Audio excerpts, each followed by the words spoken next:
The manhwa starts with someone banging pots and pans to wake people up at a camp. We see a man in bed that doesn't want to get up, and another man saying there's something in his boot, and that it's a bug.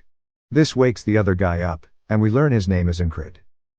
These people are his squad members. He says after causing trouble he was demoted to this position. On the battlefield, we hear the commander say to attack. Incred says he doesn't have any special powers, he got here with endless training. We see him block a hit, then returns with a kick. But another soldier tackles him, and starts to repeatedly punch him, but the enemy gets his head cut off by a friendly. Incred says he actually has no talent, he grabs his sword and begins to run saying his dreams are too far to reach. An arrow flies in, doming a soldier beside him. Incred sees this and is glad it wasn't him, but when he looks forward he sees a man charging at him. Incred grips his sword, saying he will become a knight.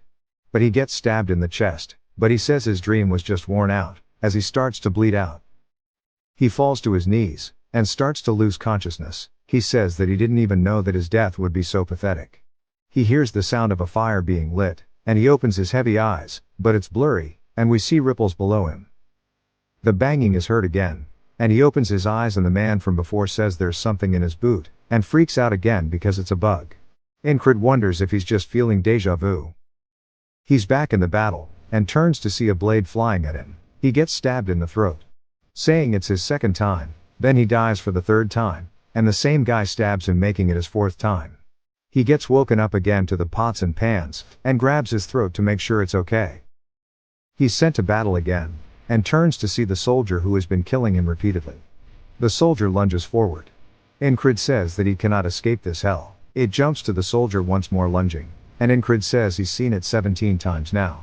He closes his eyes and accepts his fate, saying this is his 17th death. And he wishes he put more effort into his sword. The soldier begins to walk away, leaving Incred in a pool of his own blood. As he lays full of regret, we see a blue lantern swinging, and a voice asks him if he truly believes that. As it's none other than the boatman to the other side. The boatman says to feel it properly, and give up, saying he needs to despair at the wall he cannot cross. But Incred wants no part of that, as his eyes are full of resolve. The familiar pots and pans clang again. The tattooed man says he's surprised Incred woke up so early. We finally learn his name is Rem, and Incred tells him about the bug in his boot. Rem looks inside of it, and dumps the bug out. Then stomps it, asking if he put it in there. He says he watched it crawl in earlier. This is his 18th time seeing that corpse. He wonders how many times he'll have to see it before he can move on from this day. Incred says he's wielded a sword since he was young. He learned swordsmanship from a retired mercenary who came to his village. We see the one-legged mercenary, telling Incred that if he's this good, he might actually become a knight one day. These words heavily influenced Incred, and that helped him dream of becoming a knight who can slay 1,000 people by himself. He began to grin at the thought of it. He thought he was the protagonist of a bard's song.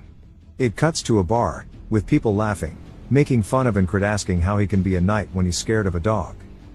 Incred realized that his talent is nothing special, but he refused to give up, as hard work won't betray him.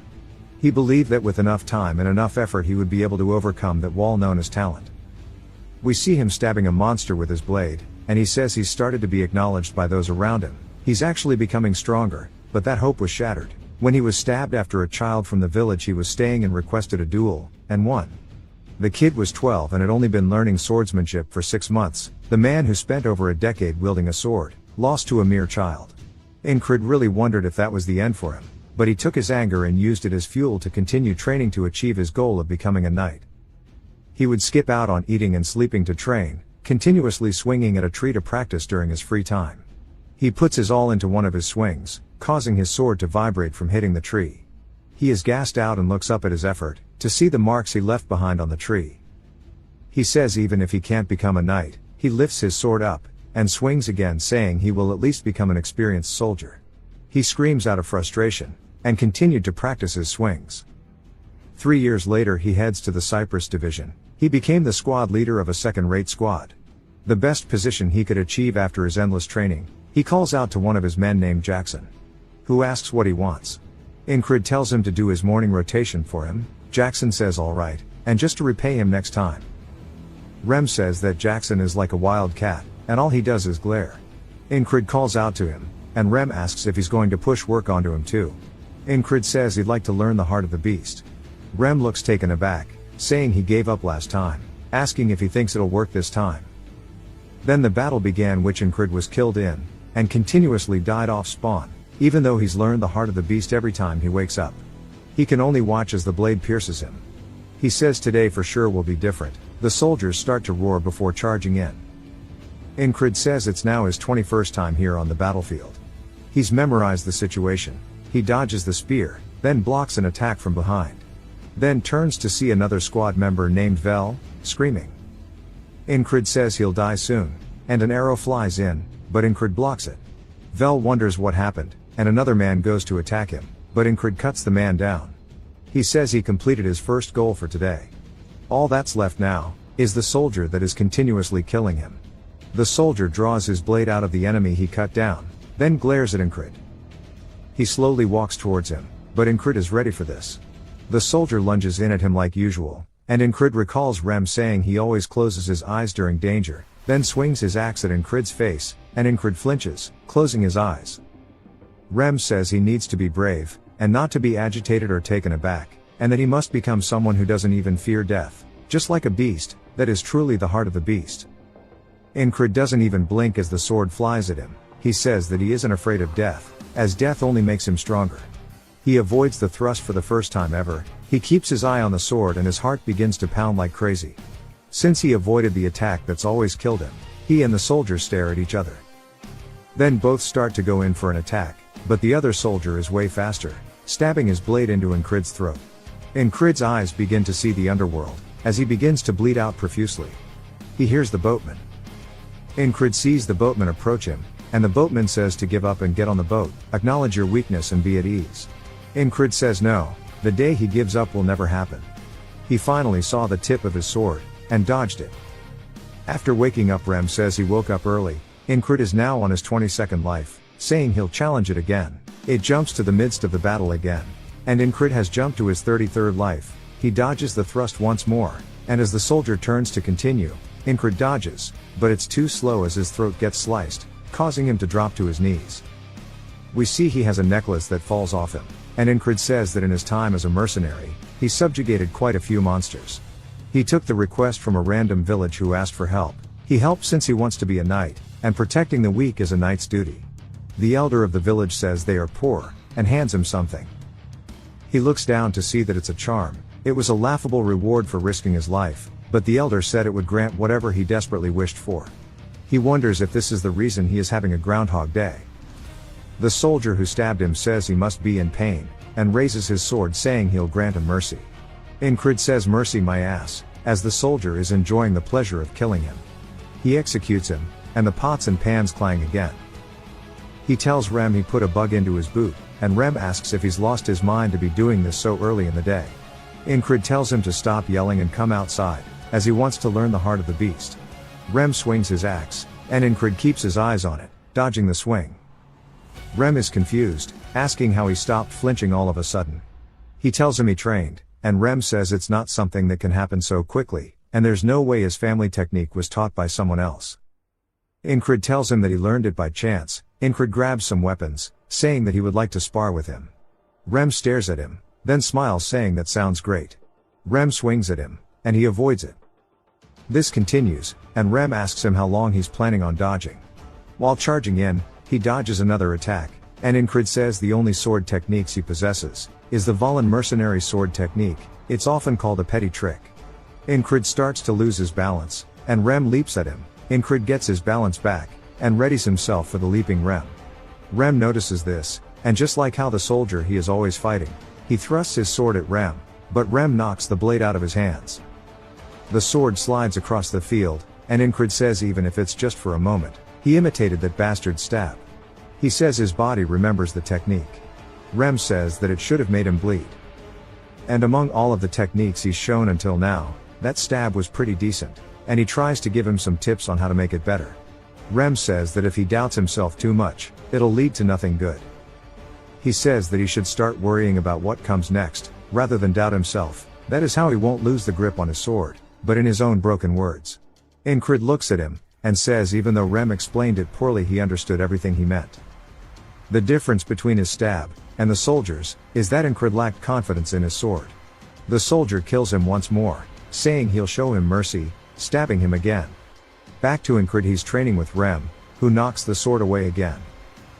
The soldier kills Incrid yet again, and he instantly goes back to training with Rem. Incrid says he will repeat this vicious cycle, taking it one step at a time, or even baby steps if he has to.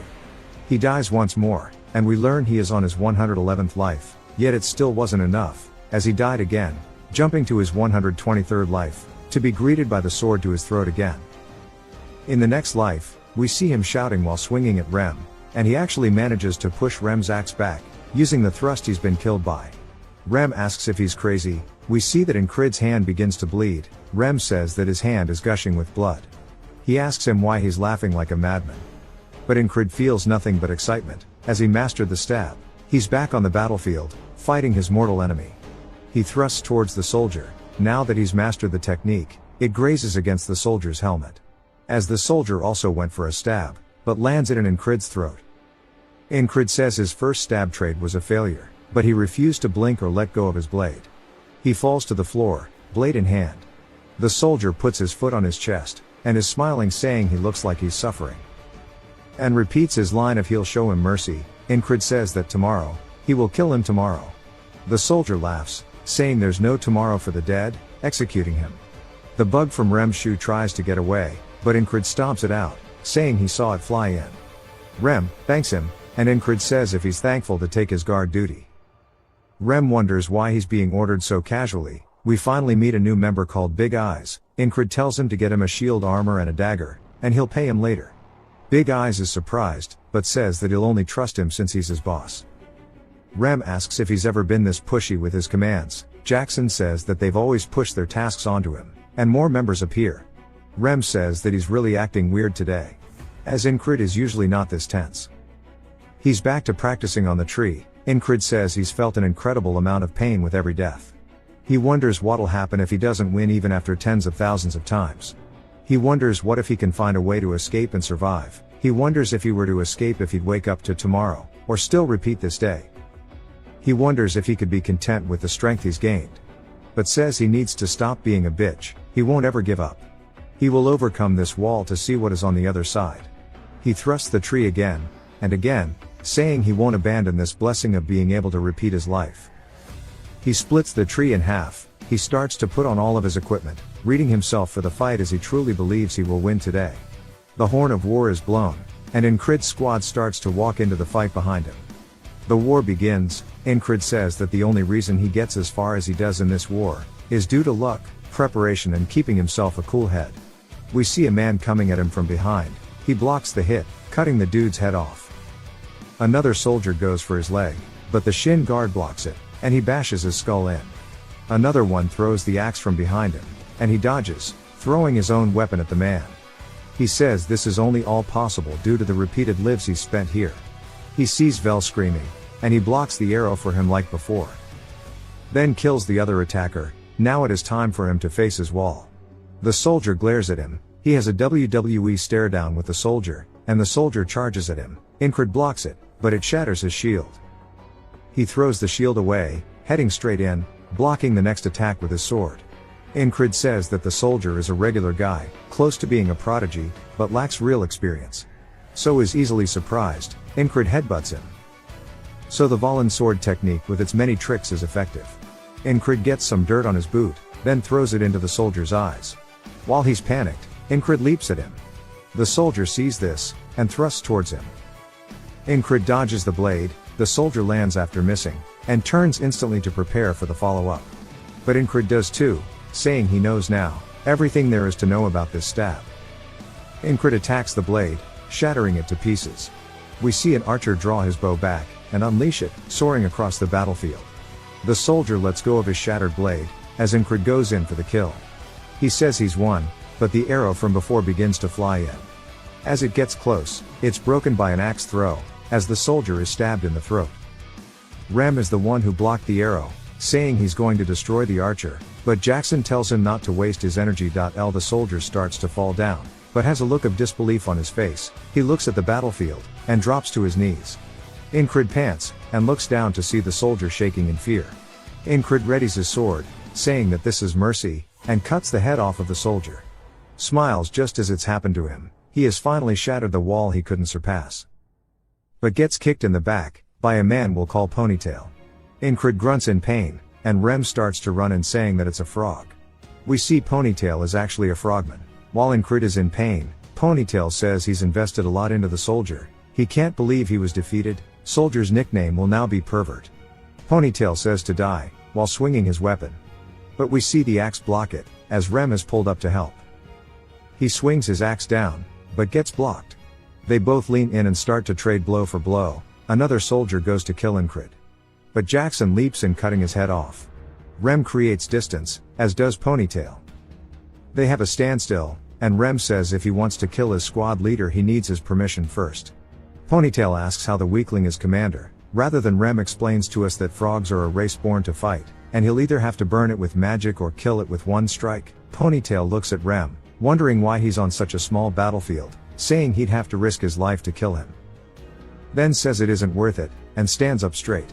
Then walks away. Rem calls him a coward. Jackson runs while carrying Incred, and Rem helps block the soldier in front of him. Another soldier goes to follow up, but another party member stops him. A whole row of soldiers drop, as another one of the boys pull up too. Incred's vision is blurred, and their allied force say to retreat. He closes his eyes while they all retreat. He plops back into the underworld, as the boatman says that he's managed to survive another day, but that's it. He won't be able to withstand the walls that keep appearing in his way. Giving up and falling into despair is his fate. Incred starts to get up. We see the wall behind him, and he tells the boatman that the walls exist for him to overcome them. The boatman smiles, saying he awaits the day those eyes, which are filled with greed and ambition, lose their light completely. Incred wakes up bandaged, and Rem says he is in the infirmary tent, and that he slept for 2 days straight. He tells him he saved him from the frog. Incred is confused, and says if it was a frog he's amazed he survived. Rem asks if he remembers him, saying he's his bestest friend. Incred says he never said they were friends, and calls him a noble hunter. Rem covers his mouth quickly, and looks around to see if anyone heard him. Rem says he can't just blurt out the secrets of others he has nothing to do with. Incred says he thought they were best friends. But he realizes he's made it beyond that day. We learn Big Eye's name is actually Craze, saying he owes him triple what he spent. Incred was wondering why he was here, and says that he wasn't anywhere to be found in the battle. Craze smiles, saying he'll take double as a discount. Jackson also comes to the infirmary. Incred asks what business he has with him. Jackson throws something at him, saying to apply it in the morning and the evening. Incred says that Jackson hates sharing personal items, yet he did it anyway. We learn the tall monk's name is Odon, and he's crying while praying. Incred tells him he's still alive, and to go. That night he wonders why they are all taking shifts. He wonders if they are worried about him. Then another member comes in. He's surprised to see Incred, asking why he's in here. His name is Ragna. He quickly leaves, and Incred says there's no way he's worried, as Ragna is very carefree. Besides him, there are 2 soldiers in the infirmary. One is a platoon commander who always picks fights with him, and the other is a soldier he doesn't know, that just blankly stares into space. Incred wonders why he's here. Then they hear footsteps outside, and all turn to see a long-haired elf woman entering the tent. She asks who the 444th Squad commander is. Incred is confused. The other platoon commander calls her a fairy. She asks him what group he is with. He says his name is Vengeance. He is the 3rd platoon commander of the 2nd company. She asks if his company taught him to state others' races when he meets them. He apologizes, and Incred says she must be the new commander of the 4th company. Incred says he's the commander she's looking for. She says she's heard he's leading his difficult squad members well. She looks forward to his contributions. He's surprised she came here just to say all of that. As she goes to leave, she asks for the young soldier's name.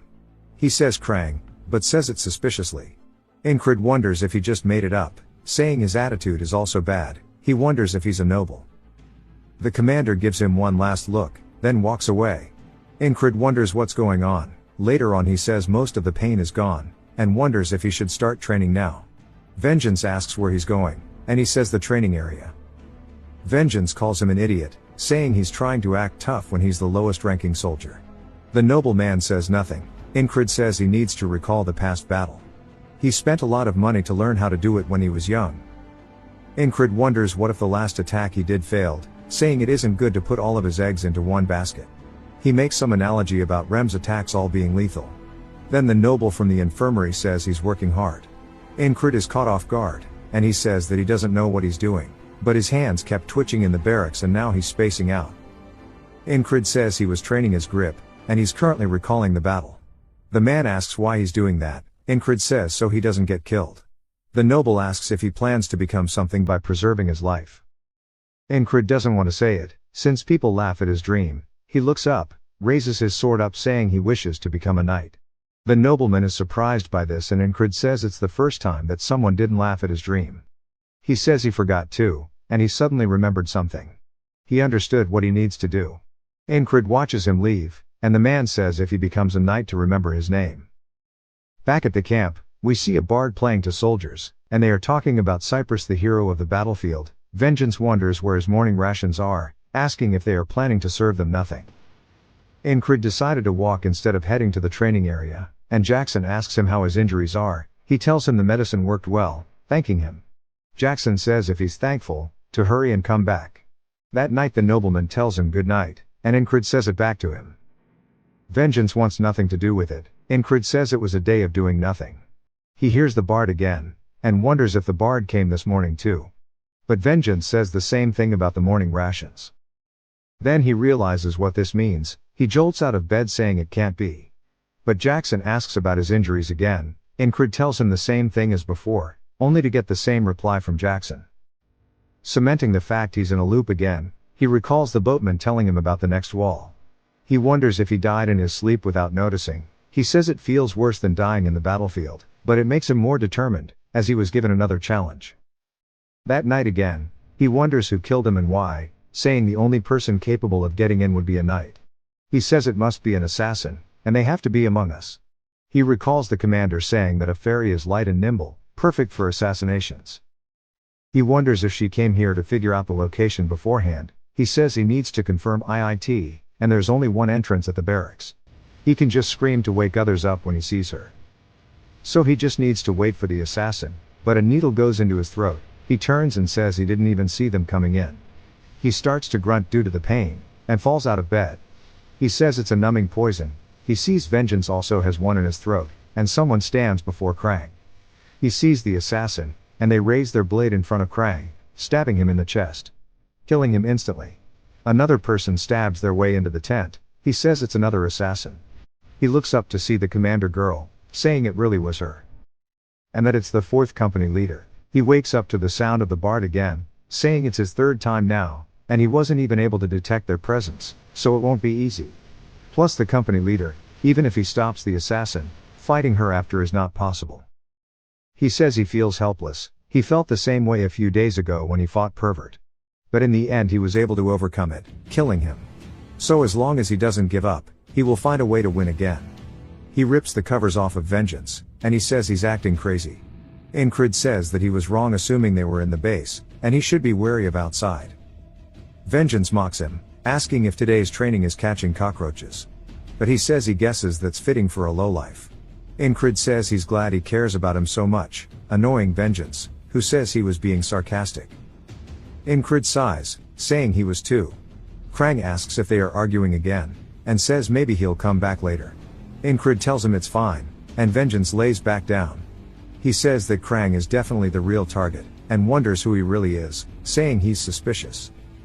But he doesn't plan to dig into Krang's past, if he doesn't want to talk about it / just like his squad members. But he was involved so he goes for it. He asks him what he is. Krang is taken aback, and Incrid wonders if he phrased it wrong. Krang says well that isn't something he can tell him. Incrid asks why not, and Krang says it's a long story. Incrid waits a second, then says that makes sense. Vengeance starts to flip out, asking why he's accepting such a shitty answer, and if he was going to accept it regardless, why even ask? He says that Krang is definitely not from this country considering his manners, and asks which country's spy he is. Krang stares at him, and Vengeance shuts up. Krang walks to him, saying he is not, and will not betray the kingdom. Incrid says he can see from his eyes and his movements, that Krang has a knight-like aura. Vengeance asks if that's any way to talk to a higher up. Krang laughs, and Incrid says that he definitely isn't a knight, since he was also powerless in the face of the assassin. However, he is truly hiding something. That night they tell each other good night again, and Vengeance clears his throat to acknowledge them. Incred wonders if it's because he's scared of Krang. He looks at the tent entrance, saying that if assassins barge in they would all die. He sits up out of bed, and Vengeance asks him what he's doing instead of sleeping. Incred says that assassins are going to invade soon, and to cooperate if he wants to live. Vengeance gives him a gross stare, and says he's lost his damn mind. Krang smiles at the situation, and Incred says that's the reaction he expected. But here's a voice asking how he knew. A poison needle flies through the tent wall, cutting his throat. Incred wonders when the hell they got in, and reaches for his sword. The assassin flies in, killing Vengeance, and stabbing Krang in the chest, and Incred drops dead. He wakes up, now to the 4th time, saying that since he has no evidence, he can't get their help with the assassins. He decides to tell the higher-ups, and one of them tells him to shut up and leave. Incred decides to predict when they'll enter, and to scream. The wind blows the curtain entrance, and he wonders if it's now or not. He says now, and screams assassin, but gets stabbed in the throat. They pull their blade out, causing him to bleed profusely. They then run through the front door, and it jumps to him saying he has to ambush them before they can do anything. Though how is he meant to fight back against an enemy that he cannot even see? The next life he's standing guard inside the tent again, and they come up from behind and stab his throat again. He realizes he can't do anything if he doesn't avoid their poison needles. He wakes up, now for the 20th loop, and he says he still can't do shit against them. He starts to think, then smirks saying he's only died 20 times. He needs a way to avoid the poison needle first. He sees Jackson sitting down, and walks up to him while he's cleaning his dagger, and says this is the key.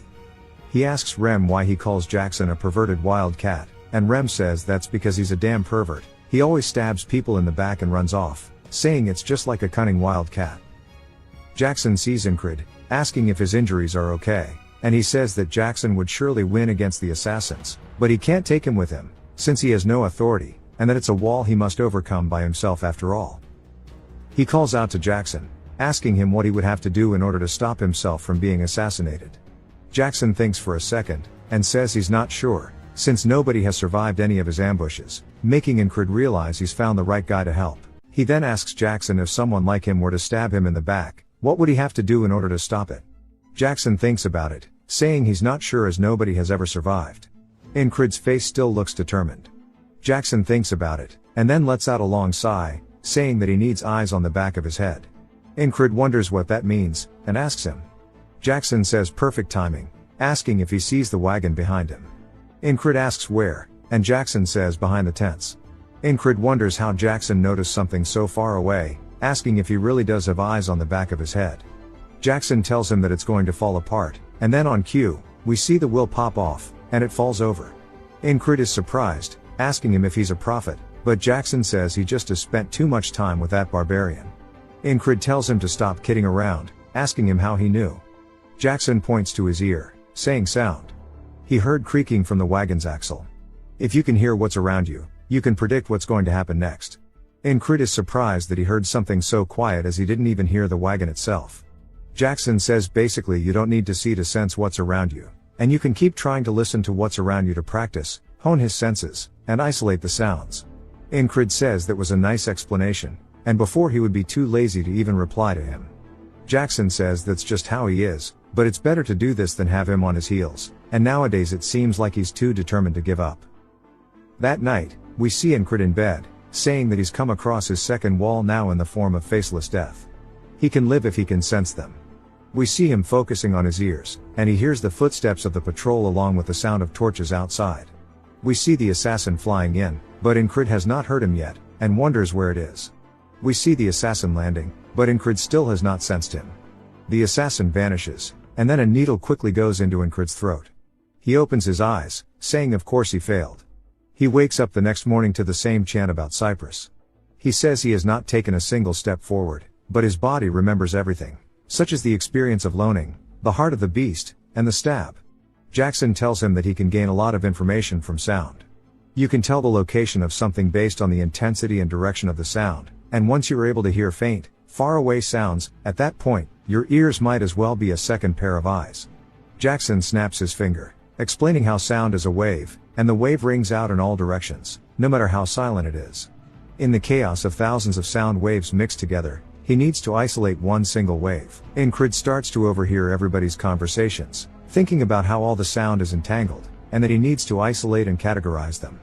He says all the flags sound like one large one to him, and tries to remember how many there are, and then starts to focus on the footsteps close to him, and to really feel the sound around him, focusing on the familiar ones first, followed by the unfamiliar ones. We hear Krang say Enchi, and Incred opens his eyes as Krang asks him what kind of training this is. Incred asks about the nickname, and Krang says that it should be fine since it's just short for his name. Incred says he's not a fan, but if that's what he wants to do, that's okay, and then asks what part of this looks like training since he's just sitting here like an idiot. Krang says that he already knows that he is not somebody who wastes time. Back tonight, we see a needle flying in, and again, it hits Incred in the throat. He glances over to see Krang getting stabbed in the stomach. Then the assassin goes in for round 2, causing Krang to spit out blood. We learn that he is now in the 33rd loop of this, and again on the 34th, he did not hear anything as well, which led to another failure as Krang died. This repeated over and over again. We see him sitting there, focusing again on trying to listen to the sounds, and he explains that he does not need more experience to overcome this wall. There's no sudden realization or divine intervention. He just needs to repeatedly do this over and over and over until he can hear the sound of the bird.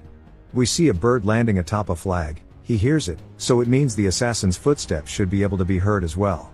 He opens his eyes to Krang, who says that he's surprised he snuck up on him, yet he knew he was here, and says that since his eyes are closed, he must be training his perception, and repeats the words that he knows he's not somebody who wastes his time after all. We see that Incred's eyes have a different feel than usual to them. It jumps to the assassin raising his shoulder and throwing the needle towards Incred's throat. He then avoids it and reaches for his blade under his pillow and swings at the assassin, which makes him fall over out of sheer panic. The man begins to sweat nervously, and Incred smiles, saying that he's no longer a faceless death. The assassin starts to grit his teeth, and attacks back at Incred, calling him a rat. Incred realizes that he's not as good in combat as the pervert, so he can easily handle him. He looks over, wondering about the others, and he sees Vengeance has a needle in his throat, but Krang is still okay. The assassin comes in, and Incred dodges it, saying he shouldn't let his guard down because he's still an experienced assassin. The assassin then throws a dagger towards him. Incred narrowly dodges, but it still cuts his chest open. The assassin doesn't want to miss the chance, so he runs in towards Incred. We see the tent get cut open, and Incred looks over, seeing the ferry company commander, and realizes that if he doesn't stab first, he'll die, so he thrusts towards her. The assassin then yells about him having a guard, and throws out a ton of poison needles towards them all. He turns around, but it's too late to react as they fly towards Krang as well. We see the company commander leap over Incred's attack, and use her cape to block all of the poison needles from hitting Krang. Incred says he thought she was an assassin, but she actually came to protect him, but regardless, now it is his chance. He lowers himself to the ground, and leaps forward towards the assassin. The assassin tries to block it, and we see the attack knock his hands away. The assassin grits his teeth, and tries his best to run, realizing that he needs to get out of here. Incred doesn't chase him, and says he can't believe he'd run away like that. Krang sits up, saying that he was probably after him. Incred says he knows, and Krang asks how. Incred says there's nobody who'd pay an assassin to kill a boot like him or Vengeance. The company commander says exactly, and tells him that he's fast on his feet. While reaching for her sword, Incred realizes that even if she was an ally just now, she can't let what happened here slip out, and she doesn't plan to leave any witnesses. Incred tightens the grip on his blade, and then Krang steps in front of them both, saying that he has a favor to ask her as he does not want anybody to die today. Incred wonders what's going on, as we see her bowing, saying as he wishes. Krang says that includes Vengeance, and that he isn't dead yet. The company commander says that they have an antidote, so he should be fine. Incred realizes that she is knowledgeable in poison if she could tell what it was at first glance. Krang thinks about it, saying they need to clean up this mess, and it's going to be a bother if people find out that an assassin has been here. Incred asks if it's fine as long as there are no traces left, and looks over at a fire, saying that there's actually an easy way as we see their tent set up in blaze. Soldiers from all around start running over with buckets of water, saying there's a fire in the tent, and that there are 2 survivors as we see Incred and Vengeance. Incred says with this, the traces of the assassin have been removed, and that they will take care of the rest. It jumps to a bird soaring in the night sky, as we see Krang and the company commander. She says that if Incred didn't slow the assassin down, Krang would be dead, and she asks if he changed his mind due to that. Krang says yes, asking if she agrees that he is interesting, But she does not answer, and just looks away. Krang says he's been trying to avoid it, and he recalls how hard Incred would work in the mornings, and smiles, saying that he has rubbed off on him, and that they'll meet again in their respective roles. We see a scythe as it is coming out of the water, and then it quickly dissolves as he sees the boatman. The boatman tells him that he'll see him again, and Incred says anytime. He says that he survived against the second wall, and woke up the next day. He can sense the presence of most things, yet he could not sense the company commander, and he has a lot to do when he gets back. Incred says thankfully he wasn't hurt, so he can return immediately. Vengeance asks him if he saved him from the fire, and asks him why. Incred wonders why he's giving him shit for saving him, and why he dislikes him so much.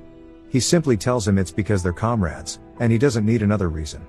Vengeance looks off to the side, a bit guilty, and says even after all the shit he's put him through, he's very selfless, and he asks if he's returning to his squad. Incred says yes, and Vengeance says he's shit out of luck as the vibe is going to be horrible out there. Incred asks what's going on, and Vengeance explains that there's a rumor going around that the entire base is cursed. We see somebody from Incred's squad calling out to Rem, calling him an underdeveloped monkey, and shoving him. Rem looks excited, and we see people running away, saying that the squad is fighting again. As we see him lift him into the air, and throw him into the table, breaking their shit. The man attacks back at Rem, but he avoids it, and then returns with a solid right to the face, and pulls out his axes, saying he'll decorate his skull with it. The man pulls his own sword out, saying that he's going to split him in half. Incred finally makes it there, and says he doesn't know about the base being cursed, but these bastards might as well be his curse, and he sighs, telling them all to stop it. We hear them say that they thought he died, and he says that he didn't, but he might go crazy because of them. 4 days have passed since Incred has gone back to his squad. We see him in bed, and he opens his eyes to Jackson standing above him. He said that he was trying to leave quietly, asking if he woke him up. Incred says no, and he's gonna wake up and work out anyway. Jackson says that he only started recently, but he's really good at listening already. Incred tells him that he's been practicing, and Jackson says to keep it up as it'll help him someday. Battles are far and few in between. With winter approaching, the best thing for him to do right now is to solely focus on training his body to the limit. As we see him doing one-armed pull-ups on a tree, we hear a man saying good morning to him, and Incred looks down at a rock, and underneath it is Odon. He asks if he's returning from his morning workout, saying that he is keeping busy. He drops the boulder and says this is good. We see him starting to stand up as he towers above Incred, and he says a well-trained body is a weapon in itself, and he should be able to even withstand a kick from a frog. But that he's too thin, so he needs to continue training. Incred says he's just excessively large, but he'll try it. Odon starts to talk about the training technique he told him before, and then we hear something going down in the tent beside them as we see Rem kicking the man that he was fighting earlier out of bed, saying that it's his duty, yet he's still asleep, calling him lazy. The man starts crawling towards his sword, grabbing onto it, and swings it, telling Rem to eat his ass. Rem starts to swing back, and Incred enters, asking why they're fighting again. Odon tells them that violence solves nothing. Rem explains that this dude is trying to starve them, and Incred says if it's his turn to start cooking, then to do it, and Ragna says okay. Rem tries handing him an apron, telling him there's no need to act like this if he's just going to do it anyway. Ragna slaps it away, saying that it reeks, and Rem starts sniffing it, saying that it smells good. Incred asks if he's bored since he's picking fights for no reason. Rem asks if it's that obvious, saying that the lack of battles is making him itch. Incred tells him not to take it out on randoms, and to come with him as he'll fight him. Later on in the day, we see him get kicked in the side, and Rem says he needs to take hits better as he comes in with his axe, knocking Incred's weapon out of the air. Incred keeps himself calm with the heart of the beast, and as Rem comes in with another attack, he deflects it, saying that he needs to utilize his hearing to block hits. He will continue what he learned while dying hundreds of times, and thrusts towards Rem's face. Rem avoids it, but it was still a good try nonetheless. Then he grabs onto his sword with his axe, using it to hold him there, and then grabs him by the collar, using his own momentum against him to push him into the floor, saying that he was expecting more since he improved so much recently. But asks what made him boring all of a sudden, saying he's seen the stab a lot now, asking if there's anything new. Incred starts to get back up, saying he knows that he's different now, and he can repeat everything hundreds of thousands of times. He glares at Rem, saying to try it again, and he'll destroy him this time. Rem starts to think to himself that even if his skills are really bad, he doesn't get sick of seeing how determined his eyes are. He smiles, saying that he can only say that after he's laid a scratch on him. It begins to rain, and they both look up, surprised as it came out of nowhere. Back inside their tents, Incred says that it starts and stops whenever it wants. Rem says that he's gonna start growing mushrooms on his feet at this rate. We see Ragna asleep, and Odan praying. Another man enters, asking how many times he's going to have to cancel his duels because of the rain, and he believes the curse rumors now. Incred asks what he's talking about, and the man asks if he didn't hear. Incred says that now that he thinks about it, Vengeance mentions something about it. The man says that the weather is weird, and that casualties are increasing, and they keep getting hurt, especially Jack, Bo, and Rotten, as they are all hurt. People are saying that they're cursed due to this, but he's sure they aren't cursed, and that the temperamental weather only added fuel to the rumor. Incred says that the higher-ups won't let something like this go unnoticed, and the man asks why he's doing it in the downpour, and Incred says that's exactly why. Rem asks if he's a stray cat and what purpose this would serve. Jackson tells him that it's a good idea, and to keep it up, and Rem looks at him, scoffs, and starts yelling, asking what he taught him, and when he started caring for the squad leader. As they start yelling, Odan says if he's looking for a way to train in the tent, there's some things he can do even while laying down. Ragna asks if he wants him to look at his stance again. Rem turns around, saying look at all these guys, and they all continue glaring. Jackson glances over while Odan smiles, and Ragna still just keeps staring at the back of Incred, and Rem says that he noticed. As we see Incred still looking outside the tent. It jumps to a war room, and a man is telling all the commanders to keep their soldiers in check. They should send out a scouting party before the winter again, and ask if anybody has suggestions to fill in the gaps. We see the ferry commander suggesting the 444th squad leader. The man instantly says that he's a little dumb, and that he'll probably hold the scouts back. She tries telling him that he could bring about unexpected results, and he asks why she thinks that, and she tells him that it's just a fairy's instinct. The next day, we see Incred talking to her, and he's asking her why he's being sent to the scouts, and she glares at him. It jumps back to the man from earlier asking Incred if he pissed off the company commander, and he asked what he could have done to do that, and he suggests that he did because there's no other reason for her to specifically pick him. He wonders if she's going to kill him now that Krang has left. Rem asked if he's really going, saying that he can help him get out of it while holding his axe. Incred says it's not like he can use that axe on a superior, and that he's not like Rem. Rem says that's not what he was going for, and Incred says that he'd better not do it either as he has a history of being violent. We see Odan praying that they don't take Incred away from them, and he wonders what's wrong with them all. Ragna sits up, saying that he can go in his stead as well.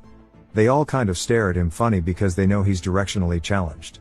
Jackson says if he's going to be scouting in tall fields, and that he needs to pay attention to the changes in the grass, noticing disturbances, and that's the first step to overcoming an ambush. Rem starts chirping up, saying that he told Jackson to stop teaching Incred this weird stuff. Incred sighs, saying that nobody will prevent them from fighting once he is gone, wondering if it is okay to leave them here, but even he agrees that there's nobody better suited than him. After enlisting, because of his lack of skills, he constantly moved around filling in for other people. The one place he ended up being useful was here. As we see Jackson and Rem both going to attack each other, Incred steps in between them, which catches them off guard, and they both stop their attack. He tells them to give it a rest. Rem asks if he's brave or stupid, and Jackson tells him that he should be thanking him, otherwise he'd have a hole in his chest.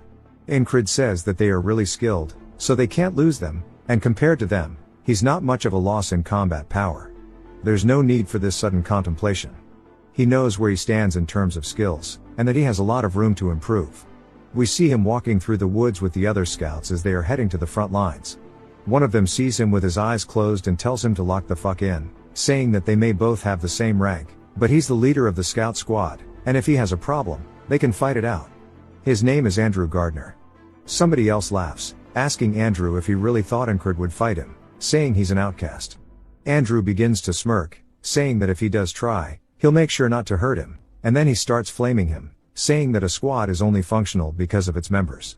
He tells everybody to listen up, if they meet the enemy, they'll bash their skulls in. Incred says they are very loud, asking if they don't understand what scouting means, and that Andrew is too green for this.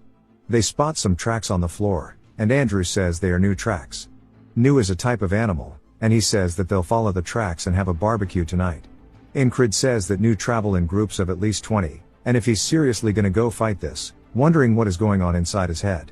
Another man starts laughing, saying that's not a new but rather a gazelle, and he looks at Incred, who's glaring at him, and says that Andrew is kind of obnoxious, and his name is Henry.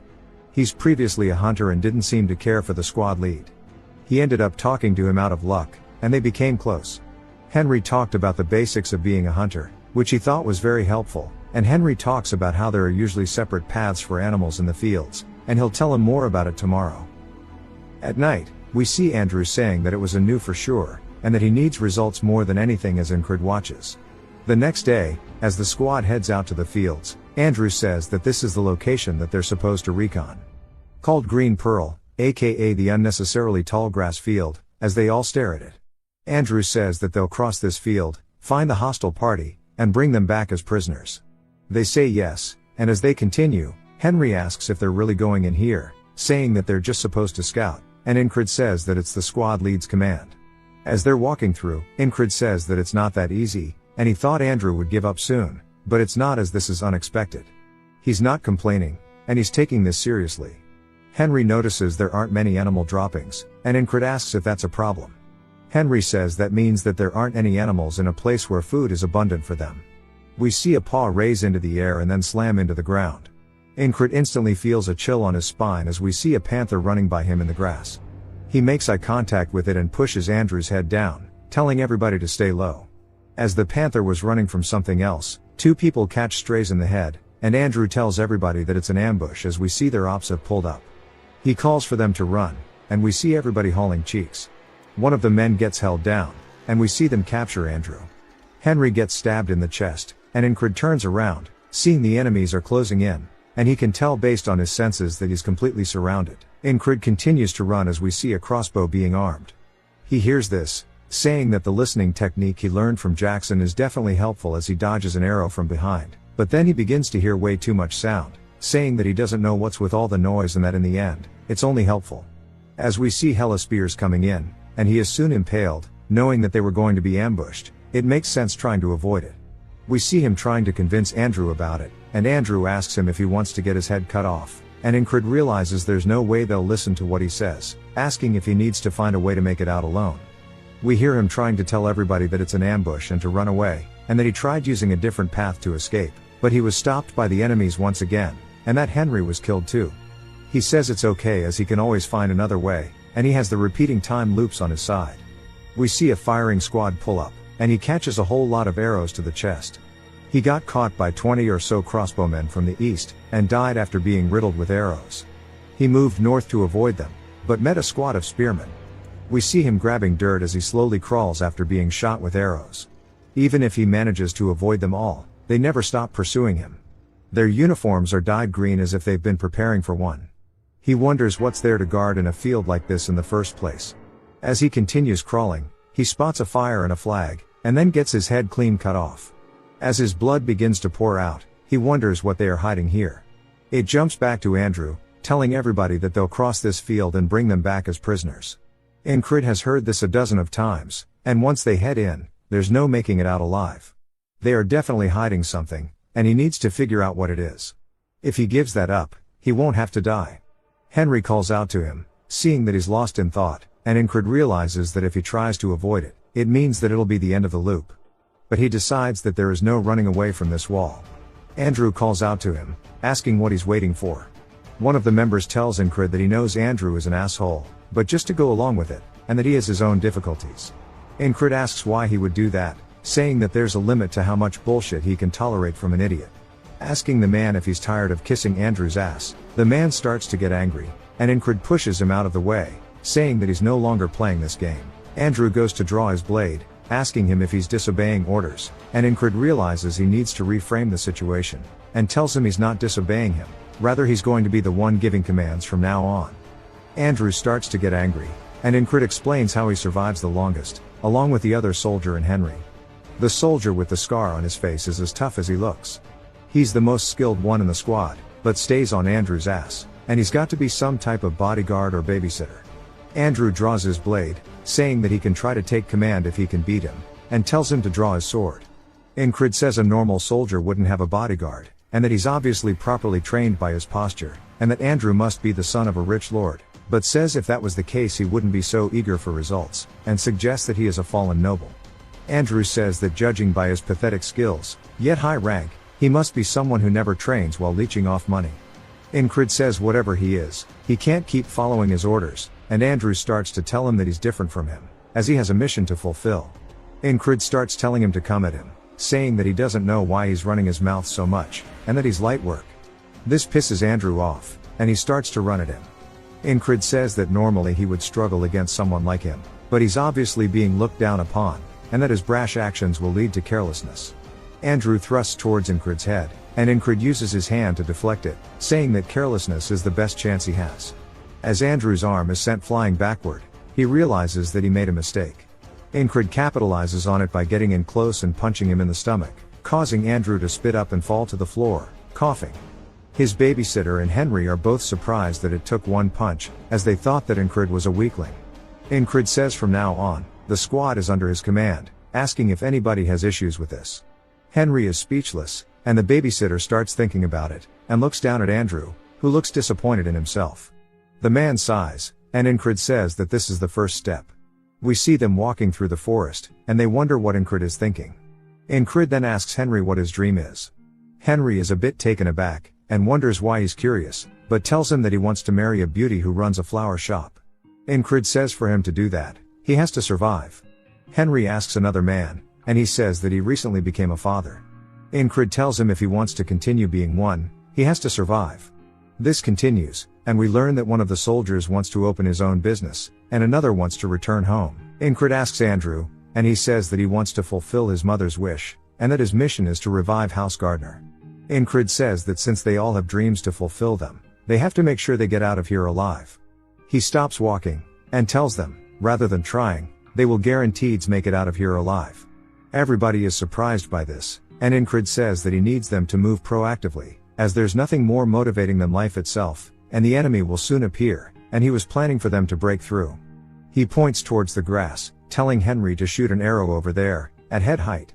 Henry tries to tell him there's nothing there, but Incred says he's not repeating himself and to shoot. Henry fires his arrow off, and we see it hit one of the men in the face. The enemies then yell that they are being ambushed, which surprises Henry and the others. Incred draws his blade, telling Andrew to stay on his ass. Andrew grits his teeth and runs in, and Incred says that he was wrong, and to fight with the upper hand, they need to find them first and ambush their enemies. As we see him stab one through the back, and then he readies himself for the next one, the enemies start to wonder what's going on and yell to kill them. We see Andrew stab one in the throat. Incred says they need to take advantage of their confusion to reduce their numbers as much as possible. The reason he brought Andrew was because his bodyguard will follow. We see one of the men going to attack from behind. He instantly gets his head cut off and then cut into pieces by the babysitter. Incred says this will be the best chance they have. We see Incred cut one of their arms off, saying that the enemy, which originally numbered 12, has been cut down to 8 people. The rest are coming up, and we see the rest of the boys pull up. Incred orders them to kill them all. The boys charge forward, dealing with their enemies. Incred says in a tall grass field like this, the enemy soldiers have a hard time finding their location too. There is one reason they discovered them first. We see the panther running by them. One of the enemies gets jump scared by it and then tries to attack it, but Incred comes out from the side and stabs the man in the stomach. Incred says they were chasing the beast the first time around and coincidentally discovered them. This time they failed to notice their ambush because they were focusing on chasing it. Things are going smoothly, so he won't let it die easily. Henry tells them that they have finished, and we see Andrew is gassed out while his babysitter cleans his sword. Incred tells them they will be moving immediately, while the panther watches him from behind. After one casualty, their unit has 6 people remaining. Even after multiple cycles, it was impossible to save everyone. However, this was the most survivors he had, and he wants to keep pursuing. We see a man watching guard, and he quickly gets his head cut off by Incred. Incred says due to the loops, he knows the quantity and locations of the enemy soldiers. If they keep going straight, they will get annihilated by 30 crossbowmen, so they need to turn right here to avoid them. The spearmen who persistently chase them every loop need to be disposed of quickly, or else they will hamper their movements. To avoid the difficult fights, using hit-and-run ambushes, they escape the enemy's encirclement. We see Andrew killing one of the men. His babysitter says he can tell he is overexerting himself. When it is dark, it will be hard to find the exit. They need to escape while the sun is still up. Incred tells them they need to keep going forward, and he asks him why he is going further inside. Incrid tells him he knows it is the right direction and that he won't accept any disagreements, and to follow him. The babysitter looks pissed. Henry is then surprised as we see him pointing his blade at Incrid, saying that he should act right, and that he has no plans to follow him to his death. Even if he has to kill him now, he is going to find a way to live. Incrid says that he himself should know it is too late to turn back. After the commotion they made, their retreat path will have already been swarmed by the enemy. The man asks if he should really follow him, and Incrid says he wants to make one thing clear, that he wants to survive as well. Andrew thought Incrid would be some useless trash, just like his father who had given up on everything and just wasted the wealth of his house. But that was not the case. In fact, he reminds him of his mother, as we see her telling Andrew that their house may be finished, but even so, she hopes that he becomes somebody who can lead their people. He needs to earn their trust and rebuild their family. Andrew says he has always wanted to be like her. We can tell by Incrid's eyes that he is someone who paves the way, as he says to trust him and that they will survive. Andrew steps up, saying that he does trust him, and calls Incrid captain. His babysitter tries to call out to him, but Andrew says that the captain right now is Incrid, and that a squad follows the orders of its captain. The babysitter is surprised, and Incrid tells them to crouch down until he gives the signal and to stay close. The first step to escape is to take the initiative and ambush the enemy to break out of their encirclement. The second step, as we see them all sneaking through the grass, they hear the sound of rustling. They see enemy soldiers walking by them, and there are quite a few passing by their location. Incrid says the critical point he found out after dozens of loops is that only during this exact time and place can they let the enemy pass by them without trying to start a fight, and that this is the only method they have to actually escape. Everybody sits there nervously waiting. Incrid focuses his best on listening, and once he hears nobody else, the rest nervously anticipate his call. He says that everything has gone according to his plan, and that the final step is after the sun sets and it becomes dark. The reason they always fail to escape this field is clear.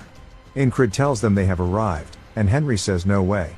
One of the men starts to facepalm, saying after trying so hard, they ended up being at the enemy camp. Incrid says that the soldiers of Aspen are killing everybody in the field to silence them because they are hiding something in this field that nobody can know about. We see some kind of shrine in the middle of their camp with flags strung high and bones all over. Incrid wonders what happens when something more important than catching them occurs. He tells the rest it's time to go and that a way for them to escape will definitely appear as they start walking into the camp. The babysitter asks why he's going to set the enemy camp on fire, saying he's out of his mind, and it's not unlikely that they'll get surrounded and killed. Incrid finally asks his name, thank God. And we learn that his name is Mac. Incrid warns him that he will not tolerate disobedience. Mac starts barking, and Andrew tells him to be quiet, and instantly starts following Incrid's movements. Mac says he doesn't need Andrew to tell him, that they won't be able to find their way out with it being so cloudy in the night. They have no choice but to trust the squad leader. We see Incrid cut into a tent, and Mac thinks that they're done for, but as soon as they head inside, it's empty. Mac finds it suspicious, that he seems to know so much about this camp, and thinks that he's too reckless going through the enemy camp, but oddly enough, they haven't seen a single enemy soldier despite this. Looking back, they are definitely in their camp, so how is this possible? Incrid tells them to stop as they finally make it to the shrine, and he tells them all to wait here. Incrid says that he's infiltrated this camp a dozen times. When he first noticed that flag and touched it, the entire base focused their attention on him. He says what the soldiers wanted to hide is that flag, and protecting that flag is their main objective. He wonders what will happen when the base catches fire. Mac wonders how the hell he knew that the flag was already here, and then starts cooking up a misunderstanding, wondering if the ferry commander told him this, saying that she was the one who appointed this nobody here. Incrid says that the soldiers will be too busy protecting the flag. The reason why he suddenly took over control of the squad and infiltrated the encampment, maybe it was all to complete a secret mission. Incrid says that they'll escape while that is going on, and that they'll split into two groups from now on. One group will be bait, drawing the enemies, and the other will start the fire. Max says he'll be with the bait group, and Incrid is surprised, saying that he's complained constantly but now he's suddenly cooperative, but decides it's better for him. He's dragged the squad into the encampment many times, however he's never had this many people with him until now. Incrid says that today is the best loop he's had so far, and he thinks that it'll be doable. One of them catches a rock to the head. Then they spot Mac running away and yell to alert the rest, and they start chasing after him. Incrid says that he will succeed. We see him reach towards one of the torches, and he says that this is their best bet at moving to tomorrow, but out of nowhere, an absolute unit appears beside him, and swings down with an ass ton of force, cutting the torch in half. Cold chills runs down Incrid's spine, and he says he didn't even notice this dude. Incrid goes to draw his blade and says he's never seen this guy in any of his other loops, but he can tell this dude is a fucking menace, and he wonders where somebody so strong has come from. The man glares at him, calling him a rat, and Incrid says that they're late. The man wonders what he's talking about, and looks over to see a fire on one of the tents. Some robed guy comes out yelling about it, and then we see the boys running off with barrels. The man tells everybody to put the fires out. Incrid explains that Mac baited away most of the enemies, and he got the attention of the rest while Andrew set the tents on fire. Now he just needs to escape. He stomps his foot on the ground, saying all attacks start from this as he prepares for a thrust. He says to kick against the ground to propel his body forward, and go for the gap in this man's defense as he starts thrusting his sword towards the man while he is distracted. The man instantly turns his head around, locking eyes with Incrid, and then avoids the attack with no wasted movements. He instantly gets behind Incrid before he could even react. Incrid realizes this is bad as he just got cut on his stomach. He leans over, holding onto it, and says that was the best stab he could have done. He turns back and looks at the man who calls him weak, and Incrid can feel the sheer gap in skill, saying that he can't beat him, at least not at his current skill. He barely managed to get here after all of the ambushes through the fields, loop by loop, with everybody dying except for him. He finally thought he had beaten the challenges of this loop and could continue, but now he realizes that this man is the real wall of this loop. As the man raises his sword, Incrid says that if he's going to die, then he says that then he'll have to take over the control of the squad and repeat this over and over to get the chance to fight this man. He begins to laugh, which surprises the man at first. Then he starts to get pissed, asking him why he's laughing. Incrid points his sword at him while smiling, and the man says that he's going to cut him up and feed him to the dogs and starts to swing at Incrid. Incrid lowers his stance and readies his weapon, saying that he will overcome this wall. Incrid manages to block the attack as we see sparks flying from their collision. The man starts to parry his attack, causing it to slide down his blade. Incrid is surprised. The man takes the chance to go in for a quick follow-up and swings. Incrid sidesteps it, but the man is relentless as he instantly goes for another. Incrid manages to dodge that too, surprised that he swung from that position. But the man's onslaught isn't over. Incrid looks up at the blade and somehow manages to block it. He can feel the power behind it. He realizes that he has no opportunity to counterattack. There's too huge of a gap in terms of skill. Incrid does his best to create some distance and takes out one of his throwing knives, launching it towards the man. As it gets close, the man simply raises his arm to deflect it with the back of his hand. Incrid didn't expect that. The man instantly closes the gap once more, stabbing straight for Incrid's chest. He hears his men yelling about the fire spreading, and we see the blade go by Incrid's face as the man was distracted. All over the shrine is now on fire, and it is heading towards the flag. The robed man from earlier calls out to his commander, asking if he doesn't understand what's at stake here. The commander realizes that Incrid won't go down without a fight, and that he has no fear in his eyes. He calls out to him, telling him that he will see him again, and begins to walk away. Incrid is surprised that he's backing off so easily, wondering if maybe he was not the true wall, saying that even if he wasn't, he'll need to overcome this loop, and that he can still improve from here. He hears Andrew calling out to him, saying that they need to go now. Incrid turns back to glance at the commander, as Andrew continues yelling. The commander turns, making eye contact with Incrid who wants to fight him, but instead sheathes his blade, realizing that the best call here is to escape with their lives. And he yells to retreat as we see the men doing their best to put out the fire on the shrine. They start to alert everybody for help. As the boys run out, Incrid says, one of the guys who went that way disappeared, and there are only 5 of them left in the squad now. Mac asks if this is all, and if they are going to send a pursuit force after them. Incrid says no. They hear Henry coughing, and as he's beginning to slow down, a small group of soldiers begins to chase after them. The boys instantly turn to defend Henry, and Incrid finishes his enemy by cutting his head off. Mac stabs one in the throat, and Andrew copies Incrid. Incrid tells the rest not to hesitate and keep running. As we see Andrew grab onto Henry, he says that they won't be able to follow them if they keep running towards the habitat of the field fox and snake. Andrew asks if that will make it harder for them too, and Henry smiles, saying that he knows a safe route, the hunter's path. Incrid tells him that he trusts him to guide them properly. As they get deeper through the field, Incrid says he no longer hears the footsteps of the pursuit party behind them. As we see them running, we see a fox watching over them. Thanks to Andrew and Mac's efforts, they were able to get rid of them pretty easily. If it wasn't for Henry's pathfinding, they wouldn't have been able to lose them quickly either. It took the efforts of every squad member to get this far. The sun begins to rise, and Incred blocks the light with his eyes as he looks up, seeing that he has made it to the next day. They continue running through the fields, making it back to their camp. One of the men asks what happened to them. As we see them all bloodied and gassed out, Henry says he feels like he's about to pass out. Then we hear him slump onto the floor. Incred cracks his back, saying that he's finally got through that loop, with most of them alive. Now he can continue his days. It jumps to the shrine as we see the flag is still intact, but that everything else is damaged. One of the men asks the robed guy what happened, and he says that they need to prepare it again. He didn't expect the famous Grey Dog to be unable to stop a few small fry. As we see one of the company commanders named Grey Dog, he says he can't understand what happened, as the soldiers stationed here were the best of the best. Yet a few enemy soldiers broke through, set fire, and escaped. The Grey Dog is an independent company, pretty much private contractors. It is derived from the Grey Dog that resides within the Principality of Aspen. Having a persistent temperament, it has a need to connect with whatever target it has decided upon. Whether it be alone or in a war, therefore the company with the name of Grey Dog is also called the Persistent Lovers. Yeah, I don't get what they're doing with this one. Grey Dog asked the man from earlier if the one he faced was strong, and we learn that his name is Mitch Hurrier. I hardly know her. Mitch says if it wasn't for the fire, he would have easily finished him off. Grey Dog says he got lucky then, and that luck is a skill in itself.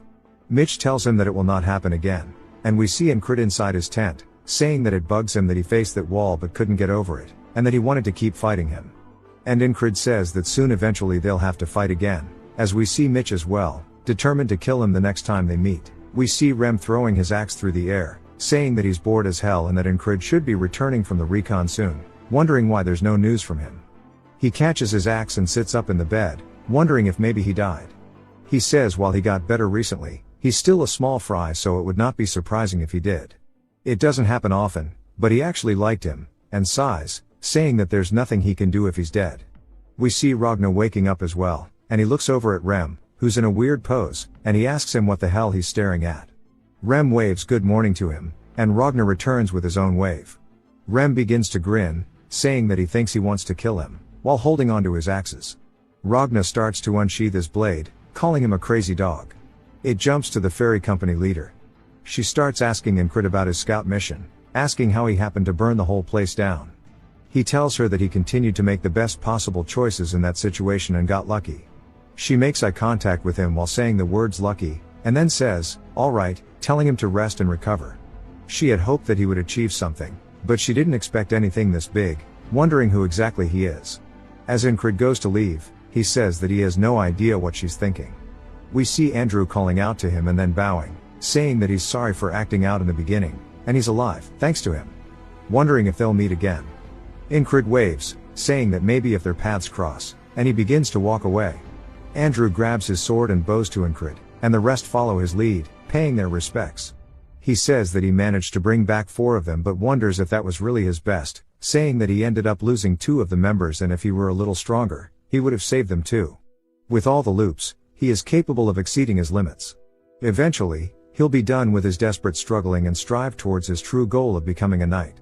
He'll use his loops as a stepping stone for just that purpose, and to prevent repeating the same day over and over, he needs to become much stronger. He hears his squad yelling that they're back at it again, and we see sparks flying as both Ragnar and Rem are trading blow for blow. Both of them are making very serious expressions compared to when they usually duel, and Incred says he's never seen this before. He sparred with them countless times yet never seen them make this expression. One of the men says that they aren't even human, calling them animals, and Incred says he guesses that they never needed to go all out against him. So he needs to get his priorities straight, and that he needs to have them make those same faces when he spars them. We see Ragnar blocking Rem's attack, and then he glances over, spotting Incred. Rem tells him that he's got to report back to them if he's home, asking why he's hiding again. He starts yelling at the rest, saying if they're not going to fight him, then to run off. Ragnar comments on Incred being injured, and he tells him that it's just a little scratch. Incred goes to ask about their techniques, but Rem instantly tells him to just go wash up and rest. Incred decides to ask Ragnar about it instead, asking the same thing, and Ragnar asks if he's seriously asking this right now, and Incred asks if it's a bad time. Ragnar turns his head, saying it's nothing, and Incrid says it sounds like he has something to say but decides he'll tell him later if he wants to. We see everybody packing up the tents as the battalion commander began to move the entire group closer to the tall grass field. Incrid's wounds healed significantly through the trip, and he constantly reflected on his entrained. We see the red-haired guy asking him if he's training, and saying that they're moving out tomorrow, asking why he doesn't rest. He tells him that he'll just be going out for a little bit. Rem clicks his tongue, saying that if he keeps doing this, he's going to die soon and he needs to rest. The next morning, Ragna wakes up to the sound of somebody swinging their sword and sees Incrid's bed is already made and that he must be training.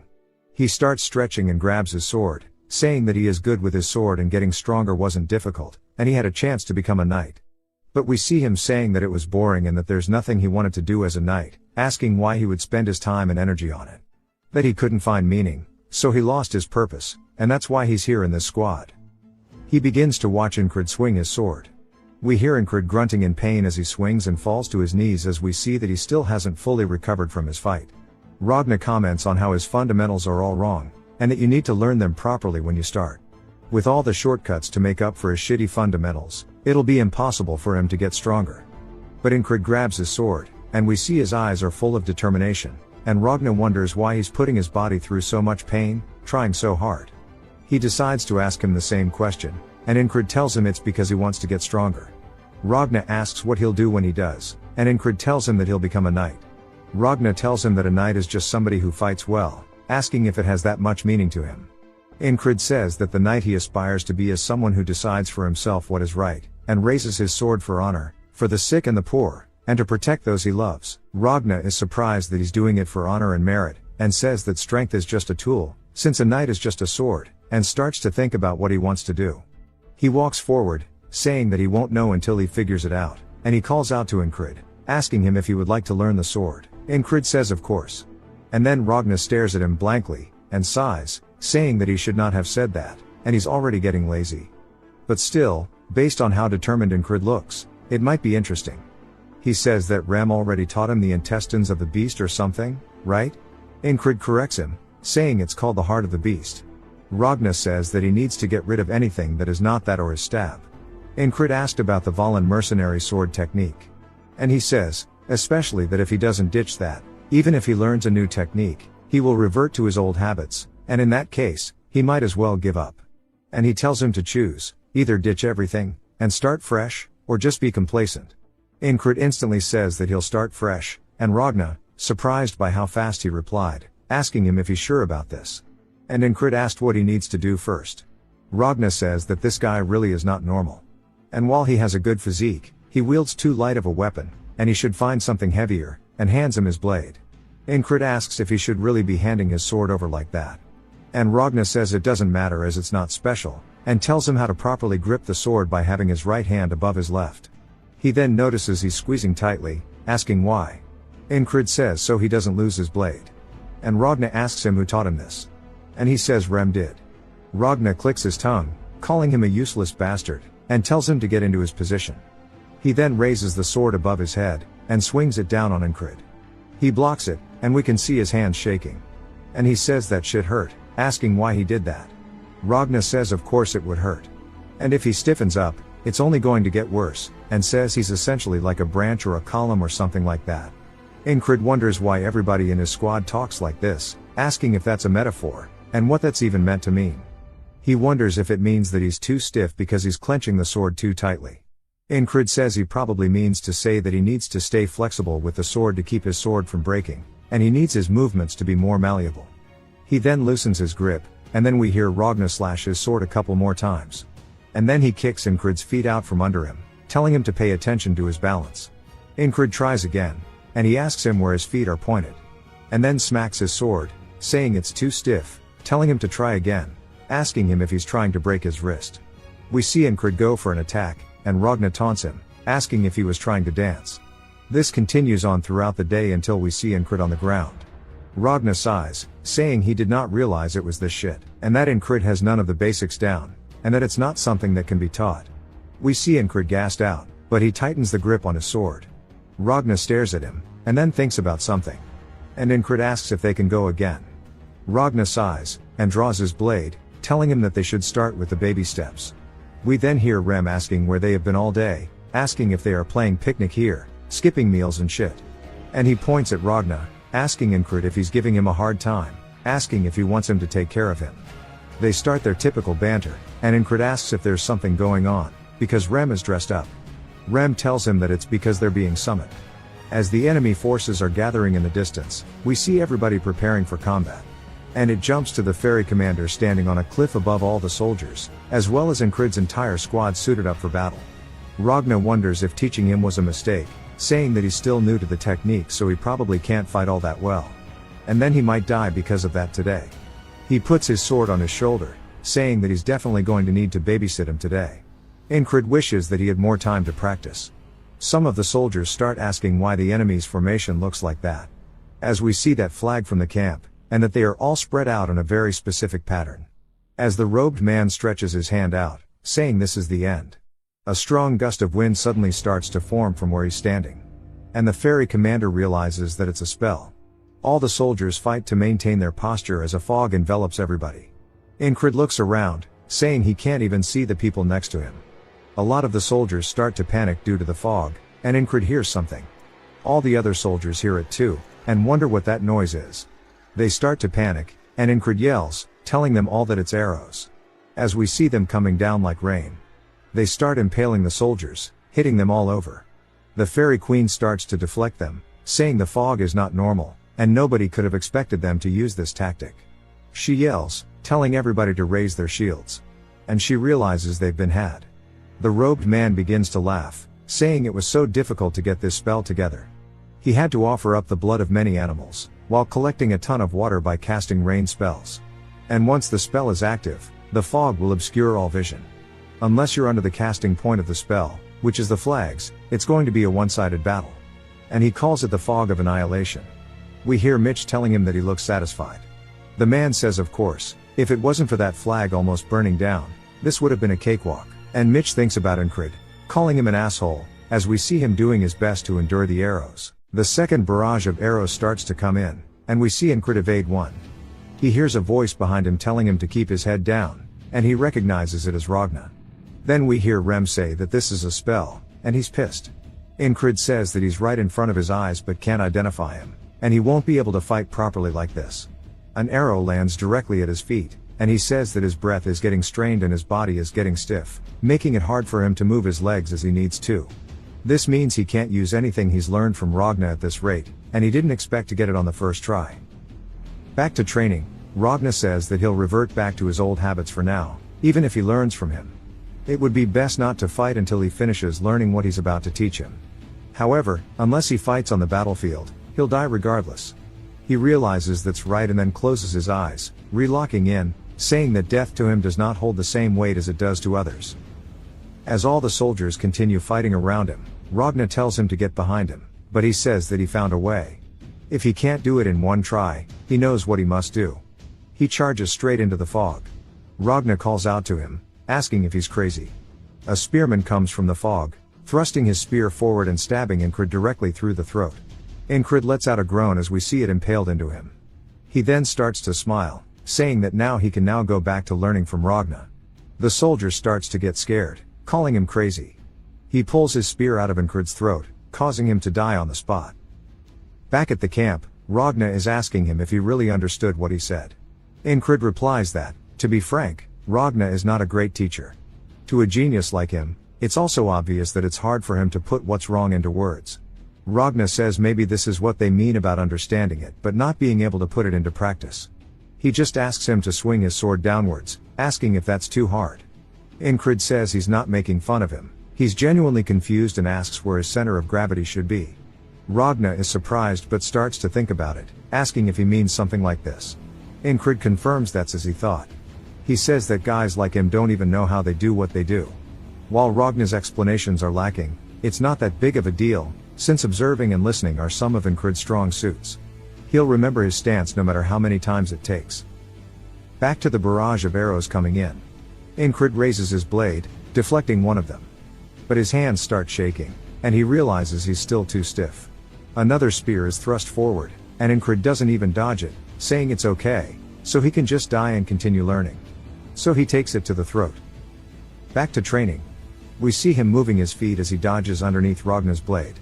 He says this is now the 31st loop, and he is capable of flexible movement.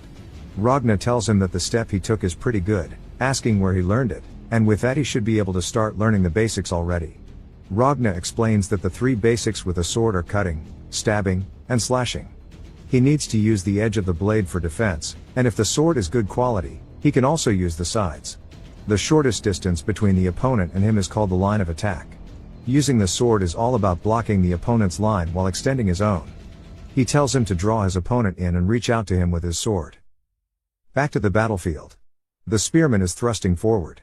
Incred watches as it grazes past him and he thinks that his feet are light, so he can easily dodge this. Then 4 more spears are thrust out in front of him, immediately killing him on the spot. He says that little by little, his loops are starting to change. We see him actually parrying Ragna's sword, which surprises Ragna, who asks if he really just parried that. Incred is determined, saying that even though it's only a little bit at a time, he will make sure to continue this cycle. As he does a diagonal slash at Ragna, Ragna says that it no longer needs work.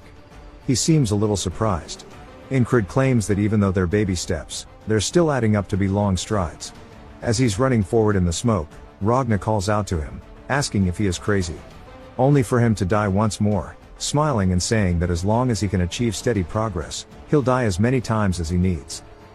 We see Ragna raising his blade as he swings down towards Incred. Incred ducks forward while bringing his blade up, successfully countering Ragna's attack and knocking it away.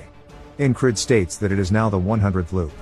Ragna is looking at his blade in complete disbelief and then looks back down at Incred, asking him what the hell his deal is and who he is, since he can no longer recognize his captain's movements. Incred says that Ragna no longer looks at him the same, and he thought he couldn't improve much more with his talent. As he's running in, Ragna calls out to him again, but Incred continues marching forward, saying that he has surpassed his previous level. We see him dodge the first spear as he follows it closely. He completely runs past the enemy soldier without killing him, as he has a goal in mind, the road to becoming a knight. As he charges directly into the back line of the spearmen, they thrust forward, impaling him yet again. He starts to smile through death, saying that this is so fun he might actually go insane. Back at the training camp, Ragna calls out to him, asking if he wants to learn the sword once more. Incred replies that he'll do whatever he can to become stronger, smiling and ready to die as many times as it takes to achieve his goal. Ragna says there's no way he'd be this good, as he's confused, asking if he's been fighting like shit on purpose until now. Incred says that's not it, but Ragna continues, saying that he's got all the basics down and it seems like he only needs experience if anything else right now. Back to the battlefield, as the arrows come in, Incred says that he has now been on this loop for 200 attempts.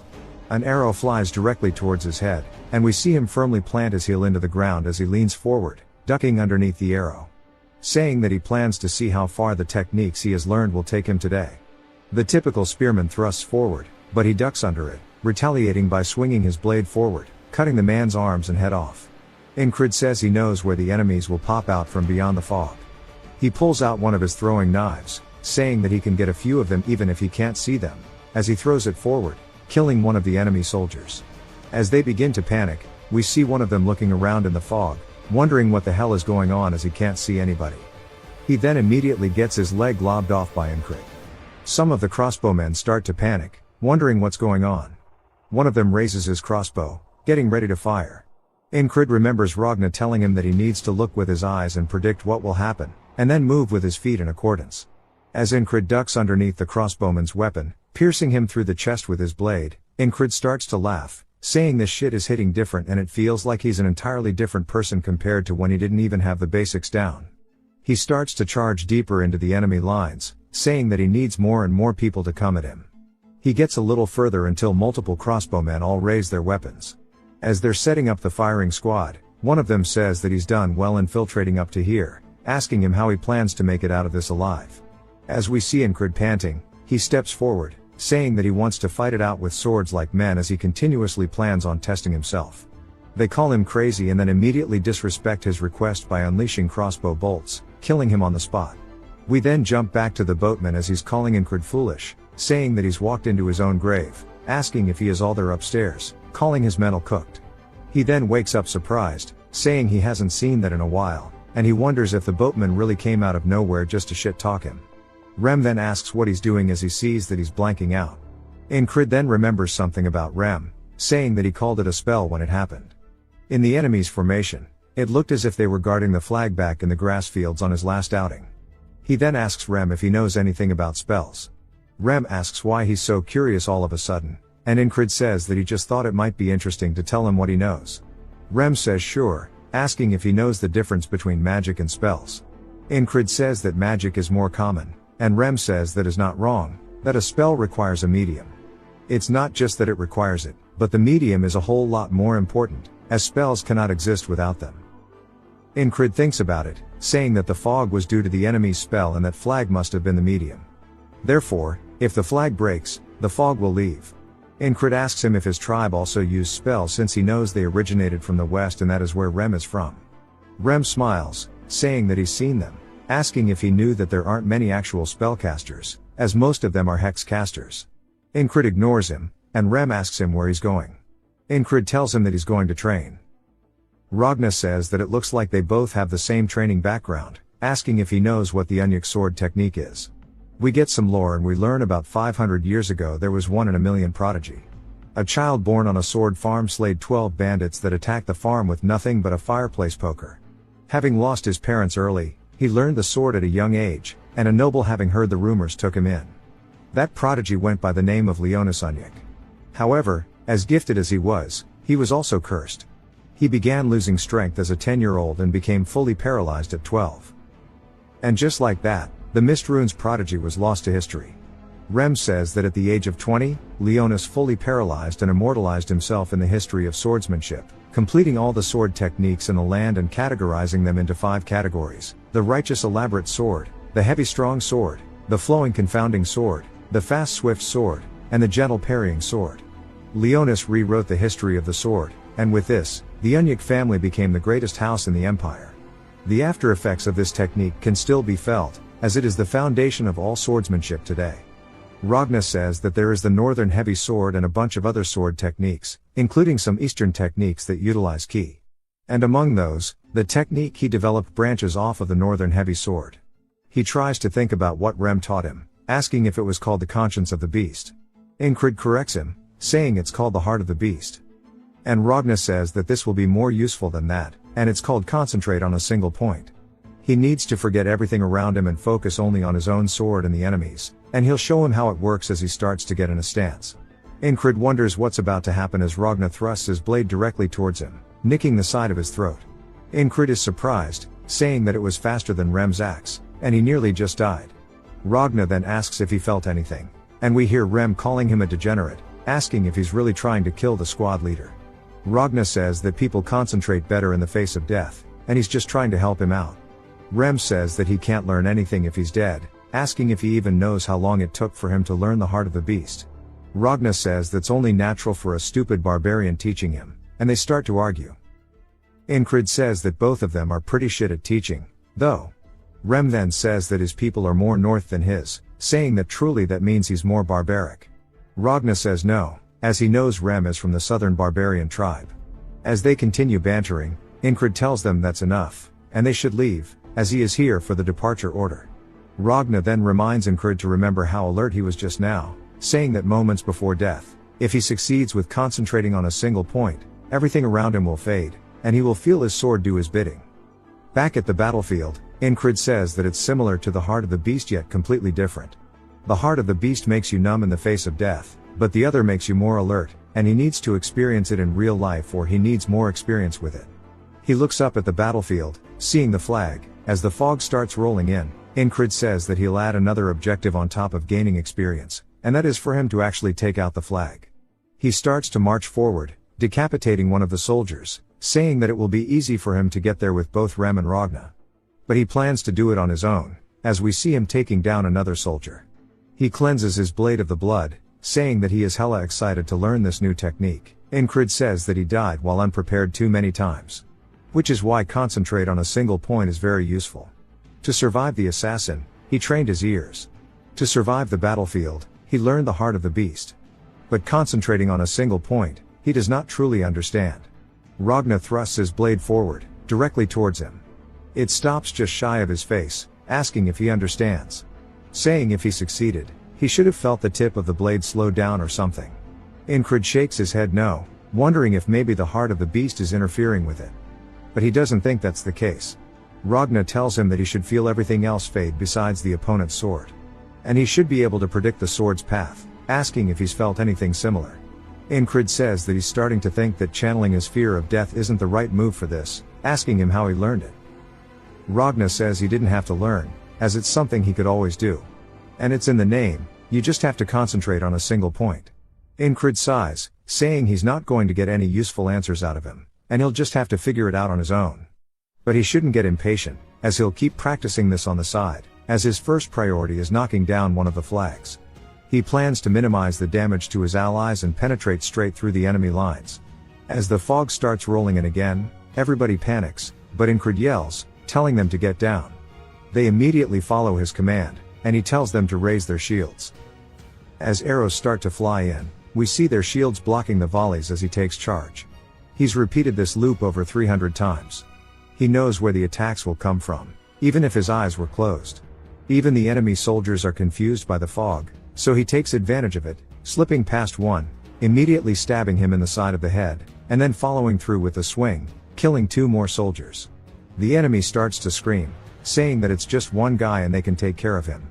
As they see the shadowy figures of their comrades getting bodied, another group gets close to Incred, and he rears his sword back, immediately getting rid of them, as he has one goal in mind, and that is the flag. One of the soldiers yells, telling everybody to get a hold of themselves, and they need to stop him. Incred smiles as he gets closer, as he's actually enjoying this. He swings down his sword as the enemy soldier blocks it in front of him, creating sparks. But Incred doesn't let this stop him, as he uses pure brute force swinging downward, breaking the sword in half. Then using the soldier's body, he slams him into the pole, breaking it. He says that it took him 10 loops to get to this flag. As we see it finally break, he says that that is all he wanted.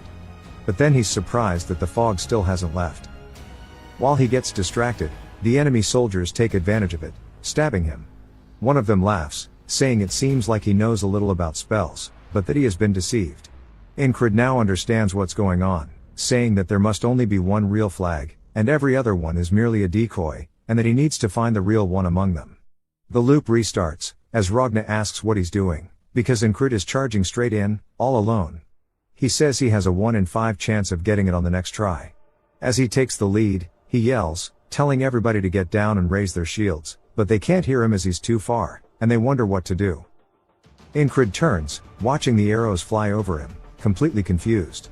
As he raises his shield, he blocks the ones in front of him, but all of his soldiers start to get clapped, and he wonders why they didn't listen like they did last time, saying maybe it's the timing, or maybe he needs to give them time to catch their breaths.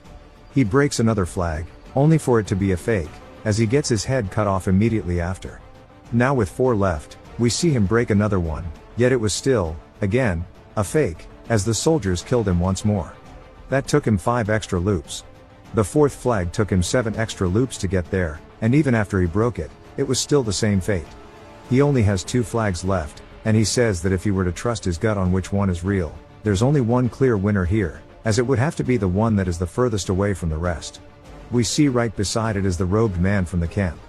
Incred kneels, telling everybody to get down and raise their shields, and they actually listen this time. The arrows get blocked once more, and Incred tells Rem to follow him. Rem asks if he's out of his mind, as they start to charge into the arrows. Incred says even if it's far away, he can't get exhausted before he reaches the flag. As they charge into the spearmen, Incred doesn't even bother swinging since Rem is with him. He takes out the man by throwing his axe. Incred says the plan is to get Rem to draw their attention, and he'll slide past them. Rem picks up the soldier, asking him who cast the spell, but realizes the dude has his brains on the ground, so he throws him away, saying that he'll just have to hear it from the next guy. He continues killing the enemies. Incred says it's been over a year of him repeating this loop. He runs closer to the flag and readies his blade, saying now it'll be the end of the fog. And then as soon as he goes to swing, his sword gets stopped. As we hear a familiar voice asking if this is a dream. As it's none other than Mitch, who knocks his blade away from the flag. Mitch says that God has answered his prayers. As he says that he has really wanted to kill him with his own hands, and he's been waiting for this moment. Incred glares at him, but it's solely because he doesn't remember who the hell he is. Mitch is a bit taken aback and then starts to get angry, asking how the hell he forgot about him in only a few days. But Incrid is confused, since for him it's been so long. Incrid asks Mitch who he is. Mitch says that he'll remember as he readies his blade, charging forward, saying that maybe being stabbed will jog his memory. Incrid watches as the blade comes close, so he turns his chest to the side to dodge it. He then pushes off the ground with his back foot, thrusting forward, trying to counter Mitch. Mitch quickly backpedals and wonders what's going on. As Incrid has changed so much in just the last few days, he says that he's gotten incomparably better. He starts to get pissed that he tried to catch him with a single step. While he's lost in thought, Incrid charges in, closing the gap. He swings down at Mitch, who blocks it, creating sparks from their blades. Incrid says that he is loyal to the basics, using the righteous sword technique, and he's mixing in the flowing sword technique, which deflects attacks. Our boy is learning as he fights. Mitch begins to push him back, but Incrid doesn't allow him as he knocks his sword backwards, saying he needs to focus all of his senses in front of him. Mitch raises his blade, thrusting forward. Incrid says if he gets distracted for a single moment, the balance will collapse, so he has to make sure to actually lock in. He needs to forget the flag, the outcome, and even sword techniques as everything else needs to fade around him, leaving only the swords behind. As they both swing towards one another, the tips of their swords clash. Mitch grits his teeth and pushes as hard as he can, knocking Incrid's sword backwards. Incrid is surprised, but before he can even retaliate, Mitch thrusts his sword directly through his chest, fatally injuring Incrid. He starts to cough while impaled by Mitch's blade, and he looks up at Mitch, saying that he remembers him. He was the guy blocking the flagpole in the grass. Mitch introduces himself, saying he is the Aspen Principality's Greyhound Squad platoon commander. Incrid introduces himself as well, saying that he is the Nalilia Kingdom Squad commander. Some of the soldiers ask Mitch if he is an enemy, and Mitch says yes, and his specialty is hiding. One of his men says that Incrid sure is an odd guy, and when Mitch looks back down at him, he is confused, asking Incrid what is wrong with him and why he is smiling. Incrid says that Ragna is a crazy bastard, and it wasn't the concentration that comes from the fear of dying that was necessary. Rather, what he needed was a good rival. He needed an opponent that would put everything on the line to fight and encourage him. He wonders if maybe he was low-key just a freak, and he pulls his blade out of his chest, saying he ain't trying to match that. Back to Ragna explaining the concentrate on a single point again. Incrid looks to the side, saying that he sees, and Ragna mistakes it as him not listening and maybe giving up. Rem approaches, saying that they've been called to head out. Incrid tells Ragna it's time to go. Ragna then says he actually looks like he's more full of energy and he sure is a weird person today and that he should maybe go a little harder during warm-up. As the fog starts to roll in, Incrid yells, telling everybody to get down and raise their shields.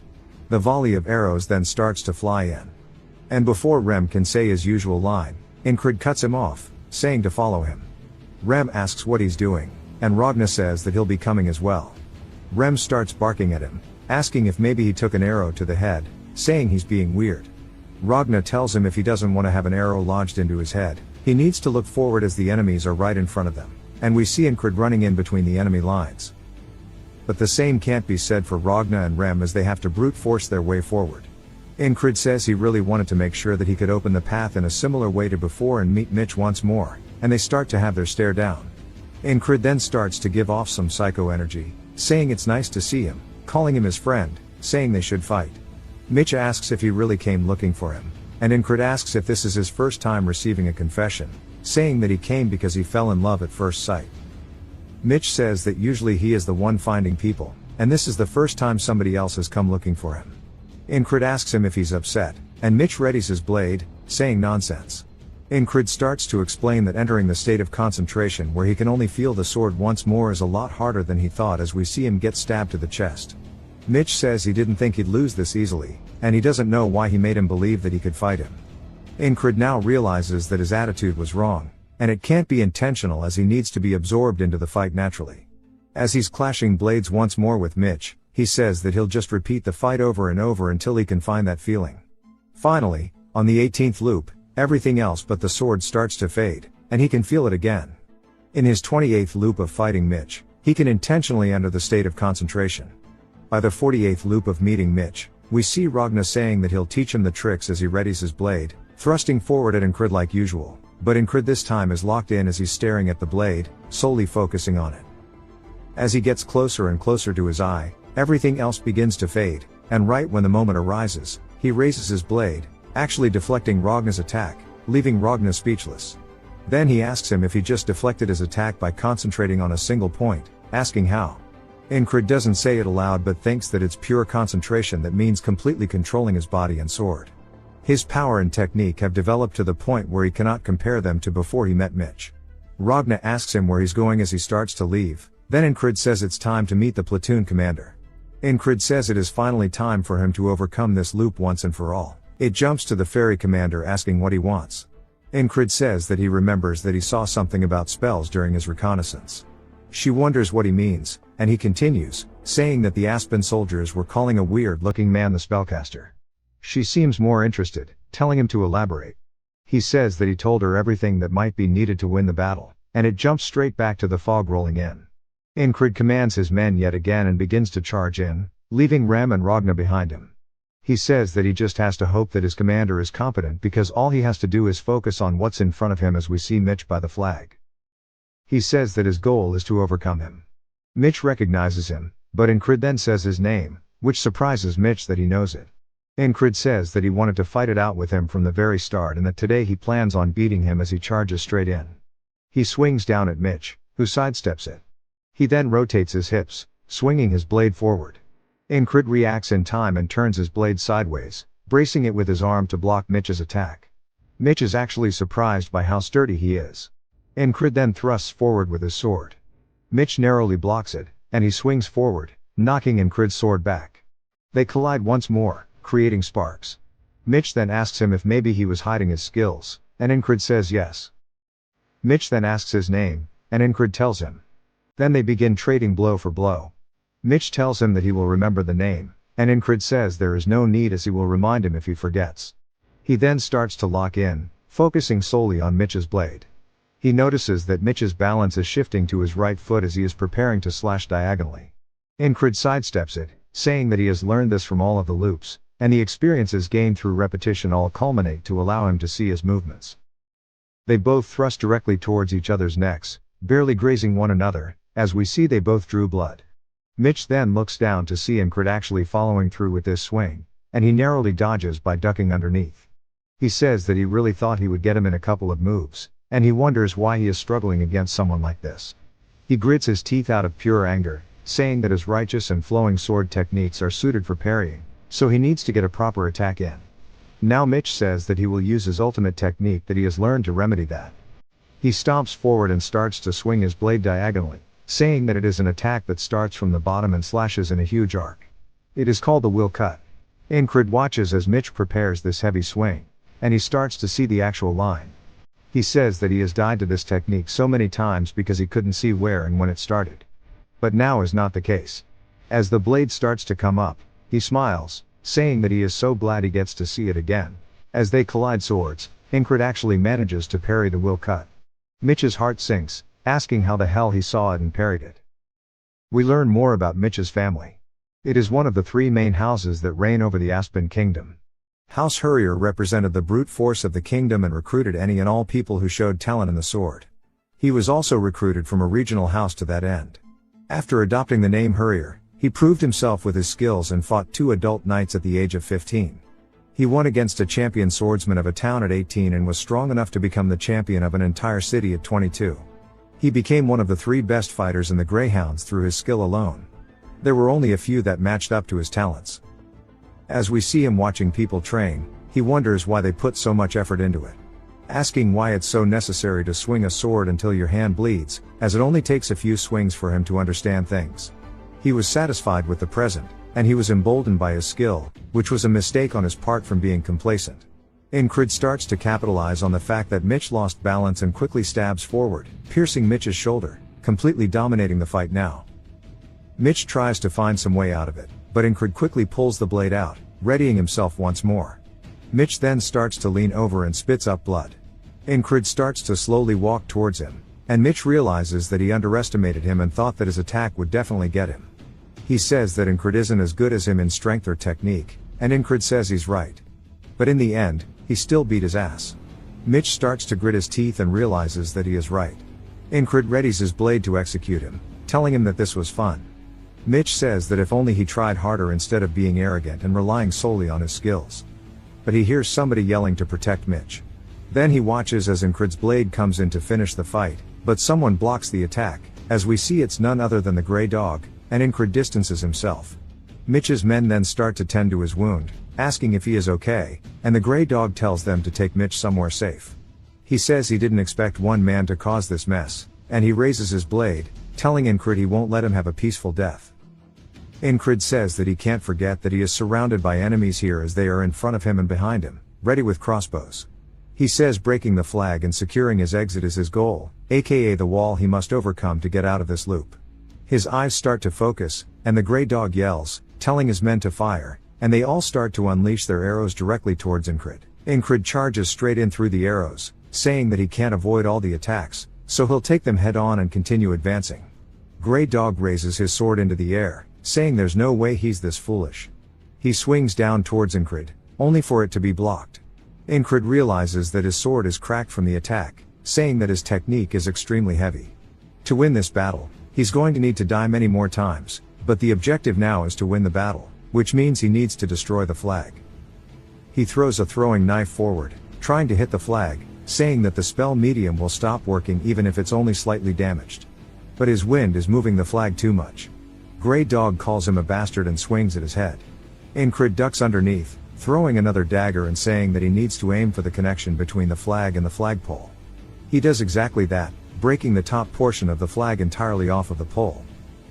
The fog rolls in even thicker than before, and the ferry commander says that she informed the command that there would be a spell and asked for resources to combat it, but they haven't done anything, and the kingdom is hella rotten. They sent a potato of a dude to command the front lines, and at this rate, they're going to be wiped out. She then notices something as she looks to her side. The fog starts to actually disappear. The soldiers are confused, asking what happened to the flag. While they're distracted, the ferry commander immediately stabs one of them in the back, saying that with the fog gone, the enemies have been completely taken by surprise, and now is the chance to change the tide of the battlefield. Now they have the confidence, and they start charging forward. She says that things are more favorable now that the fog is gone, but she wonders who destroyed the spell. She wonders if maybe it was Incrid, as we see a couple of arrows lodged into him. He says he messed up. After destroying the flag, he thought he'd run into either Ragna or Rem if he ran straight towards friendly lines, but instead, there are only enemies, and he wonders where the hell they are. Back to Rem, he's holding onto an enemy soldier while barking at the rest, telling them to bring him to the spellcaster or else he will kill them all. Ragna is more lost, as this dude is back at the allied camp, and they all stare at him like he is actually disabled. Ragna sits there for a second, as his brain processes it since it's a bit smooth. He recognizes that they aren't the enemy, and they ask what the hell is wrong with him and if he wants to be executed. Back to Incrid, the enemy soldiers call him a rat, asking why he's still trying to survive even in this state. One of them gets close, telling him to just give up as he raises his sword above his head. Before he can swing it down, we see a puma attack from the side, biting the man. Incrid immediately recognizes it as the one he met in the tall grass fields, and he makes eye contact with it. The enemy soldiers wonder why a beast is helping him and ready their crossbows. But the puma doesn't give them the chance and immediately jumps straight towards them. It attacks their weapons by breaking the strings in their crossbows. It then walks directly in front of Incrid to protect him. Incrid tells the puma it should leave, as the man in front of them is a little special, and Grey Dog is utterly pissed. We then hear a familiar voice as he puts his hand on Incrid's back, telling him to stand back.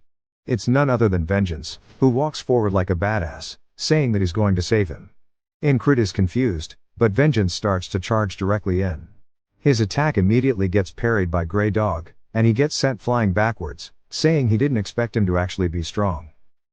Vengeance then tells his boys to just shoot him instead. As we see them firing their crossbows, Grey Dog doesn't stop his charge, starting to knock away the arrows with his sword.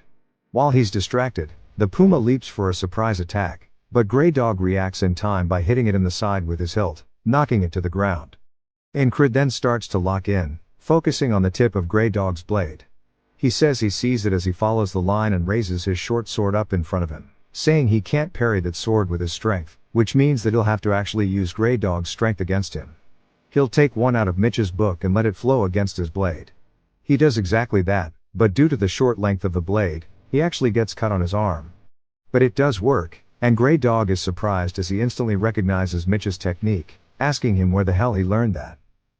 Incred lifts his blade, saying it seems like his skills will even work against him. Vengeance then comes in with the greatest attack of all time, obviously having no effect. Grey Dog then looks over, seeing all of the reinforcements running in. He clicks his tongue and turns, telling Incred he won't forget him. Incred tells him to do what he wants, and Grey Dog orders his men that it's time to retreat. Vengeance runs over, telling him that he doesn't have bandages, so they have to move back to wrap up his shoulder. Incred says that they need to bring the puma too, and he picks him up. Vengeance calls him crazy, telling him to worry about himself first. As we see he's actually carrying the puma, Vengeance starts carrying him away, telling his men that it's time to head back. Incred's eyes then start to feel extremely heavy. Vengeance tries to bark at him enough to keep him awake, but he's lost too much blood, so his eyes start to slowly close. The boatman then asks him if he accomplished what he wanted to, calling him a persistent bastard, and asks him what truly drives him while Vengeance and his boys fight to take him back to base. It jumps to a tent. We hear a bunch of people talking about Incred, saying they hope he wakes up without any issues. Incred wonders what's going on as he feels a strange sensation in his hand. When he wakes up, he sees the puma cuddled up to him. Rem asks if he's awake, saying that he really thought he died this time, as we see all the squad members looking at him. Incred asks what's going on, and Jackson asks if he's feeling okay. He says he's thirsty, and Jackson hands him a drink, saying that he's lost a lot of blood.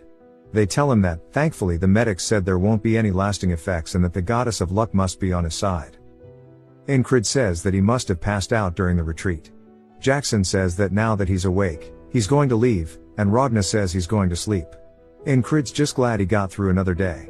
Rem sits there deep in thought, and Incred asks him why he's staring at him like that, asking if he wants to pet the puma. Rem says no, he's not interested in beasts, and he asks him how he knew it was a spell. Incred says that he won't believe him if he tells him about the repeating days, so he needs to lie to him. But he says that he shouldn't because Rem has always been faithful to him, and he needs to return it in kind. He says that he was friends with someone like him, a settler, and he suspected that based on what he heard from him. In Incred's mind, he says that's a perfect lie, as he did hear it from a settler, which was Rem. Rem sighs, saying it's fine if he doesn't want to tell him. He should just not get himself interested in spells. Incred says he really is really smart despite how he looks, and he asks him what he was doing during the battle. Rem says that he was going to see the asshole who set up the flag, but he didn't like his face, so he sent his head flying. Incred says he was wondering what happened with the spellcaster since he never saw him. Krace tries to hand the puma some food in return for touching its paws, but the puma hisses. Incred says it might rip him to shreds, and Krace says it's worth 10,000 krona. And explains that because of its blue eyes, it's actually called a lake panther, and they're supposed to hold the energy of the lake inside them. Each of its claws is worth over 10,000 krona, and they keep growing new ones. Incred says that a single bronze coin is worth 1 krona, so 10,000 must be worth a gold coin, which is way more than his pay. After he collapsed, they dominated the battle easily since the flag was gone, but the battle itself wasn't conclusive, and since then they haven't gone marching or ventured out.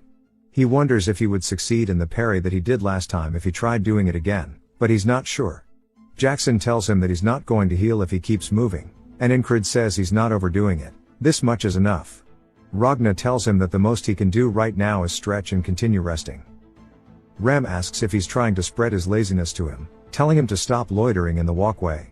Ragna goes to find his sword, and Rem asks if he's trying to fight, but Incred says he has a question regarding the sword, saying that he used a technique that he never practiced before. He asks if it's normal. Rem says that it's nothing special, and using the heart of the beast, he can actually see what the enemy is doing, so he would have been able to see how they swing the sword and how they use their strength. Ragna tells him that it should be easier since he learned the basics and should succeed with concentrating on a single point, so he definitely would have seen more. But he still must have gotten pretty lucky. Incred accepts the answer, saying that the day that just passed was not just one day for him, rather, it was hundreds of days of struggle. He got stronger through sheer hard work, not just through memorizing patterns. No matter how pathetic his talent is, he can continue growing. He tells both Rem and Ragna that he wants to duel. Rem says that they call him a madman, but he's clearly more psycho, and Ragna says that it's rare for him to agree with this idiot, but asks what he hopes to achieve in that condition. Ragna says that with his body in that state, duels are off the table. The ferry commander then enters the tent, asking him if he was the one who broke the spell. He says that he thought Command would start asking questions soon, but he wonders why she is here herself. He tells her that it was him who did it, and he saw it while on patrol. He knew a little about it beforehand. She says there were 5 decoys, asking how he found the real one, and he tells her that he just guessed. She seems suspicious but heads out, and he asks if that's really all she came for. She says that she also came to see his face, and she truly believes that fate has brought the two of them together. As she leaves, he wonders what she is talking about with fate. Rem starts to laugh, asking if there's something going on between them, and Ragna says he realizes now that he was skilled with women. Ingrid tells him to shut up. Craze says that he knew he was suited to start a host bar with him, and he'll make the terms favorable for him. Ingrid just wonders why she's like that himself. Craze then tells him that he has some good news, as a squire from the Night Order is here. Ingrid is told that it is the Scarlet Cloak Night Order. The battalion he is with is called the Cyprus Division, which was named after a knight, and Cyprus is part of the Scarlet Cloak Night Order. Knights are especially skilled, which is true even across the entire continent. That's why a Night Order has many more people besides knights, squires, servants, and students of knights. Once a squire is approved by their knight, they become a proto-knight, and far above them exist knights who have surpassed humanity. Squires rarely fight in battles without their knight, so this squire is probably about to become a proto-knight. They then get yelled at, telling them it's time to go to battle. They say maybe they were all waiting for the squire, but it's time to head out, and they tell Ingrid to rest well. But Ingrid's eyes look determined, and Rem can sense that, saying that he can tell that he wants to come with them, but he guesses it can't be helped. Ingrid really wants to see the ideal that he has kept as a dream this entire time, on the battlefield. We see everybody forming up, and Ingrid says that he's about to witness a small piece of that dream. As he and the boys make it, his eyes are fixated on something as he sees a man slowly walking towards the enemy army all by himself. His cape flowing in the wind, he marches forward as the enemies draw their bows, beginning to grow uneasy as the air gets more tense with each step. As he gets closer and closer, the enemies yell fire, and the arrows begin to be unleashed one by one. The man looks up at them, and slowly the sky begins to get blotted out with a sea of arrows. They start to fall directly towards the man. He finally stops walking and kneels down to the ground while holding onto his blade. His legs begin to give off a strange aura, and Ragna says that he used determination on his legs, as we see the wind channeling upwards from him. He quickly bursts off the ground, completely redirecting all the arrows above him as he charges directly into the enemy line. Ingrid is completely speechless as the man stops just shy of the enemy front line. In one quick breath, he unsheathes his blade, slaughtering them and sending half of their corpses flying through the air with just that one strike, and Ingrid now realizes how big the gap truly is. The enemy soldiers start to wonder if they are dreaming. The man kneels down once more and quickly dashes forward, swinging to his left, sending a whole group of them flying, and then immediately dashing forward again and swinging to his right, carving out the enemy front lines. From the enemy's point of view, they are just getting sent flying through the air as one man renders their army useless, akin to a natural disaster. The commander yells, telling them to stop him, calling them all idiots, only for him to get ahead of himself as the man quickly leaps up, decapitating him on the spot. He then lands directly on top of the horse, and Ingrid's eyes are filled with nothing but admiration. Rem says that guy's not bad, and he isn't called the war specialist for no reason. Ragna starts to think about how it would be a good fight, but Jackson says the enemy had at least 5 opportunities to stop him, and the enemy commander is an idiot. Odan prays for those who died, and Craze says it's going to be over without them needing to do anything. Ingrid starts to think about what kind of sword technique he used, asking if maybe it's the righteous sword, but immediately correcting himself, saying it has elements of the heavy and the swift sword. He explains how the righteous sword is a just and intricate technique that lures the opponent into your moves. The heavy sword utilizes strength to cut through everything and dominate the opponent. The confounding sword tricks the opponent, ambushing them, and the swift sword overwhelms the enemy with speed. The flowing sword is a gentle technique that parries the enemy's attacks and retaliates. Ingrid says that even though the heavy and swift swords are at opposite ends of the spectrum, he can see both of them in this man. Then he realizes something, saying that they might actually be different in character. But all of these techniques started from one single source, and if one understands the commonality between all 5 and wields the sword like a living object, then maybe that is the secret to having any form of moderate success. He starts to have some form of enlightenment as his eyes start to close slowly. The main army starts to charge in towards the enemies, and both Rem and Ragna look at Ingrid and realize. Rem smiles and says that the squad leader is about to overcome something, so they shouldn't let anybody disturb him, and they all start to form a wall around him. While Incred is lost in his mind, he says nothing changes despite his understanding, as understanding is nothing. He starts to look up, while in this limbo-like state, he only sees the wall he must overcome, and he says that it exists to show him how much further he has to claw his way up. As the main forces run by him, in his mind, he is still juggling with trying to truly understand the thought that he is having. He is climbing over the wall, saying that he will make sure he sees it all the way to the top. The armies now begin to battle, and Incred starts to see a light on top of the wall. The troops finally start to push the enemies back. As Incred continues crawling up more and more, the allied troops raise their hands into the air, cheering for victory. Incred opens his eyes, saying that the war is finally coming to an end, and the following winter and spring are going to be very busy. Back at another kingdom, it is none other than the Principality of Aspen, and we learn that it is controlled by three main families: Aspen the Sovereign, Hurrier the Mighty, and Atkins the Administrator. The Administrator says they use the Frog General as an excuse, and the frogs do require a nightly response, so they have nothing to retort. The king starts to get angry, saying that the Greyhounds will pay for this, and Greyhound tells him that this will not end well for the enemies. So back to the army slowly marching back. Incred says that after the lengthy war, the Aspen forces headed back as well, so they had no choice but to do the same. They made their way to Border Guard, the kingdom's remote fortress city, and with its proximity to Aspen, the city is heavily militarized, with 1 in 5 people being a soldier. The city commander starts yelling, telling everybody that he highly praises the heroes of their empire, specifically the Nalilia heroes who have led them to victory in the war. He calls forth Incred, saying that for destroying the spells of Aspen, he plans to reward him. Everybody watches him step up onto the stage, asking how some useless squad leader like that really broke the spell, saying that he's actually weak and must just be taking credit for what his squad did. As they keep talking to him, Mac then steps forward, telling them to shut up, as Andrew says that he isn't someone they should be talking down to. Everybody who has been a part of his journey so far smiles watching him receive his reward, saying that he is much more than they'll ever know. As Incred accepts the reward, he looks down at it, wondering what to do with his money. Craze asks if he wants some recommendations, and Incred says yes. He wants to go to a good store, specifically, he wants to go to the best blacksmith in the city. As they head there, the dude starts yapping at him, saying there's no way he's going to use all that money to buy a sword, saying that the regular sword isn't bad, and there are also so many swords lying around on the battlefield. Incred says to become a knight, he needs to prove his strength as well as his skill. As he starts to unsheath his blade, he looks down at it, telling Craze that he is going to take the soldier promotion exam, as his time as a lowly foot soldier is now over. Craze says that he thought he wasn't interested in promotions, and Incred says that he can't stay at the bottom forever. He guesses it's time to get things set up then. There is a soldier ranking system to increase morale.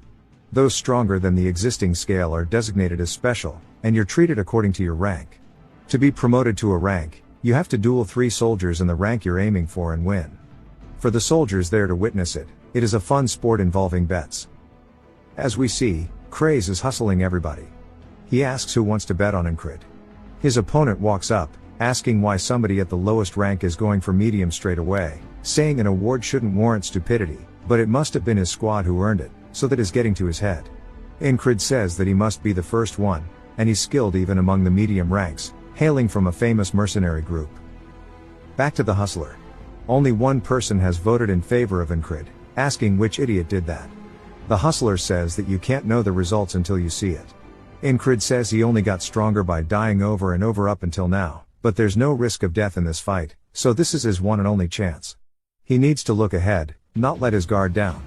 While his skills may be pathetic, he will show that hard work is not a foreign concept to him, and most of the guys here he never would have stood a chance against before. But now won't be the case, as he forces himself to focus and fight like his life is on the line. His opponent screams, running in, saying here he comes, and Incred says that he needs to try to pull off the parry he learned from the last battle, and he can use that to create an opening. He swings his blade, knocking the sword out of his opponent's hand immediately. As it starts to fly away, Incred notices the guy's fingers are bent in weird directions. The guy starts screaming about how his shit is cooked, and while he's distracted, Incred charges forward, hitting him in the face with the hilt of his sword.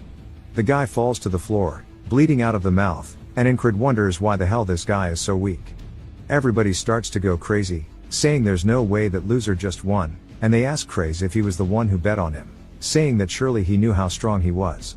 Of course, he didn't, as even he can't believe how strong he was, saying he just didn't want his bet to be empty. When someone else says he needs to have more faith in his squad leader, Incrid says that maybe the guy let his guard down, but even if that's the case, he wonders if all duels end quickly, and he shouldn't be that weak if he has a medium rank. An older man steps up, telling him not to get cocky, saying it was sheer luck. He readies his spear, saying he'll fight him this time. Incrid recognizes him, saying he's part of the heavy infantry, the strongest in his battalion. The man distracts him by moving the tip of his spear, trying to surprise him. Then immediately thrusts forward, but Incrid's body moves before he can react, cutting the tip of the man's spear off, wondering why he thrust from so far away, saying maybe there's a trick up his sleeve, but immediately realizes that's just a bad thought as the dude looks like he just dropped a brick in his pants. Wondering if it's his turn to strike now, Incrid takes the chance, kicking the dude in the stomach, making him fall to the floor. We see Henry and the crowd watching while everybody's surprised that he won again, realizing it's not a coincidence if he won twice in a row, and that the lowest rank took down 2 medium ranks. Craze start to ask who else wants to fight him, and everybody starts to wonder when so many people arrive, saying it's embarrassing to go out there and lose to him. Vengeance calls them idiots, saying everybody's scared now after looking down on him. His friend tries to say he was the most condescending, but he immediately tells him to shut up. Andrew starts to sit up, saying that after losing last time he trained with Mac every night and wants to ask for a rematch, but Mac tells him not to bother, as he makes him sit back down. He says he's gotten way stronger, and he doesn't think even he could win against him right now, and they both sit there watching intently. Rem nudges somebody, telling him to go up, and the guy wonders who he's talking to, only to get scared after seeing who it is. Rem says that he was just talking about how much he must have kissed the commander's ass to get his promotion, and that he should go up and show off his skills, but the guy says he's not scared.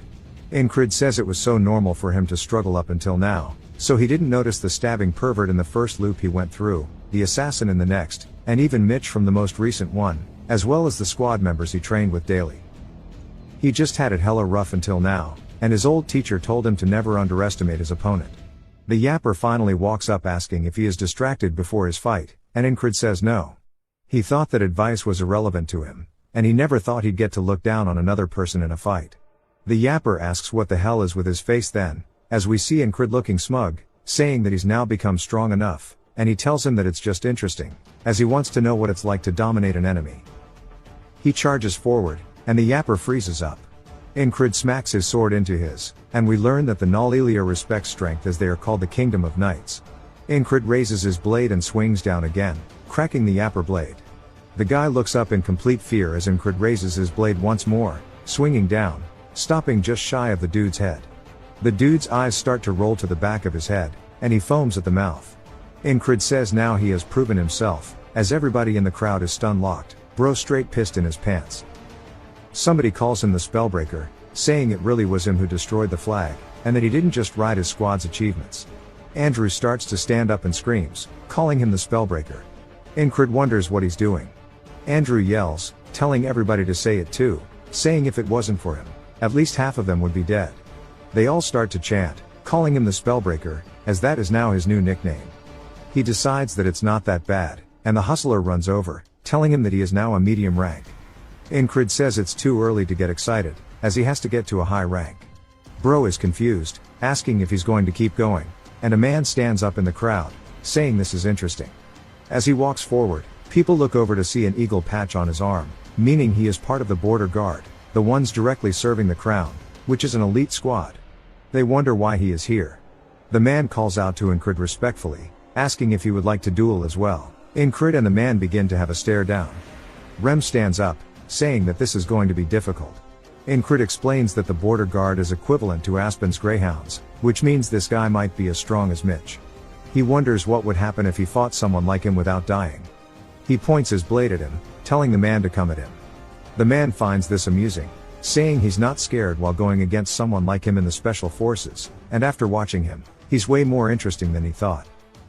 The crowds rush to cheer him on, telling Incrid to show them the power of the Spellbreaker, and that the kings of the battlefield are the infantry, as that chant starts to drown out everything else.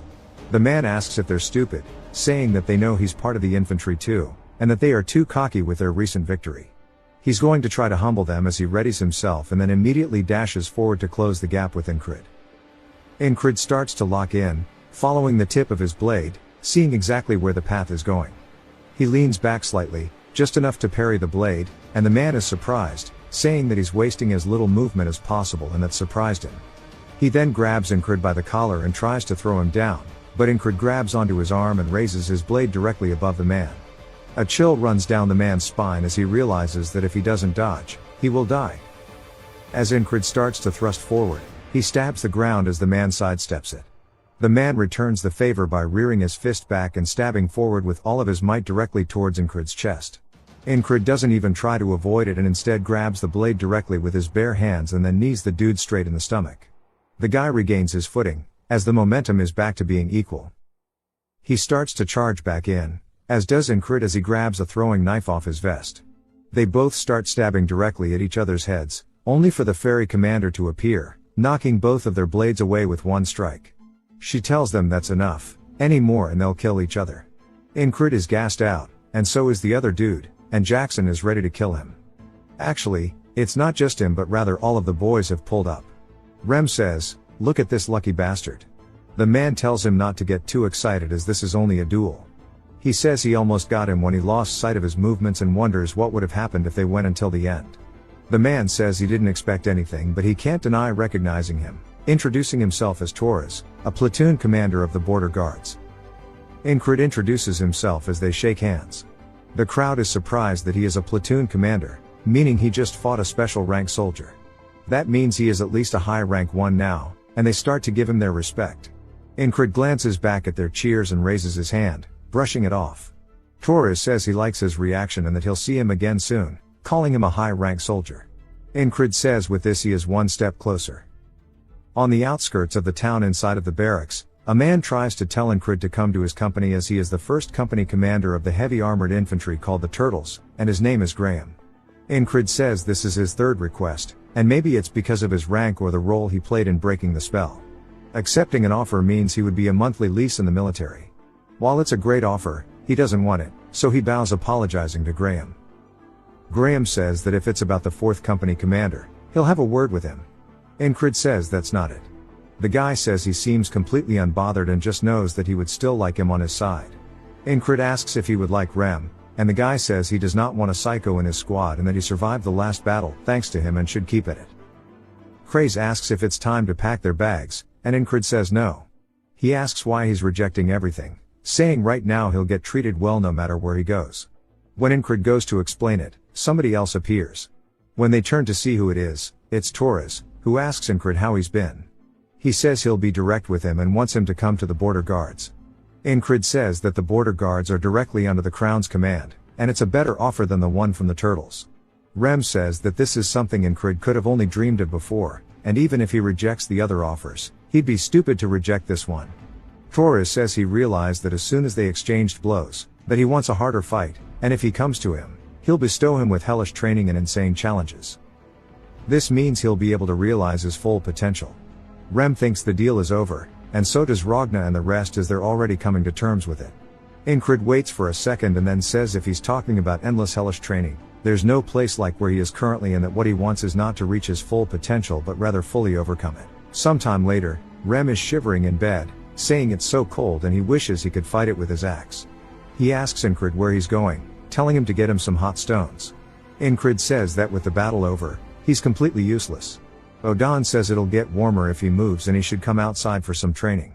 Rem barks at him, saying he's gonna kill him. Odan asks Incrid if he wants to train with him, saying it'll thaw his frozen muscles. Incrid says he needs to go on duty right now and he'll do it once he's back. Then Rem reminds him to buy hot stones. As Incrid leaves, he says winter hit real quick. It jumps to a market stall and he says the border guard's purpose is to go to battle, but with the lack of battle, they patrol the streets to safeguard the city. He's introduced to 2 people named Jack and Bo, and the 3 of them are meant to work as a team today. Incrid wonders if they are part of the scouting mission, saying he has heard those names somewhere before. Jack says being on duty with the famous Spellbreaker is an honor, and Bo says he heard he got promoted to a high rank as well. Going from the lowest rank to the high rank in one go is amazing. Incrid says he got lucky, and Jack says he wants to see how strong he is, asking if they can duel when they go back. Incrid says he's always welcome to duels, and Jack says that's a promise. Later on, While they are patrolling, Jack and Bo start to get closer to him, wondering why they have to do this in such cold weather. Incred wonders why they are so close, saying he's not big enough to block the wind. As they pass by a market stall, a robed figure begins to approach them. Incred notices something as the person begins to trip. He goes to help the kid, but they immediately pull out a dagger, and before he can even react, it's plunged directly into his chest. He begins to spit up blood, wondering what's going on, and Jack and Bo quickly cover it up by saying that he was drinking so early in the morning and they are hiding him from the crowd, meaning they are all working together. The robed man asks if he's surprised, saying that a greyhound never forgets its target. Incred says that this half-fairy assassin must have been sent because he broke the spell. The assassin pulls the knife out of Incred's chest, causing him to drop to his knees as Jack and Bo leave him. Jack says the mission is successful and they should head back. One of them is named Rotten, as we see him up in a guard tower nodding for confirmation. Incred says he remembers them now. They were the wounded soldiers from the recon mission according to Craze, and they found an excuse to make contact with Aspen. As he falls to the ground, he says it's a 4v1 and this is going to be rough. A woman spots him on the street and her face turns pale as she screams as his blood begins to pool out.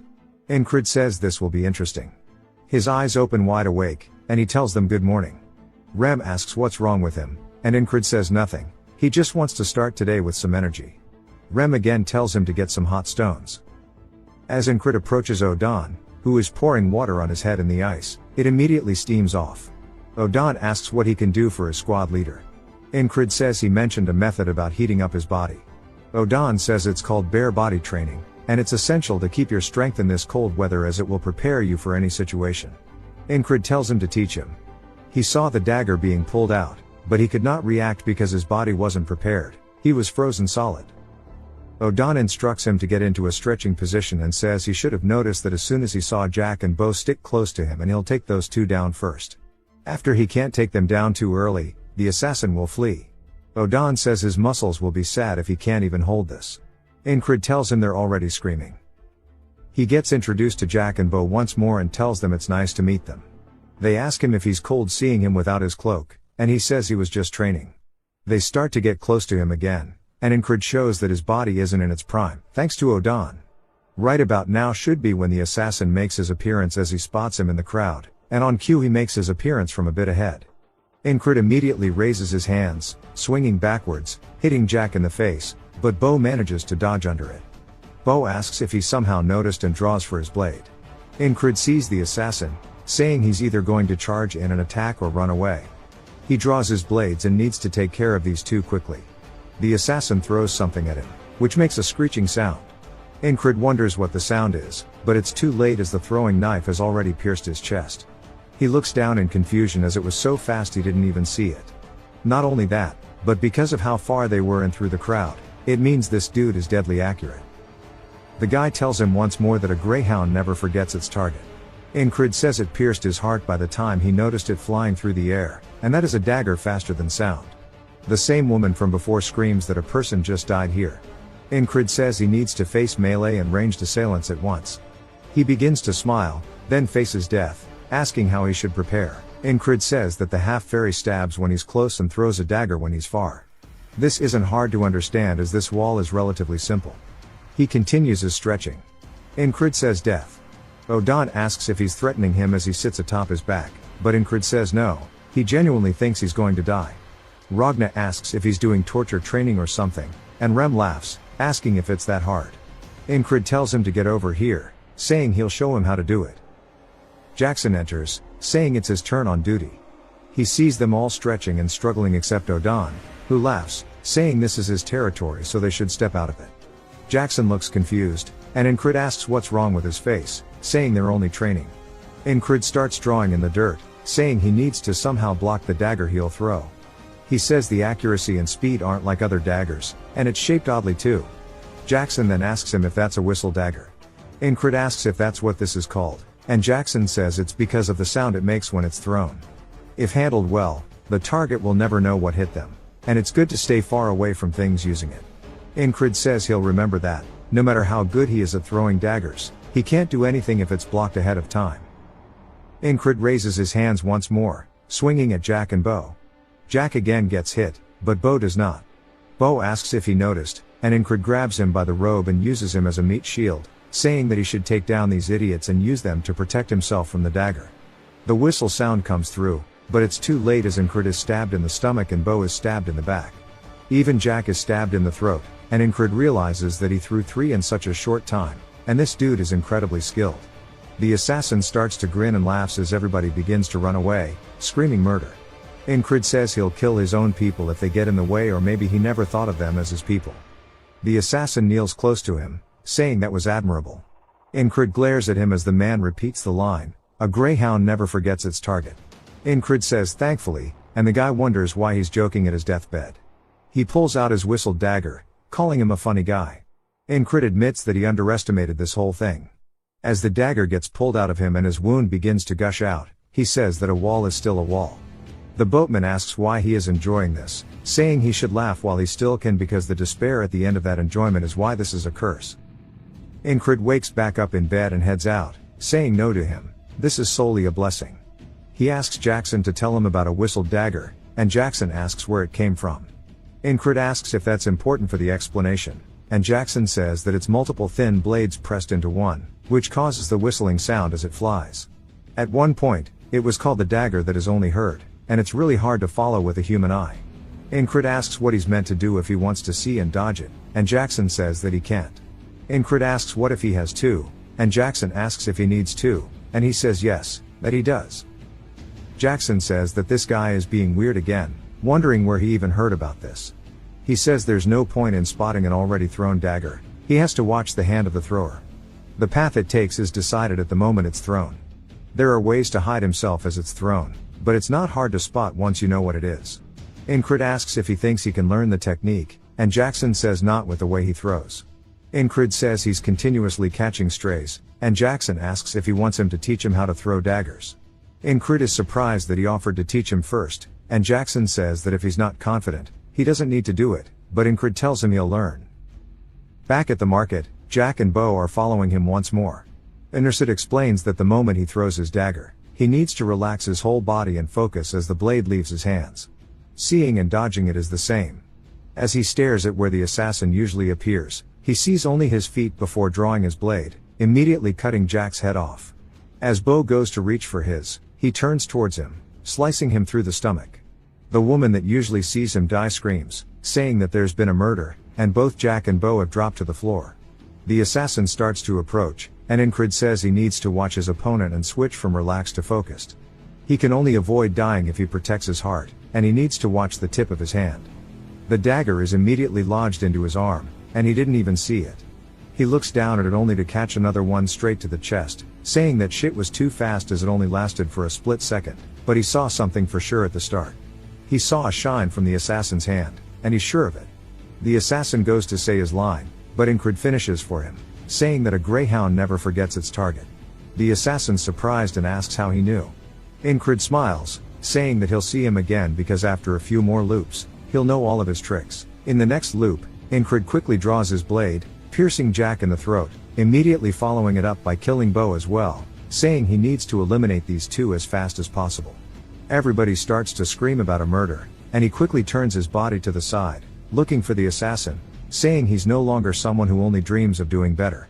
He sees the shine in the assassin's hand and says that he can achieve what he wants through hard work. The dagger is immediately thrown as it soars through the air towards him. Incred uses concentrate on a single point to follow its path and uses metal bracers to block the first one. The assassin begins to spin another one, calling him crazy while sweating nervously. Incred realizes that it's coming from the front and needs to dodge to the side. But it was none other than a feint, as the assassin is still spinning the whistle dagger on his finger. Incred realizes this and accepts his fate, as there's nothing he can do when the assassin throws the blade for real this time, piercing him through the chest. He drops to his knees, saying that he can adjust his timing according to his movements, and that this dagger is pretty damn cool as he pulls it out of his chest. He looks down at it, saying that he wants to have this as well.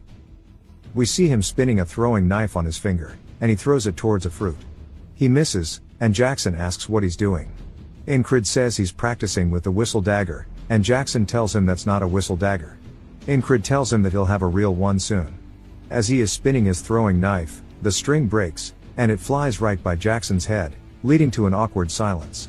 Incred explains that this is the 8th loop. The whistle dagger comes straight in, and Incred ducks underneath, saying he won't fall for his delayed attacks again. He then feels a sharp pain in his back as we see an arrow lodged into it, and he forgot that Rotten was up in the tower. On the 9th loop, he's throwing his own dagger, which hits Rotten straight in the throat. The assassin calls him an idiot for looking away and throws his dagger, only for him to die once more. Then we see the fruit he was throwing at earlier get pierced as Jackson was holding it, and it falls to the floor. He looks over at Incred, surprised, and Incred says that his arm and hands are for guiding it, and your entire body is used to throw, asking what he is missing here. Jackson says that this should be enough, asking if he learned to throw daggers before. Of course, Jackson taught him, but Incred can't tell him that, so he says that he saw someone throwing one on the battlefield, and he just copied him. Jackson wonders if he is a hidden genius or something and asks if he has heard of the throwing blade technique, saying it was created by a man called Georg, an assassin. The name comes from his weapon, the whistle dagger. Georg strived for a soundless blade made of a very thin single-bladed knife. However, that was too difficult to handle, which led to the whistle dagger as they know it today. Incred says that must have some real history behind it, and Jackson asks if he hasn't heard about it, saying that he thought he would have. Incred asks why he would think that, and Jackson says that it's because his stance fits perfectly with throwing the whistle dagger. Now on his 10th loop, we see Jack asking him where he wants to go, and Incred says that he told him they are patrolling another route today. Jack tries to tell him they were assigned to the market, though, and that they'll be punished for this. Incred barks at him, pulling rank, saying that he ranks the highest, so he'll take responsibility to follow him. Jack and Bo then discuss what to do, and as they get further from the town, we see them up at a hilltop. Incred says the market is a stage that has been perfectly set up by the assassins, but he doesn't plan to play their games. Jack tells him that they should return, and Incred asks them what they earned for betraying them. Jack and Bo realize the jig is up and immediately draw their weapons, running at him. He slices horizontally, cutting Jack open, and immediately impales Bo with his sword, killing them both. Then he glares over as the assassin makes his way up the hill, but Rotten is there as well. Rotten is surprised, and Incred tells them that they're late and to start already. The assassin then throws out 3 whistle daggers at the exact same time. Incred pushes his hand on the ground and lifts his body up over them, saying it doesn't matter how many he throws as long as he sees his hands. Rotten then goes for a crossbow shot on his back, but Incred throws a knife directly at him, piercing his skull. The assassin calls him an idiot, saying he looked away. Incred then blocks it with his bracer, and the assassin starts to have some cold sweats as Incred slowly turns towards him and lowers his arm, giving this dude one hell of a glare. The assassin starts to shake, asking him who the hell he is, and Incred tells him there's no need for him to know as he pulls the dagger out of his forearm. He asks him how many of the whistle daggers he has on him. The assassin realizes that Incred understands how to throw the whistle daggers as well, wondering if he is an assassin. Then he tells him that he has 2 left. Incred says he's jealous as he only has 1. The assassin tells him that he sure does have some balls to be joking around like this and that he must be crazy. He should know that he's a dead man as soon as he throws that one out. Incred says that there's only one way to know and they'll have to figure that out once he actually does it. He may hide his hands but he can't hide his entire arm. Incred starts to focus in, saying that if he pays attention to his posture, then that'll be the key to dodging these daggers. On cue, the assassin's arm starts to be visible. As his hand is twirling one, Incred realizes there's 2 at once. The assassin throws them as Incred easily avoids them. He retaliates with his own, which the assassin dodges, getting his cape caught. Incred stays locked in on the assassin, saying that he bets that he actually has more. As he sees them in the dude's hands, he realizes he's right. Incred then raises his as well. The assassin is shocked, since he thought he only had 1. Incred avoids the dude's whistle daggers and throws his own, which the assassin narrowly avoids too. He tells him that he lied, drawing his blade, calling him a bastard. Incred says that he did the same, and this is something he hasn't seen so far. He guesses there's no rule saying that assassins can only use long-range attacks. The assassin starts charging in with a lowered position. Incred says that this is a new attack. As the assassin thrusts forward, Incred says it doesn't matter, as we see him grabbing onto the dude's wrist after dodging the attack. The assassin now understands that he's in some hot shit, as Incred starts to pull him towards him. He raises his sword, saying that this is the end, and swings down, cutting half of the assassin's skull open and his chest. He then pants. As he pulls his sword out, the assassin's body falls over, and Incred says it took him 10 attempts to overcome this wall. He sighs and looks up, saying that this cycle of fighting, losing, and getting stronger, then eventually winning is so damn exhilarating. Bro is getting addicted. He then looks back down at the assassin's corpse, and wonders if he has any more whistle daggers. He starts searching the dude's clothes, finding a good bit on his chest, and decides to take them with him. Back at the commander's lodging, we hear the ferry commander asking if he almost got assassinated, but that he expected that and led them away. He tells her that it was actually just a coincidence, as we see the whistle daggers on his chest now. She says that she doesn't really buy it, asking if it's a coincidence that he fought 4 people and only got a minor scratch. He says the goddess of luck is on his side, but she looks at him with eyes full of suspicion, as he tries his best not to even make eye contact. She then tells him to return to his post, as he heads back to the boys. He opens the door, saying he's back. As an axe flies straight by his face, he sidesteps it, and Rem is surprised he managed to dodge a sneak attack. Incred asks if he's insane, saying he almost killed him. Rem says he's got assassins on him now, and he's got to keep training. Incred tells him to eat this, as he throws a hot stone towards him. Rem catches it with his bare hands, for some reason he knows it's a hot stone, but not that it's edible, and starts screaming. The axe actually cuts some of Incred's hair. So he asks Craze how much for a haircut, and then they start haggling, as Rem is freaking out about the damn stone. They settle on 8 copper, as we see them now outside, with Craze cutting his hair. Incred then asks if he can get a discount for being a squad mate. Craze tells him to go to one in the city if he doesn't like it, but Incred says he won't do that, as the ones in the city suck. It then begins to snow. Craze looks up at the sky, saying it's pretty cold today. Rem calls it the devil's powdered shit, whereas Odan says it's a test from God. Ragna says he agrees, and Jackson just sits there silently. Incred just wonders why they are all out here, but it's obviously to protect him. He wonders how the assassin got into the border guard.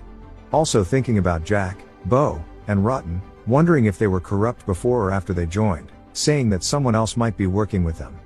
He asks Craze if he knew the 3 who died and where they are from. Craze says that Jack was conscripted after he was caught pickpocketing. Bo insulted a noble, which gets Rem's approval, and low-key Incred's too. Craze continues, saying that Rotten was a mercenary for a failed merchant association, and they all joined in the past year. He also thinks they were in a guild together. Incred says that based on all of these things, there's only one thing he can think of, and that has to be the Thieves' Guild. What in the Skyrim? He says it is a guild in name only, a den of criminals. A Thieves' Guild member would know the ins and outs of the city, so it makes sense. He asks Jackson if he knows anything about the Thieves' Guild. Jackson asks why he's asking him. Incred says that he thought he might know, asking if he doesn't. Jackson says he's become too open, but tells him anyway, saying after they reconstructed, his contact in the guild went silent, and he doesn't know any more than that. Craze tells him that he's all done, as Rem says that his barber lined that shit up really well. We see his hair's a little shorter. Incred looks up at the snow, saying there's quite a bit of it. Jackson then tells them all that he's going to be out in the city tonight, and Rem says that he knows he's just trying to get out of snow shoveling duty. Incred thinks about it, asking why they don't all go on a mission instead, and if they agree, none of them are going to have to shovel. As soon as they hear that, they immediately agree, saying bet. Even Craze is ready to go. Bro can't believe that everybody here hates snow shoveling this much. He says he's going to have to go get permission from the commander, and Ragna calls him lazy for not having done that already. They all head inside, as even Odan tells him to go do it now. Incred says at least they are unified in their hate for snow shoveling. He heads back to the ferry commander after telling her everything, and she asks if he wants to go investigate the Thieves' Guild. He says with her permission, of course. While she's still suspicious of him, he continues not making eye contact, and she realizes it's deeper, asking if he only wants to skip snow duty. Before she can even finish her sentence, he says no, and he really just wants to seek justice. He can't believe she sniffed his bullshit out so fast. He heads back out and regroups with the boys, who ask where the Thieves' Guild thing came from anyway. Craze says that he's talking about the Gilfin Guild, asking if he has any info. Incred says he doesn't, and that's what they're here to get. Poor Rem is cold. He then tells Jackson that they are going to wait in the inn and find out where they are. Jackson asks how he's meant to do that, and Incred says that's something he needs to figure out. Craze wonders what the hell kind of order that is, but Jackson immediately says he's got it. Craze starts to wonder if maybe he's the weird one here. At the inn, which is called Vanessa's Pumpkin Soup, Craze asks what will happen if the Gilfin Guild is innocent. Jackson says that even if they aren't involved with the assassins, they are still criminals. It's about time someone cleaned them out. Grace thinks about it and then tells the waitress named Lisa to wait. She asks what he needs, and he starts whispering into her ear. Ingrid wonders what it's about, but notices that Jackson is late.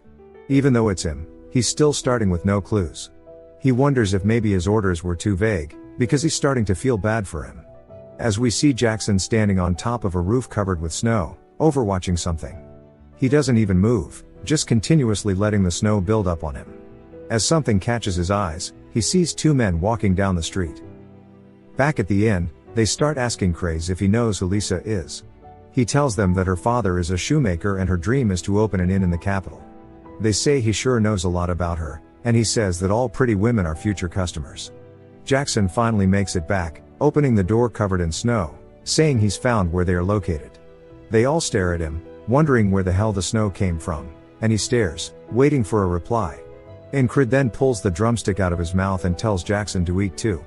Jackson says he's good, asking why they are waiting, saying they should head out. Rem says hell no, it's way too cold out there. Jackson says he'll shower him with his own blood, and that'll make him warm. Ingrid says he also wants to head out now, but their mobility is compromised due to the snow and they need to be careful, so they'll leave when it stops snowing. He looks out the window and realizes it won't be anytime soon, then he tells them all to get ready to go. They say that he literally just said a couple seconds ago they were going to wait. He says that he's waited long enough. As we see them actually heading outside, poor Rem is still cold as hell. He says the inn was so nice, asking why they had to leave. As they make their way down the alley, a beggar beside them pulls out a hidden blade while glaring at them. It's not just him, but his boys pull up too as they start running at them. Rem takes off his blanket and greets the man with a smile, asking the man a hard-hitting question. He then hits the other dude in the face, saying that he came out of nowhere, asking Jackson if this is his friend. Crace says that they are probably with the Gilfin Guild. Jackson says that this will lead them to their hideout as he reveals a hatch. He says the beggars are their gatekeepers. The door is locked though, so they need to find a way in. Odon tells him that he just needs to get away from the door. He rears his fist back, saying knock, knock, as he punches straight down, shattering it open. He says it looks like they forgot to lock the door and that they can go ahead and enter. Rem calls him a brute, which is pretty funny from the barbarian. Ingrid says he doesn't really care as long as they get the door open. As they head inside, Rem wonders what he's going to ask them first, and Ingrid says that he'll talk later. For now, they just need to subdue them with force.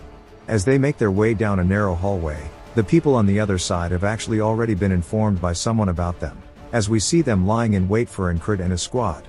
The leader of the small group says that reporting their failure would be a pain in the ass, and he guesses they can take care of it themselves. Another dude says he doesn't know if this is going to be okay as his squad mates are coming to him. The leader asks why they should care about a bunch of nobodies. As soon as he says that, the door gets blown off its hinges by Odon, who kicks it down again, saying it looks like they forgot to lock this one too. The leader now realizes that he might have bitten off a little bit more than he can chew. Rem says that now they can kill them, but Ingrid says to start with those who have never killed the weak. Those who are willing to go into a cell, those who do not want to die can throw down their weapons and cross this line, as he draws it in the dirt. He says that those who don't comply will die. Rem asks why they're not just killing them, and Ingrid says he's changed his mind, but just thinks to himself that he was pretty cool just now.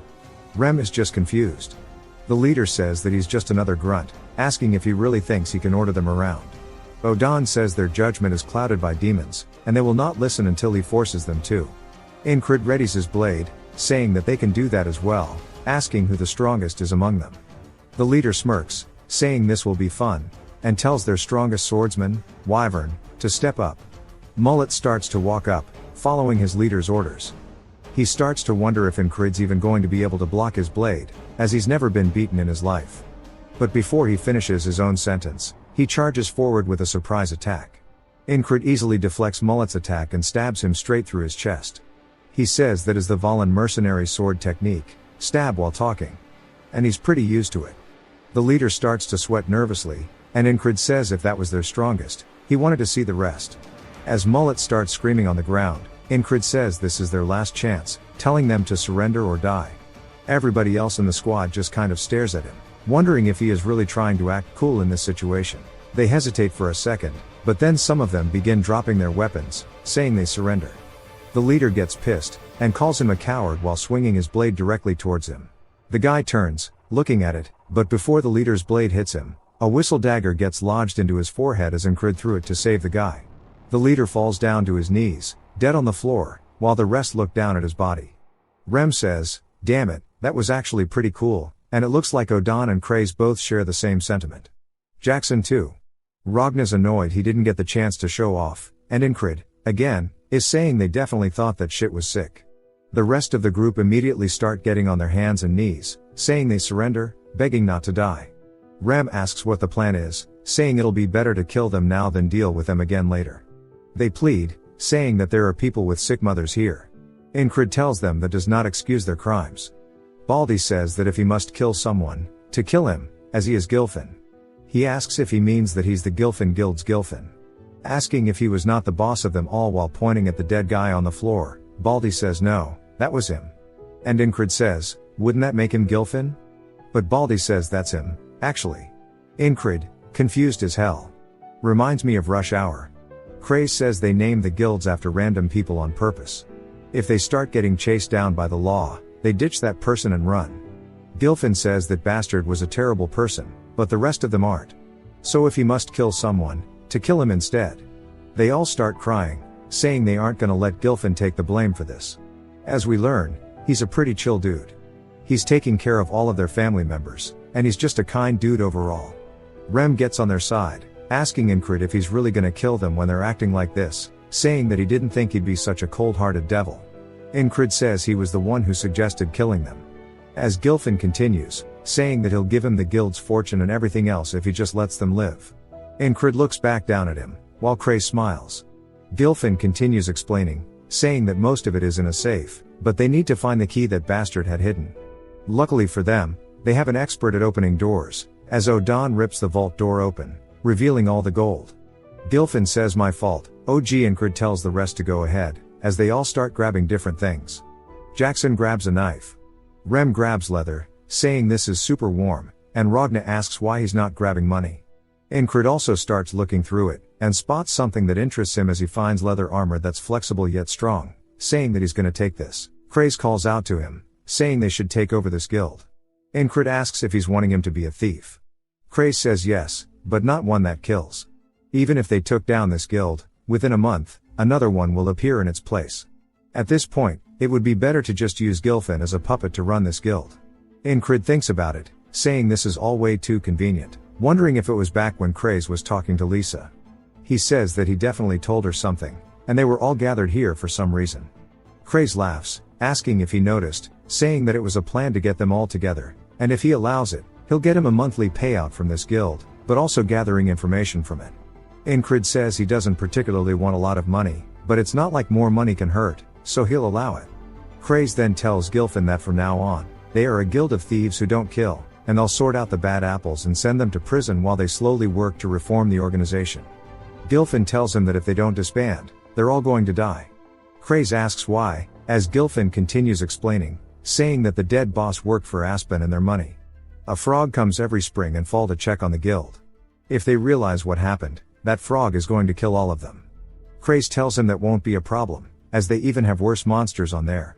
As he points to the boys, Incrid tells them that if they've got what they wanted, they should head back.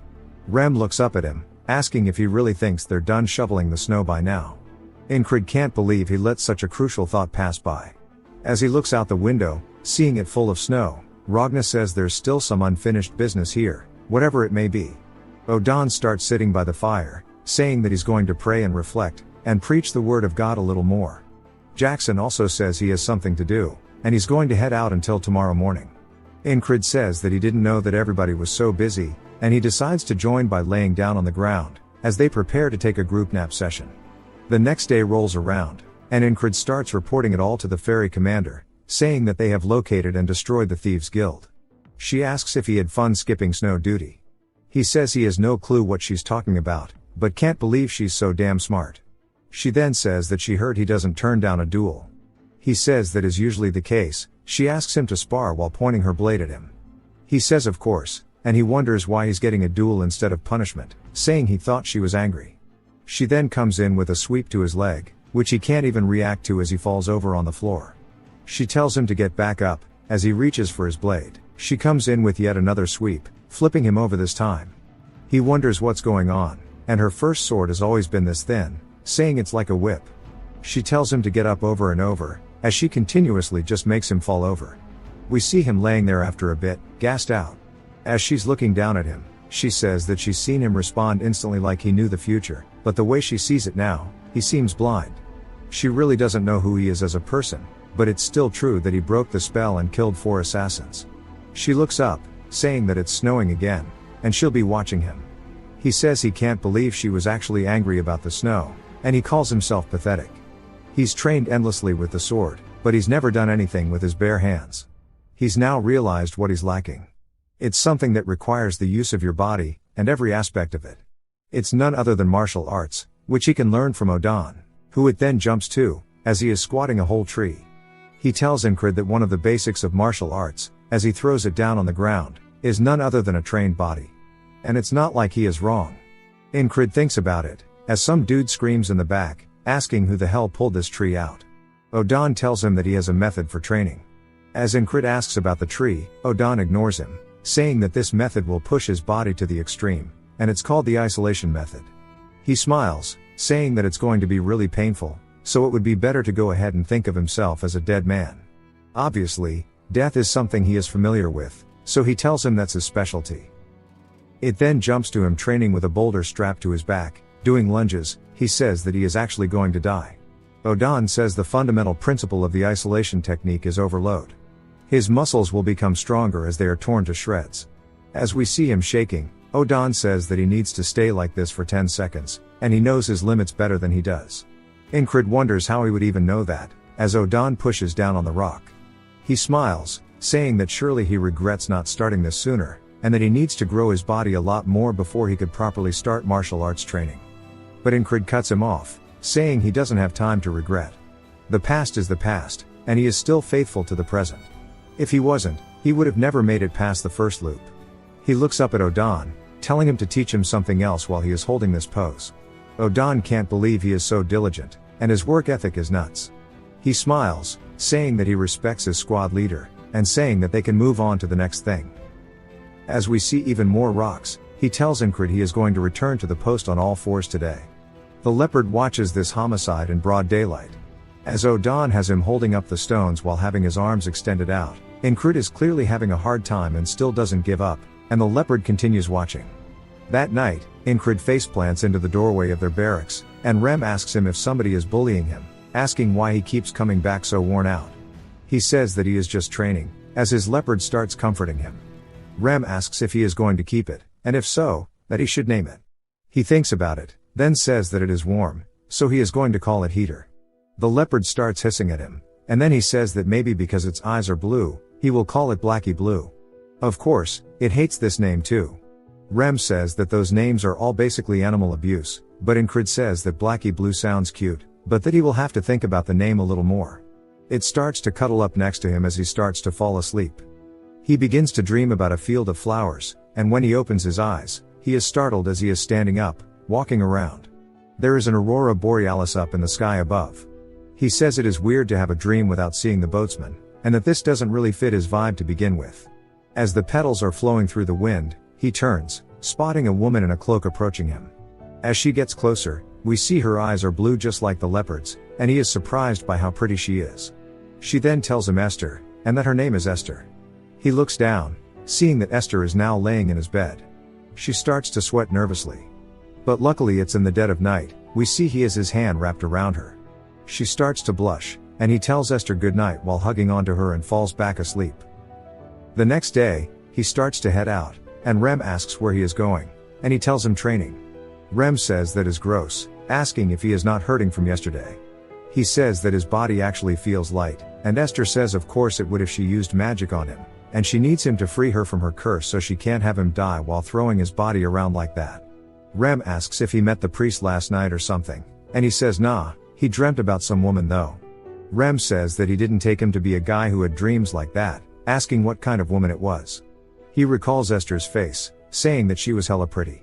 She sighs, saying at least his eyes work well, and it is natural for magicians to endlessly explore magic and mystique, and in her quest for knowledge, she got cursed. Transforming into a beast, least one of you freaks gonna look at your cat sideways, But due to this her powers are also bound. She was wandering the fields one day, led by the scent of a curse, only to find none other than Incred.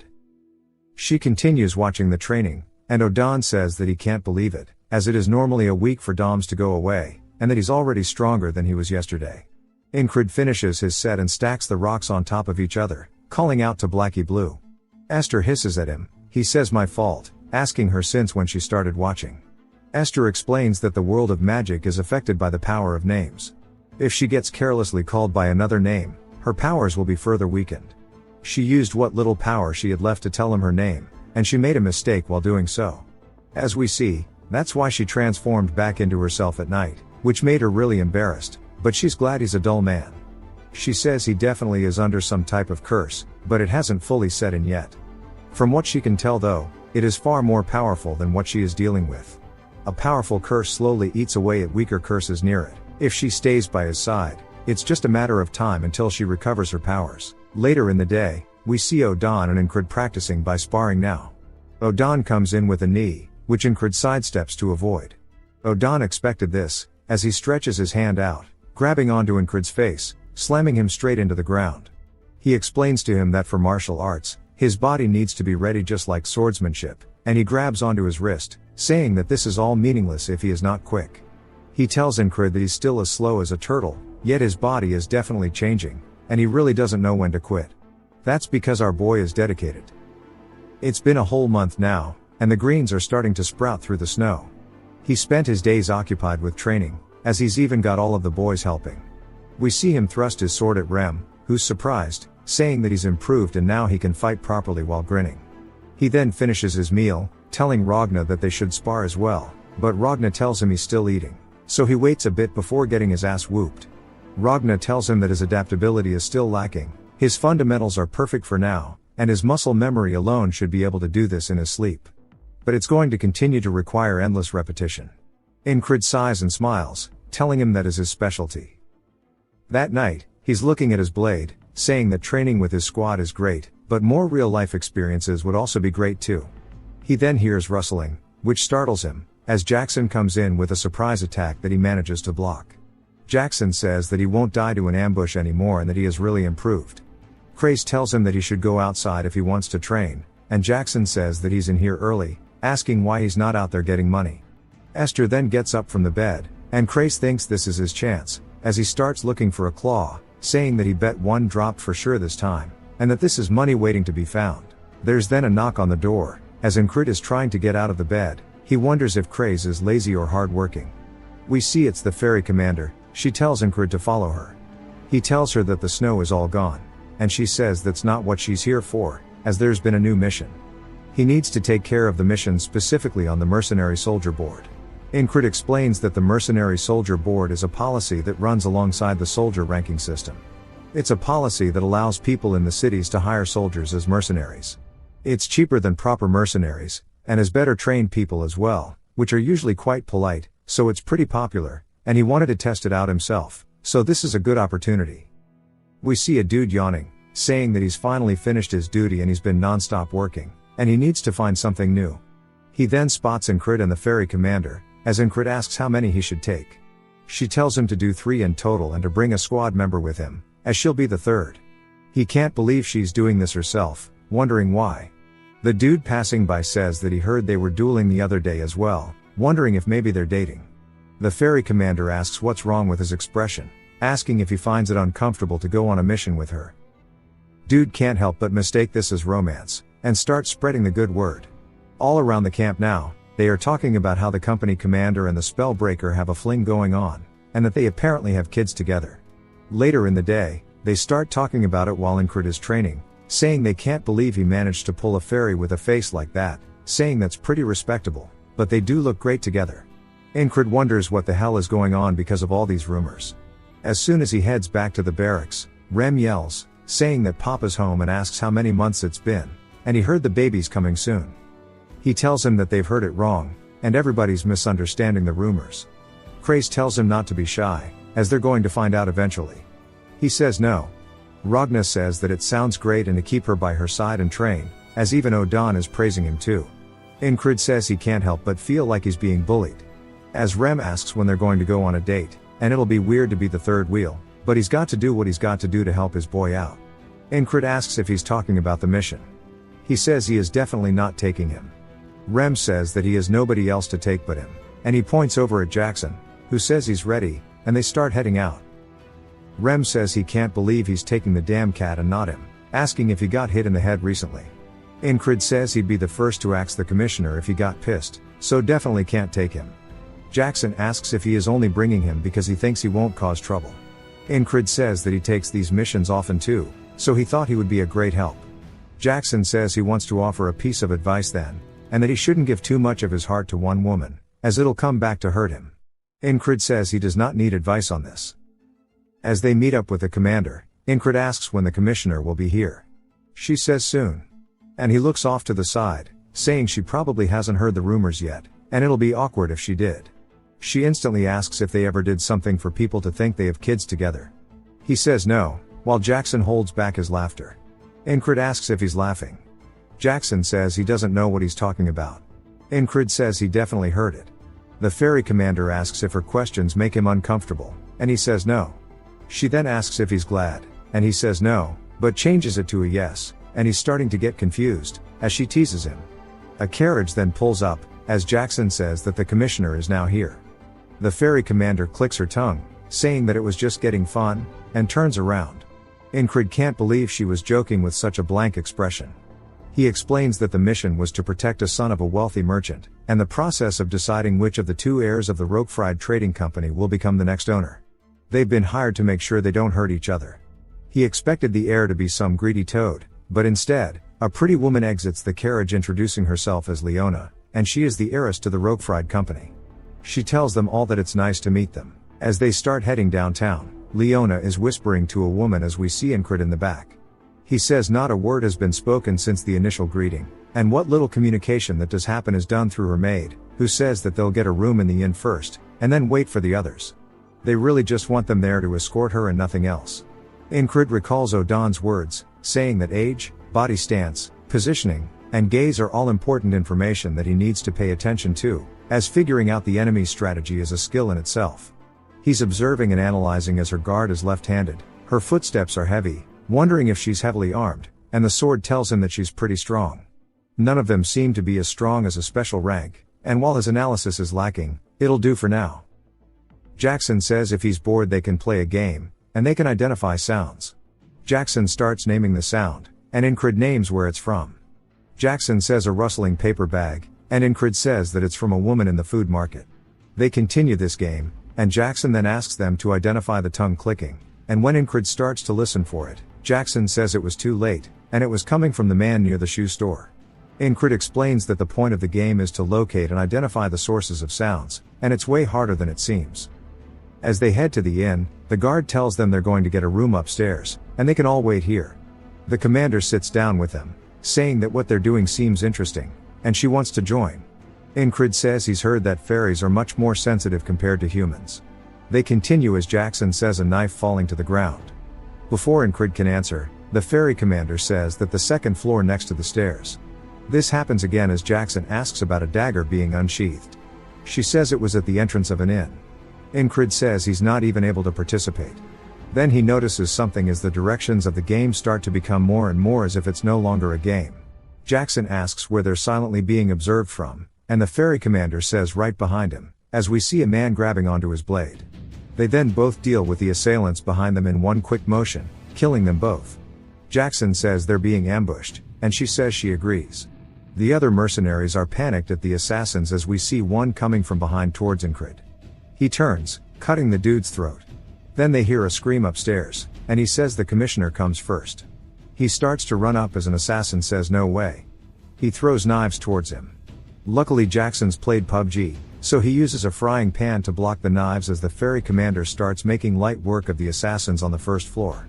They wonder why they're so strong, and the assassins say they'll just outnumber them. Jackson stabs a dude in the throat while Incred runs upstairs, and the ferry commander says that all of his squad members are far stronger than him, but they all listen and trust him, and she can't help but wonder why it is this way. As one of the assassins starts charging at her while screaming, she smiles, saying it's interesting, and then turns, stabbing him through the arm and the throat at the same time. Incrid stabs a dude in the chest, pinning him to a wall, and says after encountering the assassin that went after Krang, and recently the half-fairy assassin, attacks like this no longer faze him. All of the strength and combat skills he's been practicing have made him feel like an entirely different person. Odan says he's still too slow. But he can feel it already, that his movements are much more refined as he kicks the assassin straight in the chest through the railing, sending him off the second floor. He then turns, seeing the female guard thrown out of Leona's room as she hits the railing. He runs up to the door, seeing what's going on as an assassin is yelling glory to Aspen, going to stab at Leona. The maid stands in front of her screaming no. She is really about to Mr. President get down this. Incrid says he's too close for the whistle daggers, and stopping him can't be guaranteed. He doesn't even know if he'll be able to reach them if he tried. As he starts to recall a way to quickly close the distance, he says he's seen it once. As he recalls the night on the battlefield, he says imitating it perfectly is impossible at his level. As he starts to try his best to do it, he says even if he replicates it a little bit, it'll be good enough. He does exactly that. As he quickly dashes in, making his way closer towards them, the assassin's blade starts coming down. As we see Incrid make his way in front of it, he uses his back to block the attack. The assassin scrapes against it. He's surprised, and we see that it's actually been blocked by his armor. Incrid says he's so glad he got this from the Gilfin Guild, telling the assassin that they should have a chat downstairs. He then picks the dude up over his shoulder and yeets both him and himself out of the window, and they land on the ground outside. The assassin starts coughing, and Incrid stands up, saying that he managed to cushion his fall with the other dude. Leona looks out the window, wondering what the hell that was, and Incrid says there are no more enemies on the second floor. This guy here is definitely in pain from the fall, but he's still standing up, which proves that he's got some grit. The dude pulls out a second blade, calling him crazy, asking if he is a border guard. Incrid says no. The dude says that means there's no reason he shouldn't be able to beat him, as he pulls out a second blade. Incrid says that even though the dude's swords are of different lengths, he's not off balance. Incrid wonders if he knows how to use the flowing sword, thinking about how to respond. The assassin says that he's going to kill him first, and then destroy that woman. Incrid asks him if anyone else has told him that he talks way too damn much. He gets pissed, charging in, and Incrid says this is his first real fight in a while, and that the dude seems pretty strong. Incrid lowers his back foot, starting to get into position, wondering what he should try first. The assassin, ready to thrust one of his blades, raises the other into the air. Incrid says that both of these attacks are going to come in unison, and that it is a Valen duet. As one of the blades comes towards his head, he sidesteps to his left. The assassin immediately follows up with a swing, which he ducks underneath. The dude then tries it again by thrusting forward, which Incrid backpedals. Now that there's distance, the assassin comes in for a big lunging thrust, which Incrid avoids by ducking to the dude's other side. He stands behind the guy as he starts to realize he might have screwed up. He can't believe some random has dodged all of his attacks, and Incrid tells him he's impressed. He couldn't learn that because he lacks the talent. Based on the guy's speed and accuracy, he's about as good as the stabbing pervert he met in his first loop. The guy comes back in, asking what he's saying, calling him crazy. As Incrid locks in his eyes focus, he starts to hone in on the guy's blades, and says now he understands as he can tell which path of attack the assassin is going to use. Incrid then raises up his arm and smoothly starts to move his blade forward, stabbing the dude in the chest while having zero wasted movements in doing so. Incrid is a little surprised, says he wanted to stab him in the heart, but he missed a bit.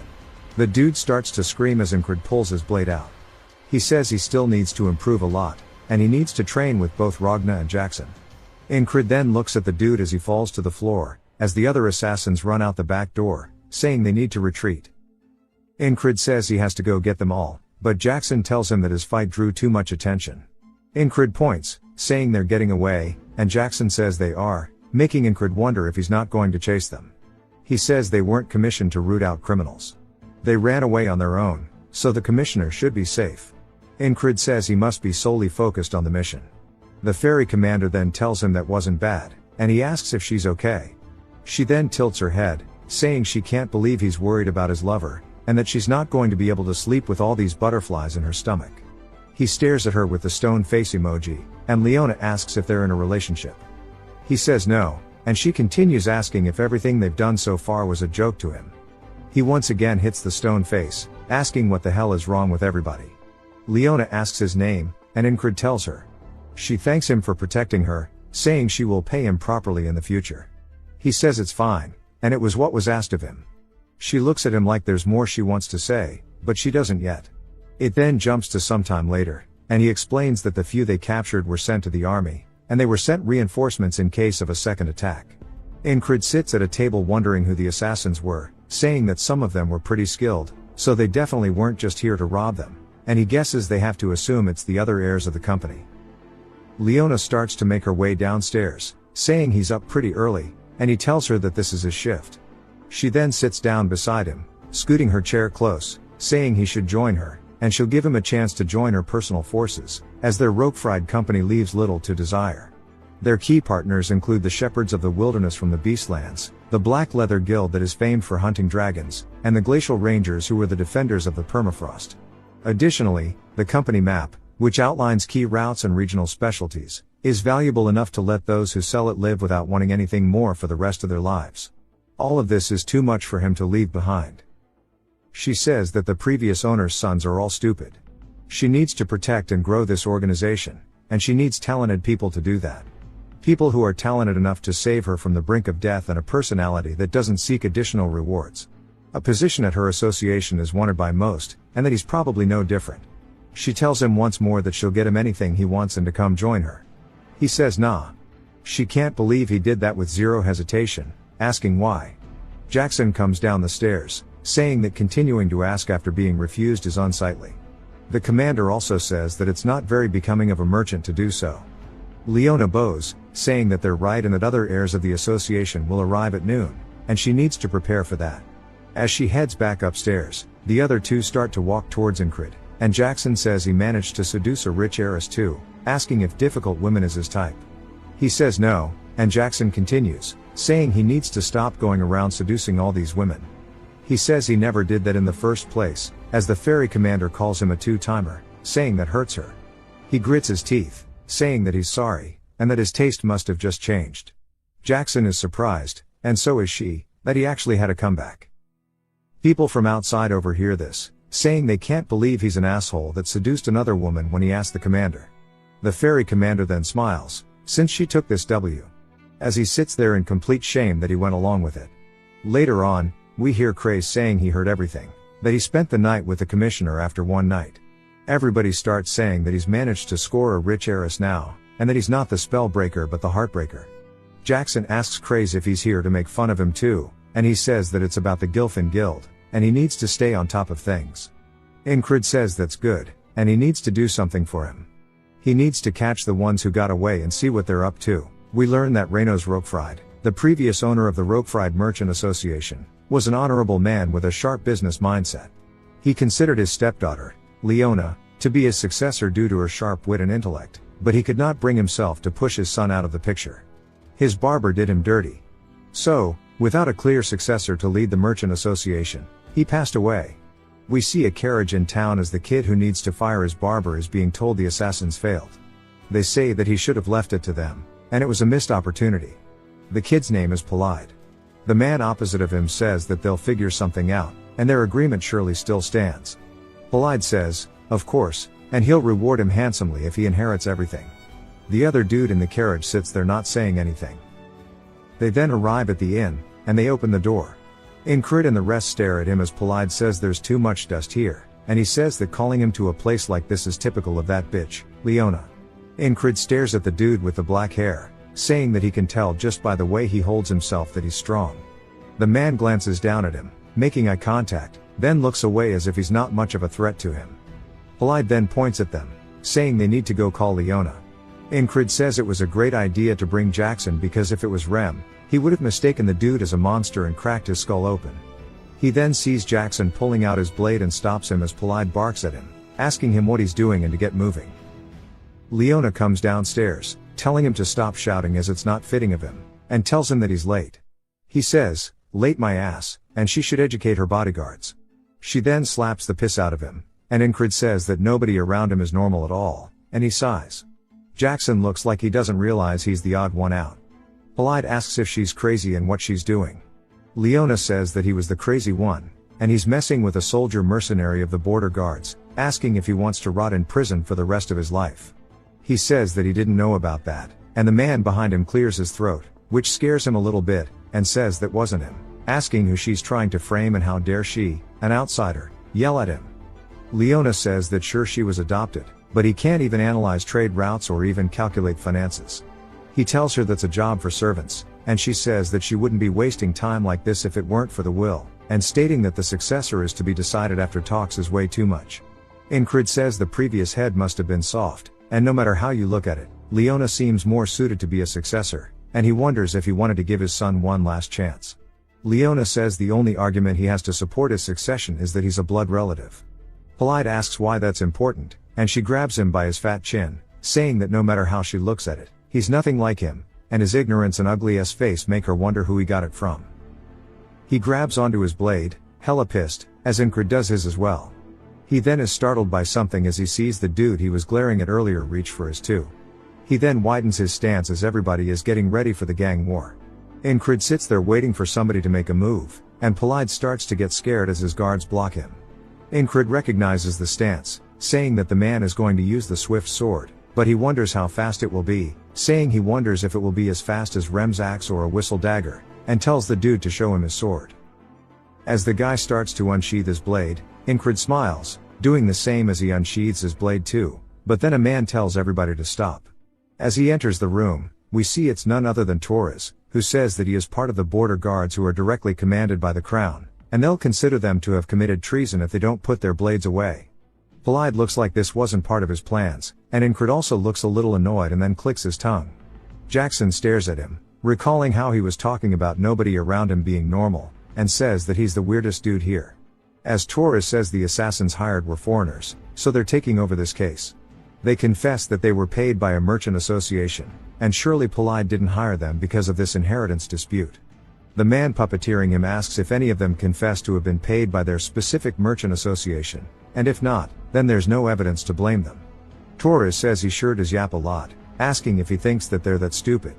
Leona says she would like to make an offer, and they should find more evidence to identify the true perpetrators, and that they can lock both her and Polide up until they find the ones responsible. Polide says that he didn't agree to this, and Incrid finds it strange that the victim is asking to be locked up. Torres says the ones they detained were all grunts who had no information. They just kept repeating that they were told to do so by their boss. Leona says there are still people to interrogate, as people managed to escape from that scene, and one of them might be the boss with the details, and that they should try to find them. Torres says that he wants to know what they should do if they can't find the ones behind it, and she says that's for him to deal with. Although it's not prudent to continue discussing the air matter of the border guards, they will return to their city under the condition that they all return if they were to be summoned. Incrid says that they won't be guarding her if they leave the city, and her bodyguards won't be able to take on Polides, especially the guy with the rapier, so she'll die as soon as she leaves the protection of the border guards.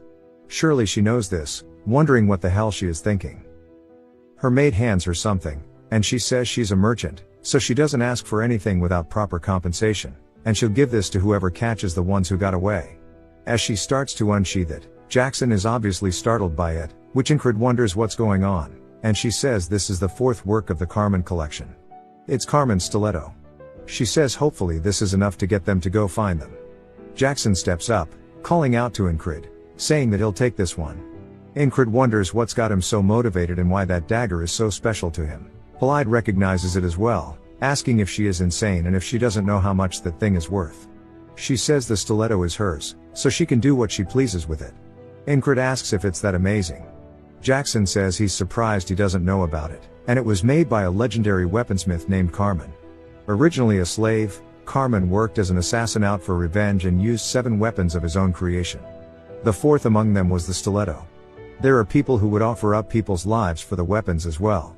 Torres then says that since everybody is present, he's going to hold them all, and nobody is allowed to leave the inn. Incrid tells Jackson not to worry about the stiletto, as he told Craze to get the dudes from earlier, so they should hear from him soon. Polide starts to get pissed while the guy with the rapier looks over, glancing at Incrid, who turns, and they make eye contact once more.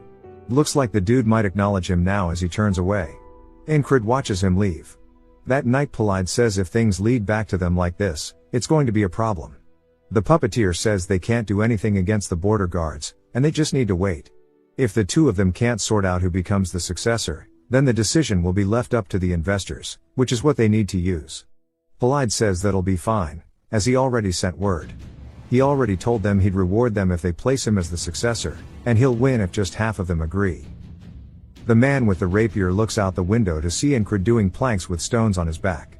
He's clearly having a hard time, but of course, bro is dedicated. He finishes his workout, and Torres asks why he's doing all that tedious training. Incred wonders what Torres wants, and Torres says that surely this is a prime opportunity for some time off. Incred says he would think that way if their time were equal, but time is valued differently from geniuses and those who are not. And things they can learn in a week, he needs a month or sometimes even a year to learn, and that means he doesn't have any time to waste. He then picks up the rocks again, starting to do curls, saying that he'll make sure to use each and every day to make sure his foundation is better to allow his future to be brighter. One of Torres's men says that he sure is an odd one, or maybe they are the ones that are lazy. Torres thinks about it for a second and then decides to get up, telling Incred to calm down with trying to get stronger, as he's already plenty strong. They only had a draw because he didn't expect that from him, wondering what he thinks the outcome would be now. Incred stares at him and then smiles while nodding, which means that they are about to start fighting. We hear people cheering them on as we see Torres preparing an attack, and both he and Incred stop shy of each other's throats. But obviously Torres would have won. They start cheering, saying that this makes 7 wins for Torres, and he says this is how it should be. They remind him he also lost 4 times too. Incred tells him to run it back. Torres asks if he's not tired yet, calling him a fiend, saying they've already gone at it 11 times. One of Torres' men says he wants to try as well, and the dude from earlier says he wants to do it too. If they've introduced these guys before, my bad, I haven't done this series in a while, it just now got enough chapters for another part. They start cheering, saying they need to take him down, and Polite watches, asking what they are doing so late, calling them barbarians. The guy who subbed out Torres is now throwing Incred to the ground, and as soon as he hits it, we see the man with the rapier is actually watching intently. Incred asks what that was and if he can do it again. The dude calls him insane, and the rapier guy says that his pride isn't hurt when he loses, rather, it's like a little kid who found something new to play with. On top of that, his open hostility while knowing he's far stronger than him is certainly unique. But even so, as we see Incred fall to the ground again, the dude says he falls for the same thing at least 3 to 4 times, and he's really not talented at fighting whatsoever. This time Incred slaps the dude's hand away and hits him with a judo throw, doing the exact same thing the guy did, slamming him into the ground. Torres starts cheering him on, saying good shit, and even the rest do, asking who's going to do it next. We see the ferry commander watching, saying that he's going around charming everybody, and that makes him a bad man. Leona asks if they are dating, and the ferry commander says no. Leona asks if it was a joke then, as the ferry commander tells them they are married. Leona gets surprised, and the ferry commander says they didn't hold a ceremony, but she thinks there's a child. Leona is even more confused, and Incred says this bothers him, and he really wishes she just had gone inside already. We then hear the rapier man call out, asking if it would be okay if he joined in with them. Incred turns as we see the dude raring to go. Torres wonders what he's thinking, and the dude says that his talent is by no means worth speaking of, yet he still has a desire to teach him, and he can't hold himself back from doing so. The man who taught him the throw says that the rapier dude's in a different boat from them, and that he should just sit down and watch, but Incred says nah, and he's been waiting for this. The dude stares at him, realizing he's a man of culture, and smiles while Jackson watches from the roof.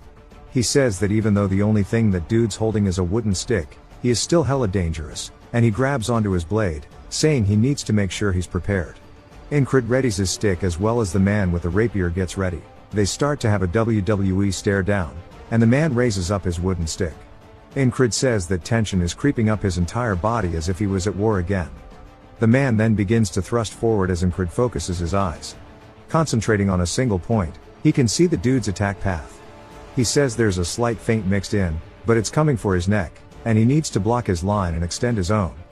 But then he feels as if he just got stabbed in the throat, which surprises him.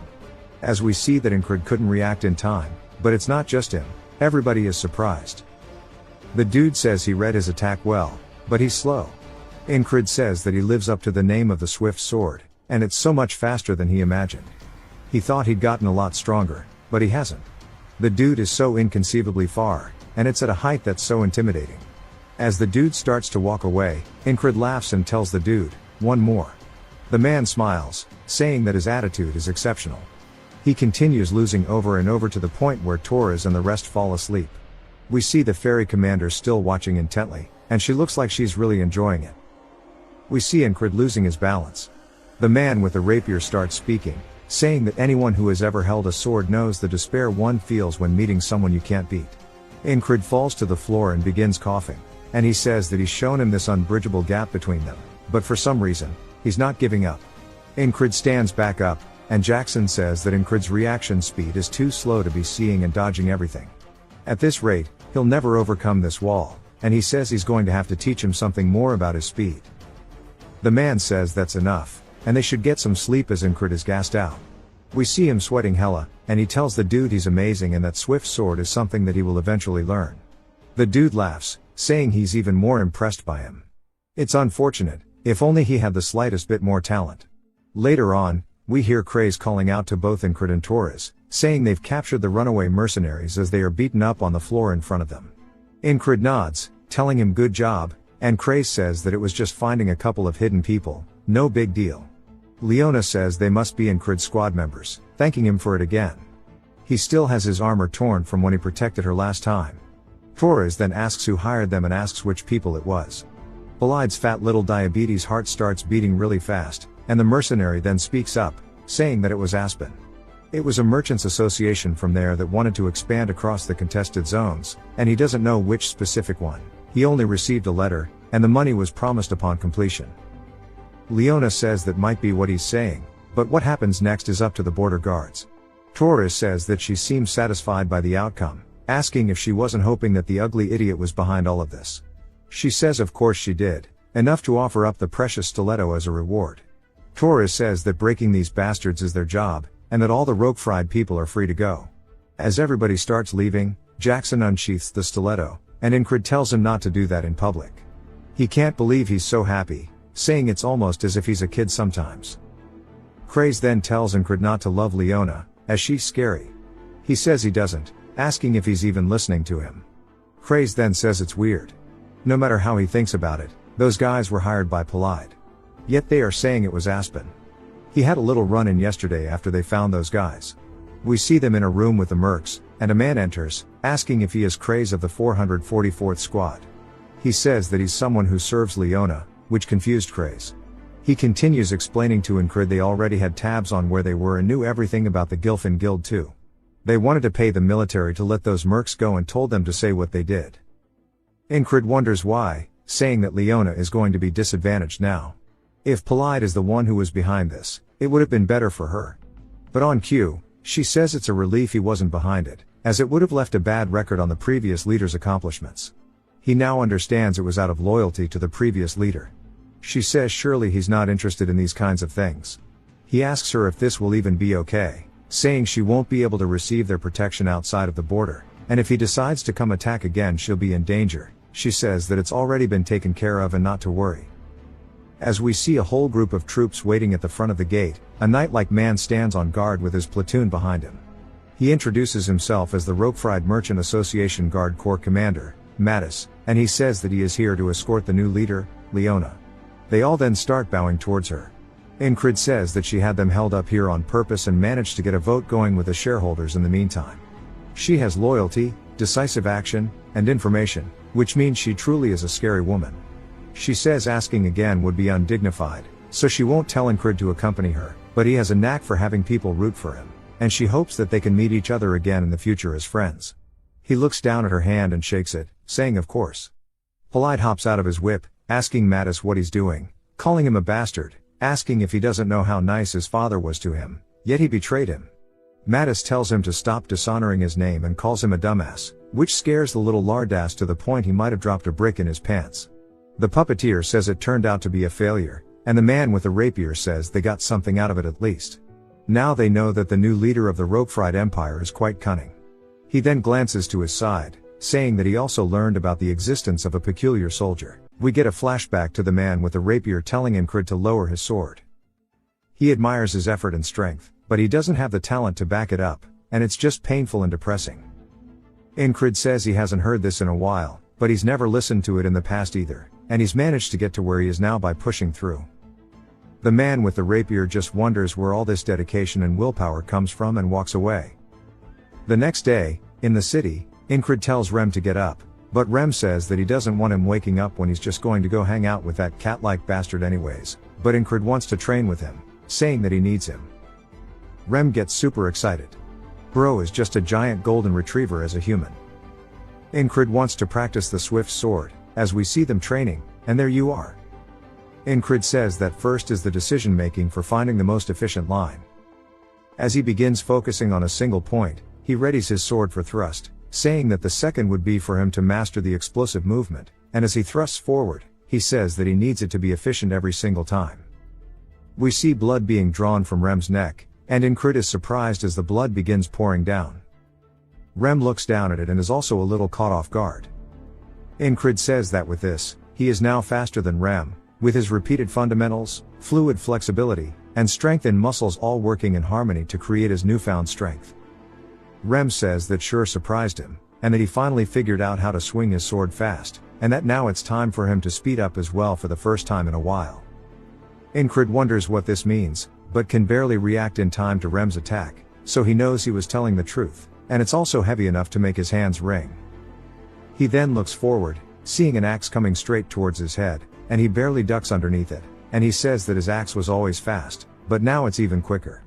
Rem is coming in for another attack, but Incred runs head in, meeting it 1-to-1, saying that there's still a long way to go. At night, he continues his training, and senses something blocking an attack from Jackson and his dagger. Jackson says that his eyes and ears are both doing great, and he won't need to train those anymore. Incred asks if he came all the way here to say that. As he walks away, Jackson says for now. Incred sighs, saying that this is why Rem calls him a cat-like bastard, only for Jackson to appear behind him, slicing his throat. Incred reaches for it, screaming, but we see Jackson far away, saying that is called murderous intent. It's what comes out of a person's intent to kill another. If he can't predict an attack with his sight and hearing, he'll need to detect it instead. This skill lets him detect something that supersedes the 5 senses. It is called the sixth sense. He will teach him that, as it will be his repayment for getting him the stiletto. Incred is just glad there's always more to learn, saying that an endless amount of fun is awaiting him. The next day, Jackson explains that the sixth sense borders on his instincts, and he can't rely on his perception, because his perception relies on his existing 5. His sense of direction, his ability to move, they're all things that predators use to hunt their prey. They are all part of one's instincts. If he repeatedly fights with all of his senses on high alert, he will be able to detect ill intent as well. Incred turns, saying that he senses him behind him, but Jackson says that he won't be able to get this so easily at first, but as he continues training, his sixth sense is sure to open as well. That night, Rem says that he seems a little different. Incred says that it's because he's got more muscles, but Rem says that's not what he's talking about. Odon chimes in, saying that he smells more reform. Ragna says that he doesn't think that's all. Krace thinks that he's more insane than usual. Rem says that's right, while all the boys begin agreeing. Incred says that he's the only normal one amongst these lunatics, and that's just how they must see him. Jackson wonders when he'll realize that he is the most insane one among all of them. That night, as they set up the brazier to sleep, Esther crawls over to Incred's bed as Rem asks if he smells like food or something since she's always sleeping with him. Esther tunes him out, saying that he once more put his body through hell, and she starts sleeping on his chest, saying that he's training enough to die every day. He would have collapsed long ago if it were not for her magic, and if he does end up dying, she won't ever be able to break her curse. She puts her paw on his armor, enchanting it with her magic. The next morning, Incred is stretching, saying that just like how he's repeating these loops, he'll train again. He'll never get tired of it, and knowing that this is something that will improve him is enough of a reward. He senses something, turning around, saying that that's where Jackson is, but of course he's wrong. He does it again, to be wrong, and once more, and all the boys are watching, and they seem to be thinking something in unison. Rem says that he wants to take back what he said about him seeming different. He has not changed at all. Odon says that it was weird, because he improved so much in one day. Ragna says that he too felt that he was once a genius, but he guesses he isn't. Jackson mentions that if he doesn't improve with as much practice, he can agree. But Rem says there's nothing like real life experience. Since the Aspens will be quiet for a while, He should go get commissioned to hunt beasts or something similar. The next day, Incrid goes in front of the commission board, saying that all 4 of them are pushing him for real experience, as if they are trying to test him. But he also understands, since he's not improving at all. A man then says that if he doesn't find anything he likes, then he could do this for him as he hands him a paper. Incrid looks down at it, as it says that he wants him to investigate a shoemaker's base. Incrid asks why he would do this mission, saying that this is something that a recon party should be doing. The man says that a recon party won't be enough, as according to the shoemaker, he thinks there were undead in his basement. Incrid is a little curious, saying that there's no way something like that is in the city, and he must have heard a rat or something, and he needs more experience right now. The man then says that he should please do it, and he calls him the spell breaker, saying that he can probably tell but nobody else wants to do it. The shoemaker is short-tempered, but he's a good man. His wife went missing recently too, so he must be angry, and that he should go check it out. Incrid says that he's sorry, but this request is too much, only for him to fold under zero pressure as he accepts it. A woman says that if he's here for the request, he needs to quickly get to the basement, and that he just keeps digging into the ground. Incrid says that he did hear he was short-tempered, and the shoemaker calls out to him, saying that this is what he was talking about. He shows Incrid the ground, and he found this tunnel. Incrid is surprised there's a tunnel in the middle of the city, saying that it can't have just been a rat. He lights up a torch and starts to explore it, saying that this looks like it was man-made. It's quite large, and there might really be monsters down here. He then is surprised as he sees multiple pathways in front of him, and there are 6 total. He says that this is made to be a maze. The shoemaker tells him to listen to the weird sound as they hear some form of rattling, and he says there must really be undead down here. Incrid tells him not just to walk in, and that he'll head in first, so he should stay back. As he takes a step forward, immediately the entire cave gets hit by the world's brightest flashlight. Soon they are drowned out by a blue light and they feel an intense heat. Incrid wonders what this feeling is. As it starts to get closer and closer, completely blinding them in the tunnel until it actually begins to disintegrate them, turning them both into ashes straight up on the spot. Incrid's eyes jolt open as Esther is laying on his chest. He said as soon as he detected the heat, he burned up instantly. He wasn't even able to take another step, and that was definitely a magic trap. It's common sense when you face magicians that you need to run. Rem then says that he and the boys were talking, and that he needs more experience. Incrid's lost in thought, saying that you're lucky if you die when facing a magician in combat. If you survive, you'll meet a worse fate. This advice applies to traps that are created by magicians. He wonders what he can do against the traps, saying that he doesn't know what skill he can train to overcome this. The man then tells him that if he doesn't see anything he likes to take care of this one, and it's the shoemaker's request once more. Incrid says this needs a magic specialist or support from the higher-ups. It's not like other walls that he's faced, which he could just do head-on, and that the ferry company commander would listen to his request. But before that hot-headed man goes in there alone, he then realizes that he barely made it last time and begins running, and grits his teeth, saying that he can't be late. He runs over to the shoemaker's house, kicking the door open. The daughter is scared. He asks where her father is, and she tells him the basement. He immediately leaps into the hole with zero hesitation, because the father is nowhere in sight, as he took a little longer this time to accept their request. As he begins sliding down the hole, he realizes he's too late, as he sees the shoemaker ahead of him walking down the middle path, and Incrid runs over towards him, telling him to stop. The shoemaker turns surprised and confused, but we see his foot was too far into the hole, as that bright blue light begins to appear behind the man, and Incrid screams out for him, only for the both of them to once more get deleted, turning into straight ash. In the waters of the afterlife, Incrid says that he needs to find a quicker way. He needs to go see him first and tell him to stay out of the basement. The boatman says that it may only be a moment, but he must have felt the pain of his flesh emulating and his entire body turning to ash, yet he still intends on stepping towards that flame. Incrid says that it's just as he said, the pain was like a million needles passing through his body in an instant. But that doesn't come close to how bad it hurts for him to watch idly by as an innocent bystander dies, and that is the true way of a knight. I love this guy. He immediately gets up out of bed and starts to head out, as Rem asks where he's going since they need to talk. Incrid says that he's going to save an annoying old shoemaker, and Rem wonders if there are leather boot monsters or something, wondering what the hell he's going to a shoemaker for. Incred makes it in time, and he's actually the one digging the hole.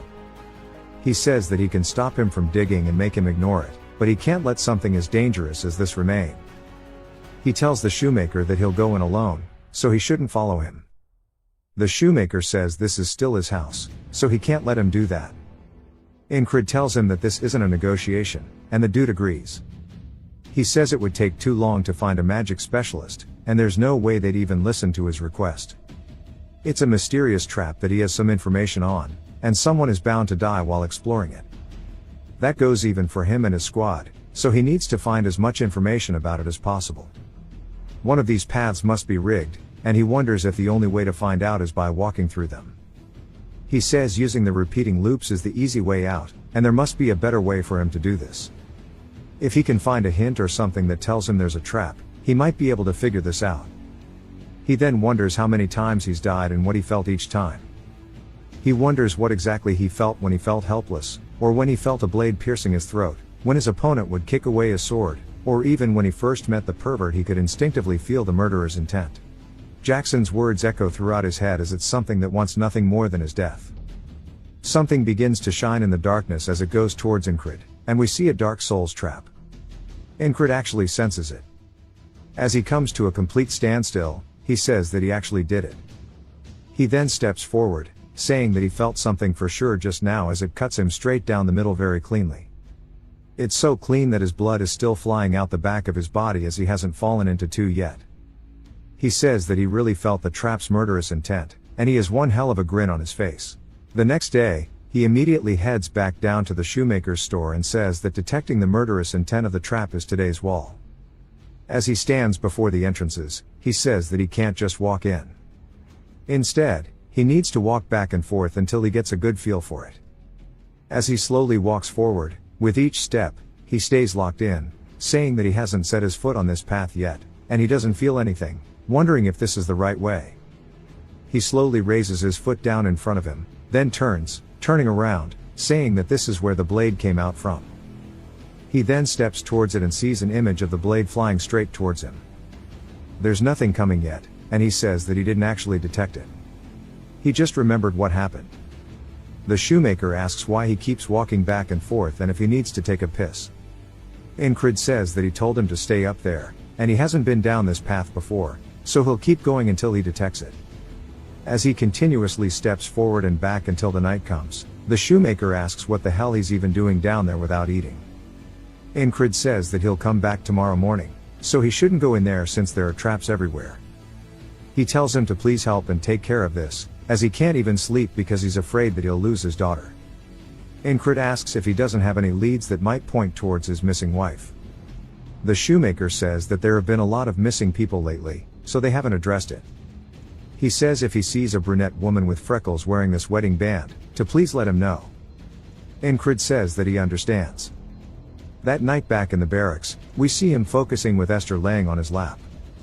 He then turns, thinking he senses Jackson, but instead, it's the opposite direction.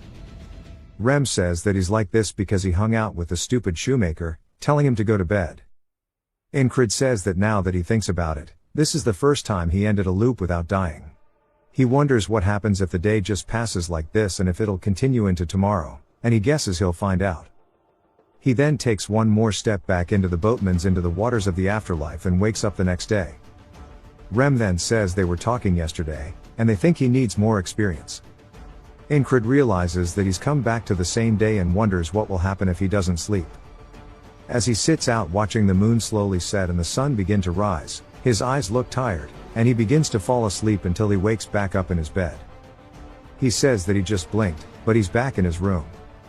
Rem once again says he needs more experience, and Incred says that he can't get past the loop without facing the wall, but this is fine, as he has no intention of facing it without overcoming this. It goes on for 10 days and then 20. He says that this is different from simple fear. He needs to feel it as he slowly lowers his foot down into the pathway. He says that lingering feeling of death is something he needs to be familiar with. As he continues slowly lowering his foot, it has now been 40 days. He throws the torch aside, and we're 50 days in now. On the 60th, He is getting closer and closer. And on the 70th day, we see a bunch of corpses' hands reaching out from under the ground, tugging all over his clothing, trying to pull him down into the ground. He doesn't continue his step forward, and he smiles as he's got some kind of idea of what it should feel like now. That night, Jackson comes in for a sneak attack, which Incred dodges. He then turns, looking at Jackson, and Jackson asks if he really figured it out in just a few days. It is now the 72nd day, and he's got his whistle daggers and everything ready for war. Then Rem asks if he's going to war at the shoemaker's place, and Incred says that he won't come back until he's slashed through 10 boots. Rem asks what the hell that even means, as Esther watches intently. Incred says that there are 6 paths and only one leads to an exit without traps, was what he thought. But whoever made this tunnel is a true creep, as there are traps in every single path. A safe option does not exist in the first place. But still, there is a path ahead of him. He just has to make sure that he does not step on the traps. On the first path, you instantly burn up into ashes if you take a wrong step. He exhales deeply before raising his foot, slowly marching forward. He senses the trap starting to activate as he stops his foot before it touches the ground. He realizes that this is what he needs to do all the way through, and with his foot still hovering, he slowly starts to move it to the side before he confidently slams it into the ground, and there's not a single hint of the trap activating. He stays locked in, focusing on his senses, saying that one step at a time is all he needs. As he just has to continuously keep this pace up, taking baby steps, focusing to not activate the trap. As he's opening his 6th sense, he begins to feel the path open up ahead of him. He begins walking forward as naturally as breathing was to him, following his 6th sense. He then steps into an area with light, which as he slowly opens his eyes, he sees torches in front of him, and he says that once again he has overcome a wall. A ghoul begins to attack at him, but he cleanly slices at it, cutting it clean in half, sending its torso across the room, and he smiles, thanking this cycle because it has given him a great present. Our boy is a freak. As the ghouls continue running forward, Incred says that ghouls have a strong poison on their fingernails. Even a slight scratch will lead to a serious injury. Normally, a ghoul takes multiple soldiers to subdue. But we see him charging, slicing through a good chunk of them. Incred then rotates, keeping his momentum carrying through with his hips, giving us that classic baseball swing, cutting the group in front of him also in half. He's not done there, as he grits his teeth and lowers his blade and does a very big overhead slash, making his way through the ghouls. He then leaps through the air with his sword behind him and swings forward, cutting the one in front of him in half, but also the head off of the one behind him. As he lands on the ground, they begin falling over. He's gassed out. He says that he fought quite well back there, and his squad should have seen this with how they've been treating him recently. He then hears some ghoul dogs barking and running towards him. As he looks over, the shit looks like straight nightmare fuel. He says that it's a demon wolf, but realizes it's mixed with other beasts and monsters, so he wonders what exactly is up ahead of him. Meanwhile, Esther is jumping roof to roof, saying that Incred seemed weird today. She wonders why he would go to a shoemaker while being so heavily armed, and it'll be very bad if he ends up dying because he's so reckless. She then starts to sense some energy coming from the shoemaker's house, saying that it's the smell of a spell, and she looks very wary about approaching it. Back to Incred stabbing his sword into one of the wolves. He still stands there, panting. He hears some weird breathing, saying that it's coming from deeper in the cave. It's really faint, as if it's about to stop any second. He wonders if it's another demon, or if it's the one who dug the tunnel. But what he sees ahead shocks him, as there are corpses littered all throughout the section. He begins looking up at the corpses, saying that he spent a lot of time in the battlefield, so he doesn't blink at the sight of a regular corpse. But this is definitely not the same. He begins to hear a woman begging that somebody please grant her peace, and she begs for him to kill her, as he spots the wedding band on her finger. It's the shoemaker's wife. He recalls him saying that she is a brunette with freckles. Incred starts to feel hella pissed, as a man says that he's been hearing some noise, and it looks like he has fresh new material. He doesn't know how he got here, but all is well, and that he can make a friend for Bamillo. Incred asks the man if all these corpses are his doing. He asks who else would do it besides him. And the man says that those pieces of trash are failures, and that this child behind him is Bamillo. This is pure art, saying that he'll make something beautiful out of him too. Incred says that he's a magician. and his instincts are telling him to run, because like he said before, he's lucky if he dies when facing a magician in combat, but if he survives he'll meet a worse fate. Incred is too far gone, saying that he'll kill him even if it takes him tens of thousands of lives.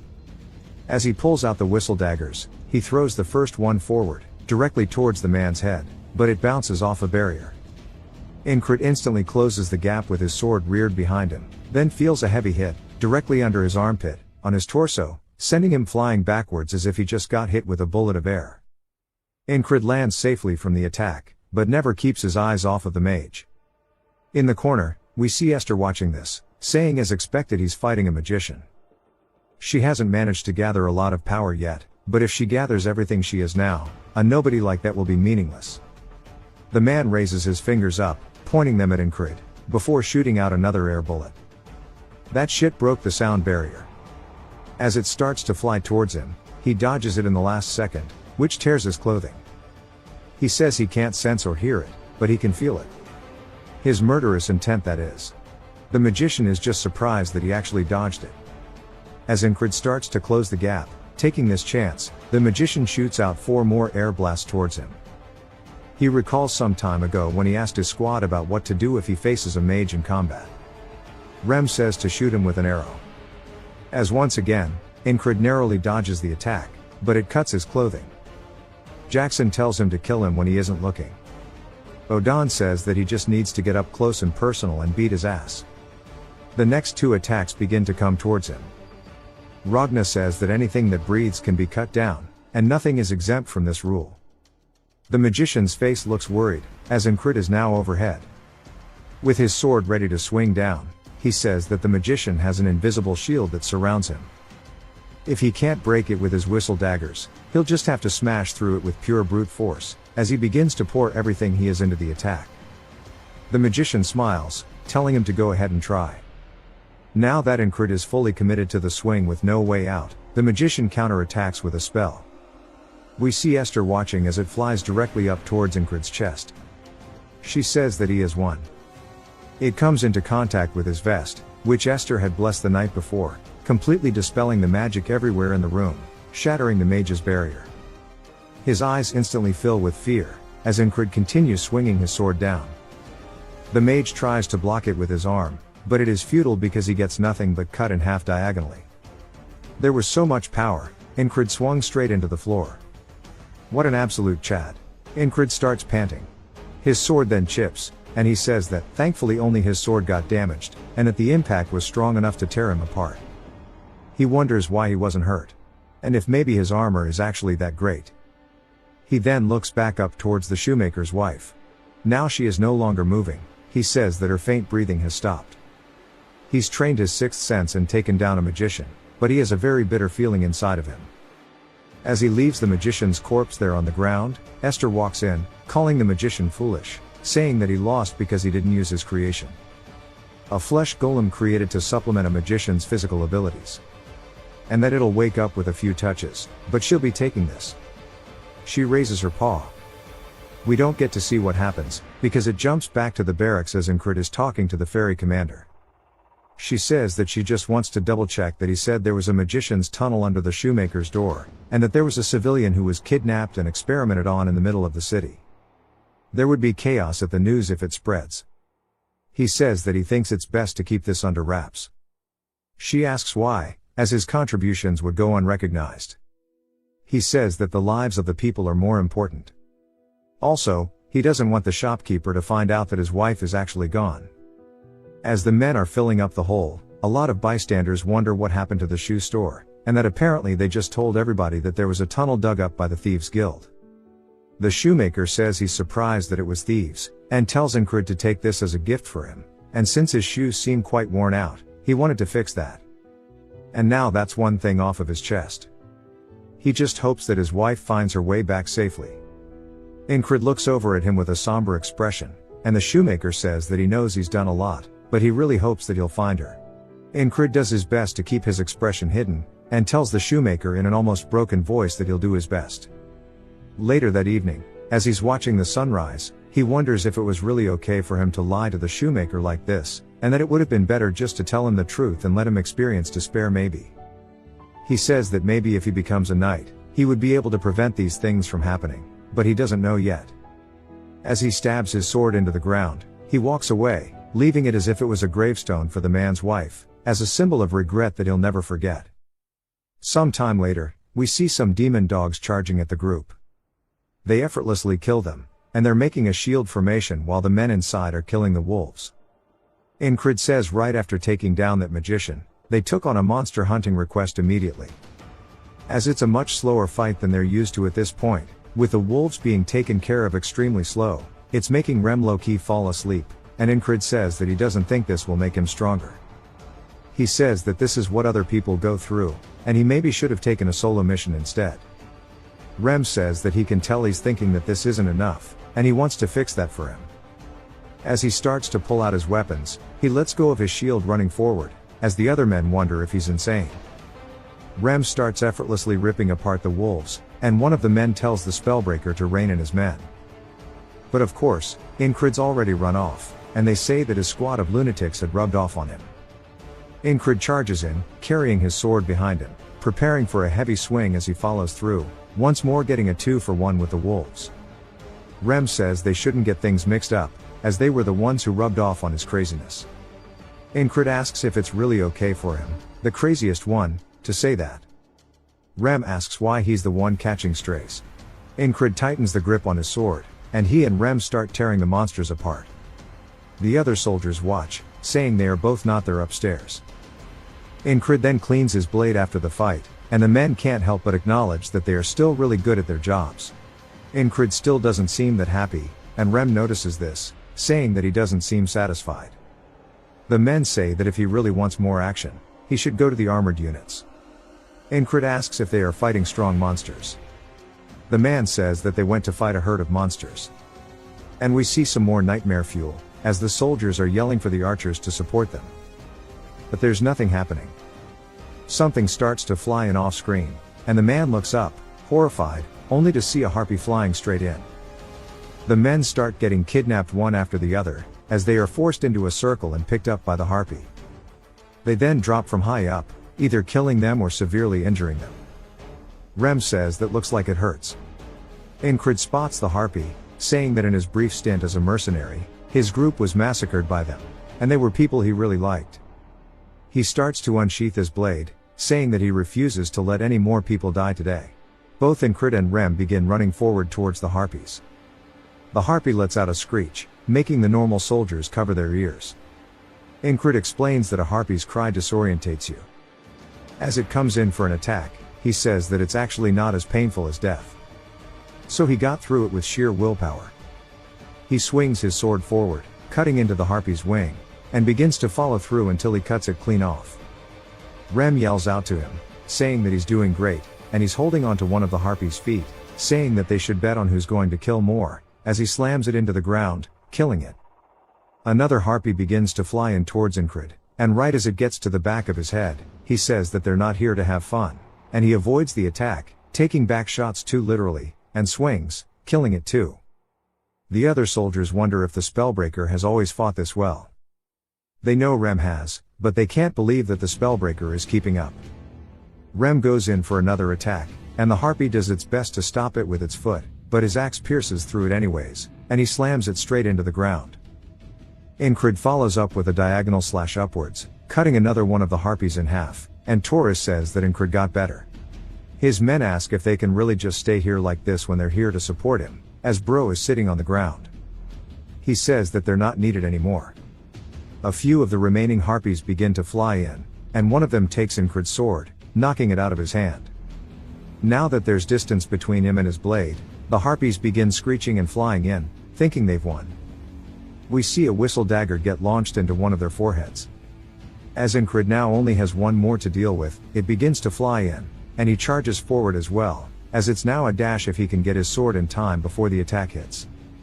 Right as it's in his face, he grabs onto his blade and swings upwards, cleaving the harpy clean in two. They start to actually notice the last of the harpies begin screeching, flying in circles before leaving.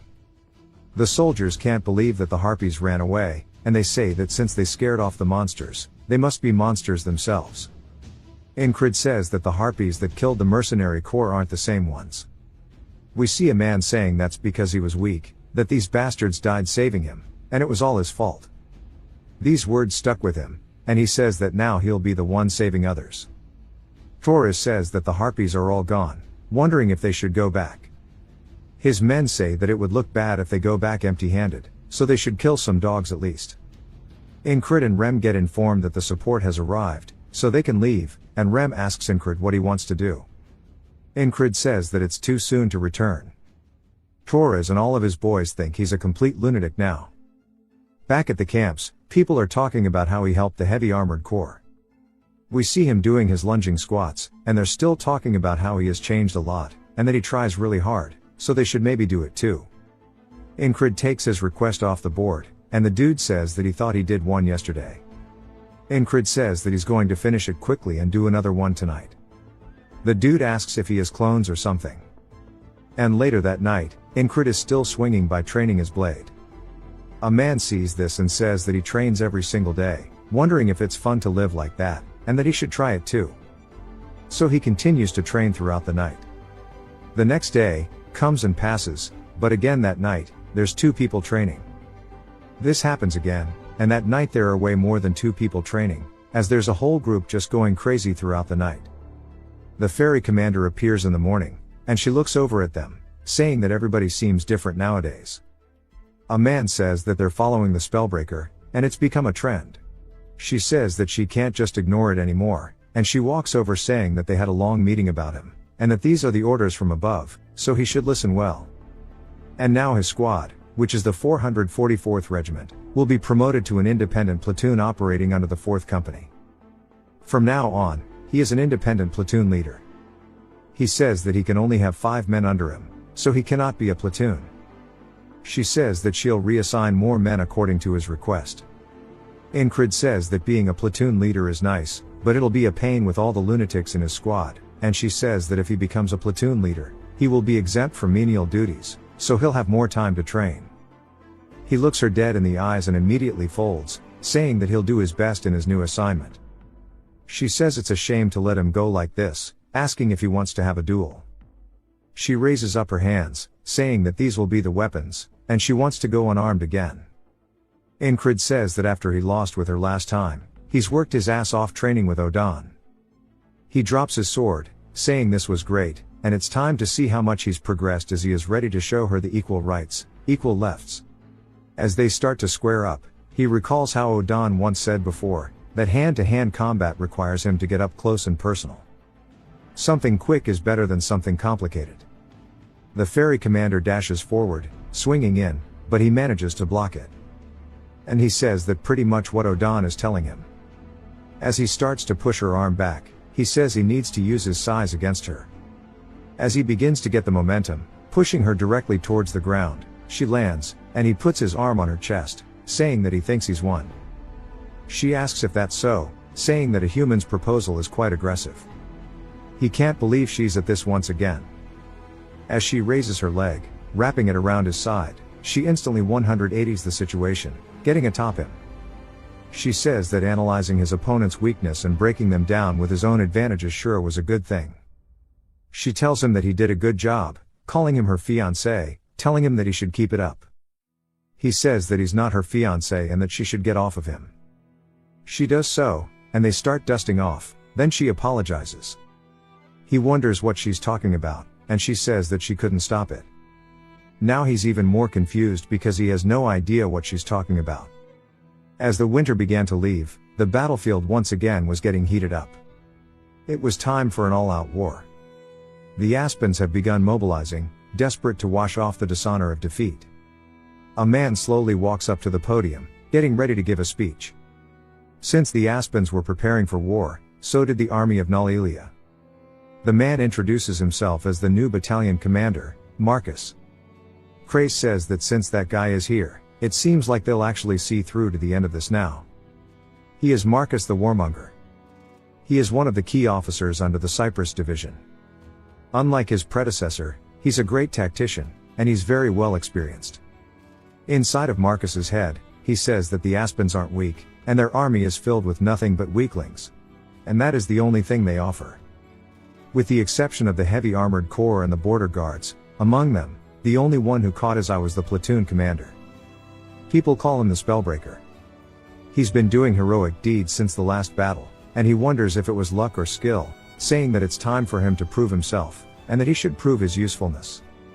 Later that day, Rem asks if they're really getting sent out to scout along the Penanel River, and if it was directly by the battalion commander. Incrid says that this is what the ferry commander was talking about. Craze then mentions the area, but a familiar voice cuts him off, as it's none other than Henry who says that it's near the Cross Guard, which is Aspen's fortress city. It was created for military purposes similar to the border guards. I'm glad that Henry managed to join the group. He then continues, saying that if they were to go at this time, and this time Craze finishes his sentence, saying that they're only going to gather intel. Rem says that he shouldn't go, but Incrid says that he can't refuse an order from the commander. Rem says that he guesses he'll get ready too. Yet another familiar voice, as we hear Andrew saying that the battalion commander has also ordered him all to obey the commands of the new squad leader, and that they should all follow his commands, and we see Mac with him too. Rem approaches him and begins licking the hell out of his blade, but really slowly like a freak, asking why the hell there's an insect in their midst. Andrew starts to get freaked out, saying that he's the new squad leader, and they should all listen to him. Odan says that he can feel him trembling all the way from over here. Ragna asks if that little kid is really their squad leader. Andrew says if they have a problem, they can fight it out. He volunteered for this so that he could fight by Incrid's side, and he's not going to leave. Rem readies his axes, saying that he sure is a feisty insect. Odan also begins cracking his knuckles, saying that he wants to gently loosen up his joints. Jackson says that a finger should do, but Incrid tells them all to go easy on him. Ragna says that he should focus on his own fight, but Mac begs that Incrid stop Andrew from continuing. Incrid says they seem to be getting along well, and if Rem's offering to duel, it means that he likes you. Mac asks if he's really not planning to murder him, saying that he needs to tell him more, and he starts dragging Andrew away from Rem as Andrew is provoking him. Henry asks Incrid if he knows anything about the geography of the Panhandle River. As he warns him, the area is very dangerous, and he can tell him what he knows about before he sets out. Incrid tells him to go for it, and that night outside of the barracks, Incrid begins walking somewhere, and we see him dripped out, killing that shit. Torres asks if he's not going out on duty, as he's been seeing him around often. He also heard about his promotion, congratulating him, saying now they're the same rank. Incrid says that he won't compare himself to the king's finest, but Torres tells him that he should relax because it's not that deep. Then he asks how old he is, and Incrid says he's 30. Torres says that he can't believe he's older than him, wondering why his face is so young. Incrid just wonders why bro is so old. Torres says that he's the only one aging. Incrid says that he told him to relax, so he will, wondering what the mission is about. Torres says that the two of them will cross the Panhandle River first, and he was going to explain the rest once they meet the others. But the boat Swain isn't here, and it can't be helped. They should chill out. Incrid says sure, as he starts to unsheath his blade, instantly starting to train. Torres tells him to rest, but Incrid says this is rest for him. Torres says that he sure is persistent. He trains hard, people acknowledge him, plus he looks young, and he's handsome, and then he is low-key too much. Bro might drown him in the river. Incrid can feel the murderous intent and turns, only to see Torres crying, and he wonders why he's making that face. Torres sighs, asking if the record at the end was 14-6, saying that at least he's better at fighting. Incrid reminds him that was in the past, and Torres says that he's not the only one getting stronger, and Incrid says that he's glad to hear that. We see Torres' sword starting to get swung down as Incrid blocks it and instantly returns, deflecting his. They start trading blow for blow with one another. On the spot, Torres says that he noticed when he was fighting the Harpies, but that Incrid has gotten way stronger than when they fought previously. We see his eyes are full of determination. Torres grits his teeth and pushes down as hard as he can, knocking Incrid's sword towards the ground. He then instantly rears back his fist, coming in for an attack to Incrid's face. Incrid doesn't take his eyes away from it and spots the hidden blade underneath, stepping to his side just barely in time. As we see blood coming off the blade, Incrid asks where he got that from, as we see it cut his cheek. Torres says that it's his little secret hidden knife, and Incrid says that he's speechless. Torres asks if he's going to say that it's unfair or something, but Incrid says that's really cool and now he wants to know how to use it. Torres says that he's more insane than he thought, and he should practice first with flat stones and use the snap of his wrist. As he starts showing him, but of course, he's an awful teacher, saying that it needs to be like a bam motion. The bosun finally appears, asking if they're going to cross or not. As they begin doing so, Torres teaches him the entire ride. They finally get across, so Incrid asks where exactly the rendezvous is because they're meant to meet the recon platoon here. Torres says they should wash beforehand, as there's no reason to start this while drenched in sweat. Incrid smells himself, saying that he's probably right, and they start getting undressed, hopping into the river. Torres tells him it's cold as hell, but that he needs to hurry up and get in, only for him to be absolutely shocked by what he sees. He calls Incrid greedy, saying that he lost his will to compete. Incrid says that he still wants to fight though. Torres says that he's not talking about with their fist, calling him an idiot. A woman then says that they came looking since they were late, but they're wasting their time taking a bath. Incrid's just surprised, wondering how long she's been there because he didn't sense her. She says they need to get near Crossguard by today, so they should hop out. Torres asks how they're meant to do that with her watching, and she says there's nothing to look at in the first place. Incrid hops out of the water, and she also makes a face full of surprise, and says that she takes back what she said. Torres says that her gaze is too lecherous, so she says that she's only looking at his abs.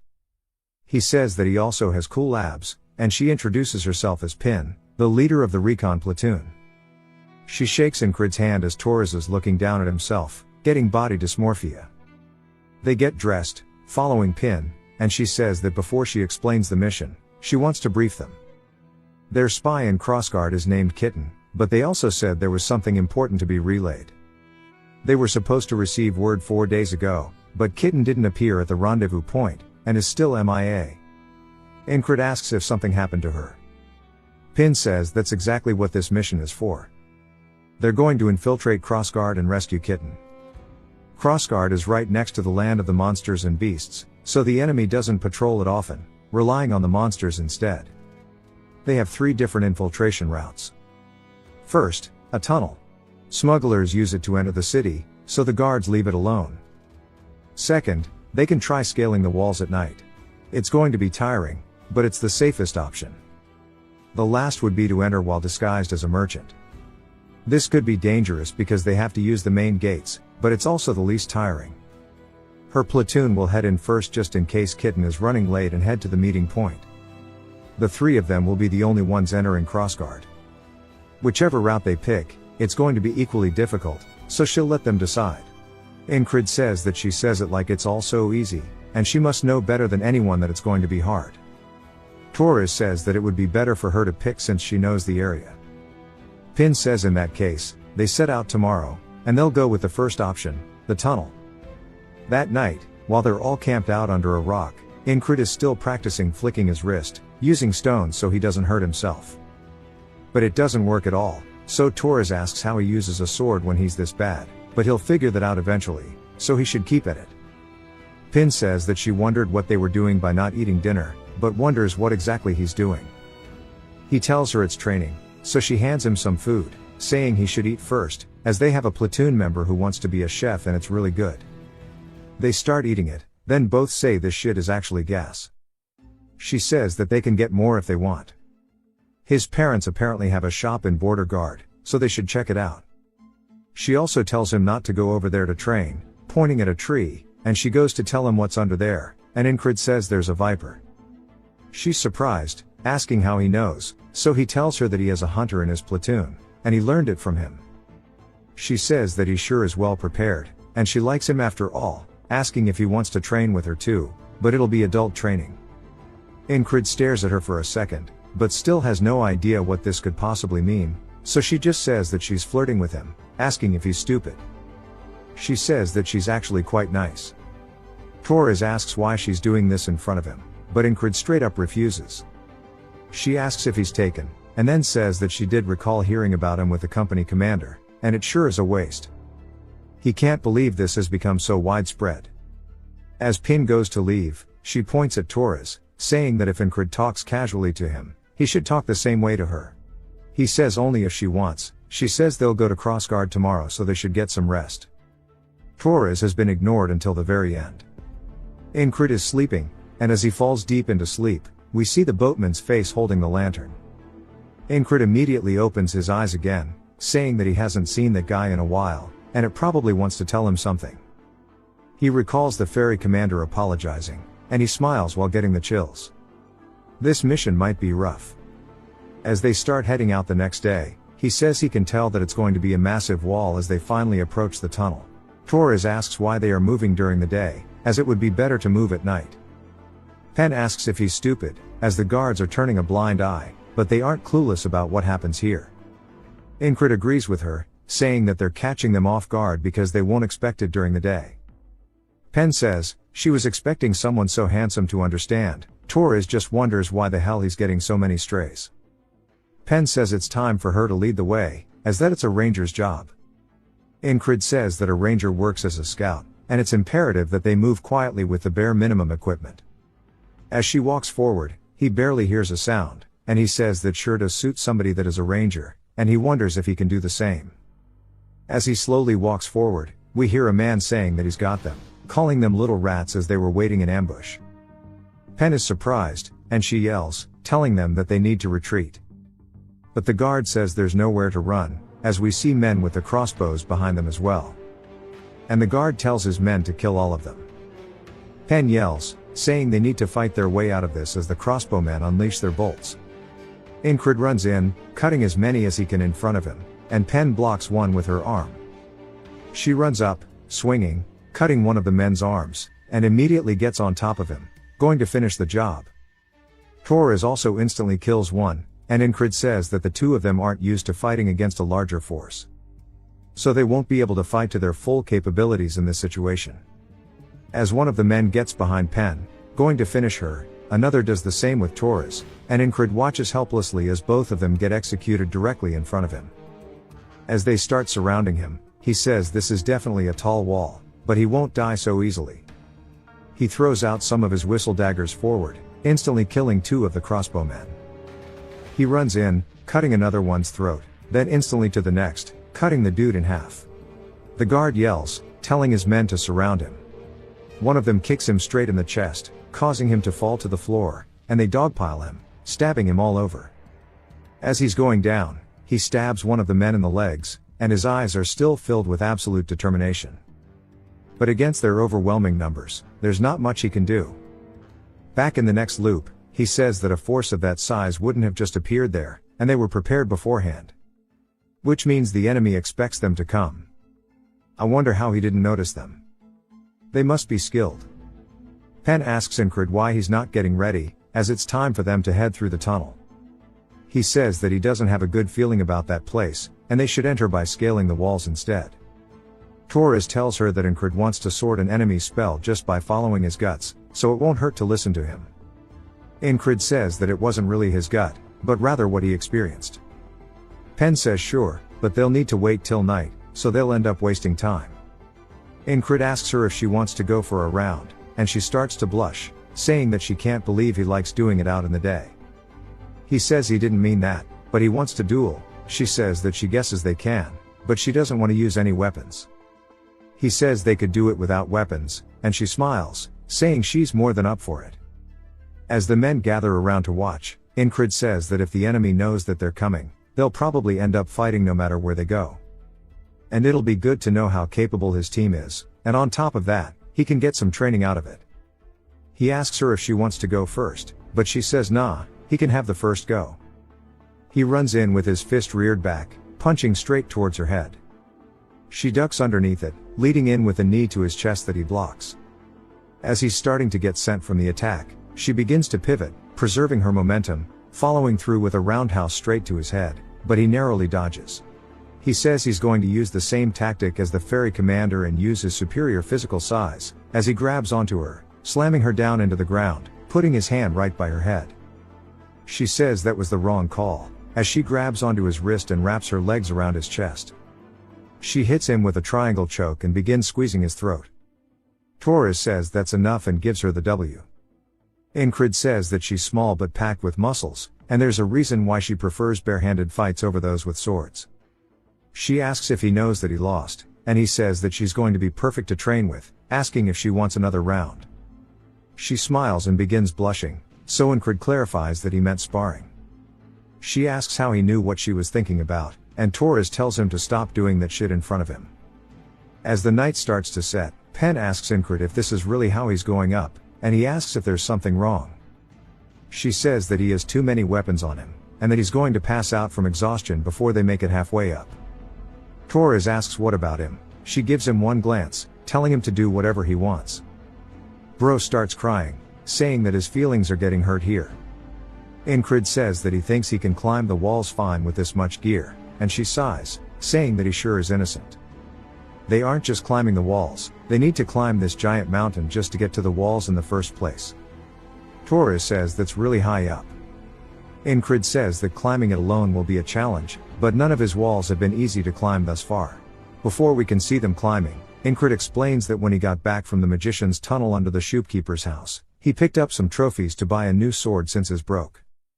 Craze was surprised by all of the magic tools, saying that just one of these is worth enough to buy a full set of new equipment. Incred says that he should go get him the best sword he can with this money.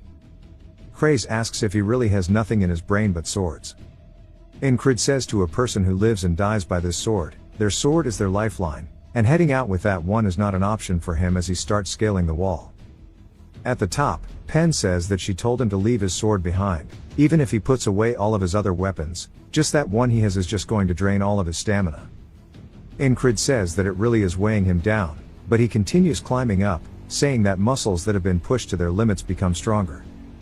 This is just another example of training to him as he keeps scaling up the wall. He says that he has already reached and overcome countless limits. As he finally makes his way to the top, he says this much won't be enough to stop him. He finally climbs to the top and lets out a big deep-winded sigh. Pen tells him that he's only making it difficult for himself, and Torres wonders why he insisted to bring his sword, wondering if it was to train, but says there's no way he can be that insane. Some wolves begin to howl as they look down, seeing a pack of them, but they're just not normal wolves. They are werewolves. Incred calls them lycanthropes. Torres comments on how it's rare to see them moving in such a big pack. Pen says that means they are going to have to be on their guard now, and she spots the wall off in the distance. As they hide in some nearby foliage, she says there is nowhere for them to take cover, and the guards begin doing their rounds. She says that it's actually so bright when 2 full moons are up that the guards don't really pay attention anymore. As soon as the guard turns, she tells them now is their chance as they begin running straight in towards the wall itself. Finally, as they start to get close, the guard turns, looking straight down, but since they are already out of his line of sight, he doesn't see them, as they have made it directly underneath him. She says that she told them it's easier on nights like these. Incred says that he thinks he met eyes with the guard, wondering if he saw it wrong. She starts to rub her hands in ash, saying that past these walls are the slums. If they hide within them, there's no way they can find them. Before they get up, he should really ditch his sword, as this wall is going to be much harder to climb than the mountain. He says it won't be a proper workout without some weight behind him. Torres says he knew it, calling him crazy. As they begin scaling the wall, he says that he gets why she says this is the safest route.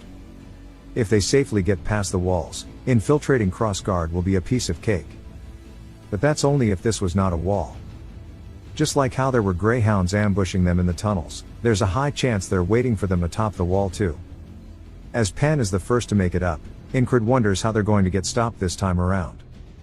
Somebody stomps forward, and we hear a woman's voice saying they sure did work hard this late at night, but it's now time for them to rest. As she snaps her fingers, vines begin to sprout from the ground, flying towards them. Pen yells, telling them all to duck, as they narrowly get underneath the vines. She tells them to run to the base of the wall. As she throws her axe forward, the magician blocks it with her vines, but not just that, she shatters it to pieces. Incred is surprised to see a magician, saying he didn't expect that, and it sure is an impressive trap. He dashes forward, getting right in close to her, but a vine pops out from underneath the ground, blocking him from directly attacking her now. He says he's dealt with the magician once, using his sixth sense as he prepares to thrust. He does exactly that. As the blade starts to go straight towards her, he says that he should have her, but she doesn't take her eyes off the tip of his sword. He recalls Jackson's words about how he should trust his senses, but he shouldn't swear by them, because a strong opponent can fool them, especially magicians. She begins to push him back with her vines, knocking him into the air, entangling him completely. Pen and Torres spot this from halfway down the wall, and she calls him an idiot, asking what the hell he stayed up there for. Vines begin to make their way down the castle wall, killing both Pen and Torres in an instant, piercing their chests. Incrid is doing his best to free himself, but the vines are way too thick and he can't get away.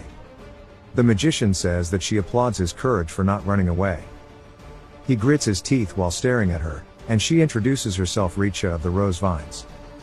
She begins to raise her hand. She clenches her fist, and Incrid can tell that this life is over as a giant magic explosion happens within the midst of her vines. He says that just like how not all foot soldiers are equal, he should have expected the same would apply to magicians, and he got too cocky. He got drunk on the fact that he grew stronger, and charged in without analyzing her. The boatman asks if he knows his place now, saying he is an oddity using the power of loops to get stronger instead of suffering like he should, but against an overwhelming tall wall, he's nothing but an ant. Incrid thanks him, saying that he thinks he reignited that spark within him, and this is exactly the wall he needed. The boatman says that he can't wait to see the third wall. I love how the boatman's face is becoming more distinguished with each and every passing loop. We then see Pen asking if he really wants to try disguising themselves as merchants. He tells her that he has a bad feeling about the other ways. She says that's fine, and they just have to enter along with the merchants who go in regularly to trade. He asks her when that will be. She says tomorrow morning. He says that if it's tomorrow, he wonders how that will work because he can't make the day go by without surpassing the wall. He wonders what will happen. Torres says they have to wait another day. As Pen says they should have some time and enjoy themselves. She then tells one of her men to get everything they've got. Incrid wonders what it's going to be. As she brings out a lot of alcohol and meat, Incrid wonders if she really just brought out alcohol in front of the enemy, asking if she's insane. He says that it would be too dangerous to get this relaxed.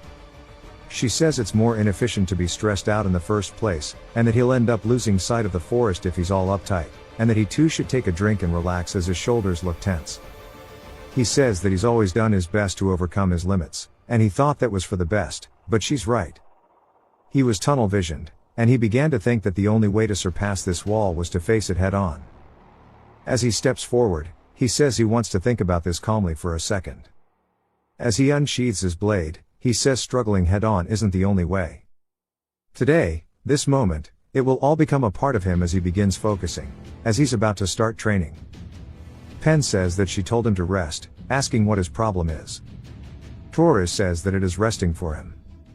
She seems curious as Incrid begins racking up a sweat from swinging his sword, and she says that he sure is a delight for the eyes. Torres tells her that's harassment, and she says that's only harassment if she wasn't pretty. As the two moons begin to overlap and night has fallen, we see them camping out, and Incrid says that he had a big revelation today, and that alone made his day productive. They would have arrived at the walls about this time. The greyhounds are in the tunnels, and there's a magician atop the wall, and he wonders what's going to stand in their way this time around. As we see a wolf's foot enter the frame, the lycanthropes begin to howl, and these are the ones we saw from under the cliffs previously. Pen looks surprised, and so does Torres. Incrid looks a bit tense, and he recognizes it as well, saying that these howls are the lycanthropes they saw underneath the cliff that one time, when they climbed it. As the army of werewolves begin to run in, Pen tells him to run for it, but they get cut off by the werewolves as they have been completely surrounded. Torres mentions how they need at least 10 men to handle one of them, and there must be 20, but there's only 6 of them, and that pretty much just means they're dead. Pen says there definitely weren't any monsters nearby, asking where the hell they all came from. Incrid didn't sense anything at all either, and he says that fooling the senses is very similar to what happened last time with Richa. The wolves let out an even nastier howl, and Incrid says that he said he wouldn't just throw himself into his problems, but he refuses to get taken down so easily. As he charges straight in, he begins to use all of his senses, feeling where the attack is coming from. He looks over, spotting a second one, dodging backward to avoid it. He says that they're going to attack in irregular patterns from all over, and he can't respond properly while concentrating on a single point anymore, as there's just too many attacks. One of the werewolves leaps in with its mouth, and he blocks it with his sword, and he says that focusing on a single point is the problem, and then he zooms out to a larger field of view. But as soon as he does that, all he sees and hears are the screams and cries of everybody being ripped apart. This poor dude is getting skunked on. Some of the men are being torn into like a pit bull at a daycare, but poor Tor has got crazy back shots, and it's not the typical ones that he'd like, dying almost instantly, as Pen had her throat bitten by the werewolf. Incrid says that he knows that none of this matters once this day loops, but seeing these brutal deaths is still very painful to him. As he manages to push the werewolf back, biting his sword, he swings, cutting its throat, sending blood everywhere. He then raises his sword overhead, changing his grip, piercing down, stabbing another one in its shoulder blade. One of the wolves charges in, and this one has a scar on its head, and we see it hit him straight in the stomach. Incrid begins to spit up blood, saying that if it's smart enough to throw a punch, this one isn't the same as the others, and this must be the leader of the pack. It instantly goes for his arm, and then uses its large size to easily whip him around, launching him into the air overhead. Incrid looks down, seeing nothing but a pack of werewolves below him, and takes one more glance at everybody's corpses. He hears the boatman, saying that no matter which wall he picks, they are all hopelessly tall. As long as the loops exist, he will be forced to repeat these situations forever, asking if he still finds this fun. Incrid says this certainly isn't ideal. As Torres and Pen are staring at him, they ask if he's delirious or something. Incrid says there is no reason for him to give up, and that he's fine, and they can continue. No matter how hard these walls may be, it's not like he won't be able to find a way to overcome them, as walls are only a temporary obstacle. But he's come up with nothing so far. Torres and Pen won't lose to the Greyhounds one-on-one, but there's no way out when they're surrounded by that many people in this small area. The best way out of this is to not be surrounded in the first place. If he can figure out where they're hiding using his sixth senses, then that might be a good start. We then hear the guard once more saying that he found him some rats, as they have been surrounded in an instant with the crossbowmen cutting off their exits. Incrid says that he got nothing with his senses, only for him to once more get dog-piled on by the spearmen, dying. He wonders if there is magic here as well, blocking his senses, and he tries to go fight Richa once more. As he dodges underneath one of the vines, he asks if the magic that's been cast in the tunnels is her doing. She's surprised that he knew about that, saying that somebody named Roger must not be doing their job properly. This is probably the Greyhound guy. But again, he gets killed by the vines, and he's still practicing the wrist snapping technique. He wonders why the rock isn't coming out. Torres says that he's really bad with his hands. But Incrid's still thinking about it. There's no way to escape the ambush with his senses when a magician is involved. Even if they did get out the ambush, it is the persistent lovers that they're talking about. And there's no way they could evade all of them. The same goes for the lycanthropes. It's a many versus few situation, and if he doesn't find a way to bridge this gap, then he's going to have a hard time. As he's running in headfirst, he then stops himself, saying that he is running at the problem, tunnel visioning once more. Back to the cave, he swings his sword, deflecting one of the spears, cutting a man's arm off. Then back to the fight with Richa, he says that he can't be hasty. This is a rare opportunity for him to train endlessly once more after all. Back to the lycanthropes, into the spear death. Richa is the only one where it looks like he's making a good bit of progress. I take that back, as we see his sword soaked in blood as he's killing a lycanthrope by grabbing onto its head, slicing it off. He says that he won't waste this precious time, which he can use to become stronger, only for him to immediately get killed. The boatman's lantern begins swaying, and he wonders how much longer he's going to play around. If he doesn't want to stay in this loop forever, he better choose a wall to climb over once and for all. Incrid says after repeating all of them, he could tell each of the 3 walls are excellent, and it's almost a waste to have to choose one of them. Then, in one of the loops, morning arrives, and Torres wakes up, spotting Incrid training in front of him. Incrid punches forward, and then snaps his wrist as the hidden blade comes out of it. Torres is surprised, saying that he couldn't do that yesterday, asking when he figured it out.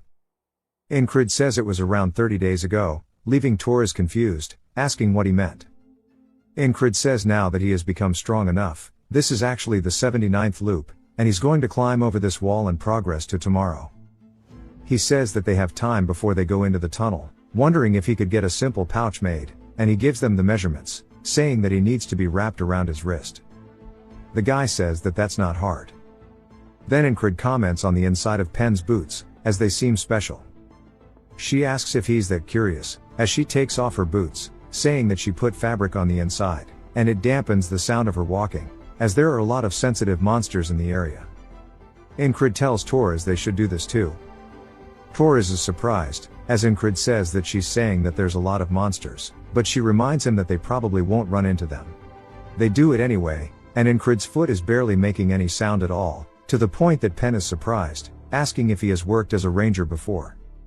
He says no, and she says that even if he did the fabric dampening to his boots, it's hard to walk this quietly. It's because he's practiced this loop over and over again, and to survive in the smuggler's tunnel, he needs to find the enemies first, and then create a gap. It's not easy to find where they'll ambush from in this dark tunnel, but they have an expert on their side. He asks what they should do if there are enemies waiting in the tunnel, and Pen says there's a low chance, but they can run if that happens. He then asks what will happen if the exit is blocked, and asks about the width and height of the tunnel, wondering if there are any side paths if their main one is blocked. Torres asks if he's scared or if he has a bad feeling about this, as he's asking a lot of questions unlike his usual self. Incrid asks her if they are armed and waiting for them, if they are as good as dead. She says that he could sit this one out if he's scared, as it'll be better than listening to him talk ominously. He's saying that they should just be careful, and she can tell that he's serious, but she wonders where it's coming from. Incrid says that the way to make his comrades act like he wants them to, given their ranks, he can't use force, and that means he needs to persuade them. The level of intimidation that Krang showed at the infirmary tent, and the forceful way of speaking, he got his point across.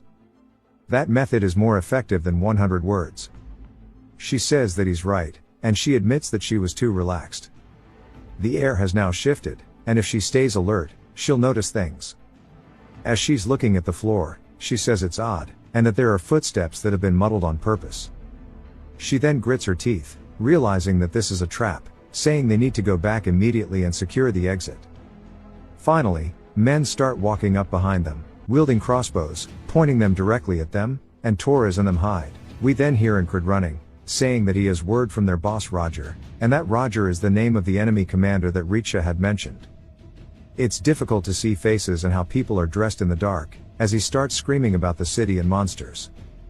They ask if he means Commander Roger, wanting him to explain. Incrid says that these guys think that he's one of them just because he knows the name Roger, and as he gets close, Incrid starts to draw his blade. He says of course they'll realize now that he's up close that that's not the case, but by then it's too late as he instantly kills one of them. They start screaming, saying that he's an intruder, and the man yells for everybody to shoot as Incrid grabs onto his uniform and begins holding him hostage, telling everybody to shoot. The man orders them not to, saying that they better not dare. Incrid taunts them, saying that he thought these Aspen dogs were trained, and he can't believe they can't take down one man, and that they should do something. Both Torres and Pen wonder what the hell he's doing, provoking them. Pen says that if there are others here, this is going to be bad, and she needs to check it out. But Incrid starts screaming, asking if their crossbows are for show, and if their heads are just empty. Continuing to taunt them, Pen then realizes exactly what is going on. He keeps yelling the name Roger, saying it over and over. We see her coming up behind one of the guards as she instantly hits him with the "does this rag smell funny" no jutsu. Torres also picks up what he's putting down, killing another one of them, and she realizes that this is the perfect opportunity for them to kill them, and that he is a real genius, as she stabs a man in the throat. The soldiers now realize that they're pinched and yell about the men behind them. One of them asks where, but Torres instantly cuts him down. Incrid yells, saying that the moon shirks away from the oncoming darkness.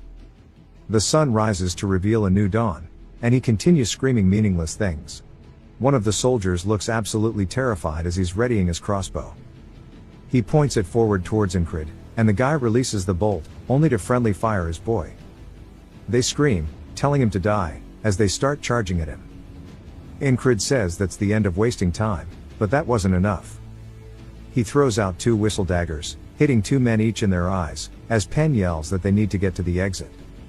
They then hear more soldiers marching in, so he turns, spotting the main forces of Roger's greyhounds. I guess Roger is not this guy, my bad. He yells, saying that he has word from Richa. The captain freezes up, asking how he knows their name, as he yells, saying that they need to run. The guy realizes now that he was being toyed with and yells, telling his men to chase them. As they're about to reach the exit, they finally make it out with the soldiers directly on their asses. Pen asks if they're going to continue chasing them, wondering how to avoid them, saying they need to go to the creek or the cliff. But Ingrid says they have to go to camp. She asks why, but he tells her there's no time to explain. She decides to go with it, telling them to follow her. He says the sun will set soon, and it's about time for him to call them. He's definitely about to use the werewolves to kill the soldiers. He recalls Henry's words about a flat earth-colored stone near the Penhandle River, and that vipers live under those stones, are extremely dangerous. As he puts his sword behind one, he flings it backwards, and we see the tail of a snake as one of the soldiers blocks it, saying that his tricks aren't going to work. We then see a viper that pops out from the broken debris, but it's not just one, as he continues throwing rocks to cause the soldiers to panic and scream in absolute fear. Pen asks what the hell they are doing, saying that if they're this loud, the monsters will hear. But Ingrid says that was the point, and their big ears won't fail to hear all of this. As they continue running up the hill, he says that the moon will now rise, and when the moon is at its peak, it's time for the monsters to roam, as the night belongs to them. The werewolves begin howling as we see them below them. Ingrid says that monsters care not about what's in front of them, they just want flesh and blood. He then tells Torres and Pen to go on ahead. They ask if he's really trying to get them to abandon him, as they wouldn't go without him. He yells, saying they have to, and he has a plan. They just need to go, as they'll get in his way. He then stops, killing his momentum, and begins to turn towards the guards. The captain yells, telling his men to split up after them. And he says that with all of the greyhounds and lycanthropes in one place, he can get them to fight each other to the end, and that this is the diverging point, and he needs to get them all to focus on him so they don't go after Torres and Pen. He needs to let out an immense killing intent strong enough that nobody can focus on a single other thing. As a red aura emanates off him. Bro is straight aura farming at this point. The captain immediately turns towards him as a chill runs down his spine, but so does the alpha of the werewolves. The captain grits his teeth, realizing what must be done, and yells, telling his men to kill him first. The werewolves also begin scaling the cliffs directly below him and leap up directly behind, as the soldiers are in front.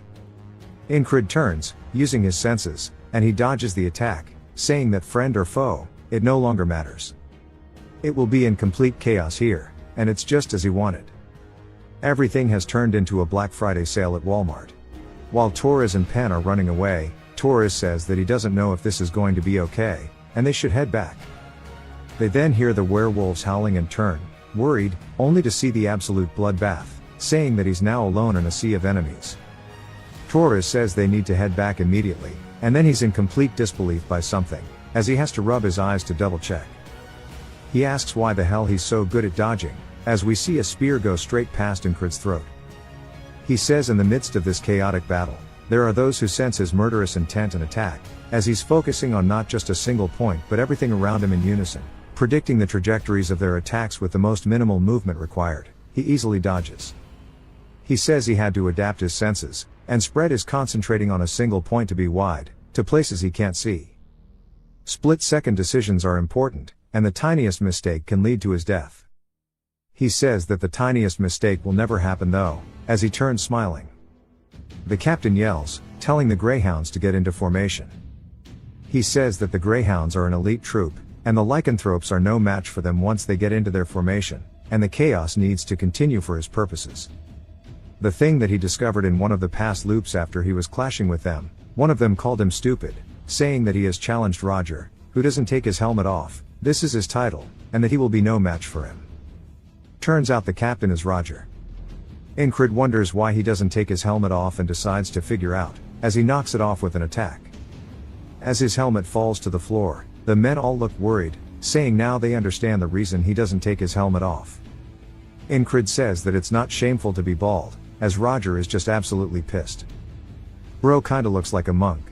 Also a bit like my friend Ian. But he figured out that he was hella ashamed of it. Ingrid yells, telling Roger to take his helmet off, and says that, Oh, one who sent his hair follicles off to heaven first, he needs to reveal the desolate hellscape that is his scalp.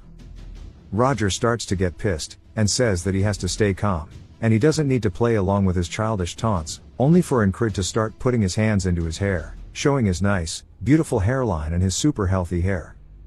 And he looks down at Roger, asking if he understands now that this is the genetics he wished he had. Torres is speechless, but Pen says that he's gone mad. Roger completely falls for the bait, losing it, charging forward, saying that he won't let him have a peaceful death. Incrid smiles, telling him to do his worst. As he swings his sword, knocking Roger's sword back, Roger then immediately starts to come in for a follow-up, which Incrid blocks with his blade. He then thrusts towards Roger's eye, but Roger narrowly avoids it, and Incrid says that it's time for him to meet his hair again in the afterlife. Roger looks up, realizing he messed up. We then see the Alpha's hand come in and instantly take Roger's head off before Incrid even has the chance to finish his attack. As Roger's bald-ass head starts to fly across the ground, he and the Alpha lock eyes. The men start screaming out for Roger. Incrid says that the Alpha attacked when they were distracted, and he sure is smart. The Alpha then immediately closes the distance just to pass by him, heading back into the crowd. Incrid realizes that it's ambushing people by hiding amongst the chaos. As he watches it, he says that the Alpha is more of a problem than Roger, as its increased intelligence and monstrous strength made him repeat this loop hella times. As it comes from behind, rearing back its fist, Incrid turns, saying that he's going to end it this time, though, as he manages to deflect the attack with his blade.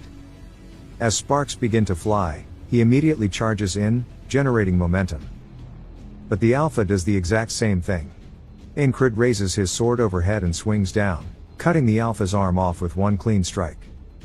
He then follows up with a shallow cut to the Alpha's chest, causing it to scream. As it comes in for a left, Incrid dodges underneath, lunging forward, ready to thrust. He says that this is the end of it. As he thrusts forward, piercing its chest, he has now killed the Alpha, hella cleanly at that too. While the battle ensues, Torres and Pen are both in disbelief. They feel bad for the werewolf as it falls dead to the ground, and they said that was way too one-sided. Incrid lets out a sigh now that he has finally accomplished his goal. Pen says that they should go join him, and they start yelling out to him. As he looks over, she says that he needs to get out of there. He starts running, as the soldiers yell, telling the rest to catch him. But the werewolves don't allow them to even attempt, as they're getting overrun and toyed with. Pen asks if he planned for all this to happen, and if he knew that the werewolves would be here. He says he got lucky. Torres says regardless of all that, when the hell did he get so strong, and how he knew the enemy leader is named Roger. Incrid says it's obvious that they're confused, because they don't know about his loops, but he can't explain it to them, and he'd rather finish. He says there's something more important, as their mission is not over yet. As they look towards the giant cliffs, he says they need to go climb the wall, because atop it is none other than Richa. The final hurdle of this set of loops. I wish she'd step on me. Immediately we are taken to the wall as they begin scaling up it. We see he has the pouch under his wrist. As they watch him scale the wall, Pen is just surprised, asking if he really wasn't a ranger. Torres says that he wasn't, and she asks why he's so good. He says he has no idea what he's even supposed to be anymore. As he's meant to be a knight, Incrid says that his sixth senses aren't on full alert because of Richa, but he knows where she will be, and that she hasn't moved in the countless loops he's encountered. As he crouches down behind the wall, he starts to give them hand signals to notify them. He says there's an enemy ahead, so he'll head in first. Pen's just confused as Incrid starts running along the edge of the wall. Richa turns, surprised, only to see his sword coming straight for her throat. She summons her vines as they wrap around his arm, and she sends him flying backwards. He cuts some of the vines, and she asks how he is here, as her children are on the move. He says that they're busy facing the greyhounds, and that she must not have trained them properly. She screams out, sending vines once more. He dodges their attacks, and parries the ones that he can't. He says that as long as he continues this pattern, this is all he has to do. One of them starts spinning like a helicopter, and he says that he needs to cut away the thin whip-like ones. As he continues his charge forward, Pen says that she can't believe he's demonstrating such a high level of combat against a mage. Torres asks if they should even step in, but she says that they'll definitely get in his way. Some more greyhounds appear, saying they need to go help Richa. The dude instantly gets asked a question, as Pen says she can't let them get close to Incrid. Richa starts to get pissed as roses begin to sprout from her vines, and she calls them worthless, and shoots out some roses. I was wondering where the rose in her name came from. What a cool attack. Incrid says that he already realized how to beat her, since in the end she's still human. She'll die if she gets stabbed or slashed, but he needs to figure out how to create the gap to do so. He happens to have something perfect for that task, as we see the pouch. He starts to charge in, concentrating on his surroundings, dodging the arrows, and cutting away at the vines like he has been doing so far. As he cuts away at the ones directly in front of her, shielding her, she's surprised. She starts to create a barrier around her, and he puts his fist straight in front of her face, just like he did that one time with his sword. He says that his trump card was repaired with the help of the hidden knife.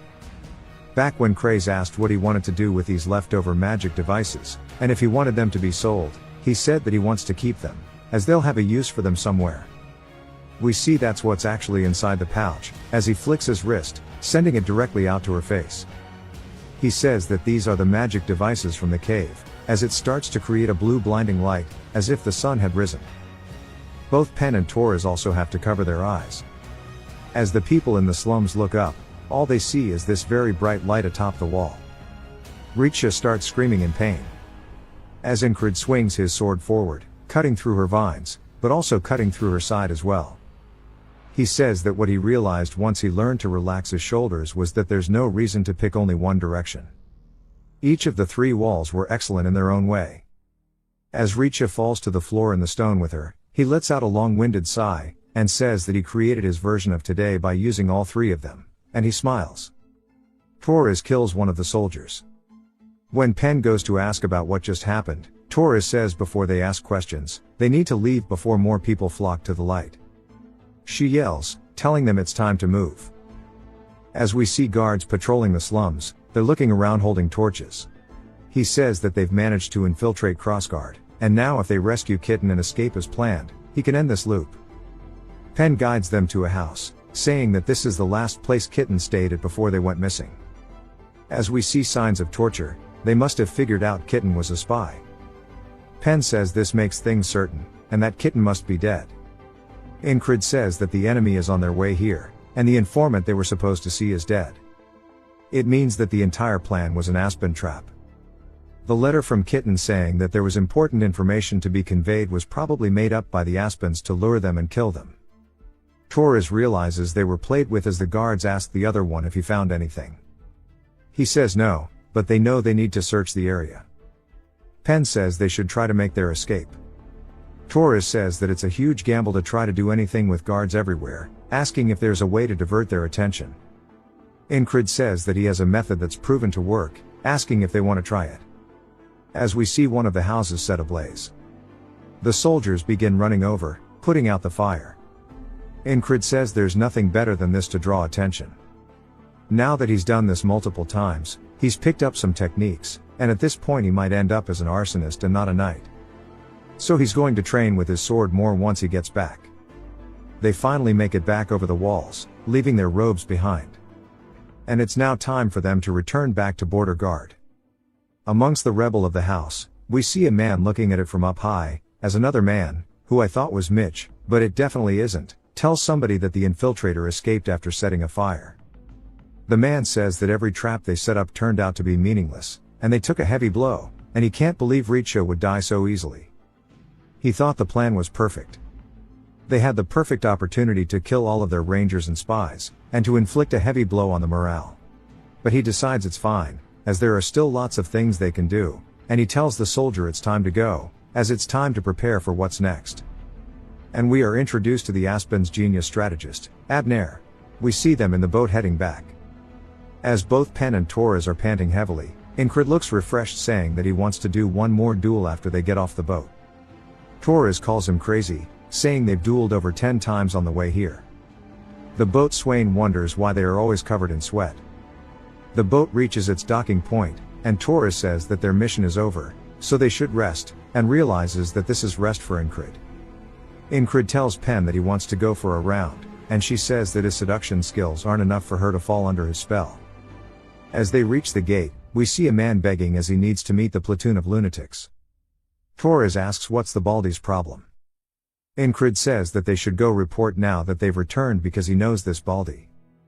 We see a familiar face as it's none other than Gilfin. He runs over saying that the guildmaster Craze is in danger.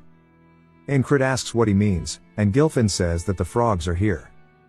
He recalls that when they took over his guild, the boss was paid by the Aspens, and during spring, the Aspens sent over someone to check on the guild, and they were frogs, and now they are finally here. We get a flashback to 4 days ago as Craze says this should be enough. There's a lot to prepare since they're leaving soon, and it's been about a week since he was at the camp.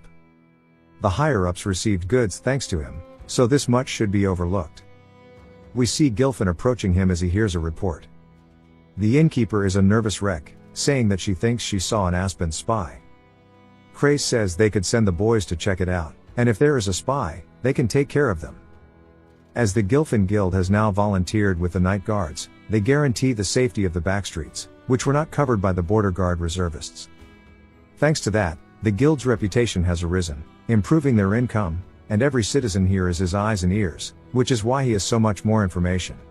If he raises the tax on the people now, he'll be able to further increase the guild's reach.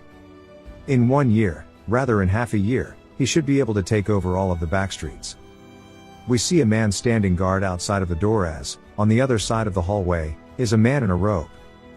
He goes to ask him what he is doing, but they already close the distance and send him flying through the door in front of Craze. We can tell from their silhouette that they're not human. We see Craze surprised, and Gilfin asks if he's already here. Craze says that it's a frog, and we see its little inbred flippers as they take off their hood, revealing their face. Craze recognizes that the frog didn't kill his men, so he can still talk to the frog. He gets a bit nervous and tells the frog to please come this way. The frog starts to find him amusing, laughing, saying that's an interesting response, asking who he thinks they are. He says that he doesn't think that's important, asking if they've eaten. The frog says that he doesn't think that's what is important right now, as he hits Gilfin with a backhand, instantly closing the distance, catching Craze with an upper. As Craze starts to soar through the air, and Gilfin hits the ground, the frog grabs onto his clothing and says that humans need to be eaten up before they can listen, and that's been his experience. Craze says that he would have answered no matter what, even if he didn't hit him, wondering what makes him so curious. The frog says that he's really funny for smiling in this situation, wondering where the last guildmaster went and where he came from. Craze says the previous guildmaster has died. The frog asks to who, as Craze says it was to the border guard reservist. The frog asks for their name, as Craze thinks about it, he gives them Ragna's name, saying that that is the one who did it. The frog begins licking his lips, telling Gilfin to bring him this Ragna. Instead, Craze says that he should bring the true guildmaster, and Gilfin realizes he's talking about any of the boys and begins making a mad dash for it. But since then he couldn't find any of them, as they have been reassigned, so none of them are here. Incrid says that Craze sure did think well. Waking up Ragna is a challenge in itself. That means the order was meant for anyone within his squad who could kill the frog. He doesn't think he'd expect every single one of them to be out on a mission, wondering how they even managed to get them out as they only listened to him. Incrid asks Gilfin if he thinks Craze has died in the last 4 days. Gilfin says that he's still alive. Then Incrid asks if he has all of his limbs intact. Gilfin is confused, so Incrid asks if he is being tortured. He says no and that he's fine. Incrid says that he has drawn blood from the werewolves and the commander of the greyhounds, also he has killed a mage. He's grown so much stronger than his past self, but he still recalls how easily he was taken down by a frog in the past. But now he thinks he can do it. More than that, he really wants to fight one so he can test how much he has grown since that incident. Recovering from the crossguard trip should take about a day. And he tells Gilfin that the frog should know that Ragna will come to visit him tomorrow. Craze won't die just because he waited a day. He can tell this much from the frog's actions. There's a stereotype that they are simple-minded, but like how all humans are different, so are frogs. Craze is being held hostage by the frog there who is biding his time, and that's not something an idiot does. Incrid heads over, reporting about his duty. If it has introduced this guy, my bad, it's been a while. And he says that he's heard all of his platoon members have been set out on a mission, wondering if he's going to join them immediately. Incrid says that he's quite tired, so he'll join them after 2 days of rest. At that night in the barracks, he says that just in case he dies from fighting the frog, he's going to be in the best condition possible, as we see Esther cuddled up beside him. He eats well and immediately gets to training. He looks down at his whistle dagger, saying that he didn't get to recover all of them, so he only has these 2 left, and there must be a way for him to get more. Esther starts approaching him, meowing, and he says that she sure is friendly today, as she starts purring from him, rubbing her head. He asks if she's been bored by herself and wonders if she wants to come with him, but she should watch from afar as he's looking forward to this. It's the opportunity for him to fight a frog. Back to the hideout, the frog says that he's waited long enough and he better keep his word about him being here today. Craze says of course, and he will be for sure. Before that, he should try this bowl of food as they are much more fresh, so they should suit his taste. The frog says that he isn't half bad and they might end up regretting killing him. Craze laughs, saying that they are too kind, and he can't wait for legitimately anyone to come already, as he's going to die at this rate. Later, at the Thieves' Guild, the frog is eating something else, waiting with his legs on top of the table. Craze says that they're late, wondering what the hell these crazy bastards are doing to be so late, and that he would go and get them himself, but he can't. The frog tells him to bring more of this as he holds up the apple core. Craze says yes, and says that this crazy frog bastard is keeping an eye on him, barely sleeping, and that he'll just have to hold on a little longer, as they will easily be able to beat this frog, but that's only if just one of the lunatics came to fight him, that is. As Incrid starts walking down the hallway, he readies his whistle daggers, and the frog goes to take a bite of his apple before sensing that Incrid is here, as he bursts through the door, sending the debris everywhere. He raises his whistle daggers, and Craze is just surprised and yells, asking what the hell he's doing here, since he's the weakest of them all. Incrid throws the 2 whistle daggers forward, the frog avoids them as they hit the chair, and then lands atop the desk. Incrid rears his sword back, swinging forward, which the frog dodges as well, by leaping overhead, drawing his own blade, coming in for an attack. Incrid dodges by ducking underneath it, and now they are on equal footing, and it's time for one of them to gain tempo in this fight. They both start charging in at one another, trading blows, creating sparks with each clash, sending nothing but the sound of their swords clashing throughout the room. Craze is surprised, asking if this is really the boss, wondering how he's going up against a frog, as it looks extremely evenly matched with the 2 of them trading attacks. Incrid says that a novice would continue to block against the frog's crazy amount of strength, but his bones will break if this continues. The frog begins to come in with a thrust, so Incrid raises his sword, and he says that he needs to use the flowing sword technique to parry. As he starts to guide the blade, it continuously generates sparks, as he sends it down towards the tip, and he says the only thing he should go for is the frog's only weakness, which is its heart. As he goes in for a thrust, he says that he needs to get a good stab into it to stop it from regenerating. The frog kicks him in the chest, sending him flying backwards, and he crashes into some boxes in the nearby wall, close to Craze. Craze says that he got hit really hard, and if he loses his consciousness like before, he'll be in trouble. The frog asks if he dare goes for his heart so easily, and the frog explains that they are usually called skill readers who are being able to recognize talent readily, but this one he cannot understand at all, and that he has reached his limits a long time ago. As Incrid starts to stand up, the frog wonders how he has gone above and beyond his body's designated talent, and Incrid smiles, saying that even a frog's kick is bearable now. The frog says that he displeases him, so he'll kill him right now. As he goes for an overhead swing, Incrid goes in for a thrust. The frog can tell that he's going for his heart again, and as they both continue their attacks, the frog's attack looks a bit closer. Incrid says that he needs to stop its heart to stop its regeneration, but it turns out that he also understands that he needs to get the advantage. He swings, cutting its arm off, sending it flying through the air. He immediately begins to follow up, saying that it won't have enough to regenerate its arm in the middle of a fight, and if he goes for his gaps now, it should work. The frog says that he can easily kill the likes of him with just one of his arms, and he continues his follow through that he was doing earlier. Swinging forward, Incrid does his best to try to parry it, as we see his sword flying through the air, because the frog is too damn strong. The frog immediately gets overhead, raising his sword to finish the job, and Incrid asks if this is where it ends this time, and that he'll challenge it again in these loops. As the frog goes to follow through to finish Incrid, it stops just shy of his head, sending his hair rustling from the wind pressure. As the room falls eerily quiet, the frog begins to ribbit and growl. Incrid wonders why it stopped before the killing blow.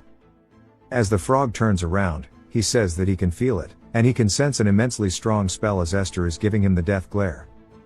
He says that it's emanating from the beast, and it must be a warning that his life will be in serious danger if he kills the human in front of him, as Esther begins to slowly walk into the room.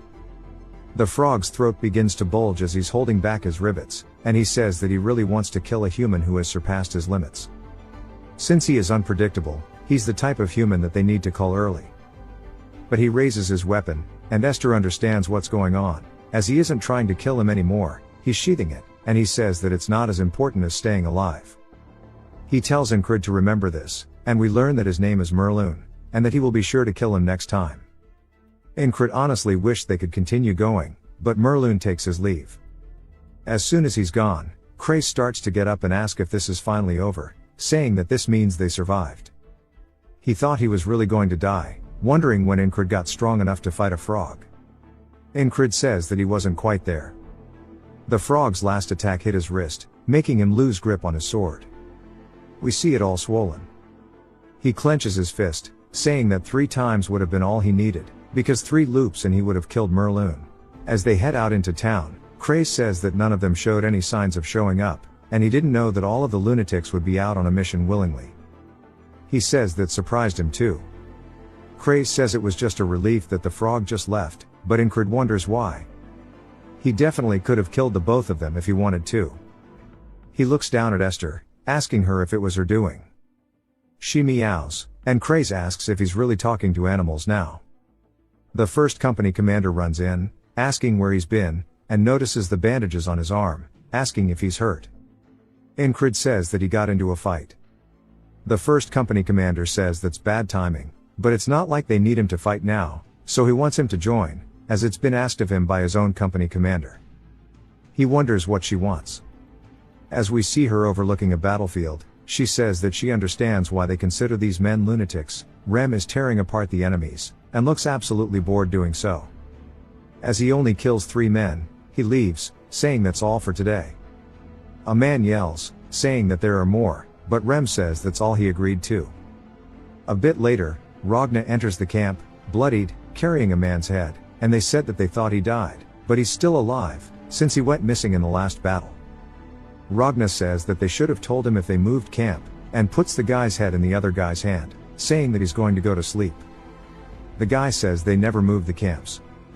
Then he starts freaking out, because he's holding the head of the enemy commander, and they can't believe that he made it into the enemy base and came back out alive.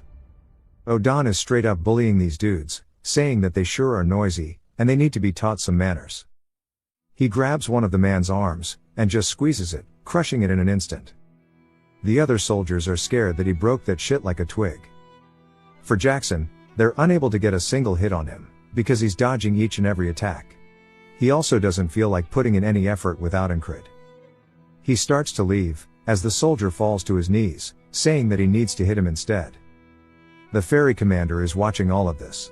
Then later back in the camp, we hear Marcus asking if she really managed to bring those uncontrollable bastards here. She says that bringing them was the easy part. She told them all that she wants them to fill the shoes of their missing leader. Andrew says they'll prepare to set out. Rem says that she took away their squad leader, and now she wants them to fill his place. She says that the blame of the individual falls upon their leaders, asking if they want Incrid to pay for their insubordination. Rem glares at her, but doesn't want that, so he says that 3 a day, and he won't kill any more than that, as he and the boys all get ready. She says she's thankful that these lunatics are doing at least this much, but those above them don't see it as a good thing. Marcus says that their forces are the tip of the spear in this war. Their win or loss will decide the course of the rest of this war. She asks if the Aspens are still trying to provoke them into a one-on-one duel. They lost against them in a proper battle, so now they're trying cheap tricks. She says the method is questionable, but they've only sent out skilled people, and they've never won even once. Though if they were to experience repeated losses, their soldiers are beginning to worry that if they keep losing like this, then they will eventually lose the war too. Marcus says their morale is going to suffer if this continues, and they only need to send in those who are strong, and it would be perfect if those lunatics would do that for them. She says that just getting them to show up to the battlefield is difficult enough. If they ask them for more, they might refuse to fight altogether. He says they are too disobedient given their skill, and it's a waste to get rid of them. As she leaves his tent, Marcus says those Aspen bastards sure are sly. They were never this cunning before, but recently there have been reports of a young genius tactician in the Aspens, and it must be his doing. That night at the barracks, we see Andrew and the boys, and Andrew says that he is the man who will rebuild his house, but currently, he is a squad leader of a band of lunatics, and he is trying his best to keep them in line in Incred's absence. Henry asks if his eye is okay, saying that it's time for him to stop dueling with Rem for a bit. Andrew asks who will take care of his murderous instincts then, as he will paint the ground red with the blood of their own men, and every time he fights him, the closer he brings him to death, the stronger he can feel himself getting. Like he's getting more powerful the more he dances with death. Max says it's frustrating, but it does help. Bro also got his ass whooped. Henry says thankfully the other lunatics all keep to themselves and don't really fight. We see a man barking at Rem, saying that he needs to do his job properly, and that everyone here is risking their lives on this battlefield, asking if he finds it a joke. Andrew says this is the newly appointed platoon commander, asking if he has a death wish. He steps in front of Rem, saying that only their commander is allowed to give orders to them of the independent platoon. He asks if they're just going to slack off in the open, calling them bastards. Rem says he'd feel a little better if he ripped this guy's guts apart, and starts to release killing intent. Andrew says he needs to save this man, telling him that if he's so pressed about it then they should fight, and that they'll listen to whoever wins, asking if he's scared. The guy asks if he really thinks that a squad leader should be stepping up to him, and starts dragging him away, saying that he's going to destroy him. Rem looks up at this guy and sighs, saying that this is boring. He was just about to destroy that asshole, but that little kid just took him away, and there's nothing fun to do here. As he opens his tent, looking at his bed, he thinks about maybe quitting being a soldier. But it's not just him, as Odan and Ragna also look depressed.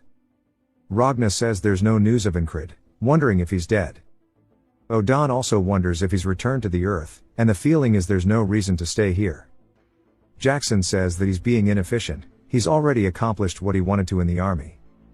And now there is no more reason to stay, and they all agree that if Incred does not return by the end of the day, then they don't want to be here anymore, and they will leave, accepting the fact that he's dead. Of course he isn't, as we see him walking through the camp. The ferry commander says it's time for her fiancé to return to his platoon. As he is crazed behind him, we see Andrew fighting the platoon leader, and he enters the camp with the boys, telling them that he's all back. Rem goes to call him boss, but Andrew bursts into the tent full of tears, screaming out for him, asking why he's so late, and starts hugging onto his waist, saying that he's waited so much for him, and that he's had to deal with so much bullshit. Rem smiles, and starts to chuckle a little bit, asking Andrew why the hell he's getting ahead of him, and he and the boys start telling Incred that he's late. And they all call him boss. He says that he was, then they have a wholesome little reunion. Later that night, he says after looking around, it seems the reason why they wanted him here was to take control of these lunatics, and that they should listen to their superior sometimes. Rem says that only if he feels like it, but Incred says that it's not like he can order them around either. Rem says that's not what's important right now, asking if he got any stronger. Ragna also taps the floor with a sword, saying that he wants to duel. Krace tells them to wait, saying that surely they can see his wrist is hurt. Both Rem and Ragna start butting heads, trying to see who will duel him first. Odan tells them not to fight while laughing, saying that it's been a while, so they should start by warming up their bodies. Incred tells them to stop causing a ruckus, and Krace says it's about time for him to make them quiet, but instead, him being the battle junkie he is, he says that he'll fight all of them on their own. Krace says he can't since he's hurt, but Incred says it's not broken, and he can move a little. Jackson tells him that he can't ignore injuries no matter how small they are, and that he should show him the injury so he can put some ointment on it. Incred can't put strength in it, but he thinks he can still hold the sword, and after fighting the frog and cross guard from earlier, he's gotten stronger yet again, as now he was able to fight Merloon and stand his own. He says of course he is still far from being a knight, and the heights he must reach are still far away, however, he has already climbed so much. I am proud of bro's progress. He wants to show everyone how strong he's gotten so far. Jackson tells him that it'll be bad if he goes overboard, but dealing with any side effects is his burden to bear. Incred smiles as the boys all step outside, ready for him to scrap. Rem is up first, saying that he seems pretty confident, and he can't wait to see how much he's really improved as he dashes in. He swings directly towards Incred, and Incred watches the axe and actually swings and knocks it away. Rem notices that something is different about him. He's moving without hesitation, and his confidence only comes from a man who got stronger. Rem starts to laugh, saying that he can't wait to see more. Incred readies his sword as Rem comes in for another attack. Jackson says that they've only been away from him for a week, yet he's already this different from when he stopped changing. Odan says that his patience is waning, and we see him open his eyes so clearly. For the first time.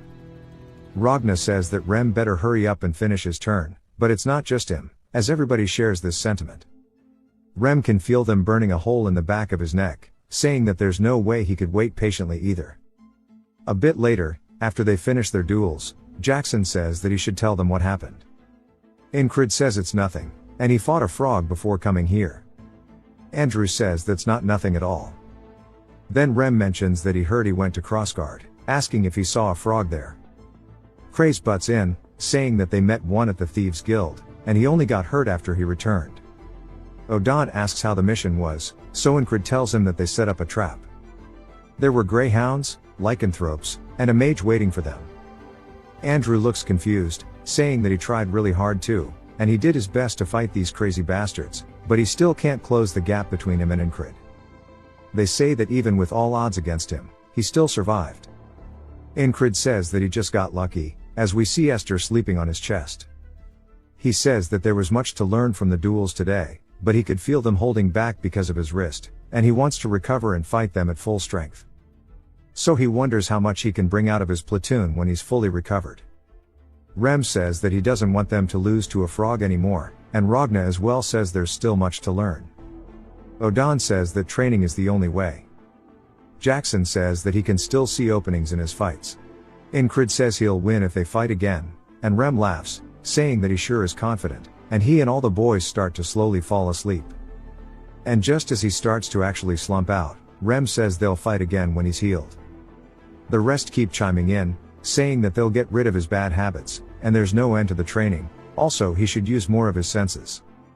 He says yeah, they'll do it once he's recovered, and Esther starts covering her ear since they won't shut the hell up. Once more, they start to fall asleep, and they continue yapping, and both he and Esther can't believe they won't shut the hell up. Rem says that he'd just need to block it and then cave its head in, and starts guiding him. Ragna as well says that he just needs to learn more of the heavy sword, while Odan says that he just needs better muscles. Jackson says that he shouldn't get cocky, because that'll lead to mistakes. Incred tells them all to go to sleep, and they immediately lay back down, saying good night. That was probably the hardest wall of all, getting them to shut up. As the morning comes, he sits up saying that he slept in, and he hasn't woken up this late in a while, saying that it seems that Esther slept in late too. As he wakes up, Craze asks if he's ready to go. Incred asks if the men are at the front, and he says that those who can fight are all at the front right now, and only those standing guard and the men of the logistics platoon are at base. He starts doing some planks and feels his wrist hurting, saying that it feels worse than yesterday, and he shouldn't have fought, but they seem so eager, and he couldn't let them down. After thinking about it, it makes him want to swing his sword again. He looks up, spotting a sword on the rack, and walks over, grabbing it, saying that he's supposed to hold it with two hands. But if he has enough strength, he's actually wielded the sword with just his right before, and if he trains enough with his left, then there might be something to it. But when he swings, we see it's very awkward. He says that it's a pathetic sword path, like when he first held it, and there is nothing better than this to review everything he's learned thus far. The next morning, Incred is training with his left hand, saying that starting from scratch is not easy. But, thanks to the isolation technique, he doesn't lack strength. Vengeance watches him, saying that he's apparently injured, but he's still training, saying that he's insane. Incred says that he thought he went to the front, and Vengeance says that his platoon is in charge of defense. Incred then notices that the strap is loose on his sword. Vengeance says that both the sword and the owner are whack, saying that he won't be able to tie it with one hand. As he starts doing it, Incrid says that he was always so quick to pick a fight with him, but now he's being nice, wondering why he was like that beforehand. So he decides to ask why he hated him. Vengeance looks up, saying that it's because of Jenny. Incrid is confused, asking who Jenny is. Vengeance tells him that she is the herb merchant. Incrid is completely lost, because remember, for him, it's been a very long time, so he probably just doesn't remember. Vengeance gets pissed, handing him the sword, saying that he's done, and starts stomping away. Incrid tells him that he was never interested, and the affection was one-sided, as now he remembers. She ran a herb shop at the border guard, and he dropped by there a lot because her products were good, and he guesses that she grew feelings for him. But Vengeance also happened to like her, and he says that he was interested in her, not her products. Vengeance says that he knows, since he's into the blade and not women, and he was just jealous. Jenny never once lifted a brow at him, but fell for his face, and he calls him a bastard and clicks his tongue. Incrid wonders what his problem is, and Vengeance tells him to take care of his sword, as he's going to work. Incrid wonders how often his mood changes, saying that he sure is odd. Back inside of the tent, Esther is hitting a nasty stretch, and Incrid says that she seems tired, asking if she's sick. She looks up at him, annoyed, saying it's all because of him. He keeps fighting people even while injured, and she overdid it while trying to reduce his fatigue, and she won't be able to use magic for a while. He tells her to get some rest, and back outside of the barracks, we see some guards exiting the camp towards the lake. One of them notices the water acting strange, and keeps staring at it. His friend asks him what he's staring at. He says that he thinks he heard something before, and he catches an arrow straight to the dome. Bells start ringing, and Incrid and Esther are awake. Vengeance yells, saying that there's an enemy attack, and they can't lose their supply, so they have to defend this. Incrid just wonders where they are, and Craze asks why he cares, and that he should stay inside because he's crippled right now. The men start exiting the pond, and Incrid stares, saying that he didn't think he would meet him again here. As we see, it's none other than some Aspen troops, but specifically, it's the Greyhounds being led by none other than Mitch Hurrier. Incrid says he didn't expect to see him, and when Mitch glances over, also spotting him. Realizing that they are now face to face once more, Mitch says that God has heard his prayers, and he's longed to meet him again. Incrid is surprised that he remembered his name, and Mitch says that he realized how prideful he was thanks to him, and now he has reached new heights, and he wants to see his end with his own hands. Incrid yells, telling Craze to take Esther and go.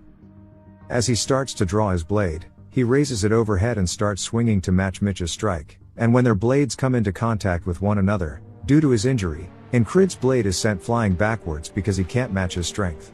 Mitch asks if he's injured, saying that's unfortunate, as he raises his sword overhead to finish the job. He starts to swing down, but a blade comes in blocking it, as it's none other than Vengeance who screams.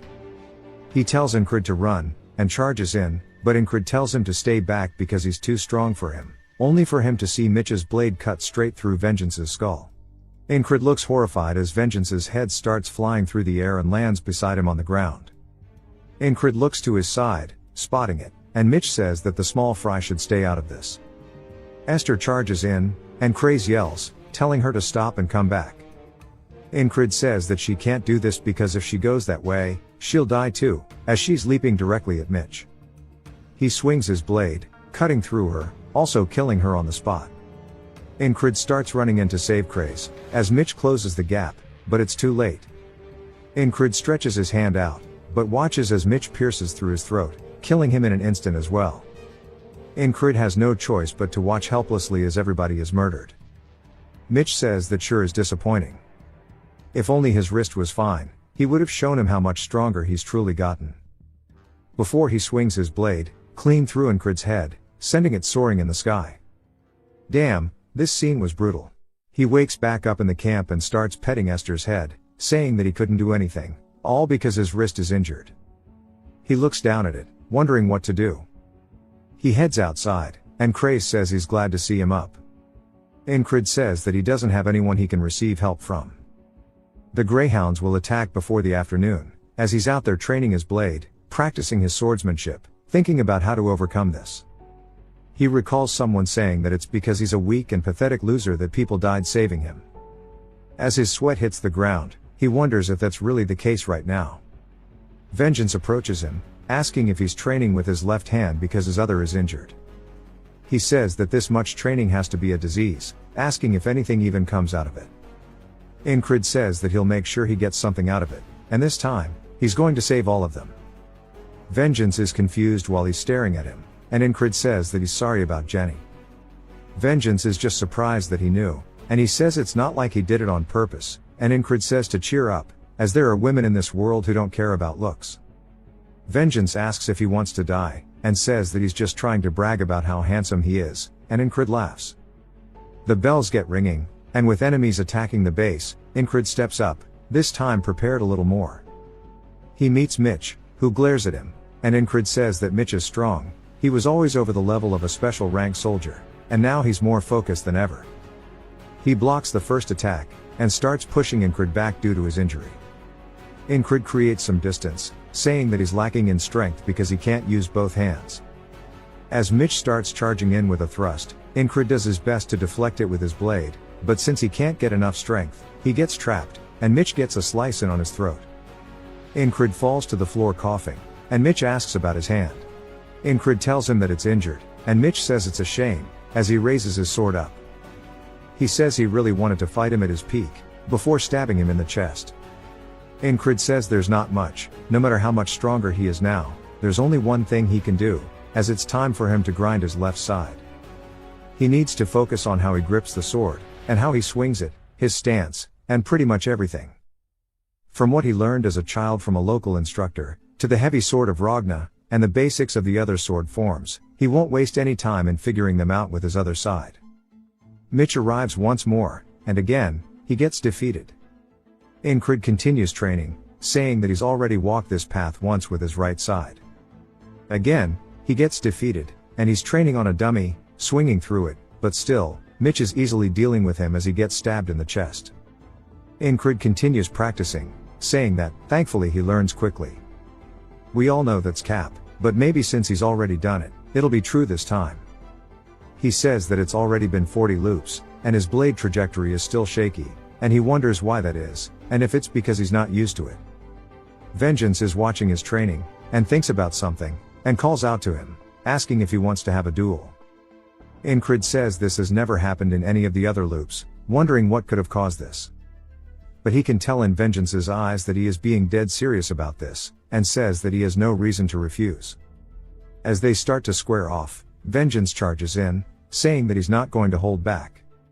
He swings down, and Incrid blocks it, saying that he's still a platoon leader, and he's strong, so it's hard to withstand him with just his left side.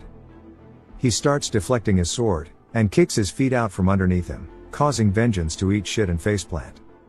Incrid says he won, and Vengeance says that he didn't expect him to use his left. Incrid says that he's been training with it for a reason, but he's curious as to why he wanted a duel. Vengeance says that he doesn't know, watching him made his blood boil, and Incrid says that he's only been doing the basics. Vengeance says that's part of it. Looking at him reminds him of the first time he picked up a sword and began training, the desire to become stronger, and the giddiness he felt from swinging the sword. But when he looks at Incrid, he can't help but feel that his sword's a bit weird. Incrid asks what he means, and he explains it, that it seems like the sword of the dead. Incrid asks what he means by that, and Vengeance says that it's a pain to explain, and he doesn't know how to word it. Incrid starts thinking about what it could mean, and if that means he's not powerful enough or something, but Vengeance asks if he's not listening to him speaking. But Incrid realizes it on his own, seeing that he tried to follow the trajectory he learned with his right hand, and he was just following it without any thought, and that the left and right sides are fundamentally different. He decides to give it a try with his new understanding, and he says that he needs to look for a trajectory that works with his left. As he starts swinging down, he cleanly cuts through the dummy's arm, saying that the cut was good, and that the sound and the feel of the cut were clearly different from before. He smiles, thanking Vengeance, saying that he finally sees a way forward now. Incrid says that he needs to awaken the feeling on his left arm, and that'll be the key to using it. And he'll begin by changing his habits. As he's eating with his left hand, Craze asks if he's always done that. Incrid says that since his right is hurt, he's just letting it rest. Craze says that it's going too far though, as he drops the food, even hitting Esther with it. Incrid says be it eating, putting on clothes, or training, he's going to use his left arm for everything. As we see him stabbing his sword into the ground after training, he says that to speed things up, he'll also practice the technique that Torres had taught him as well. As we see him flicking his wrist to try to throw it out, and it lands on the ground, he says this hidden knife will surely come in handy in his fight. And today is his 50th loop. Vengeance calls out, asking if he wants the duel, and we see him getting thrown onto the floor. Vengeance says that he fights well with his left arm, but something feels off with his sword. Incred says that he still has the sword of the dead, and he's going to have to keep going until it's gone. The next loop, he and Vengeance are dueling once more. He blocks the sword. He starts speedrunning the loops. He's over 60 loops, now 70. As he's finally now able to knock Vengeance back with extreme ease, we are now in the 80th loop, and we see him practicing his hidden knife technique. He starts to flick his wrist, throwing it forward, and it's perfect. He then knocks Vengeance's sword out of his hands, causing it to fly backward into the ground. Vengeance can't believe he fights that well with his left arm, and Incred wonders what he's thinking so attentively about. Vengeance says once he's out of here, he's going to train way harder than he's ever done before. Incred says that he doesn't mention the sword of the dead anymore. He tells him to do his best, and he's sure this will make Jenny notice him soon. Vengeance gets pissed. He tells him to fight him again, as he's going to beat his ass. Incred says that his reactions are always so funny, and he needs to see that he gets to confess to Jenny. For him to do that, he must not die here. He heads out to the lake by himself, and he starts having a philosophical conversation with himself about talent, as it can't be defined so easily. Training his body well is one thing, but being able to focus without being distracted by anything is another part of it. As we see him training his techniques at a young age, falling in love with the blade one swing at a time. And now, as he starts to grip his blade with his left hand, he draws it from his sheath. He says he's getting a taste of being talented for the first time in his life. The days of him training with his left arm have piled up and caught up to the 30 years of his right arm within 100 days. We are now on the 112th loop. Mitch comes out of the water, and Incred is determined to surpass this wall that is Mitch. Vengeance yells, saying they need to protect the base and drive the enemies out. Craze tries to get Incred to come back, as he's holding on to Esther so she can't run up. But Incred slowly marches forward, and Mitch thanks him, saying he wanted to meet him once more. Incred says he did too, and Mitch says he gave him an awakening in his period of stagnation, and he will try his best to destroy him and climb even higher. Incred says that he low-key feels kind of bad, as he's already seen his best countless times already, and he has realized that he can't win against him in a pure fight of blades. As he charges in, he catches Mitch off guard with the attack, but Mitch manages to block it. And as he starts to slide backwards, he catches his footing and starts pushing back, since he is stronger than Incred. Incred grabs onto his hand that's holding the sword and breaks his thumb, causing him to let go of his blade and scream out in pain. He returns with a kick to Incred's chest. Incred uses his sword to stop himself from falling over, and with Mitch's sword hitting the ground, he says he can't believe that this bastard is using such cheap tricks. Incred says that in all of the loops he has repeated, he has only ever used his sword to defeat him, and he would like to reciprocate, but he doesn't think he can improve with his left arm by repeating any more of this loop. This battle of blades against Mitch was fun, but he's going to have to surpass this. Mitch says that this might be his way of trying to survive, but it's no use, as he picks up the sword with his left hand, but warns him that he can use both of his arms. Incred says that he can too, as he's been training for this reason, but he knows that to fight and defeat the next wall, he won't be able to accomplish it with his sword alone. He's going to have to use a skill that he's been saving up for moments of desperation. It is the ultimate skill in the Veil and Mercenary sword technique. As he rears back his hand, he yeets the piss out of his sword. Mitch uses his to block it, confused. Incred charges in, grabbing him by the throat, saying that the only way out of this is for him to get into an all-out brawl with Mitch. Incred starts to come in with a punch, which Mitch narrowly dodges. He calls him a bastard as he starts coming with his sword, but Incred doesn't give him the chance as he grabs onto his waist and tackles him, saying that he just needs to get close no matter what. They both fall to the floor. Incred puts his knees on his wrist so he can't use the blade, and he says that he needs to win at all costs, and will tear his flesh with his teeth if need be. He raises his hand, now in a mounted position, and starts wailing on Mitch's face. He says he has to use all methods at his disposal to achieve victory. As Mitch is reeling from the punch, Incred comes in with another, saying that this is the essence of an all-out brawl. Mitch sees the attack coming in and realizes what he must do, as he kicks upwards, causing Incred to roll overhead. Incred lands on the ground, and Mitch starts charging in, telling him to fight seriously and to use his sword like a man, as he wants a proper duel. He swings down, and Incred doesn't even try dodging it, as he catches it with his shoulder. Mitch is surprised, but we see that he came prepared with shoulder plates, and Incred says he's being extremely serious right now. He then starts to swing in once more, but we recognize it as he's using the hidden blade technique to cut across Mitch's face as he dodges the punch. Mitch's left eye gets caught in the attack, and half of his face is now bleeding hella from the assassin's hidden blade. Mitch starts to let out a primal scream and pushes down as hard as he can, cutting through the shoulder plates into Incred's shoulder. He then follows through with a swing, getting a very deep cut in. Incred says that first his wrist and now his shoulder. If this drags on, he's gonna lose, and while his sense of distance is messed up with one of his eyes gone, he needs to use that to his advantage before he gets accustomed to it. Mitch charges in full of rage, and Incred then flicks his wrist, causing the hidden dagger to get sent flying towards Mitch. Mitch puts his sword up to block it, and it catches him straight in the hand, and Incred comes back in with another tackle, taking advantage of this. As they both fall to the floor, Mitch's sword flies out of his hand and slides across the ground away from them. Mitch calls him a bastard, and Incred grabs onto his leg, putting him in an ankle lock and breaks his ankle in an instant. Mitch starts to scream and punches, trying to get him away from him. Incred then goes to the other ankle, breaking it as well. Mitch, realizing now that he's a cripple, lets out another primal scream at the top of his lungs. This shit is crazy. As he's sitting there howling in pain, everybody wonders what's going on. We learn that Mitch was called the lazy genius. He was a man who was satisfied with what he had despite his talent. However, he changed once he returned from the last battlefield. The fire in his eyes was back, and he never left the training grounds and mastered his blade.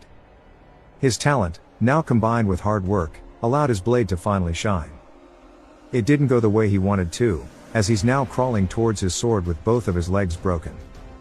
He wonders how it came to this. Incred goes to his sword first and stands before it. Mitch looks up, calling out to him, and Incred looks down at him, also not entirely satisfied with this, but says that he was a very high wall, and he gave him a rude awakening both times that they've met. Mitch says that he doesn't want this kind of fight. As the wall begins to crumble down, as Mitch crawls forward, he begins begging him to just have a proper fight. As he just wants a proper clash of blades with him, and stretches out towards Incred. Incred picks up the blade, telling him that while he would have loved that, that's not how it goes, because in the end, they're on a battlefield, and that this is nothing but war, before he slams the sword down through Mitch's neck, killing him and impaling him into the ground. And while Incred says this, he doesn't feel the greatest about it, because he too is a swordsman, and he has an insane amount of respect for Mitch. Mitch's men start running in, screaming out to him, as Vengeance yells, telling his boys to fire and to kill all the Aspen troops. As they are being pushed back, unable to go claim Mitch's body, Incred takes one final look at him, realizing that the wall has been completely destroyed. He lets out a couple of deep breaths, and we see his eyes ready for the next wall, and he tells Mitch that it was fun. While it didn't go out exactly as he wished it could have, he's going to use him as a stepping stone to climb even further past his own limits. Back inside the barracks, Craze says things could have gone real bad if they had lost this place, and that headquarters sent archers just in case, and they live, thanks to them. Vengeance enters, saying that he only lived because Incred slowed them down, and drops him his sword, telling him that he found it and that he should take care of it, and he can't just leave it out there. Craze says that he thought he already had his sword with him, and when Incred looks back at it, he unsheathes the blade, saying that it's Mitch's, the enemy he just fought against. Vengeance says it looks like a good blade, and Craze wants a closer look. And since it glows light blue when light hits it, it must have been made with steel from Demp. Incred asks what that is, and he says that it's a famous iron mine in Aspen. It's much more expensive than the Valerian or Noir steel that he's been using, so if he wants to sell it. But Incred ignores him, asking Vengeance if he's going to the front. Vengeance asks if he's trying to come with him, and Incred says that he can't leave his men for too long. Craze asks if he's going to use that now instead of this blade. Vengeance says that he should use the sword he's used too, But Incred grabs onto it, saying there's no need to use just one, and that he wants to start using both of them. Back to the front lines, we see the boys as Rem is whistling. He says that the boss is ready for the next step now, and he can't believe he started favoring someone from the mainland. He could probably advance further from Heart of the Beast, and learn his secret technique now. Odan is also thinking the same thing, saying that he's muscular now, so it's time for his joints. Then his posture and body will change, and he's going to build him a body that doesn't break from joint locks and other blows. But doing it all at once will be a terrible burden, and it'll be good to just do it one step at a time. As he's lost in thought, he starts walking slowly, causing Rem to bump straight into his back. As Rem is holding onto his head, Odan turns around, and Rem asks what the hell happened to his feet, and he needs to keep moving. Odan says that it seems that he hasn't grown much, and they both start to go to fight each other until Ragna steps in, yawning. Odan says that he can't just walk between them because he's lazy, and they both call him crazy. But Ragna says training to get the body accustomed to the sword is something that he needs to start thinking about for Incred. He wants to be able to make it so he can use his sword more freely, and control the tip of his sword like in this extension of his body. But first he needs to go sleep. Surprisingly, Jackson says that it'll be good to teach him how to walk. He won't be as quiet as an assassin, but he'll minimize his movement for maximum efficiency, and it'll help him. But he wonders if he needs to do this, and why he's doing something so bothersome. As he's looking at the squad, Rem grabs Ragna so he doesn't wander off, calling him an idiot, saying that he's always getting lost. Ragna just tells him that he's still more normal than he is, and while they start yelling at each other, saying how crazy they are, Jackson says that he can't let Incred become like these idiots, and he'll set him straight. The ferry commander is also there and notices something, telling all of her men to stop, as Aspen soldiers appear from the bushes. She wonders if they're about to fight, and the man introduces himself as Raoul, asking if anybody will have a one-on-one fight with him. She says here it begins, it's their cheap tactic to draw out a one-on-one fight. She says it doesn't seem like much, but they keep losing, causing very low morale, and they can't just ignore him, because people think they avoided them because they can't beat them.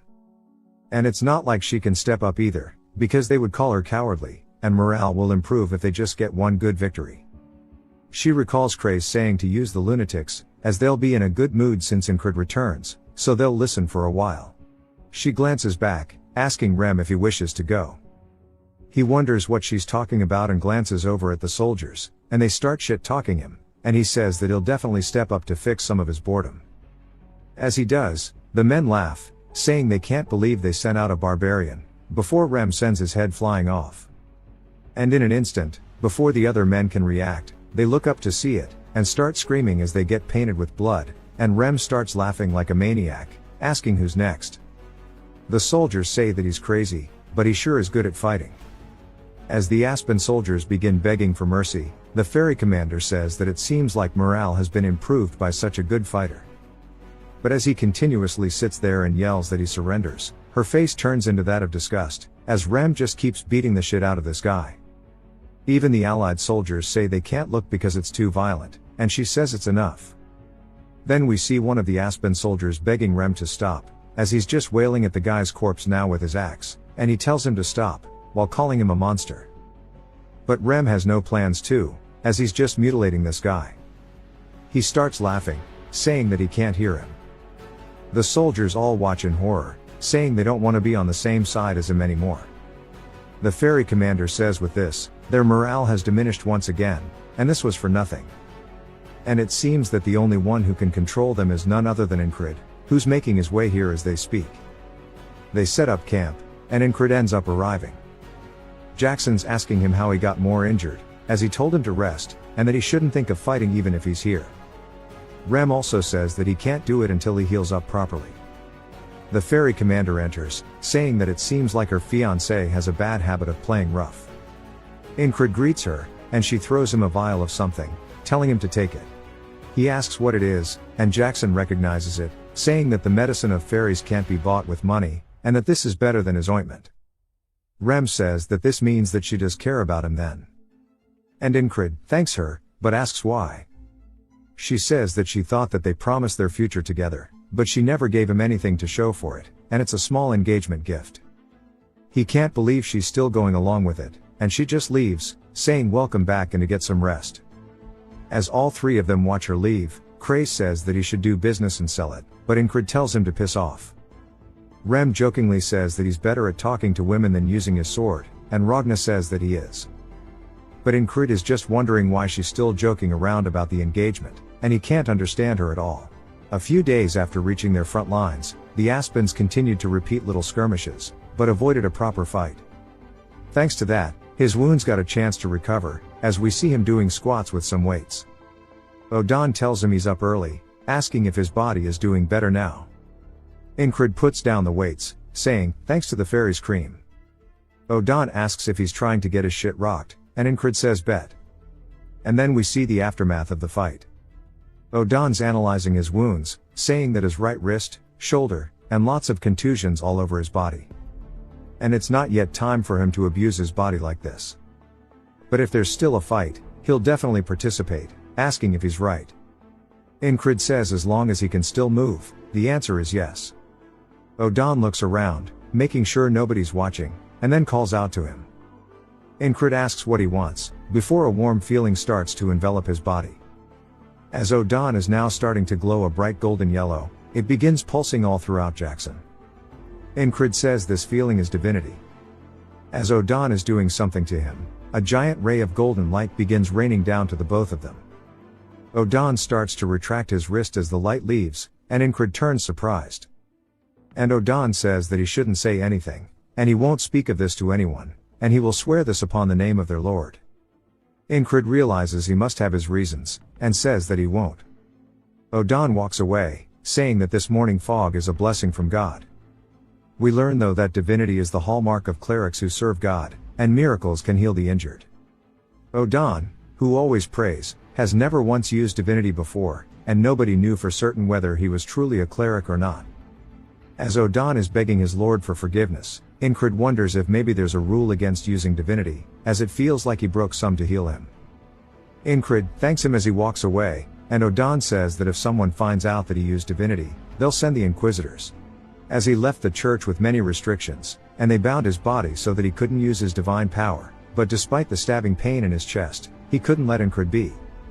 Odan says that the Lord always presides over them, but never responds to them, but after meeting Incred, he began to believe that his words live within him, and he will that he believes is right. After mealtime, Craze asks if Incred needs help with his wound again, as he'll apply the ointment, but Incred says that he's got it. It's not fully healed, but it's mostly there, and he can't show this to the others if he wants to keep it a secret, and he needs to be careful in the field too. And he asks when they are going to fight. Craze says both sides just keep testing the waters.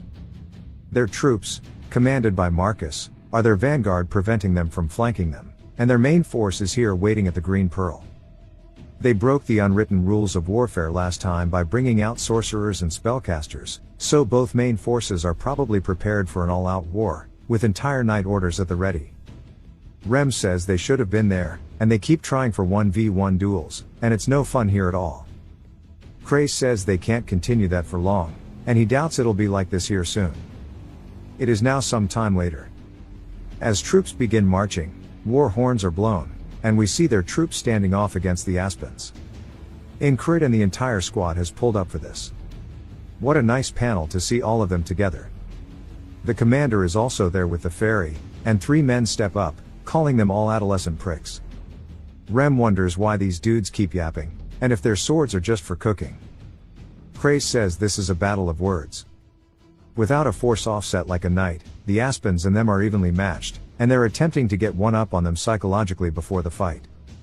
They die easily to an arrow, but their morale is already low, and if they strike first, they'll lose. As they keep getting shit talked, and the Aspen soldiers say they'll die before they know the touch of a woman. Craze says their commander isn't doing anything because he knows this as well. Marcus says he has prepared something, but he can't use it here. Using the lunatics to win the duel only backfired on them, and that they just need one win. Craze also hopes that something happens, just one time to shift the morale. The Aspen soldier continues, calling them a bunch of virgins, and start laughing at them. Incred tells Andrew to relax, saying he'll get his chance to let his rage loose. Andrew is just confused, asking what he means, and Incred tells him it's fine to be a virgin, and to remember this rage, and use this feeling in the battle. Even the other soldiers are confused. Andrew says he's not mad, but Incred tells them now is not the time, so calm down. Both Henry and Max start laughing at him, and even Rem does. Odan says he should walk the saintly path if he's already this far up. Ragna says he'll probably get his chance later. Andrew asks what he did to deserve all this, and the other soldiers wonder what's up with him, and if they fell for the taunt. They wonder how he is a virgin at his age when he looks normal. Andrew tells them all to shut up, as he's not mad. The soldiers start laughing, asking if he wants to be introduced to a shop once they're back in town. Andrew says he doesn't. Jackson says that him making fun of someone on purpose was mean. Incred says Andrew is young, he might have taken it personally, and just wanted to keep him in line, but Rem finds this hilarious. Craze can't tell if he's joking or being serious, and if this was out of instinct, and he smiles, saying that he sure is an odd man, and that he should go respond to them. Incred says he's got nothing to say, and Craze tells him he'll feed him some lines. Incred says that's not difficult, and steps up. Craze says that with Incred's devil's tongue, he can surely lift the morale, and the changes he will create will spread like a wave. Incred walks up, the other soldiers recognize him, and start yelling, saying that he's stepping up.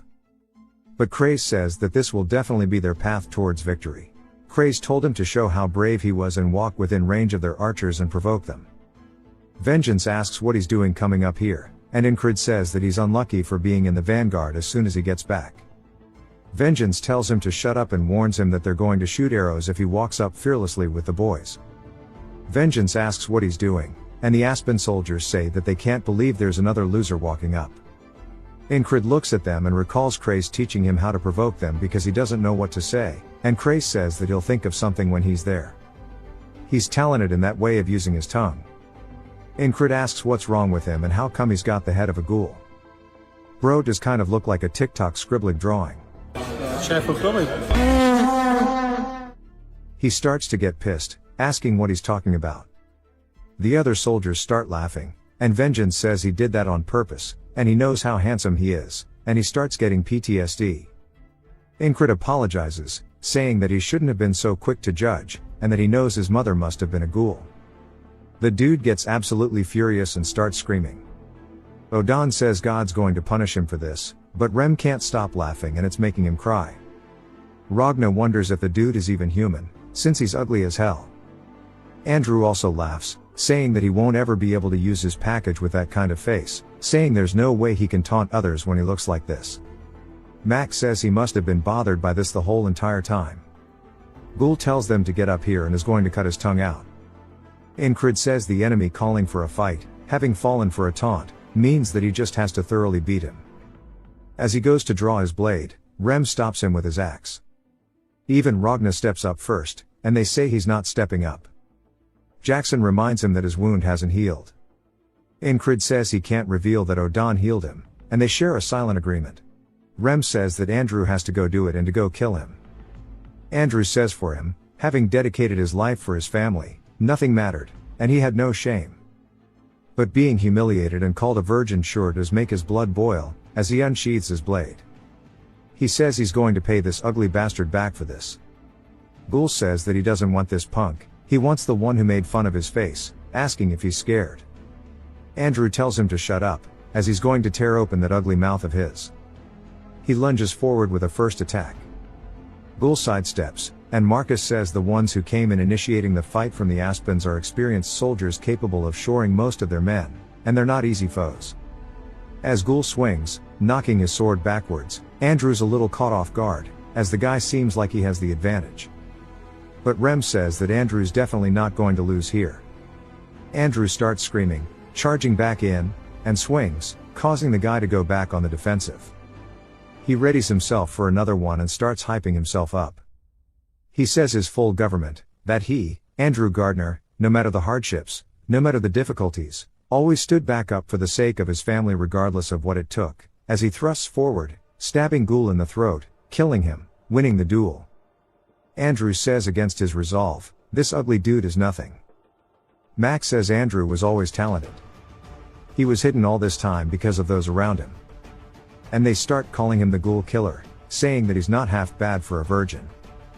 And Incred says he can tell that he's one of the lunatics. That's what the soldiers start calling him as well, Andrew the Lunatic, and he lets out a victory scream. Bro got 2 nicknames in one fight, damn. He asks if everyone saw that, saying that he finally got some. Max starts getting second-hand embarrassment, and Rem laughs, saying that he's so damn lame. But Odon and Ragna clap, and Incred laughs a little bit too. Crace says that Incred didn't fight, but as expected, this worked in their favor. Marcus says that now will do, and he yells, telling his men to break the formation of the Aspen. As from the top rope come Torres and his squad, instantly dispatching the soldiers in front of them. They turn, realizing that they're getting flanked by the border guards, but it's too late for them, as they're getting torn apart. Marcus says while they are occupied with the flanking border guards, he tells his archers to ready and fire, as they start to blot out the sky with their arrows. Arrow scenes like this are one of my favorites in medieval series. Incred and the rest run in.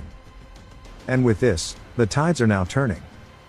Marcus calls the Aspen soldiers dogs, saying no matter what cheap psychological tricks they pull, the ones who win in the end are the ones who fight better. As the boys are about to get some action, they still stop Incred from fighting. The enemy commander gets called out too. We see it's none other than the Greyhound Company leader, the Grey Dog. He says their preparations are complete, and they can move. And the commander smiles, saying finally. And since the Aspens are running, this means they have won the fight. Crace wonders why they are going along with it, saying this is too easy. Even Marcus realizes this is wrong, and his men say they should chase, but he says they are going to hold, as they are definitely up to something. That night, we see the Grey Dog approaching a tent, and when he enters, we see the commander and 2 other people. The commander asks if he gave them the word, and he says yes, but they can't be seen yet, so they're standing far away. They took the 1 guerrilla 100 men challenge and doubled it. The commander says that the Nalilia bastards are the same as ever. They strike with the border guards and break through with the heavy infantry, and it's all they ever do, and that Abner's plans are different. As he said, the knights have already proven that a small elite force controls the battlefield. However, that small elite force does not have to be composed of knights, and it will be them, the Aspens, who will win this battle. The next day at the boys' camp, a coin slips through the air, and it's none other than Craze, who says that 2 days of standby since returning from the field, and he thought there would be another battle straight away, but this feels more like the calm before the storm. There are 2 things the Aspens can do in this situation: fall back or bring in a different force. The commander said he was prepared for another spellcaster, and they didn't find anything despite doubling the scouts. He wonders what the hell they are thinking, and also what's going on in everybody else's head since they're so calm. Incred is stretching, as Jackson and Ragna are there as well. The ferry commander asks if he's good to move already, and he asks what brings her here. She asks if it's odd for a commander to inspect her troops, but he wonders what kind of company commander does that herself. Incred steps up, saying that it's about time that he would have healed up naturally, and he should be well enough to have a duel. Ragna asks what he's doing, and Incred says that he went easy on him last time because of his injury, but there's no need for that today. Ragna says he wasn't planning to do that anyway, as he swings down directly towards Incred. Incred blocks it, but it sends him backwards. He says that Ragna's swordsmanship is clean, almost beautiful, and compared to that, his is too crude, rough, and unkempt. However, that is what he's built up until now, as he starts charging in. He explains the techniques he's absorbed, as he uses his sword to drag up some dirt, and he flings it up towards Ragna, who blocks it with his sword. Ragna recognizes it as the Valen sword technique, and Incred says this is the path he's walked, as he comes in for a heavy overhead swing. Ragna backpedals and says that that's the sword technique he taught. Incred says it's also time for new opportunities, as he uses his left hand to grab onto his other blade, and he draws it as Ragna's running straight in towards it. He thrusts it towards his head. Ragna watches and dodges to the side in time, asking why he's using 2 swords. Incred tells him that this is the path he has chosen to go forward. Ragna tells him that's interesting and swings in, and Incred blocks it with both blades. Ragna tells him to try harder, as this fight isn't over yet, and Incred smiles. Their swords start colliding, and sparks fly, and Rem anxiously bites his nails, saying that Ragna is serious today, and if only he didn't lose that damn bet, and he wants it to be his turn already. Jackson says that he doesn't like heading out to fight, But against Incred, he would definitely like to. He makes himself snap out of it, saying that this isn't like him, and Odan is lost in thought, saying that next time he'll be more bold in training, and maybe he'll break his joints, but he hasn't quite got there yet. And he almost sent him to meet the Lord, as he starts laughing. Cray stares at them, saying that they're all out of their damn mind, but he says they've always been this way. The ferry commander says that they're all like kids waiting to play, and that Ragna, and the rest only shows motivation in front of Incred, wondering what it is, and says that he has this weird ability to attract people to him, including her. And she'd also like her sword to get in on some of that action too. Cray sighs, asking if she's also a freak. Rem screams, saying that he can't take it, saying it's his turn already, and then he's going to kill her if she steps in line, even if it's his commander. She asks if this is mutiny, and Incred says that everybody here is so strong, but they still aren't using their full strength against him, but he can see a bit of it now that they're all hungry for victory. As everybody stares at him, anxiously waiting their turns, he says that the day he returned from the recon mission in the tall grass field, these faces are what he swore to draw out of them. And if they have the time to chat, they have the time to fight, and he won't get tired before he duels every one of them. It jumps to night as he is thrown face first into the bed. Andrew tells him to wash up, but Rem says that he's exhausted and to leave him be. Cray says that they fought so many times, and he barely got better from his wounds, and he thought he was going to open them again. Rem asks if he wants a beating, as Incred starts to fall into a deep sleep. When he opens his eyes, what he sees is a forest. He's confused, wondering what his dream is, as there is not a boat or the field of flowers like before, and this is something new. The animals of the forest begin running from something. As he hears a man screaming to fight, he says that this was from his time as a mercenary when they fought the harpies, and we see him running as well, as somebody is hiding in the forest and smiling. This is definitely the guy who said that they all died because of him, and Incred is surprised. We get another flashback, to one of his comrades telling him to get behind him before the harpy attacked him. Incred says that all of the mercenaries were good people who accepted him even though he was dog water, except for that man who stabbed his comrades in the back. Incred couldn't believe it, and the stabbed guy asks why. The harpies start tearing him apart, and one of the other mercs call to him, only to get steeled. They realize they were in danger, telling him they need to fall back and called him Enki. But he as well was betrayed. He was the strongest amongst them all, but he used that strength to kill those who trusted him. He told Incred there is no running and he must die here. Incred asked why. The guy tells him that he got a better offer than this piece of shit merc corps. It's best for him not to have any loose ends. It was also annoying seeing how talentless they all were yet talked about camaraderie. Then he spits on one of their corpses. Incred charges at him, but his sword gets sent flying out of the air. The guy pins him to the ground and says that he'll let him go. Because he'll never amount to anything anyway. And he taps his cheek calling him pathetic. Incred says he was strong, but rather he was just too weak. He was helpless to watch as his comrades were murdered, but what troubled him the most was the one who survived thanks to his sympathy was none other than him. That was one of the reasons he dedicated so much of his time to training, because he was toyed with like that, and he continued to strive towards his dream with the loss of his comrades in his heart, but even so, if only he had that power then. The guy yells, asking him if he wants him to kill him this time as well. As he charges directly at him, we hear Esther telling him it's only a nightmare, to slip out of it. As soon as he does, his heartbeat goes calm, and we see her in real life putting her hand on his chest. He starts to snap out of it, and she says that he's such a troublesome man. Back at the rear base, she gave it her all to suck away his fatigue, but she was powerless to help him when he needed it, and she won't repeat that same mistake again. The soldiers start blowing the horn to wake them all up. Incred asks what's going on, and Rem tells him that the Aspen bastards came crawling back, so they're going to be heading out. All the boys start getting ready to go. Cray says that they're here too early and it's bad for his skin. Incred looks down at Esther sleeping, saying that the voice at the end of his dream definitely reminded him of her for some reason. He tells her to guard the tin well as he scratches her neck before leaving. They head out to the battlefield, and Rem says they must have prepared something since they made them wait this long, and he feels like today will be fun. Incred says that he agrees, and wonders what they have prepared for them, and what they have up their sleeves. The ground begins shaking, and the soldiers are immediately terrified, saying they need to fire their arrows now. A giant steps ahead of them. They pull back their bows and release, blotting out the sky like it's from the movie 300, but the arrows don't even pierce the giant and just bounce off. Even Incred is surprised as it raises its club into the air. It swings forward, deleting anything in its path, sending meat chunks flying. Holy shit, this guy got deleted. All the soldiers who didn't get one shot are now stricken with fear, unable to move after what they just witnessed, as there are multiple giants now making their way out of the front line, laughing at them. We finally learn more about the creatures of this continent. Frogs live for dreams and desires. Fairies venerate nature. Dwarves are crazy about metal. Half humans prioritize breeding. Half dragons walk alone. Giants get drunk on slaughter. They love the violence inflicted with their bodies, and they are called the beasts of red blood. Jackson tells them they are coming from both sides, as there are enemies on this side as well. We see mercenaries on one side and fairies on the other.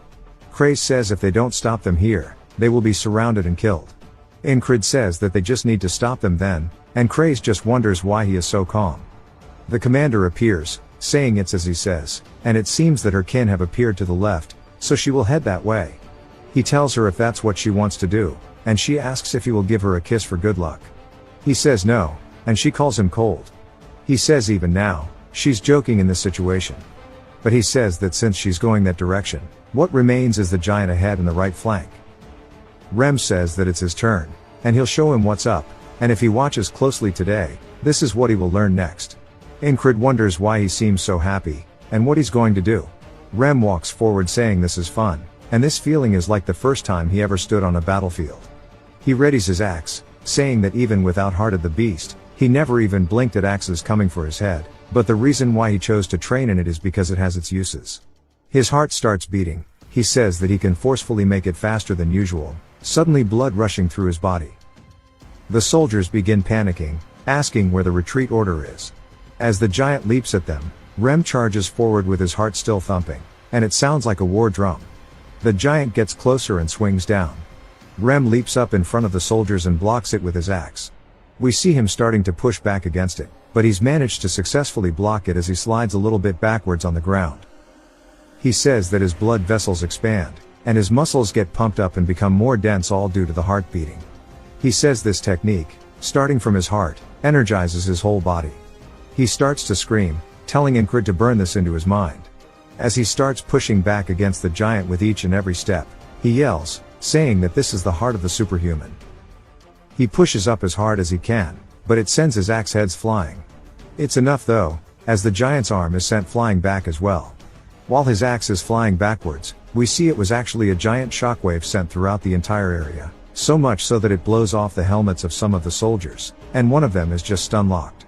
Rem charges forward with his one good axe. The giant is pissed, and he swings forward, calling him an insect. Rem jumps on his knee up to its head as he grabs onto its mustache and plunges his axe directly into the side of its skull. The giant begins screaming and swings upward. Rem dodges the attack, but it destroys the rest of his axe. He looks down at it, saying that these weapons are so damn weak, the only one he has left is inside of the giant's skull. A spear gets thrown at him, he catches it without even having to turn. He looks back, seeing one of the soldiers telling him that he has to win this. Rem starts to laugh and says that's not bad at all as he charges forward. The men say that they will be victorious, and they should help the lunatic and keep him supplied with weapons as they start throwing their spears directly at the giant. Incred watches, saying that he's fighting the giant on equal, rather with a strength advantage. He's strength unreachable by normal humans. He wonders if that's what he is learning next, and he can't help but smile at it. Ragna tells him that he's seen enough and that he's toying with it now. Craze tells him that the company commander went to the left, and since Rem is dealing with a giant, they just have to deal with the right flank, and then they can defeat the Aspens. Incred says he agrees, and it seems like all the other squad members are off doing their own thing, asking Ragna what he will do. He says that he'll go with him, as watching is boring. Incred says now is not the time for him to be excited about learning a new skill, as he needs to focus on winning this battle first and foremost. We see blood flying and Vengeance is bleeding. His men start apologizing, and Vengeance tells them to shut up and stay back. A man laughs, saying that Shura is touching, and charges forward, asking how long he thinks that he'll last. But Incred instantly closes the gap and swings his blade, sending the guy's attack backwards. He tells Vengeance he looks terrible, and Vengeance says that these are wounds of honor. Incred glares back at him. The guy though recognizes the name and takes off his hood. When Incred stares at him, he instantly realizes who it is. The guy smiles, saying it's been a while, saying surely he hasn't forgotten his friend's name, and calls him Enki. Ragna asks if that's his friend, and Incred says that back when he had to bow to his strength, he wouldn't have been able to refute him calling him a friend, but not anymore. Rather than someone like him who kills his own comrades, he's going to call those who risk their own lives to protect their comrades. Then tells him he remembers his name, asking him if it was bitch. The guy gets pissed. Incred says that he forgot it was just a nickname, and that his actual name is just piece of shit. The guy gets pissed charging him, saying that he needs to learn his place. Incred easily meets his blade, saying he wasn't able to do this last time they parted ways. Then swings forward, sending his blade flying. The guy is in disbelief, as Incred tells him this is revenge for his friends. He laughs, saying he wondered how his weak ass survived, and this must have been the reason. Craze runs in asking if he's fighting again. One of the mercs pull up saying he's going to die too, as all of them together wasn't enough to take down their leader. So a mere soldier stands no chance. Ragna says based on their stances and weapons, they've learnt the murderous blades. They have skill built through real-world experience. The leader says he's continued to live his life, while Enki was stuck on revenge. He swings his blade forward, saying that he's been promised a lordship after they win this battle. So he'll climb so high he can't even see his feet. Incred just stares at him, asking if that's all he had to say. This pisses him off, and he leaps forward saying he's always hated that damn gaze he has. He thrusts forward, but it's sidestepped. Incred says that his blade is as sharp as a needle and flexible, calling it the Eastern Key Sword. Incred readies his blade, recalling the man saying he'd be unable to do anything even if he let him live. As he charges in at him, he continues recalling his bad memories of him. He thrusts forward saying he'll kill him this time, calling him by his nickname Enki. His blade starts wiggling. Craze yells saying he won't be able to predict the path and yells out for Incred. But he charges straight forward, staring at the blades. We learn that Ragna already taught him how to handle this style. Incred charges under the attack, as Ragna's words echo through his head that he should do his own thing with weight behind his actions. As no matter how strong those who train in the murderous blade are, if they don't prune their actions they are vulnerable. Ragna says he already knows how, as Incred swings forward cutting this dude in half. Blood begins to shoot out of his mouth, and Incred says he'll correct him. He's not important enough for him to make his life goal. As his blade is still swinging all the way through, until he's completely severed the guy, he says he is no longer the Incred who watches his comrades die, nor will he let him haunt his dreams. Incred looks up at the sky, saying he can't hear the answers of the dead. But he hopes his friends enjoy this. Ragna's sheath starts dragging on the ground, and he walks forward taking it off saying that was good. It's his turn now to stretch his legs though. One of the mercs asks who he thinks he is, but his sentence gets ended short as Ragna raises his sword and dashes past him taking his head off in an instant. As it falls to the floor, the other mercs stare at it. Ragna asks if he was saying something. Craze says he can't ask him after beheading him. The rest charge at him. He takes a single step forward, dodging an attack, retaliating by cutting one of their heads off. Then thrusts his blade into the next dude's, in another fluid motion stabbing the next guy in the throat. All of it was in the blink of an eye. Incred says he only took a few steps, and used the most minimal movements needed to finish the job. He's impressed once more by how truly strong his squad is. 3 more mercs charge at him, saying they'll do it all together this time. Ragna tells him to pay attention to this as this is what he needs to learn. He holds his sword up, and lowers his stance. As the men charge at him he exhales. He looks forward at his target, and in one stride he is behind all 3 of the men, having severed their torsos. Incred is speechless, as he just witnessed a wall form before his eyes. Ragna says that he just thought of a name for that technique, and that he will call it scission. Incred just stares at him blankly, asking if that's the best he's got. The war continues, as the Aspens are confident due to the giants on their side. The Nalilia soldiers are scared, before we see Odon towering over behind them. He swings his clubs forward, disrupting their front line. And the Aspens are terrified now, asking why the other side also has a giant. Odon laughs saying that he's just an ordinary human. The Aspen soldiers tell him to stop lying, as he's insanely huge. He says he'll give them some time now to ensure their survival. They ask what he means, as he begins to walk forward, counting from 5, which each second, he gets closer. One of the commanders yell, telling his men to get into formation. They charge forward at him on his 3 count, but he just continues counting until he gets to 1. He stomps the floor, which alone is enough to send the soldiers flying and shattering their weapons. Turns out he actually charged forward with his weapons crossed. As the blood drips off it, He tells them he's called upon the war god today. And he's told the god he will be sending him a few souls. That shit goes hard. The soldiers begin to run in fear, saying they need to kill him. But Odan is coming in with his next attack.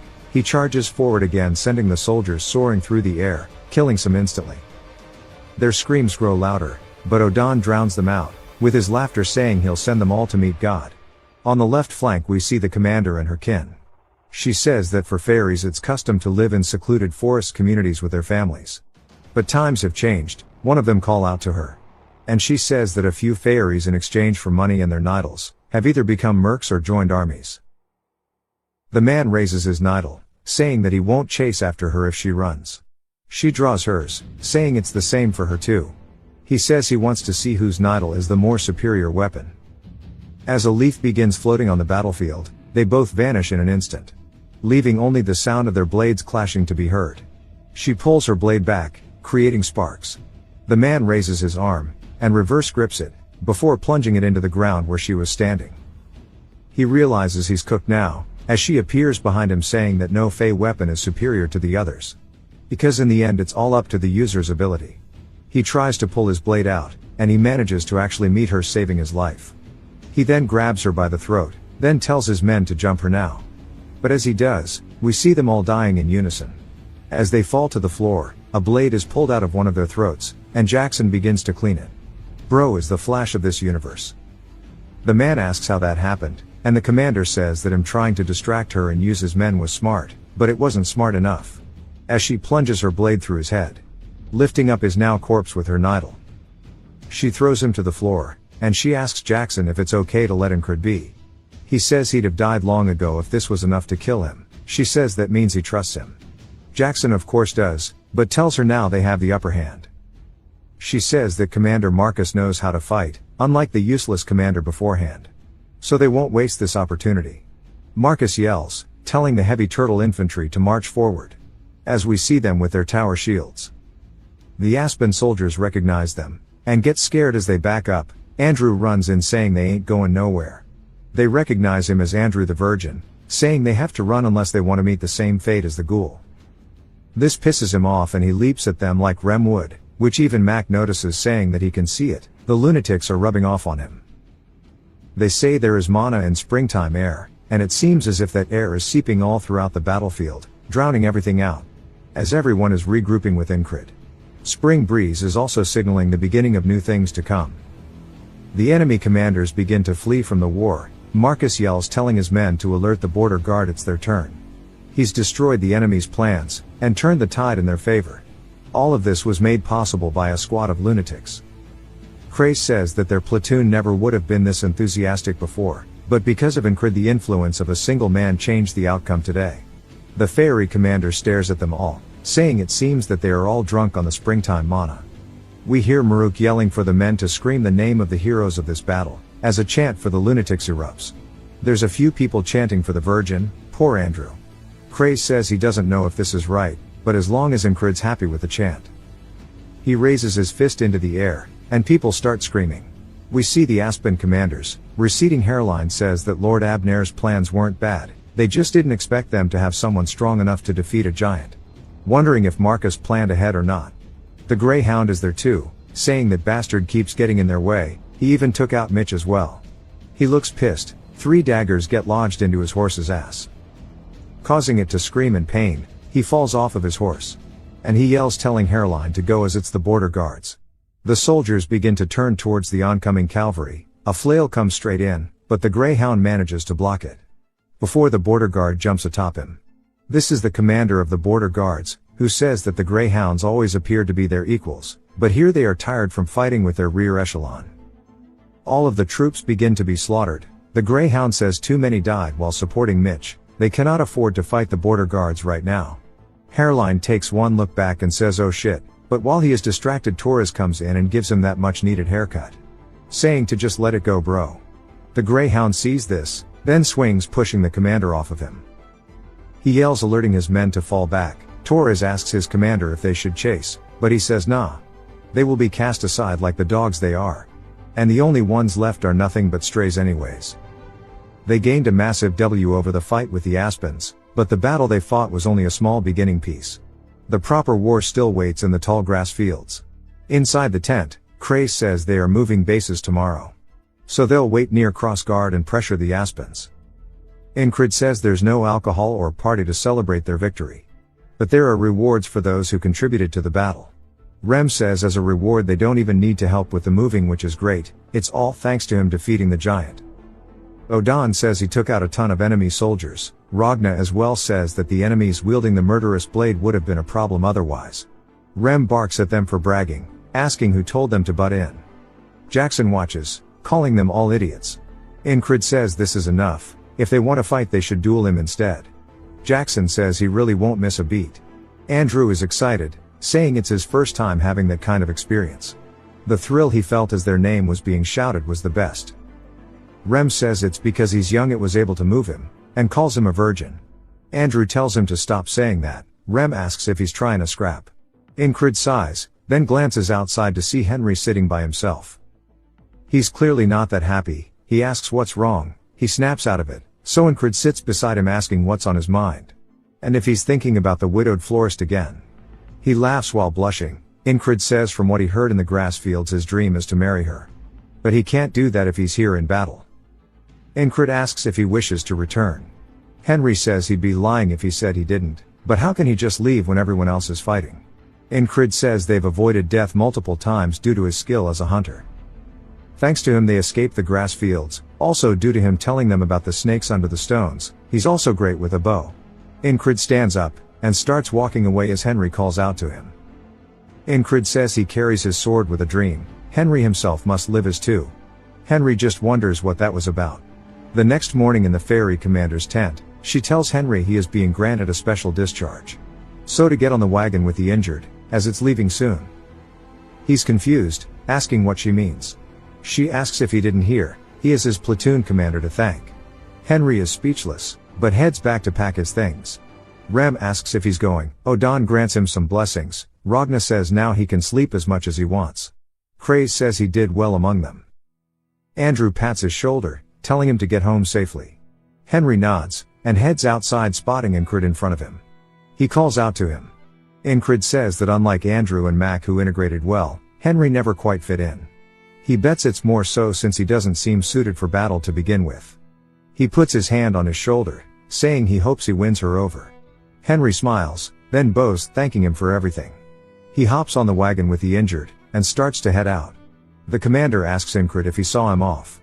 He thanks her for accepting his request. She says anything for her fiancé. Asking when he wants their betrothal. He says in 10 years. She says that she's fine with that, but she isn't into old men. He says if he's talking about what he's into, he isn't quite into fairies. She stops and stares at him, saying that surely he never thought that those words would hurt others. He says he can tell she is fine though. She clicks her tongue, saying to walk with her before they return. As the commander Marcus is looking for him. As he is walking to meet him, we see Marcus facing away farming some aura. Craze told Incrid to think about this beforehand, that all of his missions thus far including what he did yesterday in the battle, might get him a transfer. Incrid stops before reaching him. Marcus then asks if he likes tea, and if he wants a cup. Incrid says he's alright. Marcus says he must be busy with the move order, and surely he isn't preventing him from working. Incrid says he is free, since he barely has anything to pack. Marcus laughs, saying he didn't think he'd be capable of sucking up. Incrid says he only spoke the truth though. Marcus says he sees, it's also true he has achieved a great deal. Incrid says if he's trying to poach him with his direct superior present, it means he wants him regardless of what it takes. Marcus says he seems unfazed, asking if he knew he took a liking to him. Incrid says he did. Marcus wonders what his answer is. Incrid tells him that he refuses. Marcus says he's heard multiple times about how he's refused the other commanders. But he must know that his offer is fundamentally different. Incrid says that he has a dream. Even though it's a grand dream. Marcus asks what his dream is. Incrid tells him he will become a knight. Marcus says that a man with a dream shines so bright, he was once like that too. The days where he trained to become the sword of the crown. But as years passed, he compromised with reality. Now he lives a boring life taking each day as it comes. A stagnant dreamless life is a chain that prevents others from growing. He has no right to take him under him. He raises his hand to dismiss him. Incred bows to him. Then walks out. Marcus asks if she thinks he'll become a knight. She says she doesn't know, that is up to him. He tells her being too honest is the advantage of the fairies, but it's also their disadvantage. Marcus respects his dream, and he's inspired him to strive for something new. Norelia is commanded by royalty, however nobles have recently grown in power, meaning they have a lot of pull. He too was once part of the noble side. But now he'd like to chase his own dreams once again. They began moving their base, and they were doing nothing in between. Rem says not having duty is nice, but he's also bored as hell. Odan tries to convince Incred to train, saying their muscles only grow with relentless training. Ragna says before they do that, he wants him to do his swordsmanship. They ask when he brought the blanket out, he ignores the question saying that he needs to work on balance if he's dual wielding. Jackson says he needs to focus on his senses, it's a great time to work on sensitivity in this chaos. Incred asks if him speaking from so far away is also part of the training. Rem tells them to all piss off. As surely Incred remembers. He needs to learn Heart of the Superhuman, but he gets cut off by the commander. Saying the tent needs to go up where they are, and they are blocking their path. Also Ragna is sleeping on her blanket. I love the banter, but she continues saying they need to leave and get out of the way. They get put off somewhere on the side alone. Rem says they should have folded Odan somewhere as he's taking too much room. He says that Rem is quite good in passing blame. They start fighting, as the rest watch. Max says they didn't do anything though. Andrew says he thought Incred was the only one who could talk to them like that. Max says the commander is something special. Craze says she's just as crazy as the rest of them. Andrew asks if he can say that, but Mac tells him he shouldn't get caught up with the lunatics. Craze says these planes aren't normal, this place must have been used as the enemy base before. He starts inspecting the ground, he says he found it. Incred asks what he's doing. Craze says that people tend to hide their valuables before they set off to battle.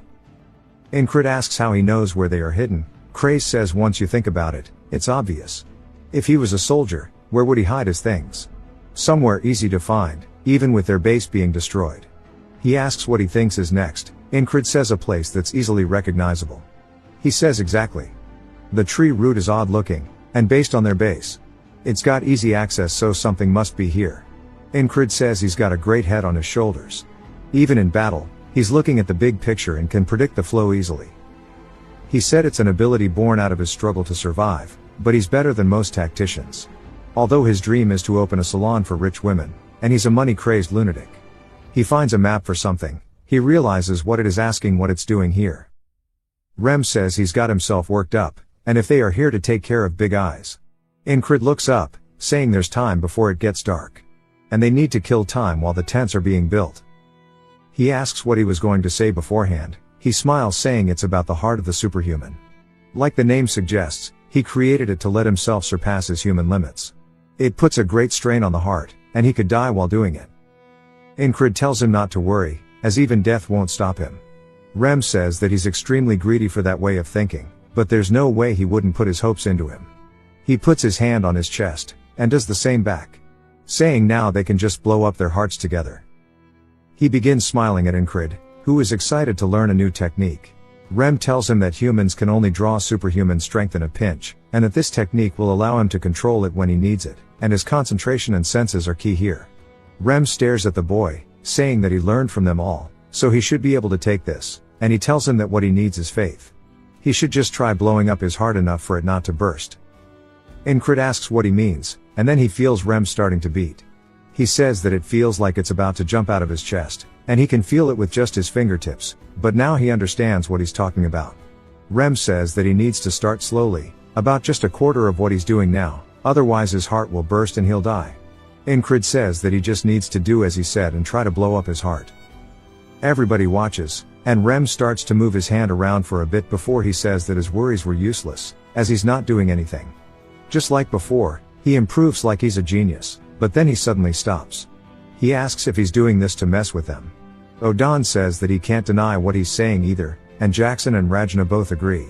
Incred asks if it's even possible to control his heart. Rem starts mean mugging him, and he says that he's doing his best. This continues over and over. The next morning Rem asks if he's even trying, and this cycle is just day after day after day. Rem storms into the tent.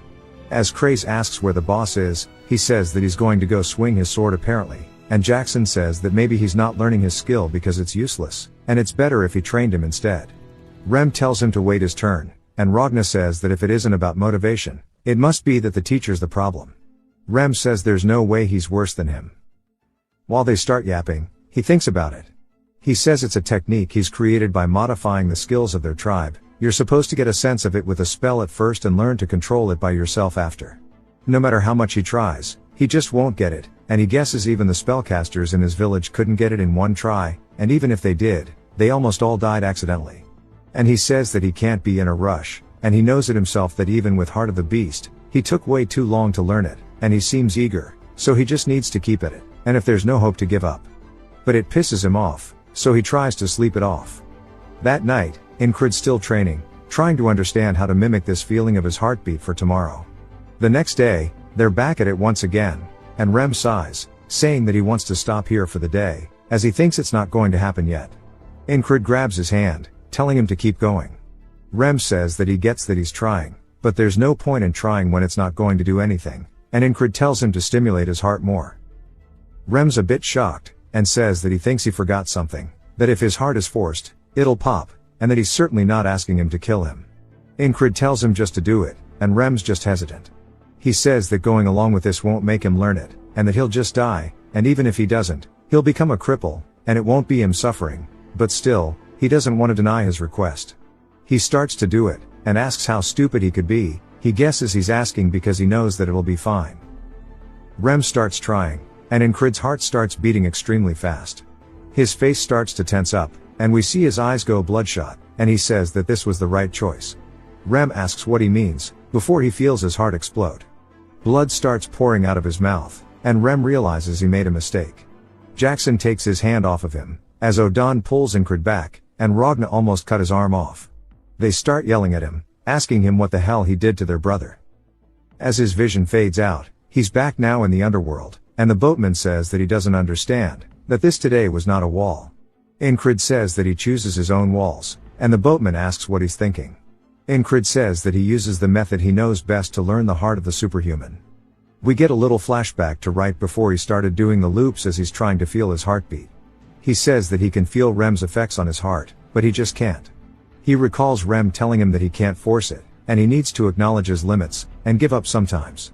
That's not something he wants to do, because giving in means he's satisfied with where he is now, and that might as well mean that he's dead.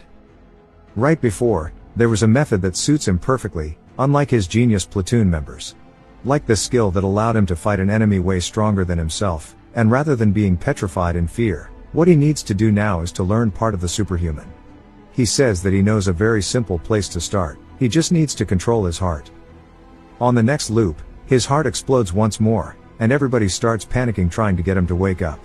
Then the boatman asks if this is all he can do, and he continues dying of an exploding heart.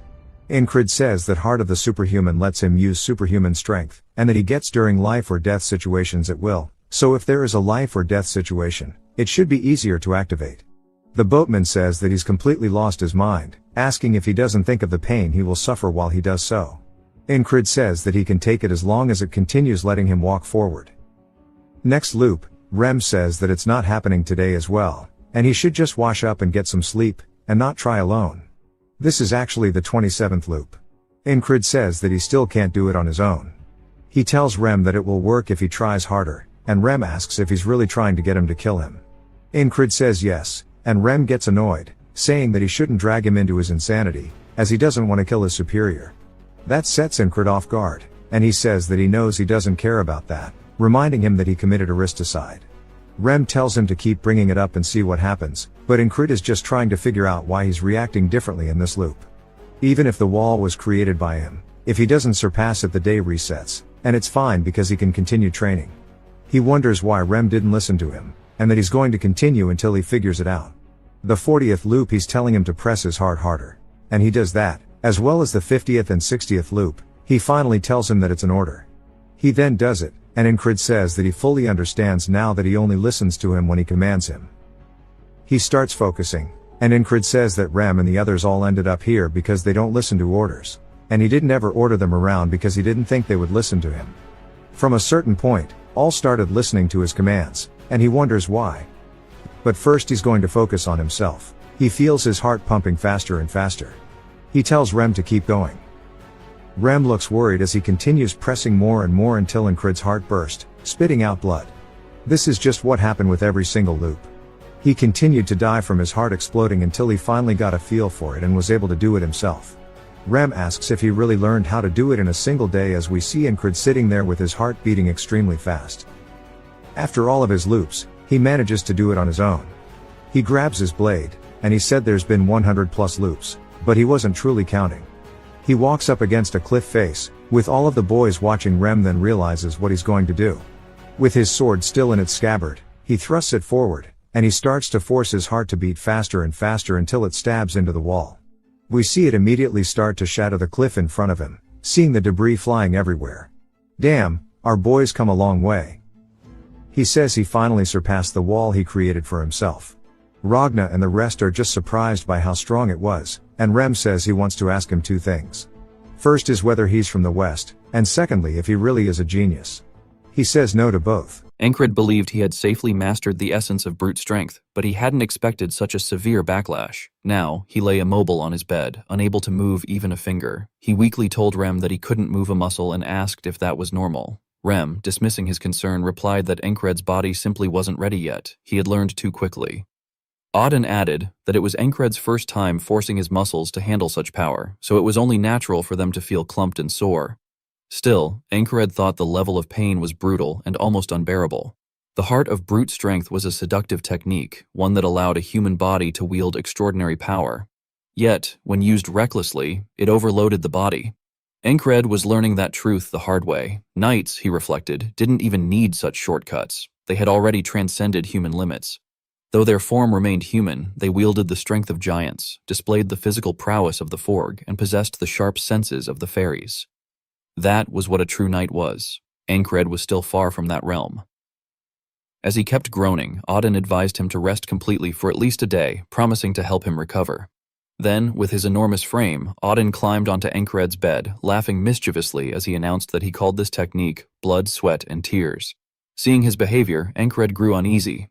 Auden began pressing into his muscles, massaging his pressure points. Pain surged through Encred's body, but he refused to cry out, though it felt like dying, like facing one of the boatman's walls from legend. While massaging Encred's feet, Auden instructed him to remember the points he was pressing, explaining that it was a method to loosen cramped muscles, formerly known as the Balov-style pressure technique. Hearing that it was a technique, Encred suddenly became excited, thinking that learning it could prove useful. Determined, he resolved to endure the pain, even if he felt as though he might meet the boatman himself. Watching Encred's suffering, Rem grew furious and accused Auden of trying to kill their captain, calling him a damn brute. After a long night of agony, morning finally came. Encred rose from bed, thinking that thanks to Auden, he had almost met the boatman. But at least the soreness had eased.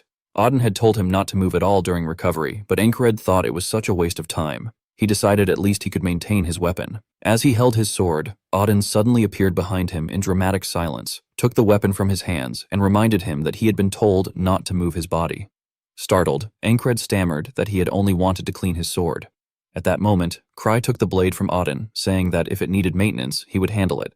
Encred, suspicious, asked if Cry would really work for free. Cry smirked and admitted that it was sharp of Encred to notice, demanding 20 coppers for the service. Encred immediately tugged the sword back and countered with 10. Cry pulled it again and offered 18.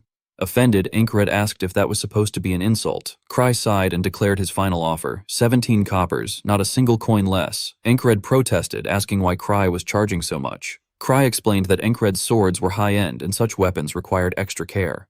Then, noticing the second blade, he asked if Encred wasn't using two swords, and requested the other one as well, which took Encred completely by surprise.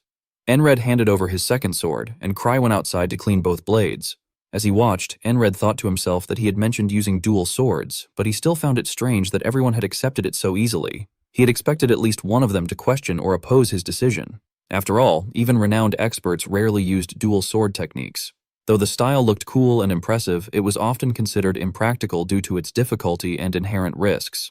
Without sufficient strength, it was hard to even wield one sword effectively, and compared to a two-handed grip, each swing lost significant power. In practice, the dual sword technique reduced defense, made coordination more difficult, and was especially ineffective against armored opponents. Yet, despite all that, no one seemed inclined to ask Enred about his decision. Eventually, Enred turned to his squad mates and asked why none of them had tried to stop him from using 2 swords. His question took the others by surprise. Auden then asked why he thought that was, and Jackson remarked that it was probably because Enred was stubborn as hell. Enred looked taken aback and asked if they were really talking about him. Auden laughed and said that his refusal to back down and constant persistence were proof enough of his stubbornness. Enred responded that it wasn't baseless stubbornness. Ragna then asked if he had a reason for choosing the dual sword style, to which Enred replied that it was simply because he liked it. Using 2 swords just felt better to him. It was the same kind of admiration he had always held for knights. He then recalled his days as a mercenary when he had been weak. Back then, people often spoke of knights with awe, their bravery, their noble deeds, and their heroism. Someone once mentioned that the knight destined to end the war was known as the Knight of Armistice. Enred had admired those knights deeply, though his weakness had made him a target of ridicule. The stronger mercenaries had mocked him, telling him that swinging a sword like that would never make him as strong as a knight. They had called him pitiful. Even so, Enred had lived by his own desires. He lived for what he loved. Speaking to his squad mates, he declared that he had no intention of giving up, no matter what. Whether it was becoming a knight or mastering the dual sword style, he would achieve it all to reach his goal. Hearing this, Rem found himself quietly impressed. He thought that Enred was truly different from him. Unlike Rem, who had been born with everything yet abandoned it, Enred possessed only a single sword, but he moved forward with unwavering determination. Rem sighed and laughed, saying that was precisely why he liked his captain. Ragna, in his usual mocking tone, commented that Rem had peculiar tastes. Rem, showing Ragna the middle finger, told him not to worry, insisting that he still absolutely despised everyone else. Ragna casually replied that the feeling was mutual. Jackson, watching their exchange with mild amusement, commented that it seemed they were all on the same page. Auden, in his priestly tone, added that though the Lord said to embrace all things equally, as his servant, even he had his limits, and he too disliked all of them. Rem laughed and teased Auden for talking too much, claiming that was quite a conclusion to reach. Enred observed the group and noted that they got along surprisingly well, though Ragna retorted that such a statement was an insult. Carrying a few small rocks in his hands, Jackson approached Enred and suggested that if he was bored, he could train instead of wasting time. Enred reminded him that he had been told not to do anything, but Jackson clarified that this training didn't require movement. It was all about eye motion, an exercise to develop the sense of evasion. He mentioned that it was the next technique he planned to teach Enred. At this, a gleam of excitement appeared in Enred's eyes at the thought of learning something new. Meanwhile, outside, Cry was finishing up cleaning Enred's swords. As he polished the final blade, its surface gleamed under the light, and he remarked with satisfaction that it looked as good as new. Cry overheard the soldiers talking among themselves, noting that the main battle seemed to be dragging on with no sign of retreat from either side. They were muttering something about their battalion commander, Marcus, and the supply routes being threatened. A new enemy unit had apparently taken position near their rear camp, rumored to be the remnants of the force that had fought them earlier and fled. Hearing this, Cry thought that the war situation was looking grim and decided that they needed to gather more intelligence. Meanwhile, Aspen appeared to be attempting a new move, and somewhere in a dimly lit room, a mysterious man was seen writing something. Elsewhere, Jackson was explaining to Enred that evasion meant seeing with one's own eyes and dodging accordingly. He said that training the sense of evasion was about pushing one's reaction speed to the extreme, but before reaching that level, one first needed to develop dynamic vision. To train him, Jackson announced that he would throw stones with letters carved on them, and Enred would have to read and respond to each one. Enred concentrated deeply as Jackson threw the first rock, but he couldn't react in time. Only after the stone had passed did he realize it had even been thrown. Jackson noticed Enred thinking hard about what the letter might have been, and said he would throw again. Another rock flew, and Jackson asked what letter was written on it. The training continued through the afternoon. Jackson threw yet another rock, urging Enred to focus and look carefully, but Enred still failed to see the letter. Eventually, night fell. Later, Auden applied a massage technique to Enred, who groaned in pain from the treatment. Giving a thumbs up, Auden told him he had improved greatly and should now be fine to move. Enred, still unsure, asked if that was really true. Just then, a rock whizzed past him, and Jackson asked what the letter on it was. Frustrated, Enred asked if Jackson had waited until he was off guard on purpose, to which Jackson replied that there was no mercy on the battlefield. Thus, another day of training began. This time, Jackson hid in a bush and threw a rock unexpectedly. Encred immediately focused and managed to see the letter written on the stone as it landed before him. Just as he was about to call out what he had seen, a soldier shouted that they were under attack. An ambush. Everyone was ordered to gather. Amid the chaos, Jackson still asked Encred what the letter had been. Surprised, Encred demanded to know if he was seriously asking that even now. Jackson revealed that the letter carved into the stone had been me, and added casually that after carving 40 stones with that same letter, he had finally succeeded. Jackson then remarked that Encred had done well and that he could now carve a different letter. Encred couldn't tell whether that was praise or sarcasm. When Rem heard about the ambush, he came running, visibly thrilled and eager for battle, asking where the enemies were. Watching him, Encred wondered if the man had finally gone mad. Jackson explained that Rem was simply frustrated. Ever since Encred had been bedridden, Rem hadn't had a chance to test his mighty heart technique or challenge anyone properly. Even after bullying a newly appointed squad leader, Rem still hadn't been satisfied. When Rem reached the scene, Encred noticed that instead of fighting, the soldiers were only gathering together. Yelling with excitement and brandishing his axe, Rem demanded to know where the enemies were and where the giant was with his toy. Nearby, Andrew asked one of the soldiers what was going on, and the man replied that the enemy had only fired a volley of arrows before retreating. Someone else remarked that the border guards would probably catch the archer, meaning there wasn't much else for them to do. However, Rem insisted that the border guards wouldn't be able to catch the archer. Before Encred could ask why, Rem pointed to one of the arrows and told him to take a close look. The shaft, he explained, was longer and the feathers stretched farther back than usual. It was from a special bow designed to shoot from extreme range. Rem mentioned that he had seen that man before and identified him as Hawk's Claw. Encred, in his usual casual manner, questioned since when hawks had claws.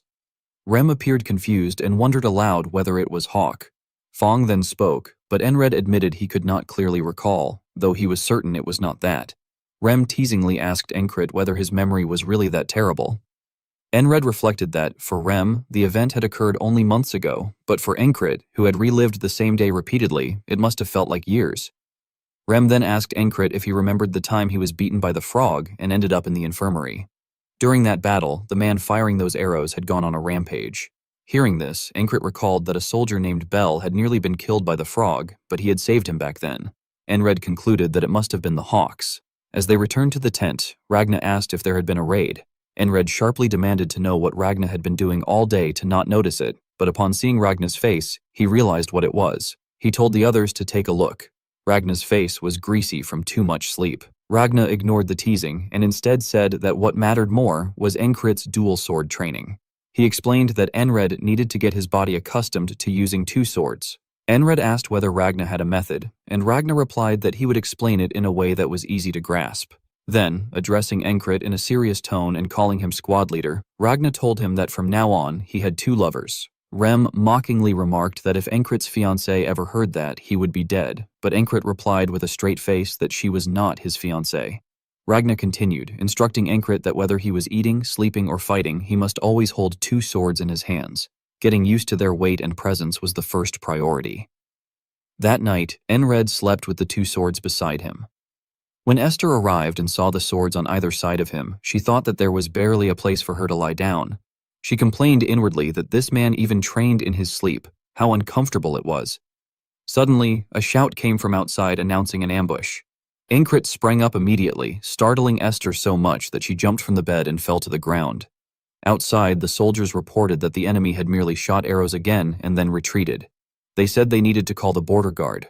Rem, too tired to care, did not even get up and grumbled that it was such a letdown. Encred lay back down and fell asleep again, which irritated Esther deeply. She began hitting him with her claw, demanding that he let her sleep in peace. Encred told her to stop, saying it hurt.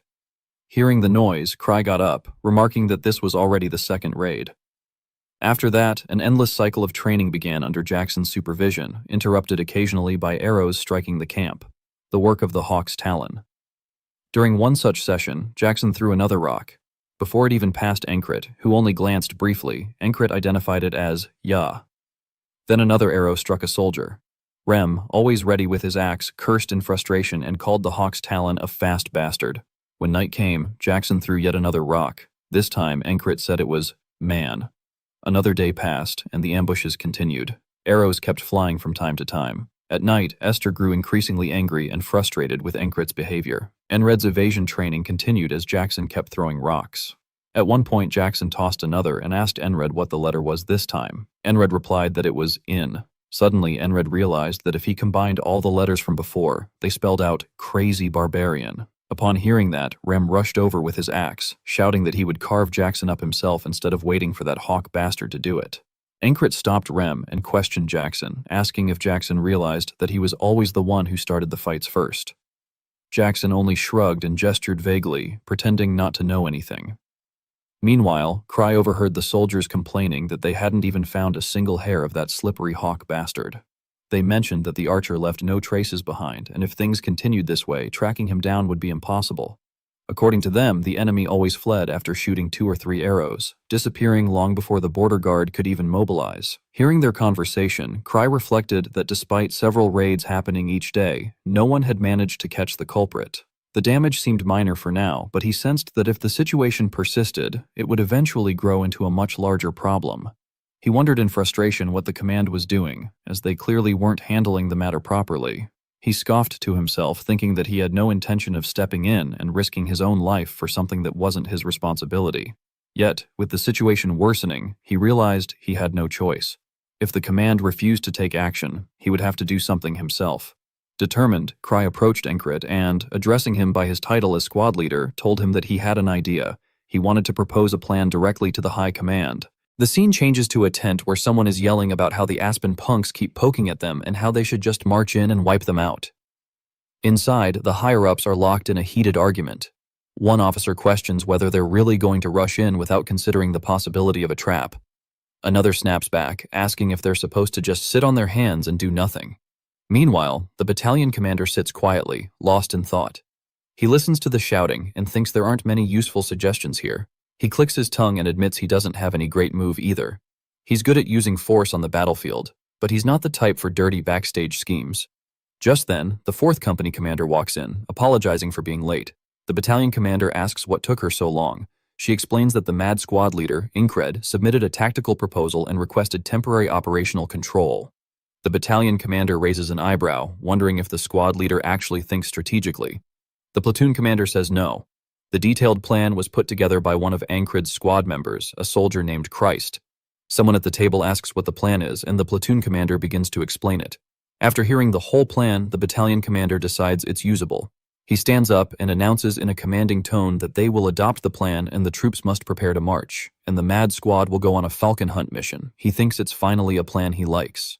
We then see Ankred's squad on the move. Rem, a bit disappointed, asks why they aren't chasing the hawk and are instead heading to the enemy's rear camp. Christ answers saying it's not that they're going to find Hawk's Talon, they're going to make Hawk's Talon come to them. Ankred jumps in saying the Mad Squad will act as a guerrilla unit temporarily. If they hit the enemy's rear camp and withdraw repeatedly, the enemy will deploy similar guerrilla teams to guard the rear, and then Rem finishes the sentence saying, the Hawk bastard will come to them. Christ agrees but adds, that's only if things go well. Even if the hawk isn't lured in, they'll still be able to strike the enemy. Rem says the hunting method is annoyingly slow. Christ turns toward him and says, even simple-minded Rem might not get it, but this is the best option. Rem stares at Christ with a twisted grin, his eyes gleaming with menace, asking if he is talking about him. Christ freezes, realizing the comment may have crossed a line. As Rem's death stare intensifies, Christ, pale and trembling, tries not to piss himself. Ankred steps in quickly, cutting the tension and calling Rem off. Rem turns away, muttering that he'll let it slide, but Christ should learn to keep his mouth shut. Christ, still shaken, tries to salvage a shred of dignity by convincing himself that Rem backed down. Ankred, looking ahead, asks how far they are from the destination and calls out to Pin. Pin, looking out into the distance, says their destination is coming into view. Rem reflects that the core of this plan is hit and run mobility. For that, a skilled ranger who finds safe routes is essential. When he requested reinforcements from High Command, Pin was assigned to join the Mad Squad as their new squad leader. Curious, Rem asks why her assignment was changed to the Mad Squad specifically. Wouldn't a temporary support role have been enough? Pin turns and says it's because of complicated adult reasons. Rem gives her a skeptical look. She explains that her position became awkward after being sent out to support. Ankred, feeling a pang of guilt, says he owes her one. Pin says she will repay him later. She then blows him a kiss and while blushing says with something good. Ink asks if she is still targeting him. Rem pats Ankred on the back and says he even got a fiancé. He should keep some decency. Ancred immediately snaps back, insisting she's not his fiancée. Eventually, they reach the enemy camp and begin observing from a cliff. Pin signals everyone to lower their posture. She's spotted the enemy position. Christ warns that if things go south, they'll need to fall back into a retreat formation. He can't fight the entire battle himself, so they should send only a few forward and keep his escort ready. Before he can finish, Rem suddenly leaps off the cliff, eyes blazing, both axes drawn. Bloodlust radiates from him as he shouts that fresh blood is calling. Pin is caught completely off guard, as Rem slides down the cliff, yelling that he'll kill anyone who cuts in line. Ancred watches and thinks no one has ever dared to covet Rem. Ragna rises, sword in hand, and tells Ancred he wants to see how stable his stance is. Ancred glances at him, wondering if this is some kind of test. Ragna and Ancred follow Rem down the cliff, and Ancred thinks to himself, even here, the training never stops. Someone calls out to the two enemy soldiers guarding the entrance. Ragna walks up to them with a jolly face, waving his hand and telling them to come over. One soldier, confused, asks the other if he knows the guy, while the other wonders if he's his friend. As they continue to puzzle over who he is, Rem suddenly throws his axe and hits one of the enemy soldiers square on the head. The other soldier, terrified, screams that there's an enemy. As Ragna and Ancred finally make it to the bottom, Ancred notices something ahead. Rem pulls his leg back and launches himself forward with insane speed. He charges the enemy with his other axe, his face twisted in bloodlust, catching the soldier completely off guard. Ancred, surprised, wonders what that move was. He grins, thinking it's the fastest charge they've seen so far. He starts to wonder if Rem still has more hidden techniques. As Rem stands over the defeated enemies, Ancred says he wants to learn it. Hearing the commotion, other enemy soldiers begin to emerge, shouting that it's the Kingdom of Nerelia troops and to get them. Ancred, seeing the numbers grow, orders everyone to fall back for now. They need to retreat before the enemies overwhelm them. Behind him, Ragna complains that he hasn't even drawn his sword yet. As they're retreating, Ragna turns to Rem and tells him to get a feel for the situation since it wasn't his turn. Rem, irritated, asks what he just said. Does he want him to split his throat? Ancred steps in and tells them to stop it. The operation is still underway and there will be plenty of chances to fight. The scene shifts to evening. Ancred and the squad move out to attack again. An enemy soldier throws a dagger toward them, shouting that it's them. They're here again. As he slides down the cliff, Ancred sees the dagger coming at him. He thinks about the sense of evasion. The moment he sees it with his eyes, he needs to dodge. Ancred moves his head slightly and avoids the dagger, landing safely on the ground. Jackson, watching closely, says the time from seeing to reacting took 0.4 seconds. As he slits an enemy soldier, he tells Ancred he needs to cut his reaction time down to at least 0.1 seconds. To truly master the sense of evasion, he needs to push himself harder. Ancred drives his sword through an enemy's throat and wonders if Jackson actually counted that just now. Odin, smashing someone's head to the ground, says, "Training is fine, but they need to focus on the operation too." While running, he warns that the enemy is coming, and Ancred immediately orders everyone to fall back. The enemy continues to chase them through the night. One enemy soldier, out of breath from the relentless pursuit, wonders why these guys are so fast. We see Andrew and his bodyguard sprinting through the trees. Christ, being piggybacked by Odin, glances back and thinks honestly. He was worried these madmen could even pull off the plan. Now he sees there was no need to worry. Ancred tells everyone to run deeper into the forest. Rem, trailing behind, casually asks why they can't just kill them all. Ancred says no and tells him to keep running. Ancred spots Ragna veering off in another direction and stops him, telling him to just follow the back of the person in front of him. Ragna insists the other way looks like a shortcut, but Ancred shuts it down and tells him to stay with the group. Looking back at Ancred, Christ says he didn't expect him to lead so steadily. He wonders if this really is the Mad Squad. The squad finally reaches a safe spot. Ancred announces that the pursuit has stopped and they'll camp here for the night. Sitting beside a tree, Ancred reflects on his training loop where he was learning the heart of superhuman strength. Once he realized the squad at least obeys his orders, it became easier to control them. That charge he saw from Rem earlier was impressive. He thinks Rem listens well these days and wonders if maybe he'll even teach that technique if ordered. He calls out to Rem and starts to ask about the charge he showed earlier. But before he can finish, Rem shoots him a scolding glare and says if he's seriously asking that, he'd better think again. Looking at him, Ancred wonders why, as he never refused to learn something before. Rem closes his eyes and thinks Ancred's attitude toward learning is good, but he's forgotten something, the step of thinking for himself. He skipped that stage. Getting too used to just following orders leads to mistakes like this. Growth spoon-fed by others is hollow. He needs to go back to basics. Rem smiles and continues thinking Ancred needs to struggle and think for himself. That's when it becomes worth teaching him. We then see Ankred meditating, silent and focused. As the mad squad retreated, Andrew was out of breath. He realized he had been sprinting non-stop from the beginning, and that moving through the mountains at that speed made him feel as if he could pass out at any moment. Every step felt heavier, his chest burned, and his lungs screamed for air. He had assumed the madman would be fine, but he had not expected cries to hold up so well either, and he was surprised by how much Ankred had changed. When Andrew first met Ankred, he had not been nearly as strong. Back then, Ankred had been just another young warrior struggling to keep up with the madness of the battlefield. So Andrew wondered how Ankred had grown so much, what training, what resolve, what experiences had hardened him to that degree. By then, Andrew was almost completely spent, his legs wobbling and his vision blurring as if he might collapse on the rocky ground. He forced himself to steal a reserve of resolve, grit his teeth, and start sprinting again. He was determined to push further and prove he could keep going, because the thought of falling behind filled him with frustration, and he forced his body to obey even when his mind screamed to stop. Mac was very surprised as he watched Andrew. He remembered first meeting Andrew as the son of his friends. After the Gardner family had fallen and Mac's dear friend had died, Mac had taken care of Andrew in his friend's place. So where Andrew had once seemed a fragile, confused child stumbling through a cruel world, he now saw that the boy had somehow become a man. Looking at Andrew's back, Mac felt something approaching. Not only determination or spirit, but the sense that the rebuilding of the Gardner family itself was beginning to take shape through Andrew's growth. While they walked, Enred told Rem that he had figured out the principle behind that charge. His tone was calm but excited, as if he had just solved a riddle. He explained that the answer was the heart of brute strength, that Rem had strengthened his leg muscles to produce an explosive thrust, and that this had been the essence of the technique. Rem smiled faintly and told Ankred that if one thought one already knew the answer, there was no need to ask. He warned them not to waste time with words and insisted that now that Ankred knew, he should try it himself. Ankred nodded and promised he would definitely try it. Pin suddenly told everyone to stop and look down, and they discovered a stronghold on flat ground between cliffs. With the rear blocked, the escape route was sealed, the kind of terrain made for an ambush. Ankred narrowed his eyes and said it was a trap.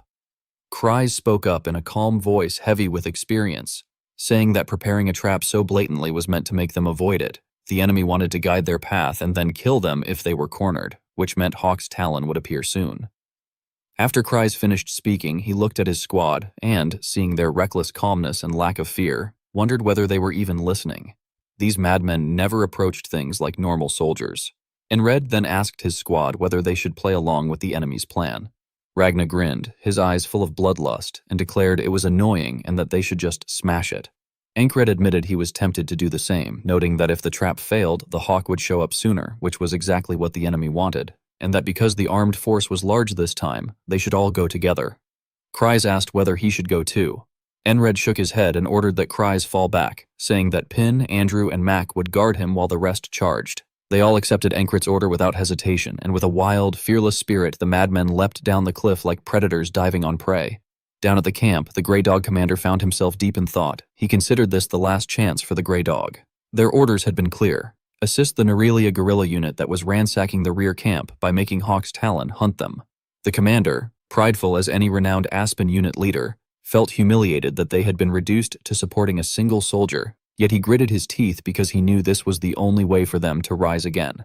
They had to pull it off. To rise, they would have to succeed at any cost.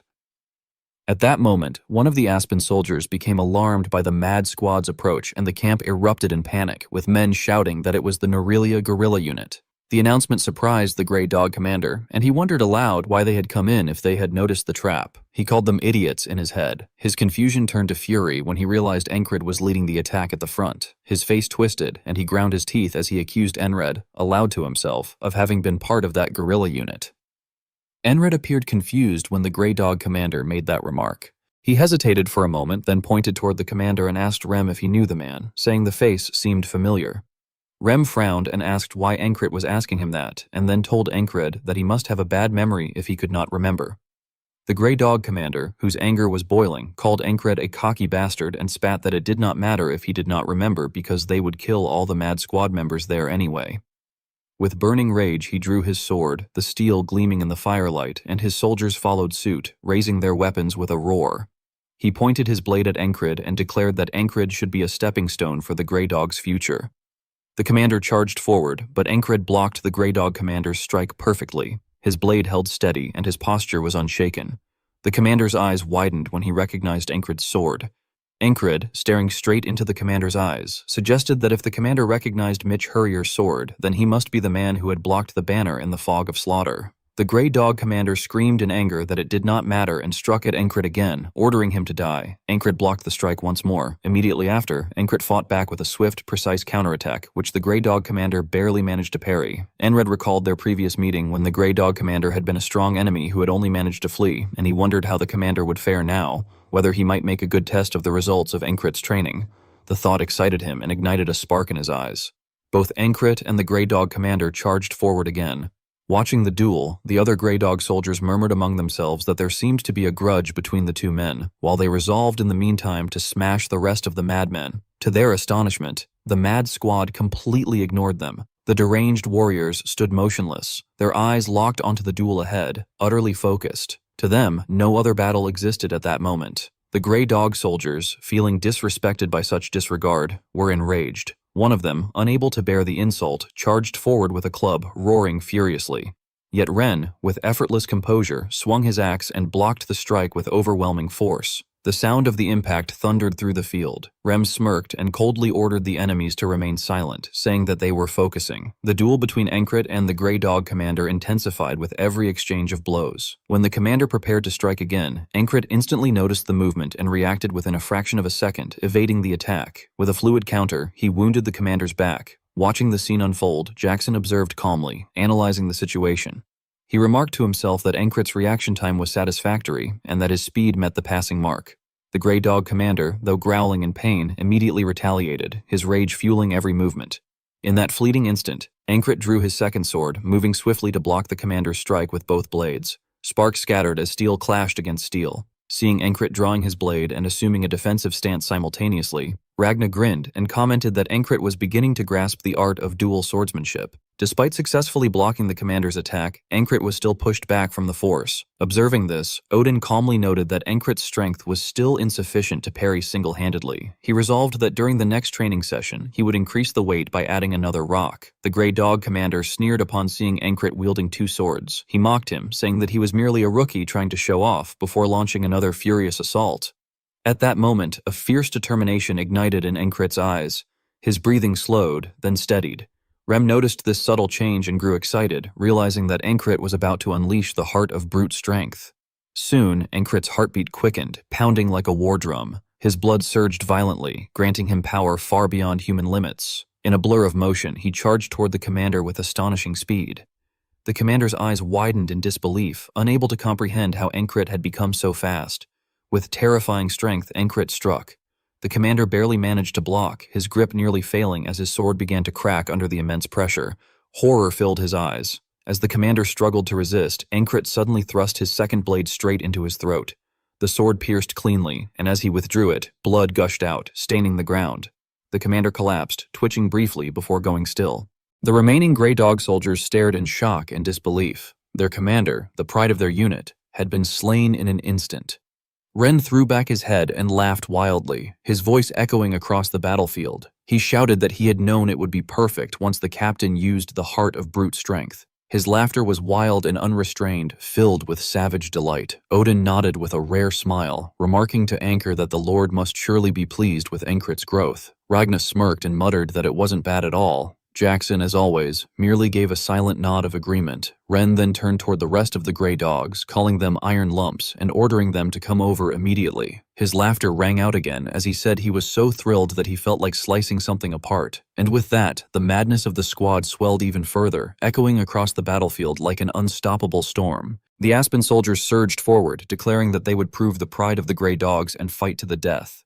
Their battle cries thundered across the chaotic field, mingling with the clashing of steel and the rising dust. One of the Grey Dogs swung his massive club with unrestrained fury, but Odin stopped it effortlessly with his bare hand. The soldiers nearby froze, their disbelief palpable as they witnessed such inhuman strength. With a confident laugh, Odin remarked that he would repay that courage by sending the man to the Lord's side. Though his tone carried a hint of playfulness, his eyes gleamed with cold, lethal intent. In the next instant, his fist smashed into the soldier's head, the sharp crack of breaking bone echoing across the battlefield. The Grey Dog collapsed lifelessly, his skull crushed by a single devastating blow.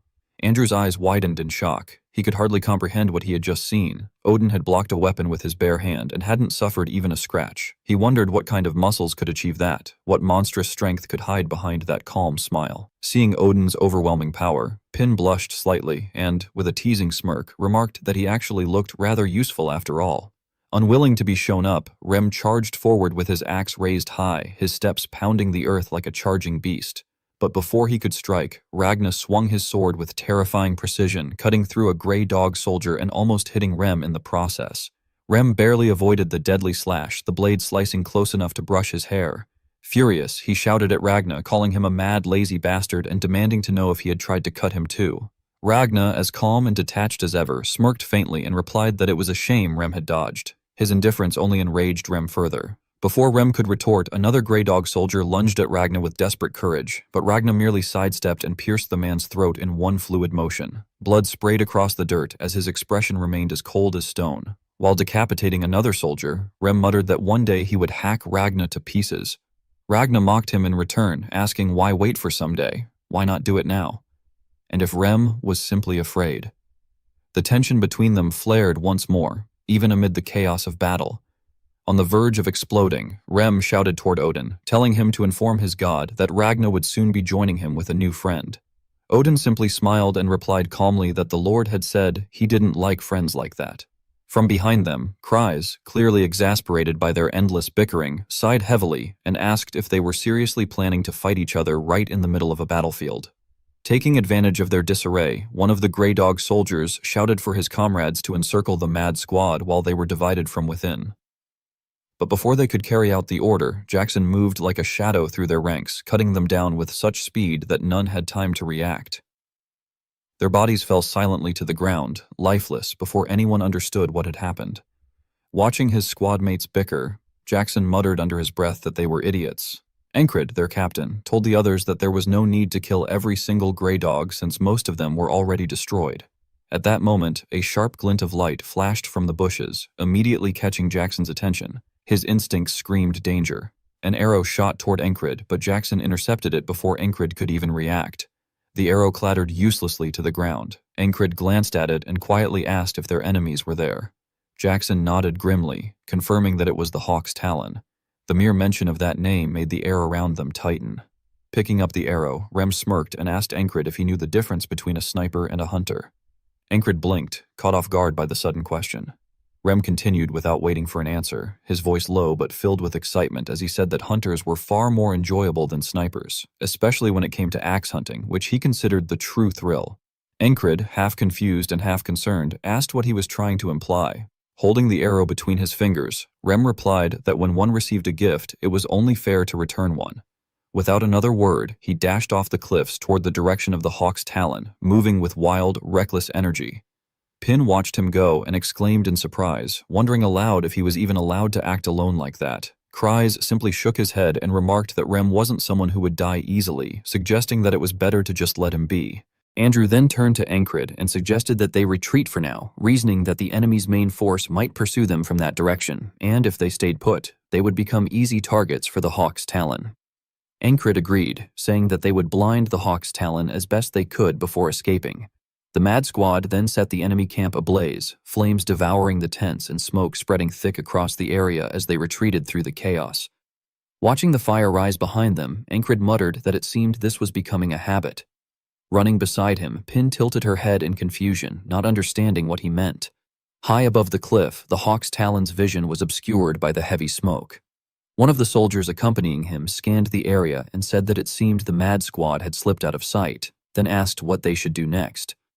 The Hawk's Talon, calm yet irritated, ordered that they would continue the pursuit. Meanwhile, down below, the mad squad carefully climbed the cliffs, moving along narrow ledges and rocky paths. Encred silently reflected that Rem acting alone hadn't been part of the plan, though it wasn't necessarily a bad move. Rem was targeting the Hawk's Talon, and in return, the Hawk's Talon was targeting them. It was a dangerous balance, but one that might work to their advantage. They would act as bait to draw the Hawk's attention. The terrain they had chosen was rough and steep, with little visibility, giving the Hawk only a slim chance of getting a clear shot. While climbing, Ragna discovered a small hollow in the rock and immediately slipped inside, declaring that the spot was comfortable before lying down and attempting to sleep. Andrew stared at him in disbelief, wondering how anyone could sleep in a situation like this. In his mind, Encred silently addressed Rem, telling him to hunt to his heart's content. Meanwhile, Rem, moving swiftly through the forested slopes in pursuit of the hawk's talon, thought to himself that the feeling brought back memories. In the past, he had been the hunter his tribe had placed all their hopes upon, an exceptional one, unmatched with the axe. Though he knew he could never return to those days now that he had left, he could still summon the memory for a fleeting moment. As he crept closer to the hawks from behind, Rem steadied his breathing, his eyes sharp and focused. From the very first moment they had met, he had already decided that the hawk's talon would be his prey. Up ahead, one of the hawk's talon's guards remarked that the mad squad members were escaping at awkward angles, making pursuit difficult. The hawk's talon had replied that it was merely a delay and that he would not lose his target. But before the guard could finish his words of praise, Rem's axe flashed through the air and severed the man's head cleanly, sending his body collapsing into the dirt. Another soldier immediately screamed that it was an ambush and shouted for everyone to scatter. Yet the forest itself seemed to favor Rem. He dashed between the trees with the speed and precision of a seasoned predator, his eyes gleaming with exhilaration as he hunted down the fleeing soldiers one by one. The sound of steel slicing through flesh mixed with the crunch of boots on fallen leaves, and one after another, they fell. At last, only one soldier remained, trembling in terror. Seeing Rem charging toward him like a starving hound, the man screamed in pure fear. Hearing the cries of his dying soldiers, the hawk's talon turned sharply, wondering in disbelief when that barbarian had arrived, for there had been no sign of his approach. But by then, Rem was already upon him. The hawk's talon muttered to himself that the hunt was always on his side as he loosed an arrow while running. Yet Rem swung his axe mid-stride, cleaving the arrow in two before it reached him. In the same fluid motion, he hurled the axe, and the blade buried itself deep in the hawk's talon's shoulder, sending the archer crashing to the ground in agony. As the man screamed, Rem growled that he should stop whining and use more strength, his voice low and guttural as he advanced like a predator savoring its prey. The hawk's talon glared up at him, blood trickling from his mouth, his hands trembling as he tried to reach for another arrow. But Rem was already holding one of the man's own arrows in his hand. With a cold smile, he remarked that it was a rare hunt and told him not to end it so boringly. The hawk's talon clenched his teeth, his rage tangled with helplessness. Yet before he could act, Rem drove the arrow straight into his throat. The man convulsed briefly, then fell still, collapsing into silence. Looking down at the corpse, Rem scoffed and muttered to himself that the fight had been disappointing until the very end. As he pulled his axe free from the body, he sighed, thinking that he had hoped the hawk's talon would have lasted longer, long enough for him to sharpen his rusty hunting skills. Then, a sudden realization struck him. He was starting to sound exactly like the captain. He understood that after spending so much time under the captain's command, he must have unconsciously picked up some of his mannerisms. The captain was the kind of man who openly admitted his lack of talent, yet never stopped thinking about how to move forward, one step at a time. Rem wondered if, by learning to accept things the same way and making that attitude his own, he might come to understand what it truly meant to grow stronger. Perhaps nothing would change immediately, but at least he could try, just as the captain did over and over again, without ever hesitating. After the Mad Squad had finished dealing with the Hawk unit in the vast, tall grass field, two powerful figures emerged. Both were clad in dazzling armor that glimmered under the sunlight, reflecting an almost blinding brilliance. Their mere presence demanded attention, exuding an innate aura of command that seemed to bend the atmosphere around them. Red and black capes fluttered behind them, caught in the wind, each movement amplifying the tension that filled the air. A heavy stillness descended upon the field, as if the world itself sensed that something momentous was about to occur. The tall grasses swayed in synchronized waves, and the faint rustle of their movement mingled with the distant cries of startled birds. Even nature appeared to hold its breath, waiting for the inevitable clash of these two formidable forces. Every witness could feel it, that sharp, anticipatory pulse of energy before the eruption of skill, strength, and will. Gradually, aura began to flow around the two figures. At first it was faint, subtle as a breeze, but soon it grew denser, vibrating through the air with palpable intensity. Then, without warning, the man in the red cape charged forward. His steps were light yet firm, each one striking the earth with deliberate precision. His motions carried an artistry, graceful yet deadly. The man in the black cape countered his strike with flawless control, his parry smooth and instinctive, the product of countless years of disciplined training. The clash of their blades sent a shockwave through the field, the ringing of metal against metal reverberating like thunder. From a distance, Encred watched intently, his eyes narrowed with analytical focus as he observed the confrontation. He remarked quietly that the main forces of both sides had finally met in direct combat. Beside him, Jackson squinted toward the duel and noted that their movements suggested a subknight level of mastery, refined, deadly, but not yet at the absolute peak. Encred drew a long breath, his gaze unwavering as he followed every motion of the battle. He reflected that what unfolded before them was indeed a clash between sub-ranks, fascinating to witness, yet ill-timed. He reminded himself that he could not afford distraction, for victory on the battlefield had to come first. If Krya's plan proceeded as expected, Marcus's battalion would soon reach Crossguard and decisively alter the balance of power. As Encred had predicted, Commander Marcus arrived at Crossguard with his forces. His presence alone radiated authority, immediately uplifting the morale of his troops. Meanwhile, chaos spread through the Aspen command camp. Panic and discord erupted among the officers, who shouted orders and accusations with faces flushed in anger and fear. One of them declared that the Nerelia forces had seized the Crossguard courtyard and insisted that such a humiliation could not be allowed to stain the city. He urged his subordinates to send at least part of the Night Order to reclaim it. However, the strategist Abnir remained composed amid the uproar. He advised that the city still possessed standing troops and argued it would be wiser to concentrate on the main front rather than scatter their forces prematurely. His measured reasoning did little to satisfy the agitated officers, whose tempers continued to flare despite his calm restraint. They gritted their teeth in anger, their voices rising as they hurled insults at Abba. They called him a foolish commoner, mocking his lowly birth and demanding to know what he could possibly understand, insisting that he had no right to interfere in their affairs. Abnir, watching their arrogance in silence, thought to himself that as long as those nobles continued to hold power, they would never listen to a single word he said. Every unit of the Night Order, he reflected, was a strategic weapon. Removing even a few could disrupt the delicate balance entirely. If that were to happen, the war would be over before it even began. With that thought in mind, he ordered his guards to return to the castle first, ensuring that he and a portion of his forces would remain safe amidst the growing chaos. Meanwhile, on the city walls, a soldier peered into the distance, his brow furrowed in concern. He asked another where the Nerelia army was, his voice tight with tension. The other soldier, scanning the horizon, pointed toward a hill and replied that they were stationed there. But as the first soldier looked more closely, confusion spread across his face. There was no army on the hill. He began to wonder uneasily where they had gone. Elsewhere, Commander Marcus observed his troops from a high vantage point, formulating a plan in his mind. He reasoned that if they staged a fake attack on Crossguard, Aspen would surely send reinforcements, and their sub-knights would seize the opportunity to exploit the resulting gap. Troops that were scattered and weakened, he calculated, would be unable to withstand a direct confrontation with his own subunits. With this single maneuver, he believed, his battalion would secure a decisive and remarkable victory. It was all thanks, in part, to the Mad Squad, whose earlier actions had already shifted the tide of battle in their favor. Aspen, having suffered a crushing defeat, soon found itself incapable of continuing the war effectively. In the end, they requested a truce, offering the vast tall grassfield territory as compensation. Nerelia accepted without hesitation. Spring arrived in full bloom, with lush green fields and gentle sunlight marking the end of a long and exhausting war with Aspen. 10 days after returning to Border Guard, most of the soldiers were off duty, resting peacefully, except for those assigned to watch posts.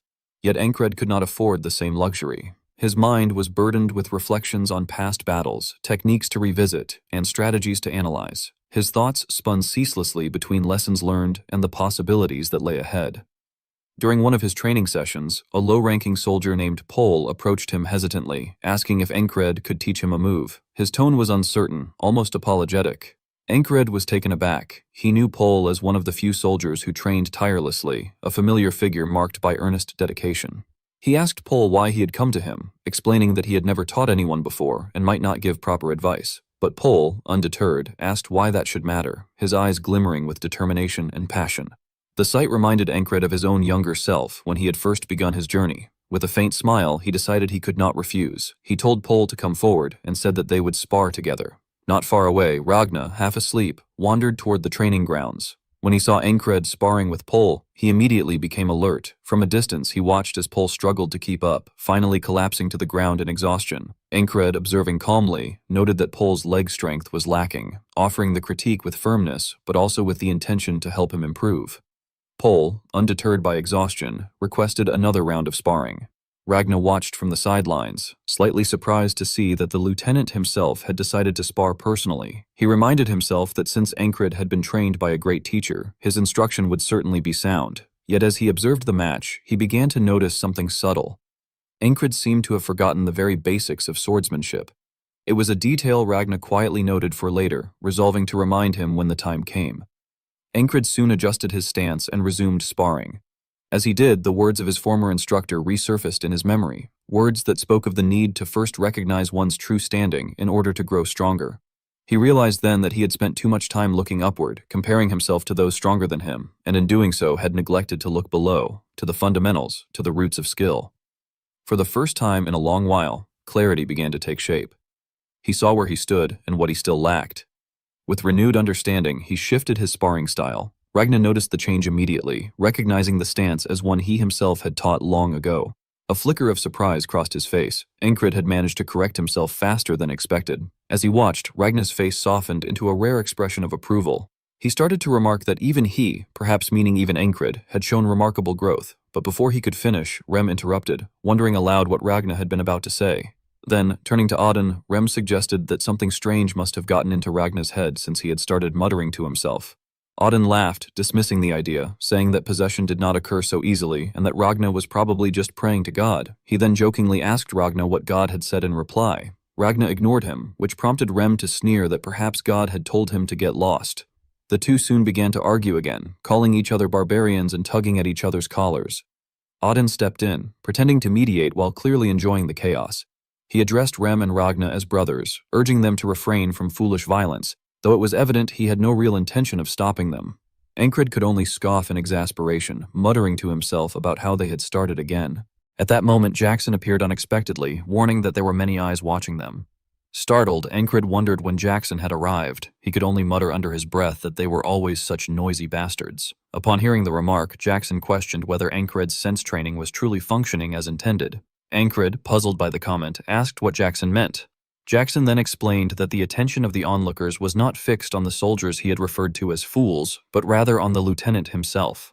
Encred soon noticed that the soldiers were whispering among themselves, expressing admiration and envy. Some remarked how fortunate Paul was, while others suggested that they too should ask for a chance to spar. One soldier complained that resting like this felt like a waste of time, adding that if they continued training diligently, perhaps someday they might become like Lieutenant Encred. Commander Marcus observed the scene in silence. He reflected on how Encred's growth, from a mere squad leader to the so-called Mad Lieutenant, had come to symbolize change among the troops, turning him into a figure of admiration and even reverence. As Marcus ascended the stage stairs, he thought to himself that Encred had now become a hero acknowledged by all. When he faced the assembled soldiers and nobles, Marcus announced that they had gathered to bestow rewards for their achievements in the recent battle. He demanded that they consider whose contribution had been the greatest, warning that anyone unable to answer was unworthy even to wear a helmet. His blunt words caused murmurs among the nobles, who whispered in disdain about how vulgar it was for a man belonging to one of the 5 noble houses to speak in such a crude manner. Marcus, however, paid them no mind, fully aware that the soldiers perceived his words quite differently. He then declared that the one who had led the army to victory should step forward. He almost referred to the individual as Mad, but caught himself and corrected the title, calling for Independent Lieutenant Encred instead. As Encred ascended the stairs to the stage, he was reminded of the very same platform on which he had once stood when he had dispelled the fog of massacre spell. Yet this time, the atmosphere was entirely different. There were no jeers or scornful remarks, only a heavy silence brimming with focus, respect, and admiration. Commander Marcus then spoke again, saying that he had given much thought to what might truly satisfy a soldier who had accomplished so much.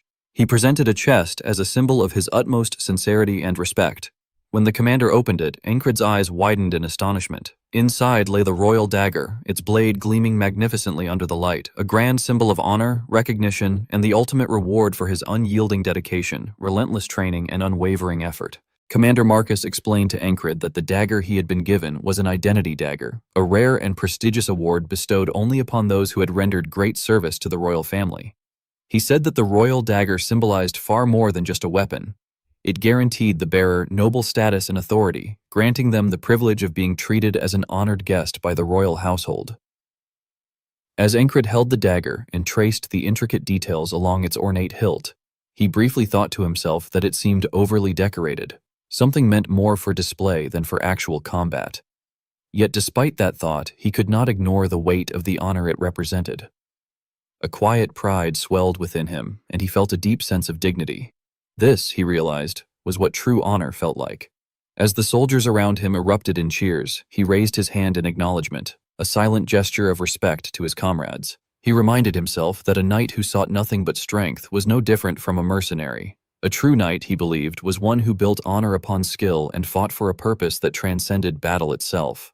With that conviction, Encred stood tall, his eyes gleaming with renewed determination. He lifted his hand toward the cheering soldiers again, a gesture of camaraderie and unity, silently recognizing the significance of the moment. The dagger, he understood, was not merely a symbol of recognition, it was his stepping stone toward becoming a true knight. Amid the applause, Rem frowned, clearly dissatisfied. He muttered under his breath that he too had done something worthy of acknowledgement, questioning why only the lieutenant was receiving all the attention. His tone carried both frustration and mockery. Auden, however, clapped joyfully beside him, his face beaming with a broad grin. He remarked, half in admiration and half in jest, that it looked as though a god had finally answered the prayers of his soldiers.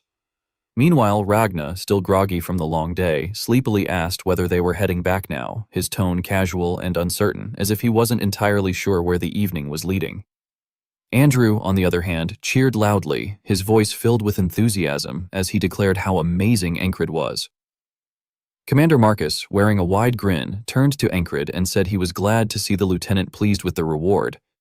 But his tone shifted slightly as he added that Encred shouldn't be satisfied just yet. There was still a personal gift awaiting him, something he could look forward to. Though slightly surprised by the statement, Encred felt his anticipation stir. He wondered what Marcus might have planned for him, but before he could ask, the commander raised his voice over the crowd and declared that they would feast that night. He gestured expansively and announced that he had brought the finest liquor, urging everyone to drink until they dropped. As the celebration continued, Encred couldn't help but notice that some of the nobles still cast disapproving glances in Marcus's direction.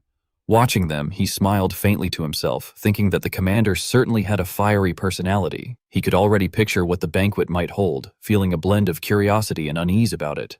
When night fell and the banquet began, the air grew heavy with the rich aroma of roasted food and the clinking of glasses that filled the hall. Rem, ever loud and unrestrained, began making boisterous remarks as he drank. He called out to Ragna in a teasing tone, asking whether he wasn't drinking. Ragna, always the cynic, replied mockingly that his taste was refined, unlike Rem's. Unwilling to back down, Rem suddenly flung his drink straight into Ragna's face, laughing loudly as he told him to stop being so picky and just drink.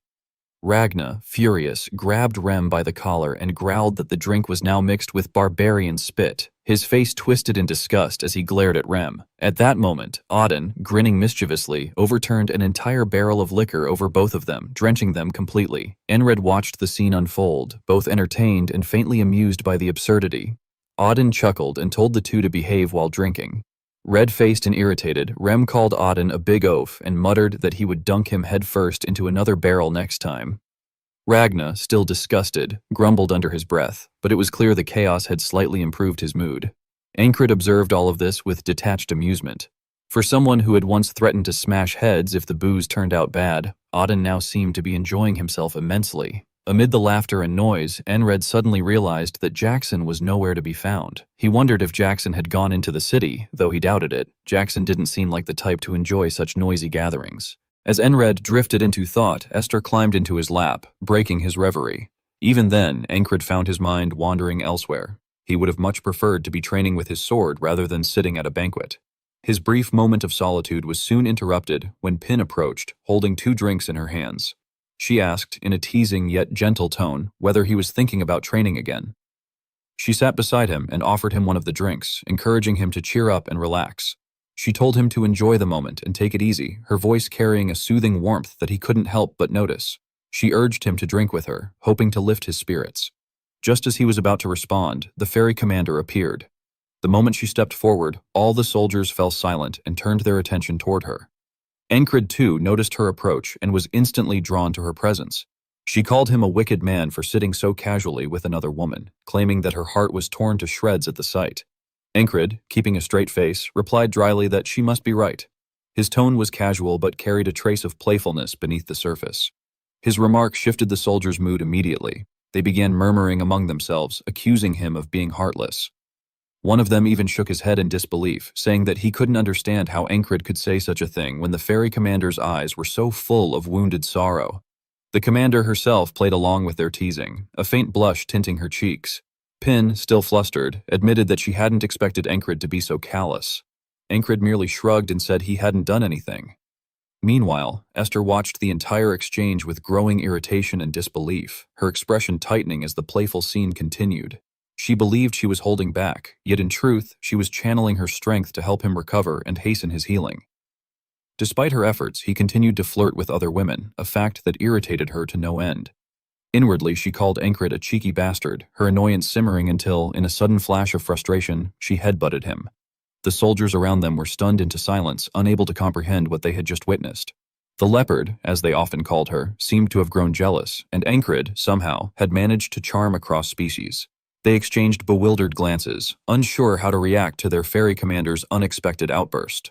One soldier, drunk and enraged, abruptly stood up and drew his sword. He shouted at Encred, demanding to know how many women he was after now, mentioning Jenny's name with fury in his eyes. He declared that he could no longer endure it, and that he would show Encred his place. Yet when he caught sight of Encred's calm, confident smile, his resolve began to waver. His grip on the sword loosened as hesitation took over. Encred then stepped forward with a piercing glare, his voice low and edged with menace, saying something that made the soldier flinch. The intimidation was enough. The man quickly sheathed his sword and began to back down. Seeing this, the other soldiers jeered and pushed him, shouting that a man should never go back on his word, demanding that he fight. At that, Cries, ever the opportunist, immediately set up a betting booth, calling out to the others to place their wagers. The growing commotion drew the attention of a soldier from the border guard, who soon approached the crowd. The ferry commander, watching the scene unfold with increasing unease, demanded to know the reason for his arrival. One of the soldiers pointed to his comrade and explained that they had come to introduce Zenok to Encred. Since the captain of the border defense was usually away on external missions, Zenok had never met the famous figure from their battalion.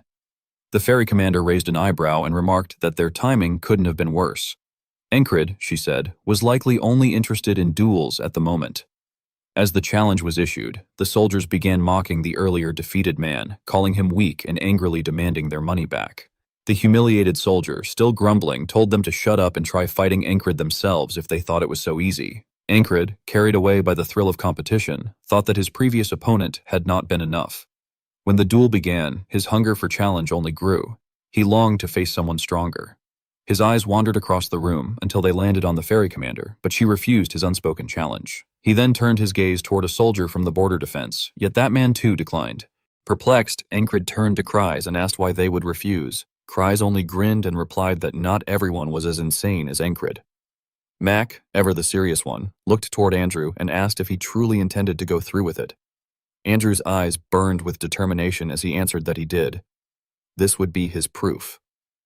Auden, Rem, and Ragna exchanged glances of surprise at his resolve, while Encred also took note of the young man's seriousness. With deliberate movements, Andrew unsheathed his sword. He said he had learned perseverance from their captain and that he dreamed of restoring his family's honor, just as his mother had wished before she died. Yet his own shortcomings had left him restless. It was their captain's unwavering pursuit of his dreams that had inspired him, the man he aspired to become and deeply respected. With fierce resolve, Andrew declared that Andrew Gardner hereby challenged Lieutenant Encred to a duel. He proclaimed that he had trained tirelessly so as not to fall behind his captain, and that now he would prove it. A faint smile touched Encred's lips as he thought of an old saying, that the spring breeze carried a kind of magic, a wind that heralded new beginnings. He looked up at the sky, a gleam of excitement lighting his eyes, feeling that the night itself seemed to hum with promise. He thought to himself that this was truly a good night for battle. Turning to Andrew with a confident grin, he declared that he accepted the challenge and would face him with all his heart. Andrew, though nervous, steadied his resolve, realizing that this duel might mark the turning point of his journey. The two then began their duel, blades clashing under the moonlight. During the fight, Encred asked Andrew if the scene didn't remind him of that day. He even mocked Andrew by imitating his old voice, repeating the words Andrew had once spoken to him, that he should try taking command from him if he could defeat him by skill. Hearing Encred bring up such embarrassing memories, Andrew flushed with frustration. Encred struck him, forcing him back, and remarked that all of that was in the past before saying, with renewed excitement, that they were different now. Feeling his own fighting spirit flare, Andrew agreed with him. While the two clashed, Rem called out to Encred, telling him not to go easy on Andrew, insisting that even a failed squad leader deserved credit for his grit. As their swords met again, Encred noticed inwardly that Andrew's youthful arrogance had faded, replaced instead by a composed caution and hard-earned experience. He realized how much Andrew had changed since their first encounter. The duel between them continued fiercely, and Encred found himself reflecting that not only their relationship but also their abilities had evolved since those early days. With determination burning in his chest, Encred charged forward once more. Andrew barely managed to block the strike, but his footing faltered and he began to lose ground. When Encred swung his sword again, the blow sent Andrew flying. As Andrew crashed to the ground, Encred stepped forward and extended his hand toward him. When Andrew took it, he surprised Encred by quietly announcing that he was going to leave. Startled, Encred hesitated before regaining his composure. Andrew went on to explain that it was time for him to rebuild his household, adding that if Encred ever came to the capital, he could stay at the Gardner mansion. A moment later, suddenly embarrassed, Andrew added that since Encred had received the royal dagger, perhaps he should stay at the royal castle instead. Smiling warmly, Encred affectionately patted Andrew's head and told him that he would look forward to it. Andrew, his heart full, responded with a bright smile, saying that he would too. Nearby, Ragna, having witnessed their exchange, turned to Mac and asked whether he was going with Andrew as well, but then he noticed that Mac was quietly crying, overwhelmed by how much Andrew had matured. Trying to lighten the atmosphere, Auden told Mac to wipe away his tears, saying it was a joyous occasion. Mac, sniffling, wiped his eyes and nose on Rem's sleeve, much to Ragna's disgust. Furious, Rem demanded to know if Mac had a death wish. As Andrew ran toward Mac, he called out to Rem, telling him to stop bullying the poor man. Watching his teammates laugh and bicker, Encred thought that the banquet would surely last until dawn, and that none of them would regret staying to enjoy it. Inwardly, he silently wished Andrew and Mac happiness on their journey. As the night went on, the banquet showed no sign of ending, filled with laughter, drink, and stories shared among comrades. By dawn, Andrew and Mac boarded the carriage bound for the capital, both looking exhausted after a night of relentless teasing from the squad. As Encred stood watching them depart, he reflected that the next time they met, they would likely be noble heads of their respective households. Seeing them leave like this one last time, he thought, wasn't so bad. Even after the long night, Encred did not neglect his morning training. It was both a promise to himself and a step toward his ideal of becoming a true knight. As he trained, Commander Marcus approached him, remarking with a knowing smile that, as expected, Encred was already awake. Enred was taken aback to see Commander Marcus appear before him, but his attention was soon drawn to the frog and the squire standing quietly behind the commander. Marcus began explaining that he had brought a personal gift for Encred. However, before he could finish his words, the squire suddenly unsheathed a sword, instantly putting Encred on edge. Before Encred could react, the squire lunged forward with a swift attack. Enred barely managed to block the blow in time. The frog looked utterly shocked by the squire's sudden aggression, while Encred's hands trembled as he struggled to hold his stance against the assault. Then, the squire stepped back and tauntingly asked if he wanted her to continue. In an instant, countless spectral blades emerged from her, surging toward Encred. Enred's eyes widened in horror as he watched the blades pierce through him. His thigh impaled, his arms severed, his throat cut. The blades seemed to whisper a warning, telling him to stand down, promising that if he retreated, his life would be spared. But if he refused, death would be inevitable. At that moment, Enred steeled his heart. He resolved that if dying was the price for not surrendering, then so be it. Determination blazed within him as he advanced, refusing to step back from his dream. Even if it meant dying 100 times, even if he had to crawl forward one step at a time, he would not yield. The squire was taken aback by his persistence, clearly not expecting him to continue after such injuries. Just then, the frog intervened, telling her that it was enough. The squire obeyed, removing her helmet to reveal her face. She admitted that he was the first person she had ever met who could endure such an ordeal without knowing how to counter it, and remarked that had he held out just a little longer, he truly would have died. Still gasping for breath, Enred weakly asked who she was. The squire introduced herself as Aisha, a squire of the Red Cloak Order.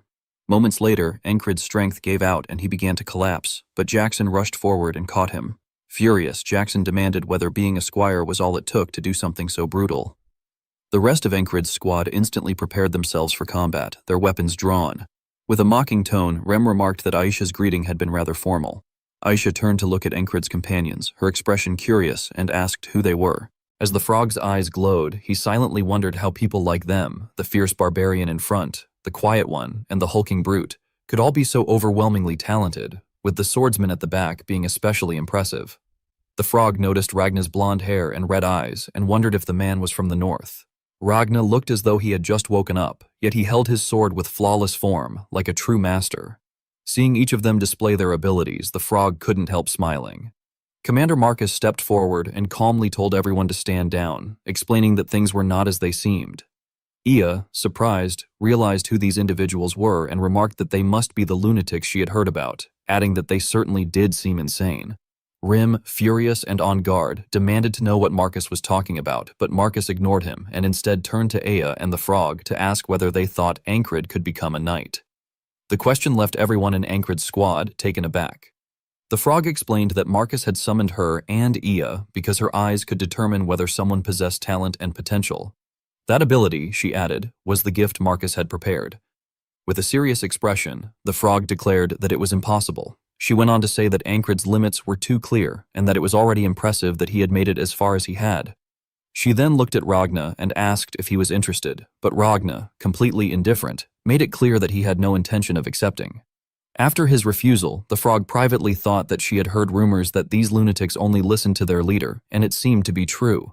She commented that she was surprised they would refuse an offer from the Red Cape Knight Order. Aya remarked to Marcus that she had done him a favor, and he readily confirmed it with gratitude. Aya placed her hand on the frog's shoulder, and they began to leave. However, as they walked away, the frog kept her eyes on Ankrid and told her companion that she intended to stay longer, leaving Aya confused. Marcus, surprised, asked whether the frog truly intended to remain, and the frog replied that she had a request. Aya wondered whether there was yet another offer being made to the blonde boy, reminding herself that frogs simply followed whatever caught their interest. Aya turned her gaze toward Inkard, who was being carried in Saxon's arms, and reflected on how he had endured her aura and even taken a step forward. She noted that she had never seen anyone withstand it, let alone advance while under its pressure. As she walked away, she murmured that he would become a monster if he ever realized the power he possessed, then concluded that if such potential were easy to unlock, anyone could become a knight. From a distance, Torres, who had witnessed everything, was stunned. He muttered to himself that he had heard noise while standing guard, but had no idea what had just taken place. Moving through the camp, he thought about how Ink had always dreamed of becoming a knight, and how he had never hidden that dream. Everyone in their battalion knew about it. Worried, Torres reflected that Ink had always stood tall despite what others said, but that hearing it was impossible, even for someone like Inkid, could be devastating. Concerned about Inkrid's reaction to the frog's assessment, Torres headed to his barracks and knocked. Rim opened the door and mockingly referred to him as the one who had been rejected for being too ugly. Torres questioned whether Rim truly needed to call him that, but Rim ignored the complaint and simply asked what he wanted. Torres's eyes widened in shock when he spotted the frog sitting beside Anchor's bed, and he demanded to know why she was there. The frog, startled by the outburst, asked who he was. Torres noticed that the others were acting as if nothing unusual had happened and silently thanked them for their insensitivity. He wondered why they treated the situation as if it were normal. Ragnar was asleep, Rem was picking his nose, and Torres thought bitterly that the dream of their leader, whom they all followed so devotedly, had just been shattered, and yet they seemed unmoved. Nearby, Auden was praying while Saxon wiped his knife clean. Ankid began to wake and asked where he was. The frog calmly told him that he was awake. Immediately, Rem began mocking him, saying that people were claiming he would never become a knight. Torres was stunned by the cruelty of the remark. Rem continued repeating that there was not a single chance for him, not even the slightest possibility. Torres, incredulous and shocked, clamped a hand over Rem's mouth and told him to stop. Incred, wearing a serious expression, asked if what he had just heard was really true. Torres then tried to lift their spirits by telling Incred that he didn't need to pretend to be fine, insisting that he understood. Rem, muffled and irritated, cursed Torres for covering his mouth. Anchored, however, showed no sign of demoralization and questioned what Torres was even talking about, leaving Torres momentarily speechless. Rem, furious behind him, began beating Torres. At that moment, Ankid stood up, grabbed his sword, and told Rem that he was going out to train. Rem, surprised, asked if he intended to train immediately, and Ankid responded that he had no time to waste since he had missed morning training after having passed out. Ragnar woke up as well and, while stretching, asked what Ankid had left for before leaving the barracks himself. Meanwhile, Rem continued roughing up Torres the frog, observing the interaction between Anchor and his squad, laughed and commented that the situation was entertaining. Torres, baffled, asked Anchor how he managed to stay so calm. Rem replied by asking why Torres thought Anchor was so stubborn. Auden added that Ankid would have reacted the same way, even if the one who had spoken earlier hadn't been a frog but a real knight. Saxon added that he was simply that stubborn, though, put more kindly, he was persistent. Torres reflected on their responses, thinking that Anchor possessed no sense of defeat, despair, or willingness to give up. Because of that, he would never be talked out of anything. Torres scolded himself for having worried unnecessarily. Rem then asked if Torres was leaving, and Torres replied that he needed to train as well, adding with determination that he refused to lose to Anchor. Outside in the training field, Anchor was doing push-ups while thinking about the power of a proton knight, the illusion of a flurry of blades. He considered that the sensation involved was not ordinary murderous intent. Before he could finish the thought, the frog interrupted and asked whether he was curious about the powers Iya had displayed. Surprised, Inkred responded by calling the frog's words intimidation and then asked if that was the proper name of the skill. At that moment, Ragna arrived and asked what distinguished knights from ordinary people. He explained that those who had surpassed their limits dreamed of knighthood, but that no one could become a knight without awakening this particular power. He added that only 1 in 10,000 could learn it, a mysterious power that did not work for just anyone. Inkred stared at him, and the frog warned Ragna that showing such a thing might make Ankred give up. Ankred, however, paid no attention to the warning and insisted on knowing what the power was. The frog, puzzled by Ankred's persistence, silently studied him. Ankred urged him again to explain. The frog finally smiled and explained that the intimidation Aya had shown was only a part of that power. Ragna added that the term referred broadly to all the abilities knights used to surpass human limits. Ink watched him intently as Ragna concluded with a serious expression, stating that the power was called will. Ragna continued speaking in a calm yet unwavering tone that carried through the quiet air. He explained that will was the power of one's resolve, the manifestation of a person's deepest conviction, something often referred to as willpower. He described it as the greatest mystery a human could manifest, a force so elusive and profound that even lifelong scholars of the subject could never fully grasp its nature. He added that to obtain will, a person must first face and surpass their own limits. Only by confronting the unseen wall within oneself could the seed of will begin to awaken. He paused before explaining how one might truly awaken will. His eyes narrowed slightly, as if recalling something distant and difficult to describe. In the end, he told Ankred that he would understand when the time came. Ankred, whose mind always latched onto any hint of power, immediately asked what he was supposed to know and whether Ragna himself even understood it. His tone carried both curiosity and impatience. Ragna, unbothered, responded by saying that Ankred could not understand it at the moment, and that there was no way to explain it, since the nature of awakening differed for every individual. The frog, who had been quietly observing, then interjected. It remarked that will manifested differently for every person and that only the one destined for it could understand how to awaken their own will. The frog further told Ankred that he had not even surpassed a single limit yet, so it was too early for him to speak boldly. Ragna nodded lightly in agreement, reinforcing the claim that one could not understand will without first pushing beyond a true limit. Ankred then asked the question burning in his mind, how one was supposed to surpass a limit. He asked earnestly, genuinely trying to comprehend the path ahead. The frog replied that only Ankred himself could know that, and that he would not understand his limits unless he felt them directly. But before the frog could even finish speaking, Ankred picked up his sword in a sudden decisive gesture, declaring that he understood. His voice held no hesitation as he resolved internally that he would simply keep repeating what he had been doing until it killed him. His expression was grim, yet full of determination. The frog smirked and remarked that, in its opinion, the approach would not work anyway. Deep in its mind, it began thinking again. Its ability to appraise others worked on instinct. Instincts formed through long experience. It reminded itself that it had observed countless humans, from the weak and hopeless to exceptional prodigies, so naturally it was better at judging talent than any other frog. It assessed talent using 2 criteria: whether the person possessed true talent and whether they had the will to move forward. Usually, if the first criterion failed, the second was irrelevant. But Ankred, that man, had overwhelming will, something unlike anything the frog had ever seen. He was a completely unknown existence, far outside the frog's expectations. Frogs lived driven by personal desires. Some sought overwhelming strength, others spiritual love. But the frog desired the exploration of the unknown above all, and Ankred, captain of the Mad Squad, was precisely that, an unknown existence walking in human skin. Calling Ankred's title to mind, the frog concluded that it would be staying with him for a while. When Ankred extended his arm toward the frog and asked for its name, the frog took his hand and introduced itself as Luger. In that moment, the frog found himself thinking again. Ankred intrigued him more than anything else. This strange and unknown existence stirred his curiosity in a way nothing ever had, As night slowly fell and the sky deepened into shades of navy blue, torches flickered across the outpost while the soldiers settled into their evening routine. During dinner, the soldiers were taken aback to see the frog sitting with the mad squad. Whispers spread quickly among them like sparks leaping across dry leaves. Torres quietly muttered to himself that the frog had truly decided to stay. The soldier beside him, noticing his expression, asked whether he knew something. That simple question broke whatever composure remained, and soon all the soldiers crowded around Torres demanding to know what had happened and why the frog was with the mad squad. Irritated, Torres abruptly stood up and began leaving the dining area, calling the others idiots, complaining that they stank and telling them to stop crowding him. Observing the scene, Rem frowned and remarked that they had no manners. Jackson, eager as always to provoke him, retorted that Rem was the last person who had any right to say such a thing. Rem immediately grabbed a fork and attempted to stab Jackson with it, though Jackson easily stepped aside with casual annoyance. The two quickly descended into another round of loud, chaotic bickering, their voices echoing through the dining space.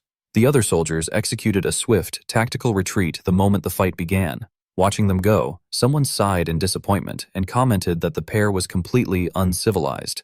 As the scene unfolded, the frog crossed his arms. He had already judged earlier that these individuals possessed exceptional talent, yet he now realized it was more than that. All four of them, Rem, Jackson, Ragna, and Auden, had already surpassed their former limits. Had they awakened their wills, they would have become knights already, but will, he understood, depended heavily on luck. Even extraordinary potential did not guarantee awakening. Growing increasingly nervous, Pin asked Enkrit whether they shouldn't stop the fight. Enkrit, however, replied in a relaxed tone that the group was very close as comrades who trusted one another and questioned why he should intervene. Pin stared at him in disbelief, asking whether something was wrong with his eyesight. Enkrit then explained that compared to how they used to be, their current way of interacting showed they were now close enough not to kill each other for real. He added that the fight would die down on its own. Pin glanced back at the chaotic struggle with doubt deepening across her face, unsure whether to trust Enkrit's reassurance. The surrounding soldiers grew even more agitated when they saw Rem pulling out his axe and Ragna drawing his sword, sparks of danger almost visible in the air. Ignoring the chaos entirely, Enkrit turned to Lugarn and asked if he had decided where he would sleep at the outpost. Lugarn responded calmly that he wanted the spot next to Enkrit. Suddenly, Rem hurled his axe toward the frog, but Enkrit intercepted it with seamless precision, blocking it with his sword. The steel rang sharply, startling everyone nearby. Rem, furious, shouted at the frog that the spot belonged to him, calling Lugarn a frog bastard and demanding to know where he thought he was sitting. From this outburst, the frog fully realized just how insane these people truly were. Enkrit apologized to the frog on Rem's behalf, but the frog waved the apology off, saying it was fine. He added lightly that good-looking men could be forgiven small offenses. Upon hearing the comment, Enkrit asked whether it was true that frogs judged humans by their beauty. Pin cut in, nodding, and affirmed that it was indeed true, adding that everyone present was fairly good-looking. The frog then told Enkrit that, in that sense, Enkrit passed as well, and that he could overlook a bit of disrespect.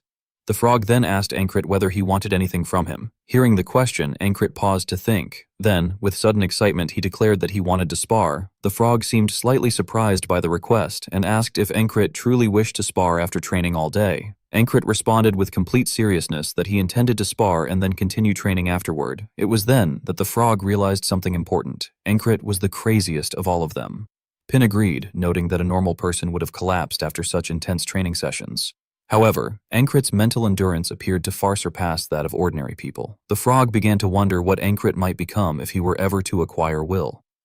The thought sent a strange thrill through him. Enkrit then calmly insisted that he was an extremely normal and reasonable person. Pin stared at him and questioned whether he was truly sane. As the frog pulled out his whip, he thought that under normal circumstances he would never waste his time on someone with no talent at all. But with Enkrit, he felt like indulging him a little. With growing excitement, the frog warned that he would not hold back. Enkrit's eyes gleamed with anticipation, and he said that this was exactly what he wanted. The scene then shifted to the Duchy of Aspen. Aspen's strategist sat in dim candlelight, a battlefield map unfurled before him. He admitted to himself that predicting absolute victory had been arrogance. With all the strategies they had prepared, he had believed they would not lose so easily. Yet the defeat had begun with Mitch Hurrier's death. After that, their provocation had failed, and even the giant had been slain. At the center of all those events stood that mad squad leader, Enkrit. He reminded himself that the war was not entirely over. When the ceasefire ended someday, Aspen would claim victory. That was what he believed. But he also acknowledged that if Enkrit interfered, things would become troublesome. He knew that the Grey Dog had already sent assassins after Enkrit once. At the time, he had found it strange for them to target a mere squad leader. Unexpectedly, however, this approach might be the answer. He considered the swamp of Matur, home to assassins of exceptional skill, a guild known for never failing a contract, a guild owned by the Aspen Royal Palace itself. The strategist then issued his order. By the authority of the Royal House of Aspen, the soldier known as Encrit was to be killed. The assassin moved like a shadow, slipping through the darkness until he reached the barracks where Encrit was having dinner. Silence wrapped around his movements as he approached his target. Just as he was about to strike, a hand suddenly appeared behind him. A cold blade touched the side of his neck. Jackson emerged from the shadows, pressing a dagger against him and demanding in a low voice to know who he was. On the outskirts of Aspen territory, tension filled the hidden base beneath the Monterild swamp. Inside the dim underground chamber, a guild leader slammed his fist onto the wooden table, furious as another report arrived. They had lost contact with their assassins for the 5th time. The weapons on the walls rattled, and his expression showed not just failure, but humiliation. A figure stepped forward from the shadows and reported that an unknown individual had interfered again. Even the top-class assassin they sent, one skilled enough to kill unnoticed, had been taken down instantly. The messenger's voice trembled as though he feared he might provoke the leader's anger. Cold sweat ran down the guild leader's back as he processed the news. The contract had come directly from the Aspen Royal Palace, and a failure of this scale could destroy their guild. The palace did not tolerate incompetence. One failure might be overlooked, but 5 certainly would not. He tapped the table repeatedly, each tap revealing his rising fear. After a moment of thought, he muttered that only one group could finish the job now, then firmly ordered the deployment of their best assassins, the Lux brothers. The room fell silent before he commanded that the mission be completed at all costs. The story then shifted to the border city of Norelia. Within the busy streets, Encrit, now regarded as a war hero, walked among grateful villagers. Many greeted him warmly, some asking if he was on patrol, while others offered small gifts despite his attempts to refuse. One father insisted he accept them, saying his son survived thanks to Encrit. More people soon gathered around him with similar sincerity. Someone asked about the shoes Encrit once gifted him, and the cheerful crowd paid no notice to the danger moving among them. 3 assassins hid within the area. One blended into the crowd with a concealed weapon, another watched from behind stacked goods, and a third aimed from a tavern window. At the same moment, all 3 struck. 2 weapons flew toward Encrit, while the third assassin pushed through the crowd. Encrit remained unaware. Jackson, appearing suddenly, shattered the incoming weapons with a single motion and grabbed the charging assassin by the throat, lifting him off the ground. Encrit sensed something was off and looked around, but saw nothing unusual as the villagers continued speaking to him. In a nearby alley, Jackson dragged the assassin away. Another assassin confronted him, accusing him of interfering. They clashed, but Jackson quickly ensnared him with a deadly thread around the neck. Above them, the assassin in the tavern realized Jackson was too dangerous. Seeing his brothers defeated, he leaped from the window, determined to kill Encrit himself. Jackson appeared again just in time, destroying the assassin's hidden weapon and incapacitating him, binding him like prey. Moments later, Encrit walked by and noticed Jackson. When he asked what Jackson was doing, Jackson pointed at the unconscious men, claiming they were drunk and lying somewhere dangerous, so he moved them. Encrit smelled alcohol on him and questioned whether Jackson could really do something good, but Jackson stared him down until he dropped the matter. Jackson thought their squad leader needed uninterrupted training and couldn't let small threats interfere. Remembering the half-elf who tried to kill Encrit last time, he murmured that those intruders had no idea whose territory they had stepped into. That afternoon, Jackson went to a tavern and met a dangerous yet elegant woman. She noted that the assassins had masked their scent with alcohol and confirmed they came from the Meter Swamp. When she asked what to do, Jackson told her to handle it however she wished. As he turned to leave, she asked shakily if he was leaving again, but 2 masked subordinates entered and she regained her composure. She ordered them to send Monter Swamp a warning and kill any assassin entering the city from now on. At the swamp base, the Minter Guild leader trembled upon receiving the warning, realizing they had provoked a power far beyond them. Aspen's strategist was furious when he learned the assassination was impossible. The guild leader explained that the target was protected by people of continental-level strength far above their rank. Shocked, the strategist withdrew the assassination, but resolved to uncover Encrit's true nature on the battlefield.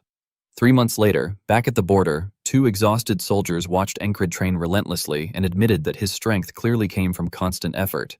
Before they finished talking, Rem Ragna suddenly spoke from the shade, mumbling that he hadn't trained their leader wrong and that their squad leader must be possessed by a demon. Jackson sighed at Encrid's mad training pace. Nearby, the frog insisted Encrid had no talent and was clearly stagnant. But in Encrid's mind, he smiled darkly, believing he was making a massive breakthrough invisible to everyone else, as if a new day had begun and he was shattering a great barrier. As dawn approached, the barracks remained mostly quiet except for Cries, who was muttering under his blanket while trying to decipher an ancient script on a parchment. His constant whispering woke the frog, who angrily pulled the blanket off and demanded silence. But when he noticed the parchment, he quickly recognized the writing and translated it with ease, shocking Cries with his unexpected ability. Morning arrived fully as Encrid abruptly woke and immediately began training. The squad watched with disappointment, noting that his progress had stagnated. Jackson wondered why Encrid seemed strangely satisfied despite not improving. Their routine was interrupted when a soldier arrived, informing Encrid that Commander Marcus wanted to see him. At the command tent, Marcus assigned him a mission to clear a monster colony near a frontier village. He explained that summer increased monster activity, leading to dangerous colonies that threatened nearby settlements. Marcus then placed Encrid in temporary command of the village watch. Encrid returned to pack, surprising Pin with how much equipment he prepared. He insisted that thorough preparation was necessary. The frog, reading the mission report, agreed that such readiness was appropriate for a large colony. Cries added that even weak ghouls became dangerous in numbers and examined the form himself. While they discussed the mission, Encrid thought about how useful a whistle dagger would be. He regretted no longer having the rare one he once received from the half-elf, but accepted that he had to proceed without it. Jackson noticed Encrid's distraction, especially when his hand brushed the empty belt loop. Meanwhile, after confirming the report's location, Cry began trembling with excitement and rushed to Encrid with greedy, sparkling eyes, insisting he would join the mission because it was a once-in-a-lifetime chance. Encrid, confused by Cry's sudden shift from nerves to enthusiasm, tried to push him aside, but Cry persisted and showed him the ancient map he had been deciphering. He pointed to a spot near the frontier village, claiming treasure was hidden there. Encrid paused, surprised at the mention of treasure, and recognized the map as the one Cry had scavenged earlier. Cry eagerly confirmed this and explained it was tied to the legendary merchant Dolph. The dungeon was over a century old, and he believed the traps had long decayed, making the treasure high reward and low risk. After glancing at the map, Pin said she couldn't read any of it. Encrid wondered if it was an ancient language, and the frog proudly interrupted, declaring he had translated it and was a scholar. This shocked Encrid and Pin, who had never heard of a warrior species frog with academic skills. The frog dismissed their assumptions as narrow-minded. Ignoring that argument, Cry looked to Encrid again, implying he needed the squad leader's protection to reach the treasure.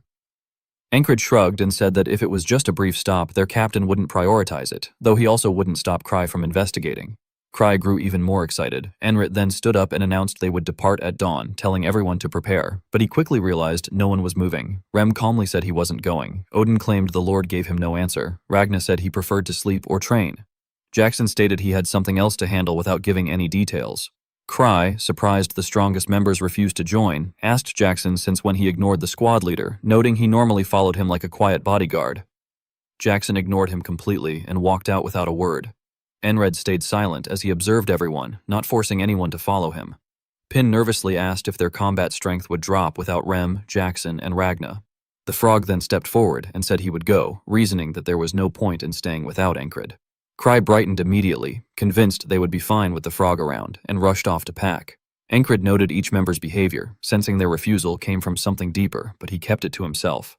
At dawn, the frog informed him that the group was ready. Cry pointed out that Esther was coming too, only to fall silent when the beast growled at him. Just before Encrid left, Jackson appeared and tossed him a pouch filled with whistle daggers, the weapons Encrid had wanted the day before. Jackson admitted he had obtained them through his own means despite the difficulty. Encrid realized Jackson had not avoided the mission, but had been preparing this support. Jackson only said the squad leader needed more weapons, and the others silently agreed.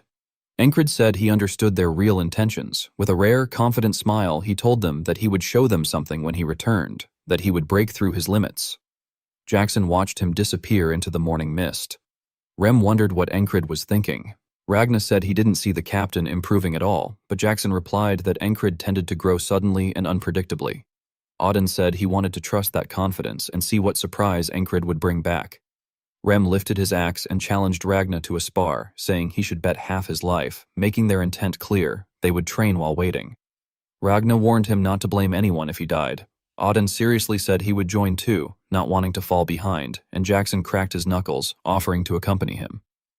With excitement in his eyes, Rem thought that if the captain kept his word, things had better get interesting when Encred returned. They would grow stronger too, ready to challenge him again. Chaos spread among the ferocious beasts, as it was explained that a colony tended to attract nearby monsters and wild creatures, and because of that, the journey to the town had been expected to be difficult. Encred powerfully swung his sword, cutting down a monster. Fighting alongside him was Luagarn, who, despite her visible tension, remained remarkably strong, remarking that there were far too many of them. Kreis, growing increasingly anxious, shouted that they had already encountered 6 groups since they began. Finn, overwhelmed with guilt, cursed under his breath and apologized, insisting that he had been certain this was the correct route.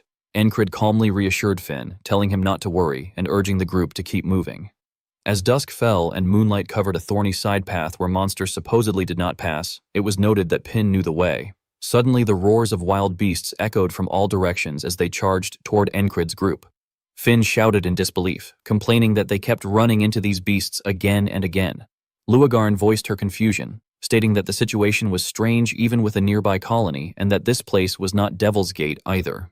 Encred reflected on Devil's Gate, known as the source of monsters and beasts, a land unreachable by humans and suspected to be the origin of all monsters, and admitted to himself that he had a bad feeling about the situation.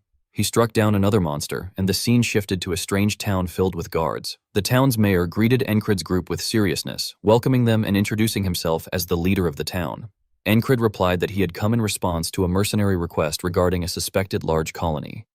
Suddenly, a large, one-eyed man accompanied by another individual rudely interrupted, demanding to hear the specifics directly. The mayor hesitated as he looked at the man, appearing startled. Kreis stared at him in shock as well. The man then introduced himself, stating that he was the leader of the town's watch, Deutsch Fullman, while extending a handshake to Encred. Encred responded by introducing himself as Platoon Encred of the Border Guard. After the introduction, the watch captain bluntly stated that they had already taken care of the colony, explaining that the town watch consisted of well-trained mercenaries and that ordinary monsters and beasts were no match for them. He went on to praise the massive wall, calling it a masterpiece built by a town engineer, asserting that no regular monster or beast could ever breach it. He concluded by saying that there was nothing left for Encred's group to do and that he would report the request as completed, ordering them to leave. After hearing those unpleasant words, Encred coldly replied that he would decide for himself when to leave. Kreis quickly stepped in, urging calm and pointing out that they were exhausted from the long journey, suggesting that it would be reasonable for them to rest before heading back. Hearing the request, the captain agreed that they would be provided with lodgings. Hugo, who was standing beside him, respectfully acknowledged the order and said that he would take care of it. Luagarn fell into deep thought, and Kreis noticed her unusual reaction and asked what was wrong. Luagarn replied that she simply could not stand looking at that man through her frog's eyes and felt an overwhelming urge to beat him up. After hearing this, Kreis told her to calm down and take it easy. However, Luagarn could not stop thinking about the captain. She had an uneasy feeling about him, sensing that his energy felt similar to that of them. Meanwhile, Hugo, the captain's subordinate, cheerfully announced that he would guide them to their rooms. Luagarn tried to reassure herself that she was overthinking things, and told herself that it must have been a coincidence. Kreis then spoke to Encred, commenting that the people here seemed openly hostile, and added that he could understand why. Encred did not quite grasp Kreis's meaning, as his thoughts were still focused on the one-eyed man. Kreis continued, saying that Encred had come with the authority to command, and that Deutsch must have felt as though he was about to lose control over his watch.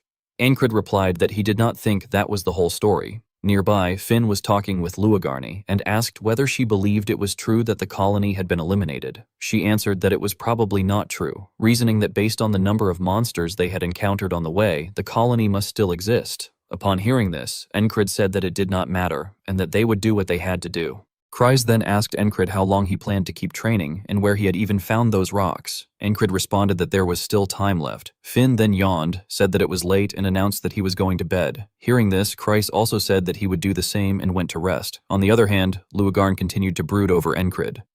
She observed that he kept repeating the same training because he was not improving, and yet she could not understand how he could still have that kind of expression. Her thoughts drifted back to the past, remembering how training had once been fun, and how she had promised to help him for as long as he needed her, recalling the time when she still had the mental bond that frogs and humans shared. She reflected that the feeling had never changed, and that things might have been different if her lover had not died to them. Looking toward Encred, she asked him whether training was fun. He replied without hesitation that it was. Hearing his answer, she seemed to sink deeper into thought. The scene then shifted to the mayor and the captain. The mayor loudly called out to Deutsch and insisted that although they had defeated the beast horde many times, there were still too many of them and that they needed to accept outside help. The captain immediately rejected the idea, shouting that this was their town. He declared that everyone there had come to escape corrupt nobles, that they had worked day and night to build the town from nothing, and that if they allowed city people to interfere again just because of some monsters, those people would soon take control of the town. He told the mayor not to worry, claiming that they could hold the monsters back on their own and that even now his trusted men were watching from the walls. The mayor then asked whether the new man he had brought was Hugo. The captain answered honestly that Hugo was trustworthy and good at what he did. The story then moved to the mysterious wall within the town, where Hugo asked if there were any issues. The soldiers replied that everything was ready. Suddenly, Hugo broke into a terrifying smile and said that there was no need to keep acting anymore, and that it was time to begin what they had planned. Hundreds of ferocious eyes of monsters lit up the darkness as chaos erupted. An attack began as a monster colony emerged. The beasts surrounded Encrid's group, and it was revealed that a pack of gnolls had arrived. Luagarn cursed in anger, realizing that her instincts had been right, and that them, the cultists, were involved. At that moment, Hugo declared in a chilling voice that everything was for their god, trapped in Devil's Gate. The previous chapter ended with the sudden assault of the monsters and Hugo's betrayal, the very man whom the captain had trusted the most, everything having unfolded just like that. Throughout the town, people whispered among themselves that everything had happened so suddenly, warning one another to be careful. Meanwhile, a drowsy guard struggled to stay awake, yawning heavily. Encrid, however, continued to train with unwavering dedication. The scene then returned to that night. In an atmosphere so silent it was terrifying, the roars of monsters echoed through what had once been a peaceful village as the stench of blood spread through the air. The townspeople rushed out with extreme determination to exterminate the beasts, screaming in panic and urging one another to flee. At the forefront stood the captain, shouting orders for the troops to protect the villagers at all costs. On another side of the battlefield, Chryse shouted anxiously, urging the captain to move quickly. Encrid responded with firm resolve, calling out to Lugarn and insisting that they had to stop the group of beasts. However, he apologized and stated that he needed to go somewhere else. Lugarn, meanwhile, appeared to be losing control. He declared that he had sworn an oath to kill every cultist responsible for the death of his beloved. At that moment, a wave of monsters surged toward Encrid's group, charging in with savage ferocity. Encrid shouted orders, instructing Finn to check the situation at the defensive wall and calling out to Chryse and Esther. Facing the monsters head-on, Encrid coldly warned them not to stray far from him. His sword pierced deeply into one of the beasts, sending blood spraying everywhere as the battlefield descended into unprecedented chaos. Even as he continued killing, Encrid thought to himself that they had to carve a path forward. He reminded himself that he had fought his way out of a monster horde before, and that he only needed to do the same again, dodging and slashing them down. He swung his blade relentlessly, finishing off each monster with brutal efficiency, as agonized roars echoed across a scene drenched entirely in blood. However, something strange soon became apparent. One monster after another continued to appear without end, each one twice the size of the last, resembling grotesque mutated creatures. Encrid realized that these were mutated gnolls, far larger than normal, and unlike lichens. He recognized with alarm that these monsters kept coming without stopping. They slaughtered people one by one, attacking with overwhelming force that struck terror into everyone's hearts. All across the town, the screams of the villagers rang out endlessly, nothing but shrieks and terror filling the air. At this moment, the captain was desperately trying to protect everyone from the monster's onslaught. He cursed bitterly in his mind, feeling both rage and helplessness as he fought alone against a swarm of beasts converging on him from all sides. What had once been a village built upon hope and the desire for survival was now being reduced to ashes. The peaceful town, created through relentless effort, was burning to the ground. Corpses littered the streets, monsters slaughtered civilians one after another, and the devastation was so severe it became horrifying to behold. The land was being trampled mercilessly beneath the monster's feet. A monster suddenly lunged at Encrid. He tightened his grip on his sword and, with a cold and decisive swing, cut it down in a single strike. Even so, his thoughts remained grim. He realized that a horde of this size could not be exterminated by any magic powerful enough while he remained in his current condition. Suddenly, Chryse let out a broken scream as a monster pierced straight through his neck. At the same time, one of the monsters abruptly fled. Encrid cursed inwardly, recognizing the big-eyed bastard that was escaping. He bitterly reflected that if it were not for the curse binding him, there might have been another way. However, he understood that if he continued fighting like this, only a meaningless death awaited him. He resolved to withdraw for now, vowing that he would avenge Encrid's death someday. It was then revealed that the one behind it all was Hugo. Hugo believed that his plan had already begun and decided to quietly slip away through the rear. However, just as he was attempting to flee, someone suddenly appeared and attacked him. Lugarn struck him with overwhelming rage and a desire for revenge, accusing him of being the true culprit behind everything and condemning him as a corrupted, misguided traitor. Meanwhile, outside, Encrid was still locked in fierce combat against the monsters. Overwhelmed by their numbers, he suffered severe injuries. He felt as though his body were shattered, realizing that he could no longer lift his arms. Exhaustion consumed him completely, and he no longer had the strength to keep fighting. He could not even raise his sword. As he looked around, he saw the bodies of townspeople scattered everywhere. Among them, he noticed a young boy desperately trying to survive, lying motionless and holding his breath to avoid being noticed. That sight reignited Encrid's resolve, forcing him to stand once more. At that moment, a massive monster advanced toward him, the leader of the monster colony. Encrid stepped in front of the child, bracing himself to confront the beast head-on. He challenged it to come forward. The monster charged. Encrid poured every last ounce of strength into his swing, but the attack missed. When he turned around, he saw the creature holding a blade, poised to strike him down from behind. The monster thrust its weapon, but Encrid narrowly avoided the fatal blow. The attack sliced his face, blood flowing down as he stared back at the monster with eyes filled with killing intent. In his mind, he mocked the creature with contempt, accusing it of being a despicable coward who resorted to poisoning its weapon.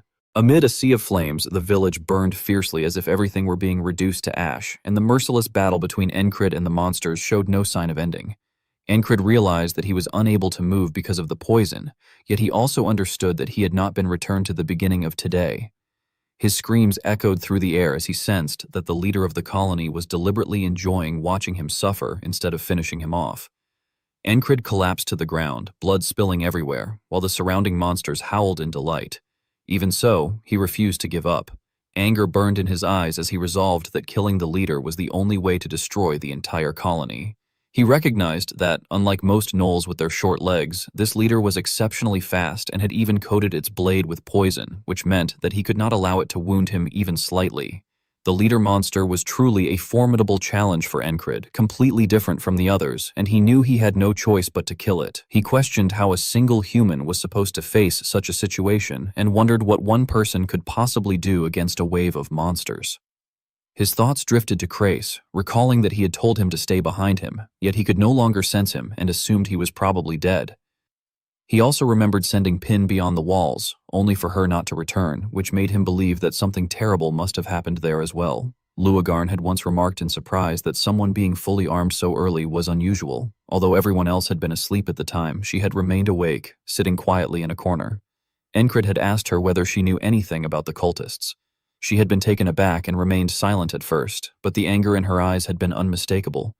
Clenching the hand resting on the table, she had explained that they were a rotten group of lunatics, and that among all the cults spreading across the continent, the worst was the Church of the Holy Devil's Gate. She had said that they believed the Devil's Gate to be their holy land and worshipped the Demon of Sixes, before finally asking why he wanted to know.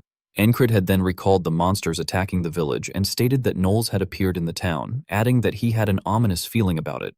Holding his sword, he had reflected that he did not understand why cultists were present in the town, but he had sensed that Lugarn seemed to share some past history with them. Returning to the present, Lugarn shouted that it was exactly as she had thought, and identified the attackers as cultists.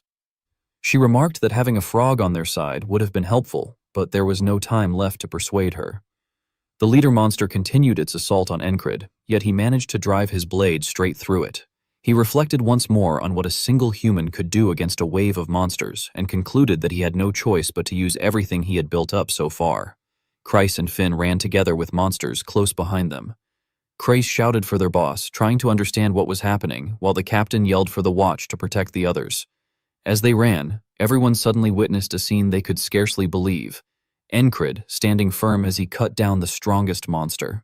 Encrid relied on the heart of the beast, his sense of the blade, and his skill in knife-throwing as he continued to cut down the monsters surrounding him, making the battlefield more brutal than ever. He focused all his power into a single point as the beasts continued to attack the villagers relentlessly, leaving the people clinging to one another and resigning themselves to fate. Still gripping his blade, Encrid advanced toward the monsters to protect them, engaging in hand-to-hand combat. Upon seeing this, Chryses stared in bewilderment and amazement, unable to believe that Encrid was facing so many monsters alone. The surviving villagers were equally stunned that they were still alive. One woman murmured that they could survive, while a man added that it was possible with Encrid on their side. The captain continued fighting alongside the others, shouting for the watch to rally together and urging everyone to help Encrid. As the monsters charged forward without mercy, the people cried out together, vowing to protect their town. Encrid swung his blade again and again, cutting down one monster after another, until a massive creature wielding twin blades appeared behind him, its eyes gleaming as it fixed its gaze on him. The number of monsters facing them continued to grow, leaving everyone in shock. Lost in thought, Encrid noticed a strange figure holding a lamp high in the air and declaring that it was useless, and that this was his limit. In response, Encrid steeled his resolve and vowed that he would not give up. Encrid's eyes flashed with savage intent as he drove his sword into a gnoll, stripping it of its life with the heart of a superhuman. Another gnoll roared and swung its blade at him, and the impact forced Encrid backward, his toes dragging across the ground. Refusing to lose, Encrid let out a thunderous roar and poured all his strength into his strike. With a single swing, he tore through several gnolls at once, their bodies severed and sent flying apart. Suddenly, a gnoll with distinct golden eyes charged forward through the corpses still suspended in midair. Encrid swung the twin swords in his hands, his eyes blazing with nothing but fury. Once again he charged left and right, cutting down the gnoll monsters surrounding him. He continued to swing his blades tirelessly, slaughtering his enemies until they were utterly erased. At that moment, the gnoll leader stirred, its white mane shifting slightly. At the same time, the remaining gnolls grew even more frenzied as they rushed toward Encrid. In the blink of an eye, a spear pierced through his thigh, sending blood and flesh spraying everywhere. Even so, Encrid gripped his twin swords tightly and clenched his teeth, enduring the pain. The gnoll leader then began to approach slowly, wielding two blades. Elsewhere on the battlefield, a warrior was impaled through the back by a gnoll's spear. Deutsche Fullman was struck in the neck by a monster's axe. In another place, Pin had an arrow pierce his throat, while Kreis suffered severe injuries and bled heavily. With the spear still lodged in his thigh, Encrid collapsed face first onto the ground, his knee slamming against the hard earth. Supporting himself with his hands, he struggled not to fall completely. In the distance, the gnoll leader stood between two rows of monsters, watching him. Encrid raised his head, drenched in sweat yet maintaining a cold gaze, and cursed the enemy inwardly, thinking that it was a cunning bastard. The gnoll leader lifted its sharp sword as if responding to Encrid's growl, and Encrid realized it was accusing him of waiting until it was injured before attacking. Suddenly, Encrid surged forward, killing intent overflowing. Blood sprayed like rain through the air as Encrid and the gnoll leader unleashed their strongest techniques simultaneously. Encrid's pupils constricted as he glanced back and realized that the attack had grazed him yet again. Moments later, Encrid slammed face first into the ground. Grinding his teeth, he bitterly lamented inwardly, unable to accept it, feeling as though the enemy truly enjoyed watching him suffer. Behind the other monsters, the golden-eyed gnoll watched with a hostile glare. On the battlefield, with no powerful opponents left, the monsters slaughtered and dismembered the soldiers at will. A young soldier collapsed into a pool of blood. Encrid's eyes burned with hatred, blood vessels bulging as he refused to accept this outcome. Once again, the sun rose over the distant mountain peaks, marking the third attempt. Encrid went on a mad slaughter against the gnoll monsters, but their numbers never dwindled and only continued to increase. He silently counted his attempts, 20, 40, and once more experienced a spear piercing through his thigh. Encrid calculated inwardly that no matter how well he fought, the leader never appeared before he was critically injured. He wondered if injuring himself early might draw it out, and then clenched his teeth and charged forward. However, when Encrid swung his sword, the gnoll leader leapt away with ease. This made Encrid realize that the plan would not work, that its speed rivaled that of Proto-Knights, and that he could not avoid its blade while injured. As another cut appeared on his body, he endured the pain and wondered if there truly was no other way. Visualizing the gnoll army standing before a brick wall with calm water beneath their feet, Encrid analyzed whether he could surpass that wall with what he possessed.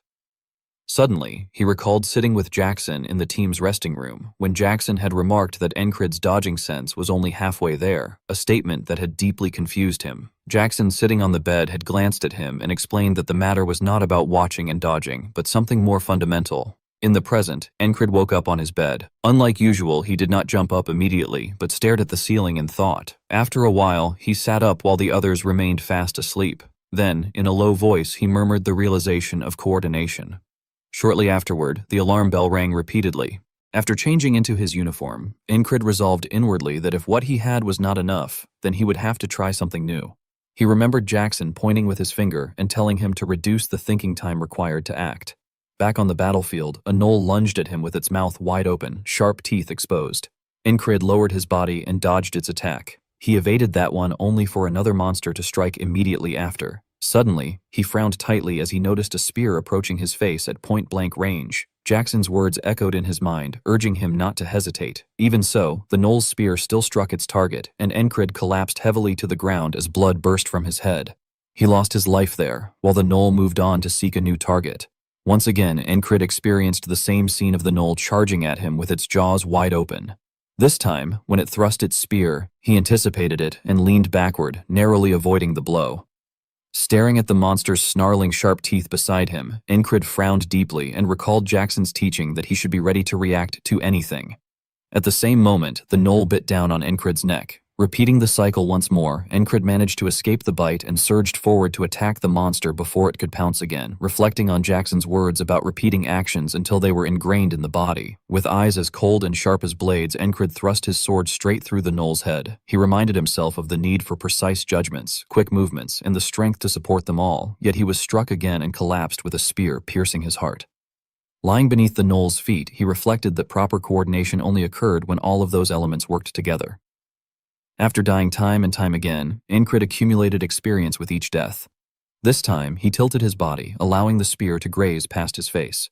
The gnoll struck only empty air and gnashed its teeth in rage. Immediately, it spun around and raised its spear for another attack.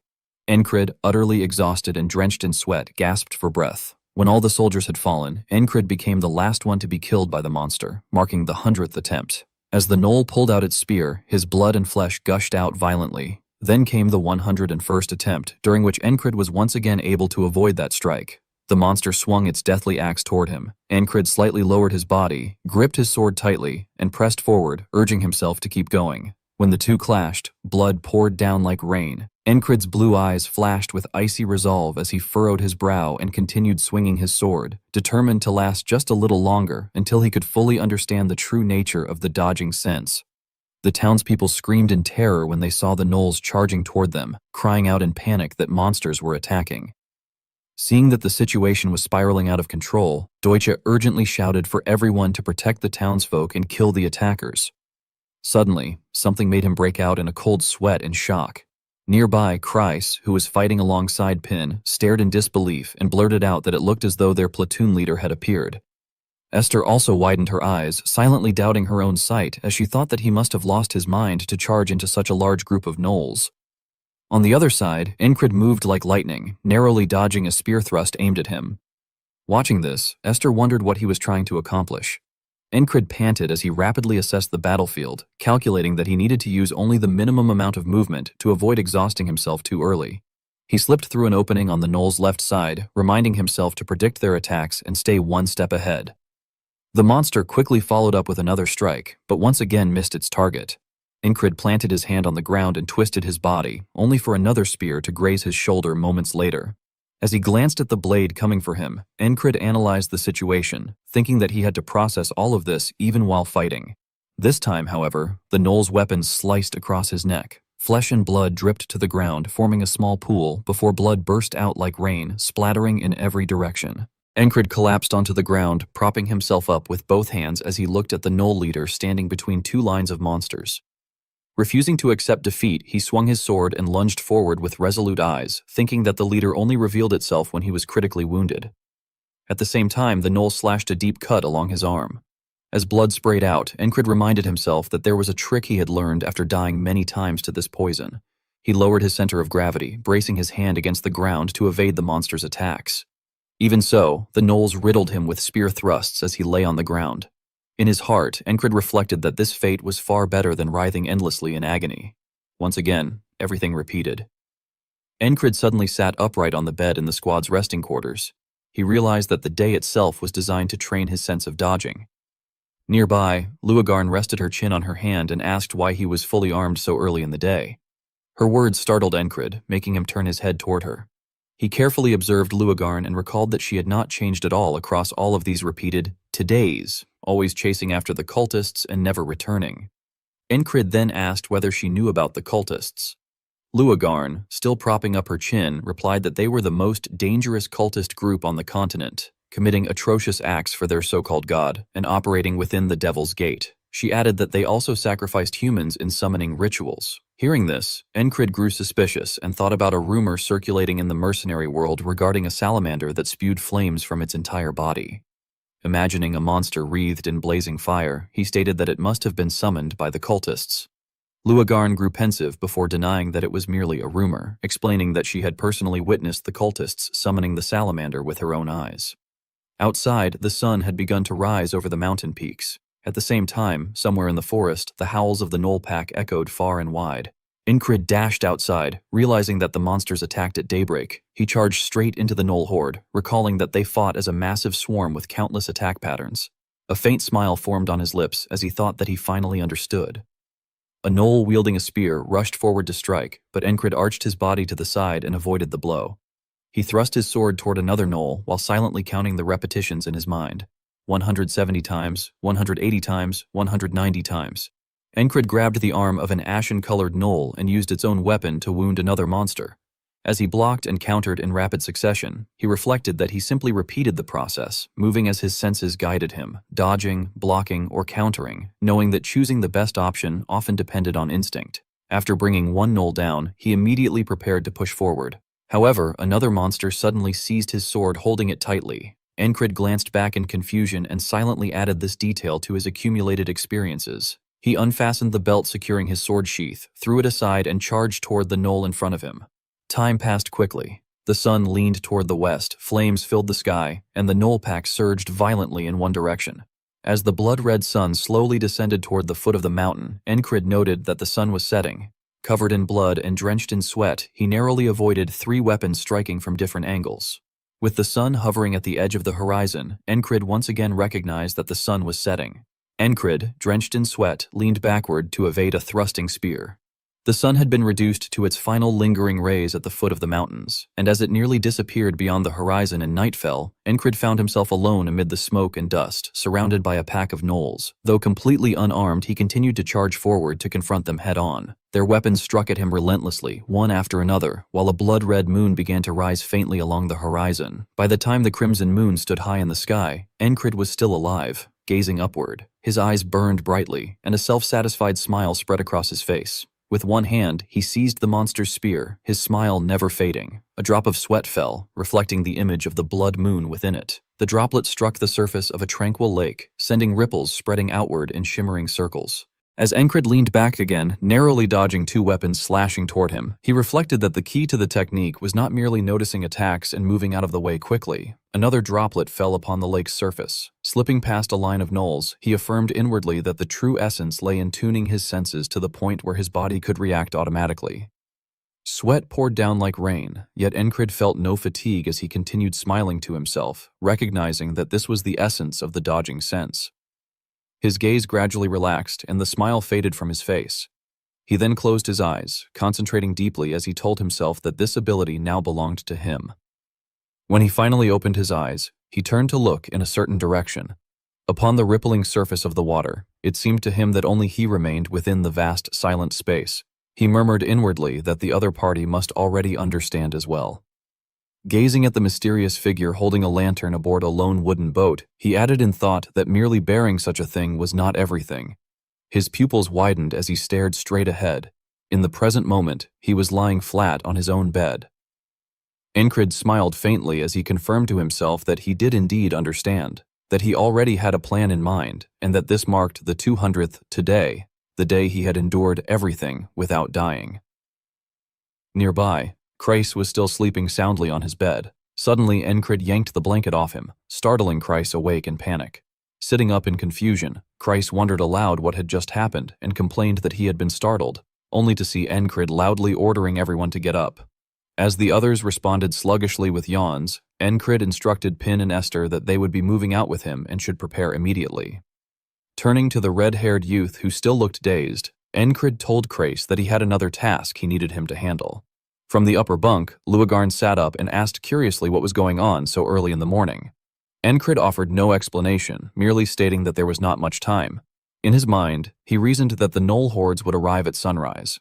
Resting his hand on the hilt of the sword strapped to his back, his eyes filled with resolve, Encred decided internally that they had to finish their preparations before then and break through this so-called wall. Suddenly, he looked at Luagarn and said that he had just remembered something, which immediately made her suspicious. He went on to explain that there had been cultists who had escaped during a mission from his days as a mercenary, and that there were people in town who looked exactly like them. Hearing this, Luagarn questioned whether he was truly certain about such a memory. Encred met her gaze with unwavering conviction and firmly asserted that no one possessed a better memory than he did. At once, Luagarn ground her teeth and exclaimed that her instincts had been correct all along. She then stormed toward the door, declaring that she would go see that person herself. Encred merely watched her leave without stopping her, thinking to himself that Luagarn had never returned in previous cycles, but that this time he had sent her out before the monsters arrived, so things might turn out differently. Even if she failed to return, he reasoned, it would not affect his plans. Afterward, he ordered his subordinates to bring him Deutsch Fullman, instructing Kreis to handle it. Kreis broke out in a cold sweat and questioned whether those men would even listen to him, but Encred answered with absolute certainty that they had to be brought in by any means necessary, even if taking the mayor hostage was required. Still deeply uneasy, Kreis hesitantly asked whether Encred was truly serious about that, but Encred did not respond. Instead, he called for Pin and Esther to leave with him at once, leaving Kreis standing there in growing confusion. As they exited, Encred informed Pin and Esther of their assignment, telling them that they needed to secure the town walls. A short while later, they sprinted through the dimly lit streets, and Encred reflected on the monsters that would come to the town. Visualizing the wooden palisade outside the settlement, he analyzed that the monsters would have to breach that wall to enter the town, and that there was no way such a structure could collapse so easily. His thoughts then returned to the Knoll leader who had appeared at the very end of the previous battle. He questioned whether creatures with such short legs could have climbed the wall and concluded that there was only one possible answer. The gates must have been opened from within. Leading Pin and Esther toward the town gate, he reasoned that the reason Pin had never returned after being sent to the walls during the first today was because enemies had already been stationed there. Stopping in front of the watchtower at the gate, Encred observed the figures present and concluded internally that every one of those guarding the wall had been cultists. At the same time, atop the watchtower, two soldiers looked down suspiciously and remarked to each other that he was the man who had come the day before. Stepping forward boldly, Encred issued a commanding declaration that control of the wall would now fall under the authority of his platoon, and himself. With a cold gaze, he sternly emphasized that all men on the wall were to obey his commands. Hearing this, one soldier on the watchtower looked confused and wondered what he was even saying, while another soldier at the base of the tower grew anxious, questioning whether Deutsche was even aware of this situation.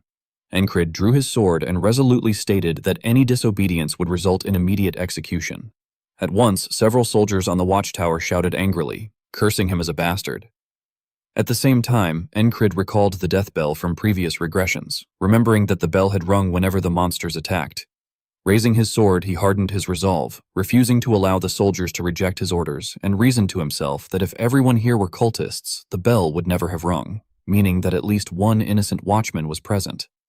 Spotting a bearded man at the foot of the tower charging toward him, Encred inwardly identified him as the one, then sliced apart an arrow fired from above. He remembered that the bearded soldier had been the one who rang the alarm bell and realized that this was the face he had seen on the 200th today. Meanwhile, a soldier on the watchtower pointed with an arrow and ordered the others to kill him. Seeing this, the bearded man turned back in terror and screamed for them to wait, insisting that he was still there. Despite his plea, a rain of arrows poured down.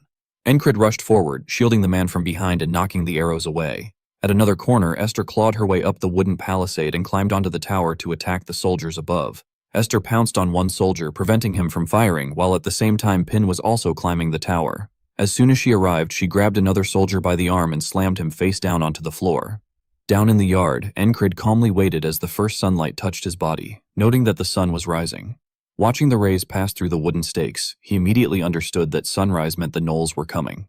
He then turned to the bearded soldier and asked whether the gate was secure. After hearing that it was locked, Encred still cautiously ordered him to check it again. Seeing this, the soldier restrained by Pin cried out in panic. At the same time, the soldier inspecting the gate shouted in alarm when he noticed something strange, then reported in horror that the bar was cracked.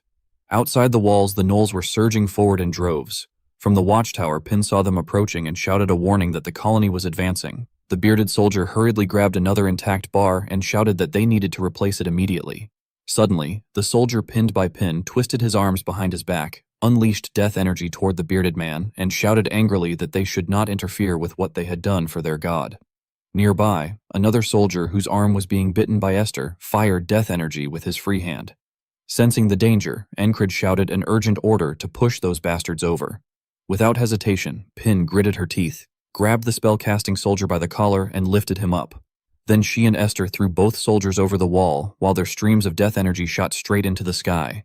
The two soldiers fell just as the gnolls surged forward. The monsters trampled over their bodies and rushed toward the gap at the gate. However, the bearded soldier managed to wedge the intact bar into place just in time, replacing the cracked one. Unable to break through, the monsters could only slam against the gate in frustration, lifting their heads and howling angrily. Inside the town, Kreis dragged the village chief by the neck and brought him before Encred, while Deutsche arrived with his men and loudly demanded to know what was going on. Encred glared at them, silently assessing the situation, recognizing Deutsche and the watch, and noting that Kreis had brought them just in time. Kreis released the village chief and announced that he had done exactly as instructed. Turning to face Deutsche, Encred informed him that the gnolls were at the gates. With icy eyes, Encred declared in a low, forceful voice that this was an emergency and that he was taking command as requested. Deutsche, not understanding the situation, hissed in fury and began to protest. Suddenly, the sound of the gate being battered made the bearded soldier cry out in fear, cutting Deutsche off mid-sentence. Immediately, Encred shouted sharply, demanding whether Deutsche could not tell what was more important right now and ordering him to have his men fire their bows. Realizing the seriousness of the situation, Deutsche cursed, saying that Encred had better explain everything later. He then climbed the wall and commanded his soldiers to take positions and shoot them all. Arrows quickly rained down upon the gnolls, drawing continuous bloodshed among the monsters. Meanwhile, Encred was troubled by another concern, realizing that even if the gates held, as long as the gnoll colony remained at the gates, this, today, was not over. He pointed in a direction and asked the bearded soldier whether that was a side entrance. After the man confirmed it and asked what about it, Encred seriously requested that he open the door just slightly. The request made the soldier's eyes roll back in shock, his mouth hanging open, while those holding the gate screamed that the monsters were pushing through and told them to hold the door. Dazed, the bearded man asked whether he should do it now. Afterward, Encred looked up toward the wall and called out for Esther to help him. As if waiting for that very signal, Esther leapt down from the wall. She landed directly on the head of a gnoll. With fluid movements and sharp claws, Esther sent several nearby monsters flying. A soldier who had been firing arrows suddenly stopped and shouted that there was an opening. Seeing Esther block the gate and prevent the gnolls from approaching and smashing it down, a soldier cried out in shock that the puma had made them stop. At the same time, Encred surveyed the situation and indicated a specific spot, signaling that it was there. Meanwhile, the bearded soldier focused all his strength and skill on carefully opening the gate. As soon as a narrow gap appeared, blinding sunlight poured through it. Spotting the monster leader standing atop a distant rocky outcrop, Encred silently concluded that the colony would only disperse with the leader's death, and that he would have to force his way through the gnoll pack. The leader frowned deeply, gripping his sword with a trembling hand and glaring menacingly, while Encred reaffirmed to himself that he would take the leader down. With killing intent hardening his resolve, Encred charged into the battlefield, sword in hand. He unleashed a sweeping strike that severed the heads of several gnolls standing in his path. Witnessing this, a soldier was left stunned and shouted that the lunatic had run straight into them. From the side, Deutsche desperately yelled for cover. Seeing Encred advancing together with Esther, someone screamed himself hoarse, demanding that they cover him. Standing atop the wall, Deutsche issued rapid orders to his subordinates, commanding them to fire and not stop, urging them to keep aiming. Suddenly, a panicked soldier reported that there were far too many gnolls and that they were running out of arrows, adding that the situation was just as bad on another side. Deutsche clenched his teeth in rage at his own helplessness. Elsewhere, Pin ran down the stairs and shouted to Kreis that Encred was outside. However, Kreis seemed absent-minded as he muttered that they had no proper siege weapons and that the wall was being damaged in real time. Kreis suddenly furrowed his brow, fear clearly visible in his eyes, as he concluded that, at this rate, it was only a matter of time before the wall broke. He slapped his own face to snap out of it, and despite the stinging pain and flushed cheeks, he forced himself to think clearly, telling himself to get a grip. He reasoned that the captain's reckless move must have some plan behind it, and that he had to do what he could from there. He then turned to the village chief and urgently asked for anything that could be thrown, insisting that if they were short on arrows, they should throw stones instead. The village chief, visibly anxious, shouted that there was a quarry behind the village. Hearing this, Kreis loudly ordered everyone around him to help, declaring that they did not have enough hands on their own. His shout caused the villagers to turn and look toward him all at once. Meanwhile, Encred continued swinging his sword relentlessly, thinking that he needed to draw their attention as much as possible. He cut down 2 gnolls in quick succession, their blood splattering everywhere. Nearby, Esther clamped her jaws onto the arm of a monster. Trusting Esther to guard his back, Encred calculated that all the surrounding gnolls needed to focus on them. Standing back to back, the two of them dealt with every gnoll snarling and rushing toward them, while Encred told himself that the moment was approaching. At that very instant, inside the fortress, Kreis lifted a massive stone and shouted for them to throw them. In response, all the civilians standing atop the wall hurled stones down at once. The monsters near the base of the city wall were crushed one after another by falling rocks, dying instantly. Those fortunate enough to survive immediately howled in terror and fled. Encred's gaze turned razor-sharp as he silently affirmed that even a brief moment of chaos could spread into a massive opening. He then looked through the mass of gnolls and envisioned a route he could use to break through, concluding inwardly that it would work if he advanced along that path. Afterward, Encred instructed the Black Panther, Esther, to watch his back, receiving a low growl in response that confirmed her acknowledgement. Without hesitation, Encred shouted sharply and surged forward along the route he had already determined. He rushed straight through the gnolls without encountering resistance. Behind him, Esther used her claws to eliminate a monster that came too close. Reassured that Esther had the rear covered, Encred poured all his strength into his advance. Suddenly, a monster swung its blade at Esther. She immediately retreated toward the wall and climbed up. Upon spotting the Black Panther, Kreis picked up a large stone and shouted her name in alarm. Holding the stone and looking downward, he wondered anxiously where the captain had gone. Meanwhile, Encred was crawling through thorny bushes, enduring deep scratches as blood flowed from his body. With unwavering eyes, he continued to move stealthily, ensuring that the gnolls would not detect him. He had deliberately covered himself in gnoll blood to mask his scent. This clever action prevented the gnolls from noticing him as they rushed toward the town. Encred was taking advantage of the terrain, advancing while remaining hidden as much as possible, minimizing both injuries and stamina loss. Recalling how he had once stabbed through the gnoll leader and suffered serious injuries in the process, Encred reflected that the wall the ferryman had originally intended was for him to sustain fatal wounds, evade the poisoned blade, and still kill the leader. Now that he had mastered the sense of evasion, he realized that even such a feat was no longer impossible. Suddenly, the image of a village mother and child crushed beneath a fallen beam surfaced in his mind, and Encred recognized that acting that way would lead to the same outcome. In those repeated regressions, Kreis had also suffered a painful death when an arrow pierced his throat, while the gnoll monsters continued their frenzied slaughter. In the present moment, Encred lowered his posture and sprinted through the thorn bushes toward his chosen target, reaffirming that all of those tragedies were things he could not accept. He then drew out the rotating blade of the elven race, thinking that he never wanted to experience such suffering again. Encred quietly reached the base of the rocky ledge where the gnoll leader stood, still unnoticed. Closing in just enough, he threw the blade while reaffirming to himself that there was only one goal that had brought him this far. When the blade whistled past the leader's head, the creature finally noticed and looked up in alarm. Seizing the moment of distraction, Encred drew his twin swords, determined to kill the leader without taking a fatal wound. Only then did the leader sense his killing intent, turning its glowing yellow eye toward him and growling. Encred slashed at the creature, but the leader ducked and narrowly avoided the strike, alerting several nearby gnolls. They immediately roared and rushed toward the two of them. However, the leader released an overwhelming killing intent and glared at its subordinates, causing the gnolls to freeze and look up at it instead. Observing both the leader's reaction and the hesitation of its underlings, Encred inwardly noted that this was exactly as he had expected. He struck heavily at the leader's back while calculating that the leader only appeared once victory was assured, intending to force him to kneel before everyone in order to elevate its own authority. The leader swiftly shifted its glowing golden eyes, narrowly avoiding the blade as it grazed past, then moved like the wind to leap aside.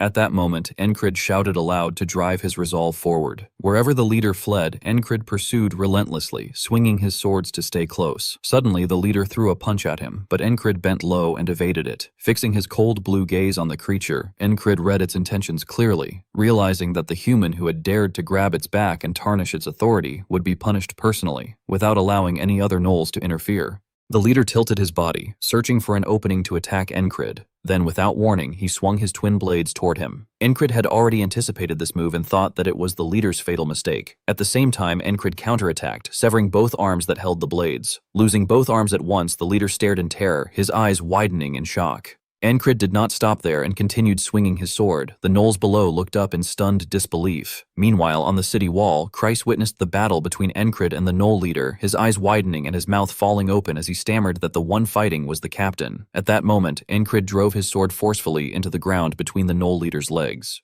When Kreis saw Encred cleave the monster's body vertically, he exclaimed in disbelief that Encred had killed the colony leader. Encred, his eyes filled with killing intent, thought that no matter how fast or venomous the colony leader was, to someone like him who was not exhausted, it was nothing more than a single gnoll. Suddenly, the subordinate gnolls threw back their heads and howled together. Having all witnessed their leader being slain by Encred, they charged forward in unison. Seeing this, Kreis shouted anxiously that the gnolls were going wild. Beside him, Pin waved his arms in fear as he warned that with the leader gone, the colony had lost control and urged Encred to escape before being surrounded. Hearing their cries, Encred suddenly released a blazing red aura of spiritual energy around his body and looked toward the town. He then shot forward through the air, the resulting shockwave blasting all nearby gnolls away. Encred flew from the rocky cliff, passing over their heads before landing in an open area. He spread his legs to steady himself, still gripping his sword tightly and preparing to attack. The gnolls snarled madly as they rushed toward him. Encred observed that the gnolls, who should have been surrounding the city, were now converging on him instead. At that moment, Deutsche shouted loudly from inside the city to open the gate. He then led the soldiers charging out, declaring that he would carve a path and ordering them to run inside. Seeing this, Encred immediately gathered all his strength and rushed toward the city wall, where they were waiting for him. Encred's heartbeat pounded like a war drum as he sprinted back toward the fortress, his blades swinging without pause. He did not slow his steps for a single moment, yet the gnolls continued to fall one after another. While running, he raised his twin swords to strike down any gnoll that dared block his path. Suddenly, just as he was about to deal with the two gnolls ahead of him, arrows pierced straight through their foreheads. Deutsche's soldiers charged in, cutting down the remaining gnolls and clearing a path for Encred. In front of the wide-open gate, Deutsche counterattacked a roaring monster and shouted for the charge to begin immediately. At once, Encred kicked off the ground and dashed forward. Behind him, a pack of gnolls pursued relentlessly, but they were quickly stopped as soldiers thrust their spears forward, halting them in their tracks. On the city wall, Pin and Kreis stared in shock with their mouths agape. Encred's footsteps thundered against the ground as he leaped through the fortress gate. Seeing this, Deutsche loudly commanded the unit to retreat.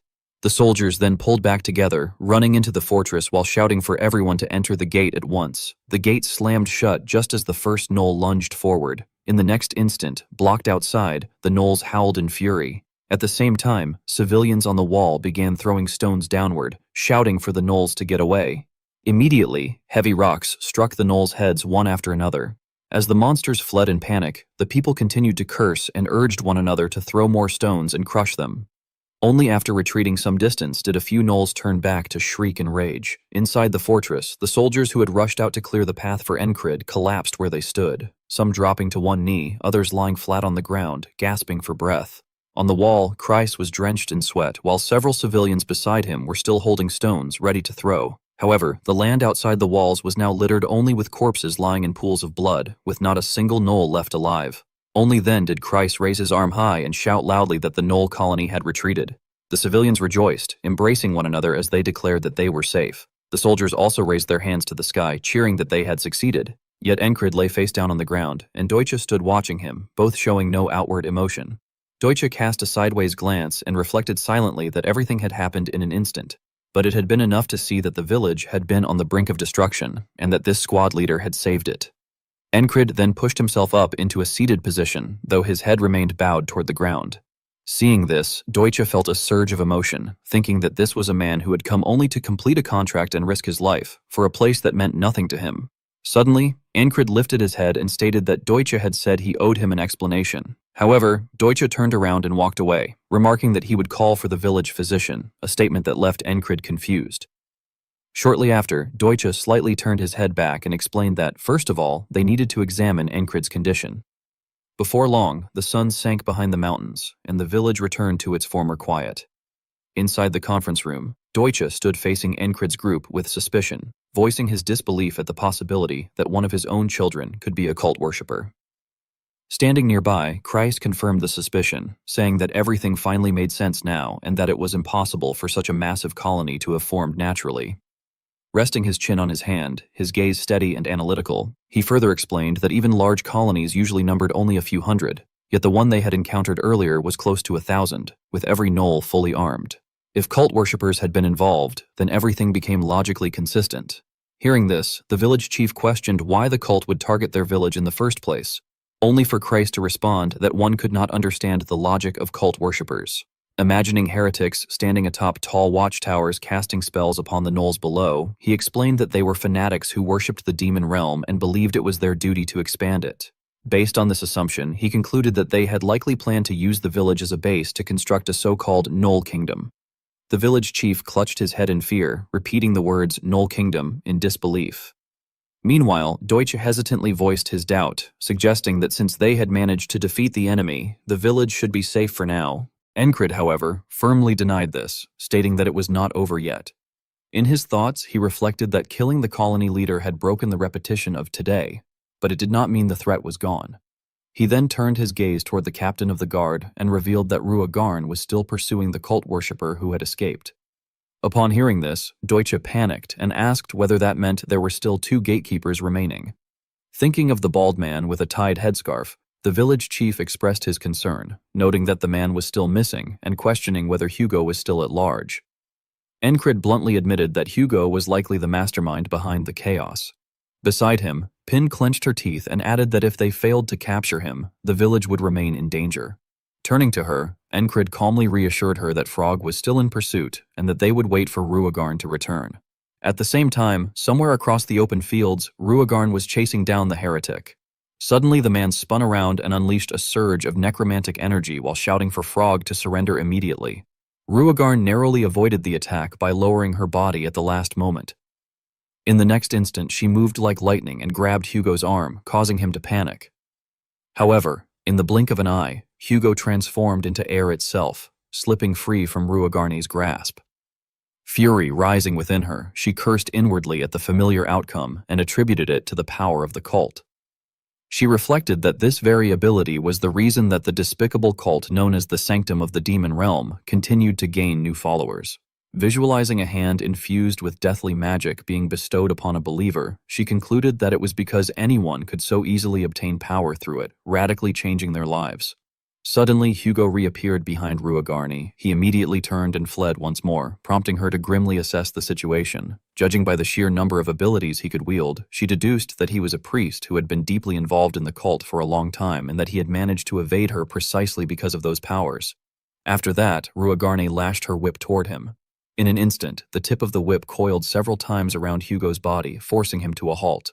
At the same time, Ruagarn charged forward with a contemptuous fist, thinking that his strength was nearly depleted. This time, Hugo took her punch squarely in the middle of his face. Suddenly, from far away, an enraged roar echoed through the air. Ruagarn broke into a cold sweat and cried out in shock upon realizing that it was a gnoll. Seizing the moment when she lost focus, Hugo shoved Ruagarn away with force and fled. On the other side, a group of gnolls, their eyes gleaming with killing intent, thundered forward. Gripping her whip, Ruagarn did not pursue Hugo, but instead cursed under her breath in frustration. Meanwhile, Hugo, his violet eyes now resembling those of the gnolls, ran straight toward them. That night in the village, while Pin and Crace were sitting aside to rest, Encred was training with a pair of hand weights. When he saw Ruagarni open the gate and step inside, he remarked that she had finally arrived and asked what had happened to the cultist. Ruagarni looked at Encred with sorrow and explained that the cultist had escaped. Hearing this, Pin twisted his mouth in disbelief and wondered how someone like Ruagarn could have failed to capture a cultist. Crace echoed the doubt, questioning whether she had truly failed. This irritated Ruagarn, who warned them sharply not to repeat that remark. She then pointed in a certain direction and told Encred that his subordinate was starting to go too far.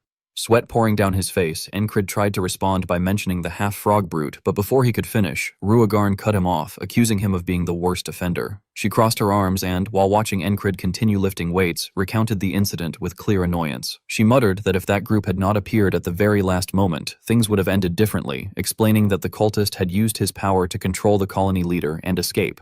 Upon hearing this, Encred stated firmly that the cultist was a tenacious bastard, and asserted that they would certainly return to the village. Resting his chin on his hand, Pin frowned uncomfortably and murmured that this meant they would have to fight another group of gnolls. Suddenly, Encred slammed the weights onto the ground and declared that it would not be a problem. Rubbing his wrist, he proposed that the scattered colonies were dangerous and could not be left alone. He suggested that it would be better to deal with the cultist and settle everything at once. Pin questioned how they could possibly defeat 1,000 gnolls, especially if the cultist had become their new leader. Beside him, Kreis commented that the situation was growing worse. However, his eyes gleamed as he rubbed his hands together, remarking that monsters were unpredictable, but humans were different and their thoughts could be read. Immediately afterward, Incrid slung a towel over his neck, turned around, and ordered everyone to head back so they could formulate a plan. Elsewhere in the village, a bearded soldier gestured toward a direction while speaking to Deutsche and the village chief. At the same time, Incrid silently steeled his resolve, thinking that they had to be ready before dawn broke. Outside in the wasteland, gnolls roamed across an open field beneath a blood-red moon. Meanwhile, Hugo stared intensely in one direction with his violet eyes, while Incrid reaffirmed to himself that they would be prepared. An eagle carrying correspondence flew up into the sky beneath the blood-red moon, while the villagers were seized by fear and suspicion, murmuring that Para-Gnoll might have returned. Deutsche and the village chief stood there listening to the anxious commotion as the people exclaimed in terror that misguided ones and demons had come, and that it would be impossible for them to survive this time. Suddenly, the village chief turned to Deutsche and informed him that they had already sent a request for aid to Baron Ventra's territory nearby, but even at the fastest pace, help would take 7 days to arrive. Upon hearing this, Deutsche lowered his head slightly in distress, yet remained resolute, stating that if that was the case, they would have to endure, as that was the only thing they could do. At that moment, Kreis approached from behind them and suggested that it might not take 7 days after all. He confidently asserted that this would be true, at least if their plan succeeded. Hearing this, Deutsche reacted with surprise and asked whether Kreis actually had a plan. Incrid then spoke up, reminding them that this was the home they had all built together. With a cold, sharp gaze, he vowed that he would not allow a band of gnolls to trample over their village so easily. The following day, just as the sun began to rise above the mountain peak, the warning bells rang out continuously. Incrid and Luagarn were already standing before the city gate, waiting. On the opposite side, the gnoll horde advanced with a thunderous rumble. Standing atop the city wall alongside the soldiers, Kreis was startled, while Pin cried out in alarm, urging others to look at them. At that moment, it became clear that the gnolls were not only carrying weapons, but many of them were also hauling long ladders as they charged toward the fortress. Someone immediately shouted in panic that the gnolls were bringing ladders. Luagarn calmly stroked her chin in doubt and questioned how the gnolls could possibly have learned what ladders were overnight. Nearby, Incrid speculated that Hugo might actually be more suited to being a teacher than a cult worshipper. Suddenly, Kreis shouted down that this was not the time to admire him, warning that if the gnolls managed to hook all those ladders onto the walls, they would be finished. At once, Incrid drew his swords and called out to Luagarn. Upon hearing him, she immediately understood his intent and responded that having a clear target made everything easier. Incrid raised his twin blades forward, prepared himself, and ordered the operation to begin. Somewhere among the gnolls, Hugo curled his lips into a contemptuous smile, thinking that they were fools. He then swung his arm, commanding the gnoll horde to charge, convinced that the defenders were choosing to die willingly. The gnolls rushed straight toward Incrid and Luagarn. At the same time, Incrid recalled the plan he had discussed with Krosh the previous evening, in which they had concluded that the strategy remained the same. A new colony would collapse if its leader were killed. Deutsche had shown concern upon hearing this, suggesting that they should temporarily disregard the strength of the cult worshipper and charge in to assassinate the gnolls' leader once again. However, Kreis had shaken his head in refusal, warning that the gnolls would scatter in all directions and threaten every nearby settlement, turning the task of hunting them down one by one into a nightmare. Incrid had then proposed that they must first reduce the gnolls' numbers. Acting on this decision in the present moment, he swung his twin swords toward the first wave of gnolls. The sharp blades carved out a sweeping arc, instantly cutting down several of them. Yet despite being wounded, the gnolls, still under Hugo's magical control, showed no sign of pain and continued charging forward. Seeing this, Incrid unleashed an even more powerful strike, severing one gnoll's arm and splitting the head of another clean in two. Fragments of gnoll bodies were sent flying through the air. Incrid leapt upward and targeted a gnoll carrying a ladder, striking it down. The ladder was split lengthwise and shattered into countless pieces. Witnessing this scene, Hugo turned pale, his eyes widening in terror. Luagarn was no less astonished, recalling that when she had chased the cult worshipper the day before, she had heard claims that Incrid could defeat the gnoll leader on his own, something she had honestly not believed. Now, watching him effortlessly eliminate every gnoll that charged forward, she silently reflected that he had only recently been stuck in a stagnant phase, showing no signs of growth at all. Incrid seemed tireless as he continued to swing his sword again and again, his face obscured by his hair so that his expression could not be seen. However, the ferocious gleam flashing in his eyes was unmistakable. Seeing this, Luagarn silently remarked to herself that he was now stronger than before. Encred wielded his twin blades, striking left and then right, and every swing claimed the life of an invader. Before long, Knoll body parts were scattered violently through the air, with Encred at the center. Within a 2-meter radius, not a single Knoll could approach him. Luagarn, overwhelmed by the sight, thought in shock that Encred was strong enough to turn the tide of the entire war all by himself. Suddenly, something flashed within Luagarn's golden pupils, and she told herself that he was now almost on par with a knight. Meanwhile, atop the city walls, civilians and soldiers worked together to hurl stones and fire arrows downward. Any Knoll that managed to slip past Encred was either wounded or killed by the barrage of rocks and arrows. Luagarn continued fighting relentlessly as well, swinging her whip while feeling her heart pound intensely. Her whip coiled around a Knoll carrying a ladder, and she flung it aside, then used the creature itself as a weapon to strike other Knolls. Inwardly, she felt a quiet sense of joy, believing that Encred was finally seeing her mysterious strength. Luagarn smiled as she watched fragments of the shattered ladder scatter everywhere, feeling as though she had become a young girl again. On another front, Encred unleashed another sword strike, cutting down several more Knolls. Witnessing this, Hugo was seized by fear and turned to flee, thinking in disbelief that the man was insane and capable of cutting down 100 Knolls in an instant. He realized that if things continued this way, the Knolls would be completely routed. While running, he raised his hand and ordered the Knolls to retreat. Seeing this scene, Encred bent forward slightly, gasping for breath, and called out Luagarn's name. At the same time, Hugo's pupils contracted in shock. He stared in disbelief as Luagarn supported Encred and escorted him back inside the city, while the surrounding soldiers shouted that their captain had pushed himself too far and needed to be taken to the medical tent immediately. Hugo fixed his gaze on them with a crazed look and muttered to himself that this was how things were.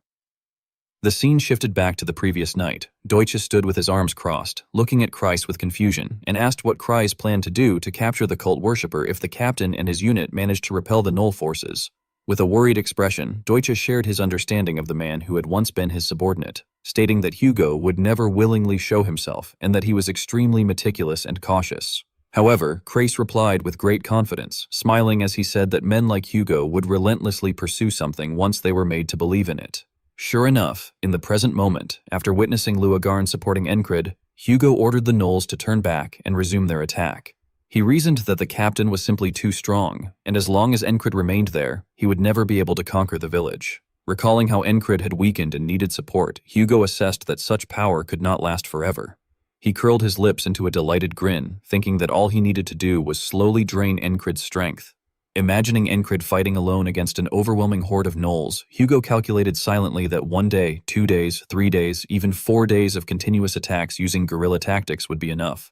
As he looked at the dark circles under Encred's tired eyes, he became fully convinced that holding off the Knolls for 4 consecutive days would inevitably exhaust him. Suddenly, a Knoll closed in on Encred. However, Luagarn appeared just in time, lashing out with her whip and sending the monster flying, saving him from danger. Encred took advantage of the brief respite to stand beside her and catch his breath. Without warning, Hugo stepped forward from somewhere nearby. His eyes gleamed as he rushed toward Encred's back, thinking that this was his chance to kill someone who had already run out of energy. Immediately afterward, he spread his palm and manifested necrotic energy, telling himself that he would unleash all of his divine power to sever Encred's neck. Hugo hurled a sphere of deathly energy toward Encred, who appeared to be exhausted ahead of him. Suddenly, the situation reversed when Encred spun around and slashed with his sword, severing Hugo's arm. Hugo stared in disbelief at his mutilated limb, his eyes rolling back in shock.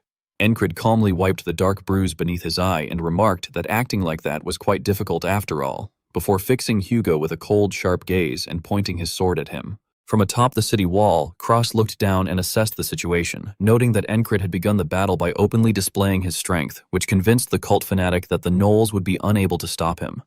He explained that Encred had then deliberately pretended to be fatigued so that the overly cautious opponent would lower his guard.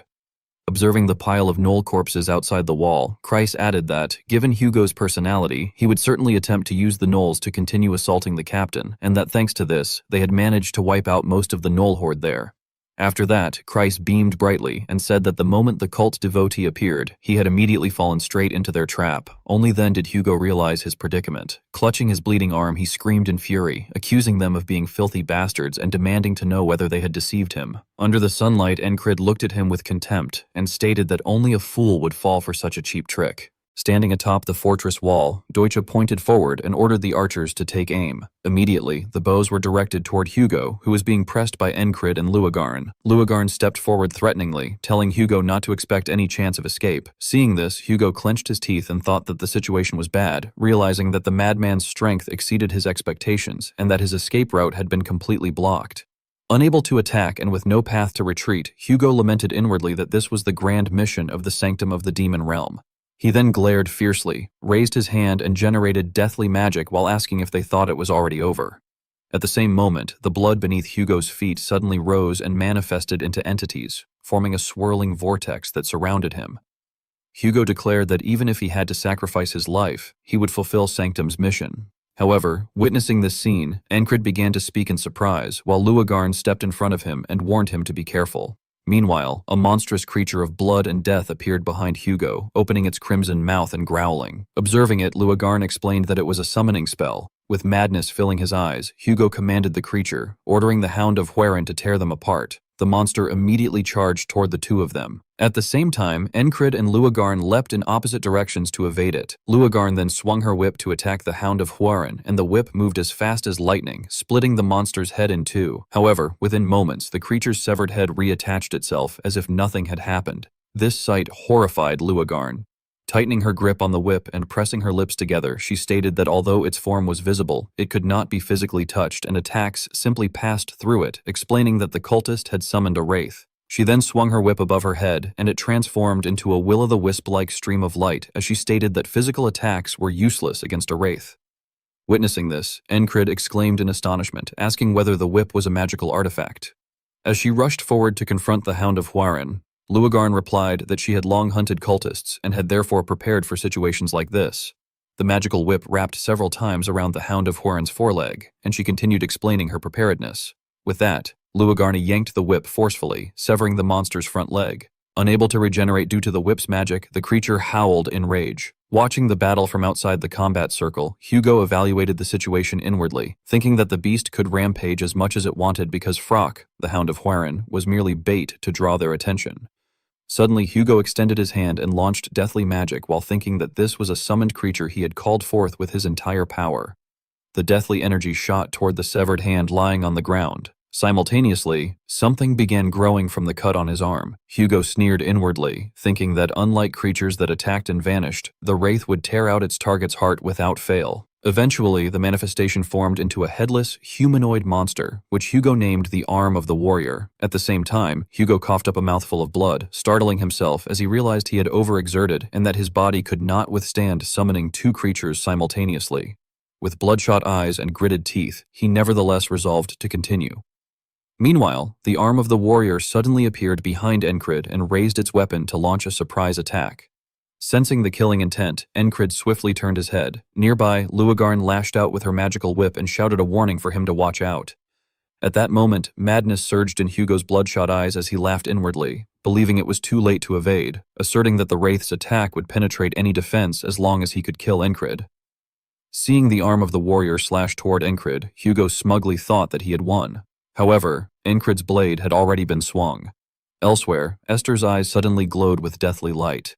Back at Encrid's battlefield, his sword pierced into the flesh of the Arm of the Warrior. With sharp, composed eyes, Encrid calmly sliced apart the monster that had attempted to ambush him. Witnessing the scene, Hugo turned pale and stared in terror with his eyes widened, while Luagarn also glanced over in shock. Encrid looked at the quantum light energy on his sword and expressed his astonishment, wondering what Kahaya was. From atop the wall, Esther looked down and thought that he always acted recklessly, adding that she had already expected him to face a dangerous situation while fighting the cult worshippers.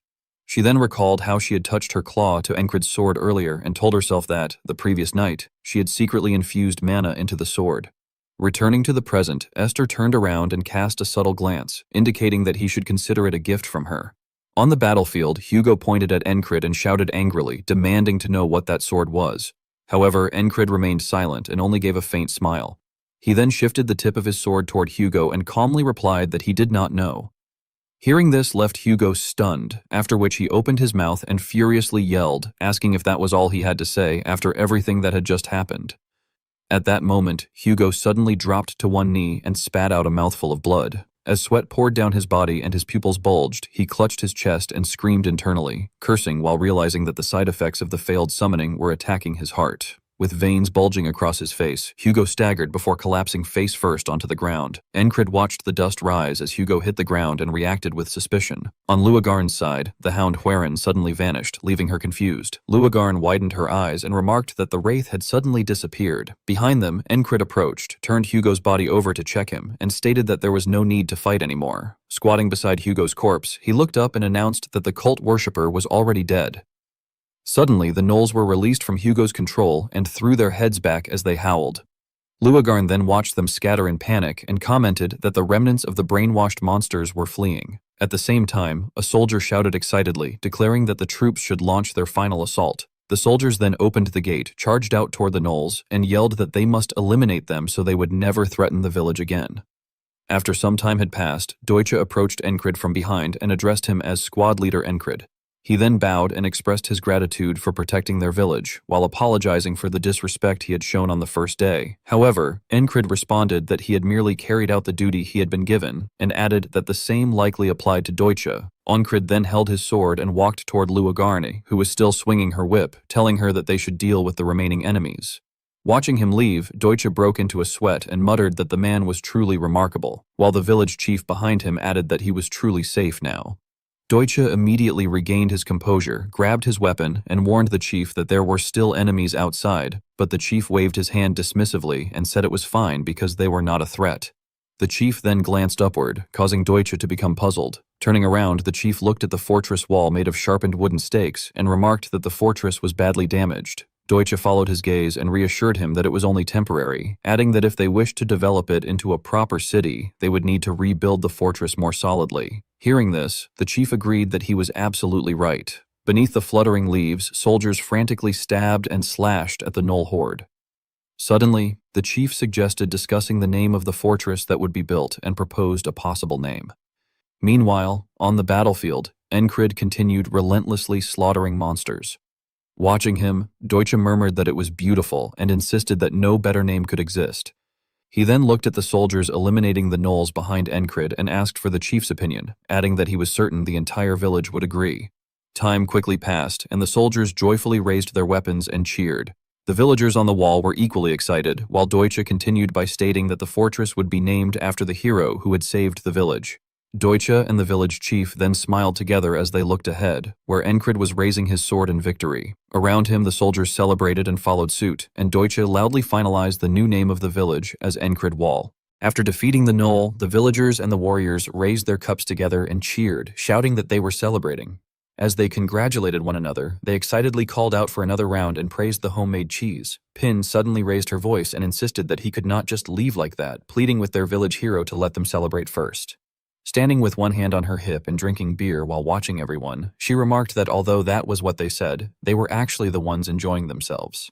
Hearing this, Encred responded that they had already expressed their gratitude enough. Out of nowhere, Kreis approached their table in confusion and asked why there was so much food there. Encred explained that everyone had brought out their secret weapons from home, especially the apple cider that was said to have only 2 bottles left. Immediately, Kreis grabbed a bottle, lifted a mug, and drank it in one gulp.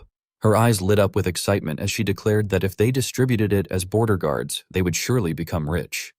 Esther, now curious, reached her hand toward the table near Encred. Seeing that, he picked up the bottle and poured the drink into Esther's mouth, commenting that he appreciated their hospitality but felt as though they were consuming the village's food supplies. Someone beside him then spoke up, asking what the problem was and saying that this was how the villagers repaid those who had saved them. Luagarn smiled at him and told him that he should at least enjoy a little. After that, the two of them fell into silence. Meanwhile, the village chief, his face flushed red, rested his chin on his hand and announced that he had decided to marry his daughter to squad leader Encred. A person next to him agreed, saying there was no better match out there. Immediately, a woman nearby who was lulling a child to sleep angrily shouted that the girl was only 5 years old and called him an idiot. In another corner, a child excitedly declared that he would join the hero's squad and train under him, prompting someone beside him to scold him for being just a little kid. At another banquet table, a soldier looked at his leader and asked about Commander Deutsche, and the commander replied that joining Encred's squad was not actually a bad idea. The soldier then slapped Deutsche on the shoulder and teased him, asking whether that was betrayal. Meanwhile, Kreis put her arm around a villager and greeted him, asking if he was the brewing expert there and suggesting that they discuss business for a moment. The joyful atmosphere continued as some villagers even proposed celebrating the day every year and suggested calling it Encrid Day. Hearing this, Encrid lowered his head slightly, though a faint smile appeared on his lips. He then looked up and said that it sounded good. Thinking about the countless battles he had endured, Encrid reflected that over the past 4 days, while deceiving cultists and fighting the Knoll, he had felt it himself. His combat abilities had surpassed their previous limits. He realized something even more profound, yet lamented inwardly that without will, this power could not remain stable. He thought that although he had balanced it with the heart of the superhuman, it was, as expected, still insufficient. Luagarn then brought up the way one obtains will and asked Encrid whether he was curious. He responded by asking whether she had not said he would know when the time came. She confirmed that she had, but added that for the person he was now, that time was not far away. Her words left Encrid stunned. Luagarn casually raised 2 fingers and explained that semi-knights channel their will into 1 or 2 specific movements and use it wisely. With sharp eyes, Encrid reasoned that it was like semi-knight Asia who infused her will into her aura for intimidation. Imagining a knight releasing spiritual power in all directions, he continued that one could also channel it into the legs for swift movement. Envisioning someone dropping to one knee and using spiritual power to withstand a rain of arrows, Encrid concluded that this was a use of will tied to specific movements. Luagarn intertwined her fingers, rested her elbows on the table, and emphasized that being able to use will in several movements was what made someone a semi-knight, adding that a true knight could go even further, as they could use will freely in any situation to unleash superhuman strength. With eyes that seemed to drift into distant memories, she further explained that many people had succeeded in using will but had never reached the level of a knight, and that most of them failed to do so. After that, she looked thoughtfully at Encrid beside her and asked whether, even so, he thought he could become a knight. Beneath the night sky, Encrid replied that it was a dream he had held since long ago. He looked at the villagers and the soldiers happily gathered before him. Luagarn's golden eyes turned toward him, waiting for his next words. Encrid tilted his head up toward the brilliant light and firmly declared that he would become a knight. Hearing this, Luagarn was astonished and thought that although he had said it so calmly, she could feel it. There was a fire blazing in his heart. She then touched her own chest, sensing that great ambition that attracted everyone around him, and reflected on it inwardly. Soon after, Luagarn shared that once they left the village, she would return to her own duties, explaining that Frock had a covenant that took precedence over personal interests and that she could not stay away any longer. As if he had known this moment would come, Encrid closed his eyes and expressed that this would then be their farewell, adding that she had stayed longer than he had expected. Luagarn suddenly remarked that he did not need to speak formally to her, which made Encrid respond that he did not mind, though he wondered why she had suddenly said that. Smiling as she revealed her feelings, Luagarn confessed that she did not like formal attitudes from someone to whom she had already given her heart. Narrowing her eyes playfully, she promised that if he became a knight, she swore she would fall in love with him. Thinking about what that meant, Luagarn explained inwardly that for Frock, spiritual love was different from marriage. It was a love that conveyed the deepest feelings of the heart. They did not mind if their spiritual partner had another lover. In fact, they might even introduce themselves to that person and ask for understanding. She glanced at Encrid and reflected that a human who received love from Frock was extremely rare and special. Encrid looked back at her and frankly replied that it was up to her. Hearing this, Luagarn stretched and laughed softly to herself, wondering whether he understood how important this matter truly was. Beneath the blood-red moon, she admitted in her thoughts that even that side of him attracted her. The next day, when the sun was already high in the sky, someone asked whether this was the correct village. The commander of Baron Ventra's army questioned his subordinate about the village that had sent an emergency message regarding a large-scale monster colony attack. Meanwhile, in the village, the townspeople were digging holes with shovels. As they worked together, they chatted excitedly, describing how Encrid had slashed and cut down 500 enemies alone and shouting that they should name the fortress after him, chanting his name repeatedly. Deutsche, unaware of the mounted group behind him, cupped his hands around his mouth and shouted that the monster's flesh and blood could become excellent fertilizer, adding that they had almost buried them all and that only a little remained. Seeing this, the commander of Baron Ventra's army expressed suspicion, wondering whether there was not supposed to have been an attack there, while his subordinate speculated that, setting the attack aside, it looked as though the villagers were farming instead. Suddenly, the village chief ran toward them and asked whether they were from Baron Ventress' forces. Scratching his head awkwardly, he explained that it seemed they had made them come all that way for nothing because the colony had already been dealt with.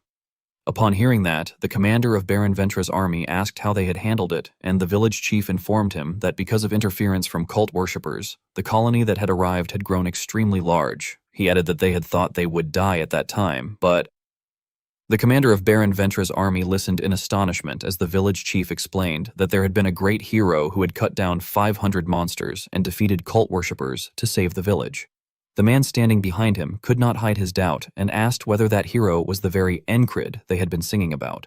He then continued to question whether the man was a wandering knight or perhaps the leader of a mercenary group. However, the village chief denied this and clarified that Encrid was merely a squad leader from the border guard. Upon hearing that, one of the soldiers broke into a cold sweat and repeated in disbelief that he was just a squad leader, while the commander let out a thoughtful hum. After a moment, the commander looked at the village chief and stated that he wished to meet him, only to be informed that Encrid had already left, saying that his duty had been only to deal with the colony before departing immediately. The commander of Baron Ventress' army fell silent and murmured that he understood. He then turned his horse to leave, saying that since the area was now safe, they would also return. As the horses galloped away, kicking up clouds of dust, his subordinate curiously asked whether he believed the story had truly happened, muttering about someone cutting down 500 enemies alone. The commander interrupted him, stating that it was surely exaggerated. Thinking of the villagers working in the fields, he added that the only ones who could vouch for Encrid's deeds were those villagers, and that a person's memory tended to grow hazy when pushed to the brink. He further remarked skeptically that the monster corpses had already been buried, making it difficult to verify the claim, and suggested that perhaps they should assume the real number was only 50. Hearing this, the subordinate reasoned that it meant the squad leader had simply been boasting, but the commander denied that conclusion, saying that Encrid might indeed have saved the village. Nevertheless, with experienced yet doubtful eyes, he judged that the man was probably a fool who had exaggerated his own name. Imagining the possibility of encountering Encrid later, the commander added that if they were to meet him, it might be best to teach him a small lesson. Elsewhere, Kreis picked up a crumpled map and declared that at last all their time and hard work would be rewarded. Excitedly, he exclaimed that everything would pay off, which prompted Pin behind him to ask in reluctant curiosity what kind of treasure it actually was now that they had finally arrived. At one side, Encrid turned to the Frog Tribe girl and asked whether they were parting ways there, calling her Luagarn. She confirmed that they were, and at the same time Kreis's ears perked up. He turned his head, still wearing an eager expression, as Luagarn explained that she had indeed decided to leave and therefore had no reason to stay any longer, but since she had also helped map the treasure's location, she might as well see it through to the end. At this, Kreis's face darkened and he complained that he had hoped the treasure would be divided among fewer people. Seeing his reaction, Pin frowned and asked mockingly whether he had a problem. Suddenly, Luagarn reminded them that Kreis had said the treasure's location was about a day's journey from the village and warned that even if traps had been set years ago, it would still be difficult if they were still functioning. However, Kreis did not turn around and merely waved his hand dismissively, grumbling that this was precisely why amateurs could not be relied upon. Encrid worriedly pointed out that Kreis himself was still an amateur, but Kreis retorted sulkily that they should simply trust him and follow his lead. Then he turned back, pointed his thumb at himself, and confidently declared that he would show them what the true skills of a real treasure hunter looked like. Kreis walked ahead while looking at the map and said that 100 years had passed since the treasure dungeon of Dolph had been built, and that during those 100 years many treasure hunters had made various plans. Clenching his fist and knitting his brows, he muttered that he wished he could obtain treasure more easily, and that he wished he could become rich without having to make any effort, which prompted Encrid to mock him, remarking that his thinking was very shallow. After a while, Kreis strained as he pushed a large round boulder aside and murmured that, according to the map, the stone should be the right one. When a tunnel entrance was revealed as the boulder shifted, he exclaimed joyfully that he had found it. While the others stood at the entrance and looked inside, Kreis continued forward with a relieved sigh and said that next came the following step, which made Pin question whether that was not already the entrance and ask where else he intended to go. Kreis kept walking and explained that this was a technique born from the careful consideration of treasure hunters. Suddenly, he decisively pulled out the shovel hanging at his waist and explained that by using the dungeon entrance to measure the location of the treasure room and then digging directly from above, one could reach it more efficiently. He added that this technique was called the back door, and then began digging frantically, claiming that it had insane efficiency because it allowed them to bypass all the installed traps at once. Seeing Christ laboriously digging the ground, Encrid corrected him by saying that it was simply called taking a shortcut. However, Christ argued that it was practical, was it not, only for Encrid to deny it and reply that it did not look practical to him at all. After some time, when Christ was exhausted and collapsed onto the ground, panting heavily, Pin mocked him by saying that he had only created more work. This time, however, Encrid took over the digging for Christ and remarked that shortcuts sometimes did succeed. Esther even stepped in to help him. As time quickly passed, Luagarn looked at the sky and observed that the sun had already set, suggesting that they should spend the night there first. At the same time, Encrid dug out a brick-lined tunnel beneath the ground. Christ shouted in delight about his gold coins. Beside him, Pin, who had already prepared a rope to climb down, volunteered to scout the situation ahead and was the first to descend into the passage below. Pin looked toward the end of the tunnel and noticed something. Remaining cautious, she glanced around before walking straight toward it. After a moment, she entered a place where a sword and a wooden chest were placed. Then, from below, the group above heard Pin call out that it seemed safe to come down. As soon as Christ descended, he ran toward Pin and asked whether there were any traps, and she informed him that there were no traces of any. With her hands on her hips, Pin looked at the sword and speculated that any proper trap would be easily detected by a ranger's basic instincts, and that in order to evade her instincts, any existing trap would have to be constructed with a spell. Luagarn agreed, adding that doing something like that would be somewhat excessive for a wealthy person from ancient times. Meanwhile, Esther slowly stepped inside, glancing around with suspicion. Christ quickly pried open the lid of the chest in the room and exclaimed excitedly that if there were no traps, he would not hesitate at all. Seeing this, Encrid teased that he already had a lot of krona, yet he was always looking for more. However, Christ denied it, saying that Encrid simply did not know, and that he himself was still far from enough. As he struggled so hard to force the lid open that his body trembled, Christ declared enthusiastically that his salon was not merely meant to become the best in the capital, but that he wanted to establish branches spread across the entire continent.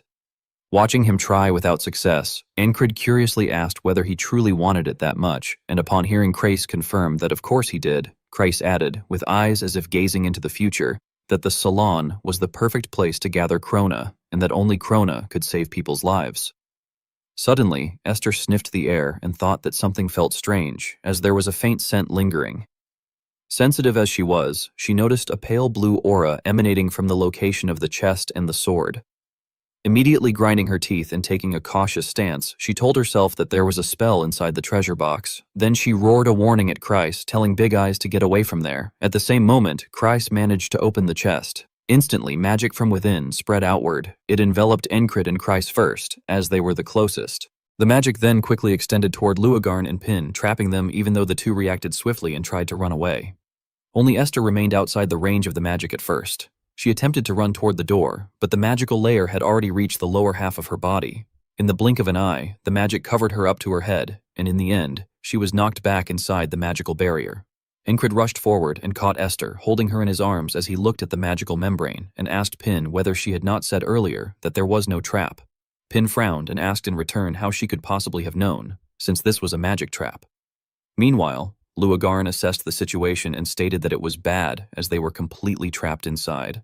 Esther slipped out of Encrid's arms and blamed herself, thinking that it was her fault, and that if only the trap had not been so old that its scent had faded. Seeing this, Encrid gently patted her head and asked if she was all right. Touching the magical membrane, Esther remarked that it was not a difficult trap to remove, but that gathering enough power to do so would take about 2 days. Suddenly, Christ looked into the chest and cried out that the treasure was empty, asking where his gold had gone. Encrid was left speechless, thinking that even at a time like this, Christ was still worrying about gold. Pin, standing beside them, looked into the chest and said that it was not entirely empty, as there was some kind of note inside. She picked it up and read aloud that only those who obtained the treasure could leave. As Pin continued reading, Christ seemed to lose faith when he heard the lines asking whether they had come through the back crack, apologizing but stating that this was the only trap in that place. Luagarn then realized aloud that the back door used to be called the back crack. Pin continued examining the paper and questioned whether that technique had been nothing but a waste of time. Hearing this, Christ felt dizzy and angrily refused to believe it, demanding that if the treasure chest was empty, then what treasure they were supposed to obtain, and cursing Dolph. Suddenly, Encrid pointed forward and loudly interrupted, saying that there was one remaining. Only then did Christ stop obsessing over the chest and look up at the sword, wondering if it was that old blade. Observing it, he commented that perhaps 100 years had worn down its edge, but its core was still alive, making it a good sword. Yet with tears streaming down his face, Crace lamented that no matter how one looked at it, it was merely junk, though in the end he conceded that it was the only thing that met the criteria as treasure in that place. Afterward, he grasped the sword's hilt with both hands. Instantly, it felt as though Cross had appeared in a corridor of an ancient castle. Sweating nervously, he looked around in confusion, wondering where he was. All of a sudden, a knight clad in full armor raised his sword and aimed it at him. Terrified, Kreis raised his hands to shield himself and screamed loudly. When the others saw Kreis suddenly fall backward, Pin and the rest were stunned. Worried, Pin shouted to ask what was wrong. Kreis abruptly sat up, turned his head sharply, and yelled that a madman had attacked him from behind with a sword, only to exclaim in confusion that the attacker had disappeared. Pin, baffled, asked what he was talking about. She then stepped forward and, muttering that she had merely touched the sword, grasped the hilt as if to draw it. At that same moment, she too saw the armored knight raise his sword to attack her. Startled, she quickly let go of the sword and screamed in shock, calling the attacker a madman. This made Kreis even more frightened as he exclaimed that he had told her so. Luagarn suddenly spoke up, saying that she would try. She then placed her hand on the sword's hilt. However, she quickly let go of it and stood still as if something had affected her.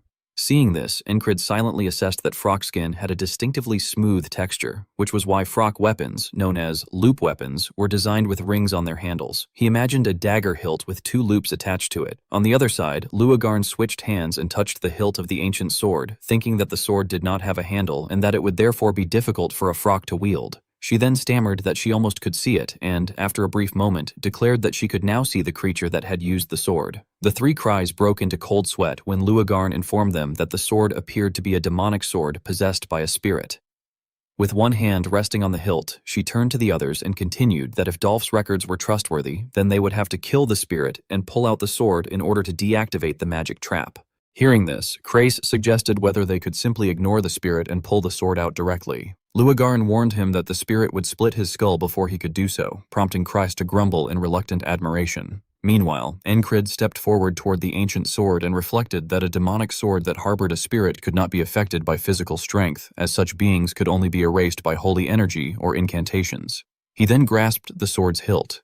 Instantly, just like Crace before him, Encrid found himself standing within the corridor of an ancient castle. He recalled the sensation he had felt when using his swordsmanship to eliminate a gnoll, thinking that during the battle with the cultist, an incomprehensible light had suddenly burst from his sword and driven the spirit away. Yet when he checked again afterward, his sword had returned to being an ordinary blade. With a cold gaze fixed ahead, he told himself that he could not rely on a power he did not understand, and that to kill this spirit, the method he could use was... Suddenly, a knight appeared and brought his sword down toward Encrid's head, startling him. As swift as lightning, Encrid drew his own sword and raised it to block the knight's attack. But the instant he saw the 2 blades clash, Encrid wondered why physical strength was effective in that place. Meanwhile, the knight's blue eyes flashed with a chilling light as he stared at the intruder with killing intent. Encrid fought a knight within the illusionary realm. As he slid backward, he thought that it was an evil spirit against which physical force worked, but then he corrected himself, thinking that this one was different from an evil spirit, and that if he subdued him... Suddenly, the knight charged forward like an arrow, startling Encrid. His heart began to pound violently, and in the next moment it gradually turned to dust and scattered. Encrid was shocked and realized inwardly that his heart of superstrength was not activating. On the other side, the spirit knight leveled his sword and rushed at Encrid. However, Encrid quickly used his own blade to cut through the attack. The impact was so strong that the arm holding his sword throbbed with pain. He stomped hard on the ground to keep himself from being pushed back. Then he slashed in a wide arc, but the knight bent low and slipped to his left to evade it. In the next instant, the knight spun around and swung his sword toward Encrid's back, making Encrid think in alarm that the opponent had predicted it. At the same time, the knight severed Encrid's head. Encrid awoke in terror in the real world and released the hilt of the demon sword. Crace, sweating anxiously, called out to him as their leader, while Luagarn asked what was wrong. Encrid touched his neck, still shaken, and thought that his severed neck hurt and that he had definitely died to that spirit just now, but he did not understand why he had not returned to today. He then turned to Kreis and asked how much time had passed. Kreis stammered in confusion that only a moment, about 5 seconds, had gone by. Hearing this, Encrid raised his brows and reflected that it had felt as though the fight had lasted over 20 seconds, and that even the flow of time was different. Remembering the evil spirit knight in the illusion, he concluded inwardly that while holding the sword, it was a separate space from reality. He then seriously informed them that he had just died to the spirit. His words made Kreis turn pale as he cried out fearfully whether he had died and then questioned what, in that case, was standing in front of them. Pin, startled, took a fighting stance and asked if it was a spirit. Luagarn stepped forward, placed a hand on Encrid's shoulder, and observed that he looked perfectly alive, wondering aloud whether dying inside that space did not affect the body. She then asked if anything else strange had happened. Encrid replied that he had crossed swords with it. Recalling his opponent's final movements, he explained that the spirit had read all his attacks and that it had been high-level orthodox swordsmanship. Hearing this, Luagarn stroked her chin and murmured that she understood. To the astonishment of Encrid, Kreis, and Pin, she declared that this was not a normal cursed sword. Pointing at the demon sword, she stated that it was a tutor. Imagining the mage who had enchanted the blade, she explained that long ago a genius mage had wanted to pass down his abilities to his descendants, so he had turned a human into a spirit and sealed it within a sword. Envisioning the knight losing his sanity, she added that the mage had not understood humans. The person trapped as a tutor had had his mind and soul torn apart and had become obsessed solely with passing on skills. Thinking of the knight kneeling and screaming in a blood-red void, she continued that even if the wielder went mad and died countless times, the teaching would never stop. Placing her hand on the hilt, Luagarn warned that one had to fully learn the skill the tutor taught and surpass the tutor with it. Only then would the soul be freed and the lesson end. After finishing her explanation, she revealed information that left Encrid gaping in shock and Kreis utterly dejected, as Kreis realized that the treasure Dolph had meant was swordsmanship. Luagarn then cautioned that he should give up on it, explaining that a human mind could not endure repeated death and that anyone would become irreversibly insane. Her warning made Encrid doubtful. Suddenly, Kreis clutched his head and shouted that it was his fault, while Pin suggested that if they waited, perhaps the barrier would weaken. Encrid merely uttered a vague sound in response. Off to one side, Luagarn looked at her hand and muttered that if the handle had a ring, she could pull it free. Suddenly, Kreis shouted that he would take responsibility, yet Encrid ignored him and gestured for Luagarn. When no one listened, he stomped heavily on the floor and stepped toward the demon sword, announcing that he would simply do it. At once, Kreis and Pin stopped shouting and looked over. However, before Encrid's hand could touch the hilt, Luagarn seized his wrist and told him to stop. With a sharp gaze, she emphasized that she knew his will was strong and asked whether he thought this was a joke. She then looked at him and said that she did not want to lose her future lover for nothing, but he cut her off by calling her name. With resolute eyes, Encrid declared that this was something he could do. Hearing this, Luagarn was momentarily stunned. At the same time, Encrid grasped the demon sword tightly, and once again, he returned to the illusionary realm. Encrid suddenly opened his eyes when he felt an overwhelming pressure descending upon him. The evil spirit knight swung his sword at him, and Encrid hurriedly bent down and spread his legs to lower his body and evade the strike. Drawing his sword, he said that it was a rough welcome and asked whether the knight had been waiting for him as well. The knight's eyes flashed with killing intent as he charged again. On his side, Encrid's momentum was no less fierce. As he swung his sword, he thought that, as expected, neither his sixth sense nor his focus was activating, and that the only thing he could rely on there was swordsmanship. The clash of blades rang out sharply, and streaks of spiritual energy scattered in all directions. Suddenly, the knight twisted his sword and dragged it along Encrid's blade, startling him. Encrid immediately launched a preemptive strike and rushed forward, telling himself that even if he died, he would awaken in reality without having to repeat today to pass the time, and that this was a training ground where he could retry again and again. The knight's sword slashed down along Encrid's body, but Encrid leaned back and narrowly avoided it. Even so, one of his ears was severed. With a crazed look in his eyes, he laughed and asked whether it was efficient, remarking that nothing was easier for him than repeated death. Gripping his sword tightly as he charged at the knight, he declared inwardly that this tutor was the perfect tool. Outside, Luagarn looked at his back and called him a fool. In a worried tone, she stated that even priests of the god of endurance failed 9 times out of 10. Hearing that, Pin reassured her that they had no choice if they wanted to escape. Then, glancing anxiously toward Encrid, Pin suggested that perhaps he was trying to protect their minds by handling it alone. After a while, Encrid released the hilt of the demon sword. Rubbing his trembling sword arm, he remarked that the sword strike that had cut his arm at the end was amazing. He then reenacted the knight's stance for the others, saying that the tutor had definitely moved like that and that something was different. Without waiting for their reaction, he stepped back onto the demon sword platform and announced that he would go check again. Encrid continued talking to himself, saying that he thought he was getting it and that it was like that, which left Kreis staring blankly and pointing, while Pin admitted that he was sorry and that he had been mistaken. The two then turned away, and Krace asked whether they had all forgotten that their squad was called Madmen. Pin replied that maybe Encrid was already crazy, so he could not become any crazier. Immediately, Krace suggested that since Encrid would be like that for a while, they might as well eat dinner. Luagarn, still watching Encrid with suspicion, said that even so it was hard to understand and questioned whether it did not hurt, adding that with his talent he would have to die countless times. However, Encrid responded that it was not real death anyway. Casting a sideways glance, he let out a low laugh and asked why pain would matter. Seeing this, Luagarn broke into a cold sweat and thought that he looked completely fine, wondering whether it was her imagination or whether he even enjoyed the pain. Suddenly, she heard Encrid assert that no matter the pain, he would learn everything he could. Tightening his grip on his sword and assuming an attacking stance, he continued that that was how a dull person moved forward. At that, Luagarn placed her hands on her hips and, seemingly accepting that she could not stop him, remarked that even a dull person would not go that far and that he was truly an uncontrollable madman. Afterward, Luagarn commented on his stance, saying that it was a step and that the move he had kept trying required his right foot to be placed farther forward. Upon receiving her guidance, Encrid praised her, saying that she was good at teaching. In response, Luagarn explained that as a scholar she also researched swordsmanship and that passing it on was part of her role.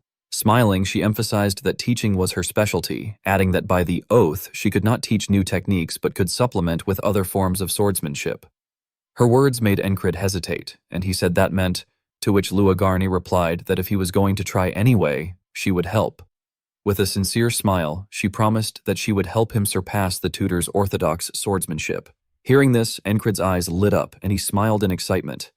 As dawn broke above the roof of the treasure vault, sunlight slowly seeped into the dark tunnel where Krace and Pin were lying on the ground, sleeping soundly. Meanwhile, Esther raised her ears and sensed the energy that was imprisoning them. Looking at the spiritual power radiating from her hand, she thought that her power was gathering faster than she had expected and that, if things continued like this, she would be able to escape the trap. Her blue eye then glanced to the side as she told herself that she could destroy it later. At that moment, Esther saw Luagarn instructing Encrid in sword techniques, telling him that the movement he had just made was not correct and that he needed to raise his arm higher. When Luagarn asked whether he understood, Encrid, drenched in sweat, replied that he wanted to try once more. Watching them, Esther frowned and wondered what was making him so enthusiastic. She questioned herself about whether destroying the trap would hinder him or not, and wondered what she should do now. Thinking too much gave her a headache, so she lay down on the floor and concluded to herself that it seemed she would just stay idle for now. Meanwhile, Luagarn continued explaining to Encrid that his swordsmanship was primarily built from the heavy style he had learned from the blonde man, but that swordsmanship itself included many styles such as heavy, standard, enchanting, fast, and flowing. Hearing this, Encrid remarked that all swordsmanship ultimately came from the same source, and that it would therefore be better to train them all evenly. Luagarn smiled and confirmed that he was correct. She explained that if heavy swordsmanship was about moving with straightforward, weighty power, then the key to standard swordsmanship was reading one's opponent. Imagining two fighters crossing blades, she emphasized that it involved understanding the opponent's movements and trapping them within one's own flow of motion, which she described as the essence of the standard sword. Seeing Encrid turn his back to her in deep thought, Luagarn continued by advising him to predict and respond, telling him to build enough experience to read everything about his opponent. She added that once he could perfectly replicate the tutor's movements, he would eventually be able to surpass them. Preparing himself, Encrid grasped the hilt of the demon sword and once again entered the illusion, where the evil spirit knight swung his blade toward him. Encrid drew his sword and quickly intercepted the knight's attack. Seeing this, the knight pulled his blade back behind his head. Without looking directly but lowering his gaze slightly, Encrid analyzed that it was an upward diagonal slash and reasoned that if he created distance there, he would be dragged into the knight's next movement. Instead of retreating, Encrid rushed forward as the knight's sword came down, raising his blade to confront the attack. He wondered whether pressing closer and blocking the path of the knight's sword might work. At that moment, the knight's eyes flashed, and he suddenly changed his technique, raising the sword high above his head before bringing it down in a powerful strike toward Encrid. Encrid widened his eyes in shock as the blade rapidly approached his face. Back in the real world, Luagarn commented that it had been a good attempt, but that trying to block was a response that was too defensive. Once again, Encrid grasped the demon sword's hilt and returned to the illusion. With a determined and sharp gaze, he charged forward while swinging his sword, telling himself that he should keep pressing inward like before rather than blocking the blade's path. Sliding one leg forward, he glided along the ground and slashed while thinking that he should aim for the knight's ankle. However, the knight reacted with lightning speed and leaped up, easily avoiding the attack. Even so, Encrid continued rushing forward, realizing that the knight's stance had been broken and thinking that this time he had seized the flow of the fight. On the other side, the knight landed, stomped heavily on the ground, and swung his sword upward. In the next instant, Encrid's head was severed. Later, standing before Luagarn again, Encrid explained that the attack had been a mid-level slash and continued analyzing the sequence. After sharing what he had observed, he once more grasped the demon sword and inwardly praised how quickly the tutor responded to variables, describing it as a clean and flawless example of standard swordsmanship. When Encrid appeared again in the illusion, the knight suddenly materialized behind him and thrust his sword forward. Encrid suddenly turned his head in shock and saw a sword blade rushing straight toward him. He quickly jumped to the side to avoid it, his back slamming hard against a nearby pillar. Without even having time to cry out in pain, he swiftly drew his sword. As he looked at the knight charging toward him like lightning, he remarked inwardly that the brilliant textbook technique was being demonstrated right before his eyes. Then he recalled Luagarn and thought that there was also a teacher who explained it perfectly.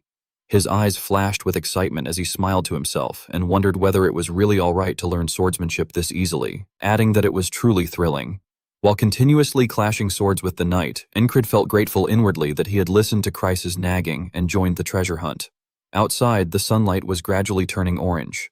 Chrysa and Pin sat around looking bored, while Esther lay stretched out without moving. The three of them all stared ahead, where Luagarn was teaching Encrid swordsmanship. After that, Encrid approached the demon sword again, while Chrysa started nodding off. Later, Encrid resumed training with Luagarn, and the sound of clashing weapons startled Chrysa awake. Pin, who was sitting beside him, commented that Encrid was really doing it non-stop the entire day and wondered if he had not even slept yet. Hearing this, Chrysa groaned that if someone wanted to become a madman, he should at least do it with some elegance. Pin pouted and teased him by asking whether he had already lost interest now that there was no treasure. Chrysa casually lay down and replied that there was no reason for him to obsess over something he could not even sell, adding that he did not understand what was so great about becoming stronger. Looking ahead again, Pin murmured that she supposed that was the case and said that she thought she understood how Encrid felt. As she watched his back while he practiced tirelessly, she observed that if he could move forward, he would move forward because he was not satisfied with the limits that others set for him. Pin's eyes shone brightly as she said that watching Encrid reminded her of something again. Then she looked at Luagarn and reflected inwardly that Encrid possessed a determination so strong that no suffering could stop him. She thought that he had already grabbed the tutor and died hundreds of times as if it were nothing, and she wondered whether that was the reason he had become so skilled. At that moment, Encrid swung his sword rapidly and powerfully. Seeing this, Pin concluded in her mind that he was skilled enough to imitate it perfectly. As she watched Encrid's eyes grow cold while he brought his sword down, she realized inwardly that every movement he made came from what he had observed while fighting the tutor. Encrid spun around and slashed horizontally, creating a crescent-shaped arc with his blade. Luagarn's eyes widened in astonishment as he thought that he was witnessing Encrid's talent with his own eyes. He reasoned that it was impossible for a fool to develop so quickly, and wondered what exactly this was. The firm and resolute back of the man before him left a strong impression on Luagarn. Meanwhile, Encrid told himself that when he had learned the sense of evasion while fighting the Knoll Pack, there had been no time to understand it with his head, so he had had no choice but to risk his life and feel it with his body. Holding his sword, he concluded inwardly that after using his body countless times, understanding had naturally followed, and he had discovered a way to learn techniques more easily. Tightening his grip on the sword hilt, Encrid reflected that those who mastered skills faster and more easily than others were the ones called talented. A delighted smile appeared on his sweat-soaked face as he shouted in his mind that a talent that had never existed within him had finally begun to sprout. At that moment, Luagarn spoke honestly, saying that what Encrid possessed was not human determination, but something terrifying that gave him chills. Hearing that, Chrysa, still lying on the ground without even turning to look at Encrid, remarked that Encrid must have been possessed by a wraith. Pin then asked whether they should stop by the temple on their way back. Encrid was left speechless and replied that there was no need. Seeing this, Luagarn reminded him that that much training should be enough and told Encrid to go in there and surpass the tutor. A moment later, Encrid seriously stepped forward and grabbed the hilt of the demon sword. In the blink of an eye, he returned to the knight's training illusion. This time, however, the knight did not attack immediately and instead stood facing him, which made Encrid suspicious. Encrid raised his sword into a guard stance and asked why he was just standing there and told him to come at him. Suddenly the knight spoke, saying that Encrid was truly the first of his kind he had ever seen. This left Encrid stunned. Curious, he asked whether the knight could speak, and the knight replied that of course he could, explaining that before becoming a tutor, he had once been human. The knight then admitted frankly that Encrid's desire for swordsmanship was immense and said that his desire had awakened his conscience. However, Encrid suddenly rushed forward and attacked, startling the knight. The knight reacted quickly and slashed out, breaking Encrid's attack. With a cold gaze that radiated chilling intent, Encrid smiled and told him that there had been enough talking and that they should fight first. As Encrid charged at the evil spirit knight to attack, he thought that after fighting his tutor hundreds of times, he could now see every movement clearly. From the other side, the knight rushed forward, stamping heavily on the ground and shouting that this person. Encrid took a defensive stance while waiting for the attack and inwardly judged that the knight intended to strike straight at his heart. He immediately corrected himself, realizing that the angle of the arm was actually directed toward something else. As the tip of the knight's sword came close before his eyes, Encrid concluded to himself that the target was his head. He swiftly launched a counter-slash, instantly knocking the knight's sword path backward. With a cold expression, Encrid stated that all of the knight's movements were already in his hands. His sharp eyes flashed with killing intent as he rushed forward and declared that at this moment the knight had already fallen into his trap. Holding the hilt of his sword with both hands, the knight raised it high and remarked that Encrid was truly worthy of praise. However, he merely used the hilt to slam down hard onto Encrid's blade. Immediately, Encrid withdrew his sword, spun around, and continued attacking. Seeing this, the knight commented that Encrid had developed rapidly since they had begun. Their swords clashed loudly. While fighting Encrid, the knight calmly analyzed that from reading the sword's trajectory to the movements of his feet, everything had already reached a solid standard. Unfazed by the commentary, Encrid continued pressing forward with relentless attacks. After a moment, he seized an opportunity and slashed straight toward one side of the knight's neck. Yet the knight bent down and avoided it while swinging his sword, adding that there was still a gap. His eyes behind the helmet gleamed coldly as he affirmed that it was indeed true. Even so, Encrid suddenly dropped to one knee and narrowly evaded the attack. He then slashed toward the knight and replied that it was because that was exactly what he wanted the knight to believe. At the same moment, Encrid's blade struck the knight in the stomach, causing blood to spray. The knight staggered backward, and Encrid immediately closed the distance. The knight stabbed his sword into the ground to steady himself and warned Encrid not to be arrogant. However, when he attempted to pull the sword back up, Encrid had already stepped on it. Encrid pointed his sword at the knight's face, cornering him. With a cold gaze, he acknowledged that the knight had fought exceptionally well. The knight's pupils suddenly shrank. In the next instant, Encrid's sword pierced through the eye slit of the knight's helmet and drove deep inside. The knight's body fell backward under the force of the thrust. When Encrid pulled the sword out, a spirit emerged from the knight's head, and the knight's body collapsed heavily to the ground. Only then did Encrid let out a long breath, thinking that he had finally surpassed his tutor. He wondered what level of strength he had reached now. Turning to walk away, Encrid told himself that in order to find that out, he had to return to that place as soon as possible and confirm it with his own eyes. As he thought about the mysterious and sinister forces, his eyes suddenly filled with fury. At that moment, the knight lying on the ground suddenly spoke and thanked him. Encrid turned around suspiciously and saw a spirit sitting there. The spirit explained that even before he had begun training Encrid, his soul had already been shattered. Lowering his head slightly so that his hair covered most of his face, the spirit confided that his lifelong ambition had been to restore the lost swordsmanship of his clan. He said that he had devoted himself to that pursuit until his final breath. Hearing this, Encrid frowned and asked whether the knight had started rambling again. The knight hesitantly asked if that was so, but Encrid ignored him, turned away, and said that he did not have time. Seeing Encrid leaving, the knight hurriedly called out for him to wait and begged him to give him 1 minute. No, even just 30 seconds. When Encrid agreed and told him to make it short, the knight looked up in delight. He sat cross-legged, placed his sword across his thighs, and explained that through their battle he had once again found his inspiration and completed the swordsmanship he had failed to finish. He said that the wish of his life had finally been fulfilled. Looking at Encrid before him, the knight declared that from now on it would be passed down to him. With a faint smile, he added that everything had finally come to an end. The knight then remarked with emotion that he had always felt chills every time Encrid returned with that frightening smile on his face, which left Encrid confused. Gradually, the knight began to fade away and bid him farewell, saying that he had never wanted to see him again. As the blue energy dissolved into the air, he insisted that he was serious and that they would never meet again. Before leaving this place as well, Encrid sighed that it had been the knight who had tormented him from the very beginning, but that it was fine since everything had ended now. After a while, outside the tunnel, the magical barrier that had been sealing them in was finally lifted. Seeing the situation, Kreis and Pin both turned their heads back and exclaimed that the magic barrier had disappeared. Luagarn looked at Encrid, who was still standing silently beside the demon sword, and asked whether he had succeeded. Encrid gave a faint smile and replied that the spirit inside the tutor had already departed and that now things were different.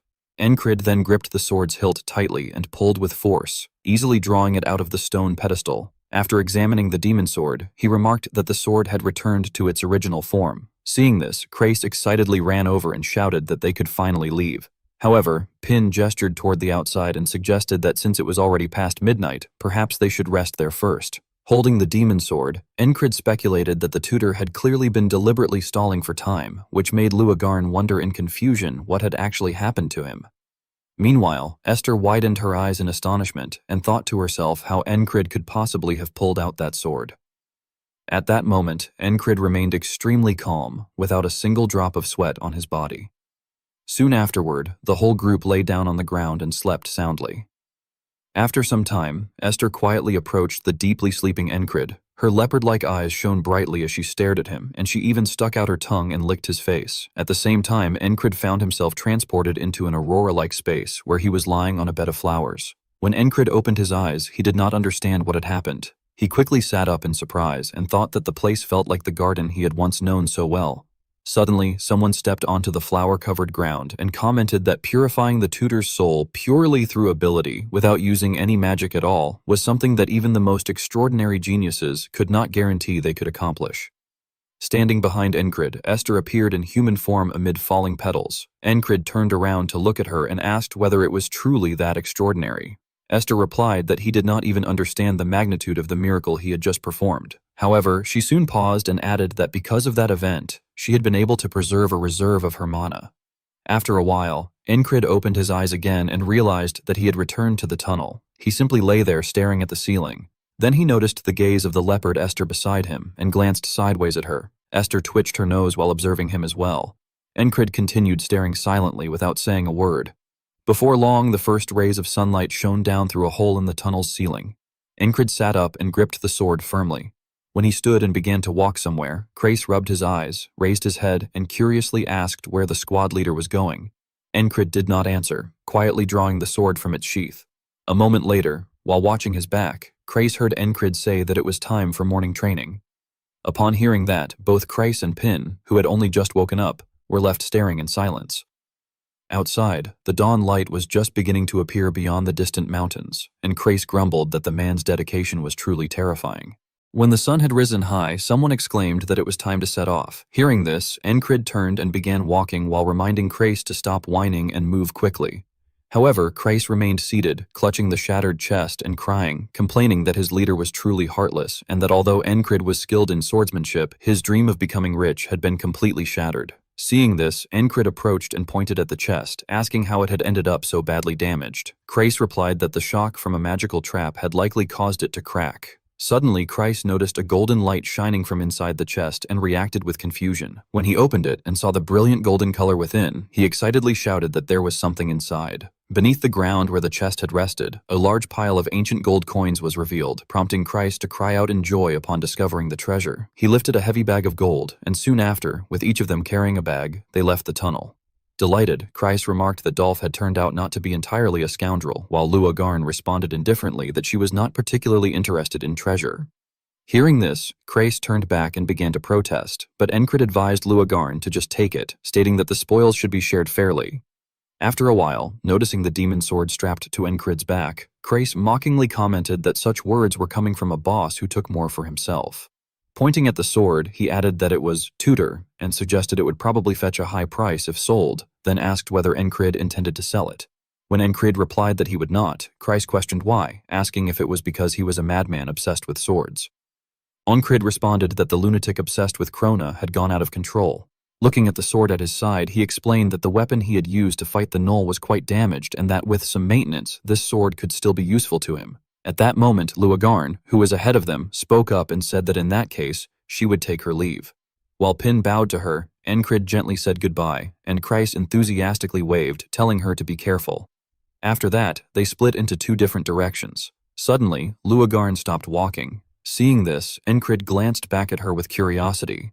Tilting her head slightly, she asked whether, if becoming a knight was his goal, it had to be in this country. Her words caused Encrid to fall into brief contemplation. Without waiting for his answer, she left.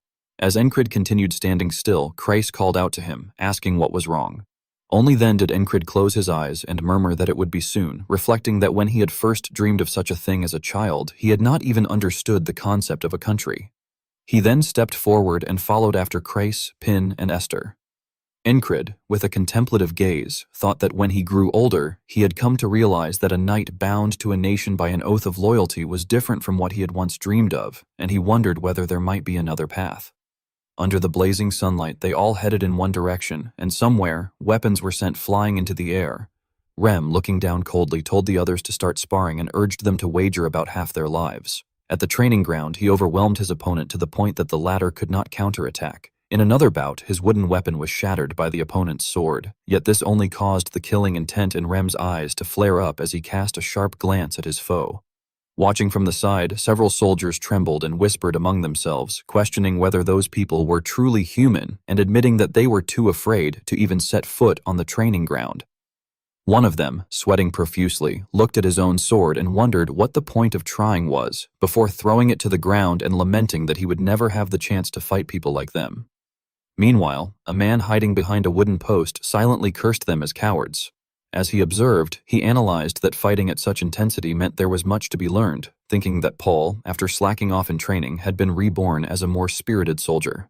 At that moment, a man being grabbed by the leg by Rem was suddenly hurled away, and Rem even used him like a weapon to smash the wooden post where the hidden man was taking cover. Terrified by the destruction, the man broke into a cold sweat, his whole body trembling before he turned and fled for his life.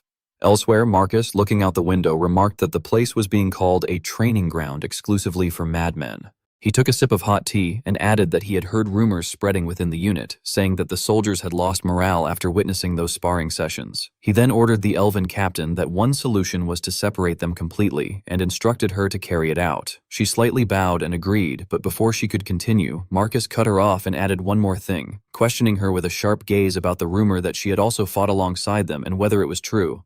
At that time, the elven captain had already drawn a sharp slash with her sword as she faced Ragna in combat. Squatting nearby and watching, Rem wondered aloud whether a company commander should not be busy and asked if it was really fine for her to be playing around with them. She replied that from everything she had observed so far, every time her fiancé paused for even a moment, something surprising would always happen. Having said that, she swung her sword toward Ragna again.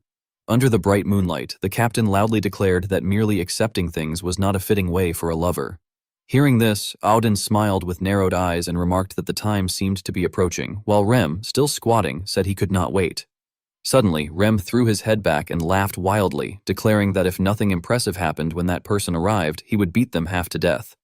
Meanwhile, inside a lit wooden house, Encrid stood straight and reported that independent platoon leader Encrid and two others had returned. Seeing Marcus reading documents, Encrid added that Luagarn had already returned to his original post. Marcus praised this, saying it was good and that he had already received news that the mission had been completed without issue. However, he then added that he had received a different report, which made Encrid suspicious.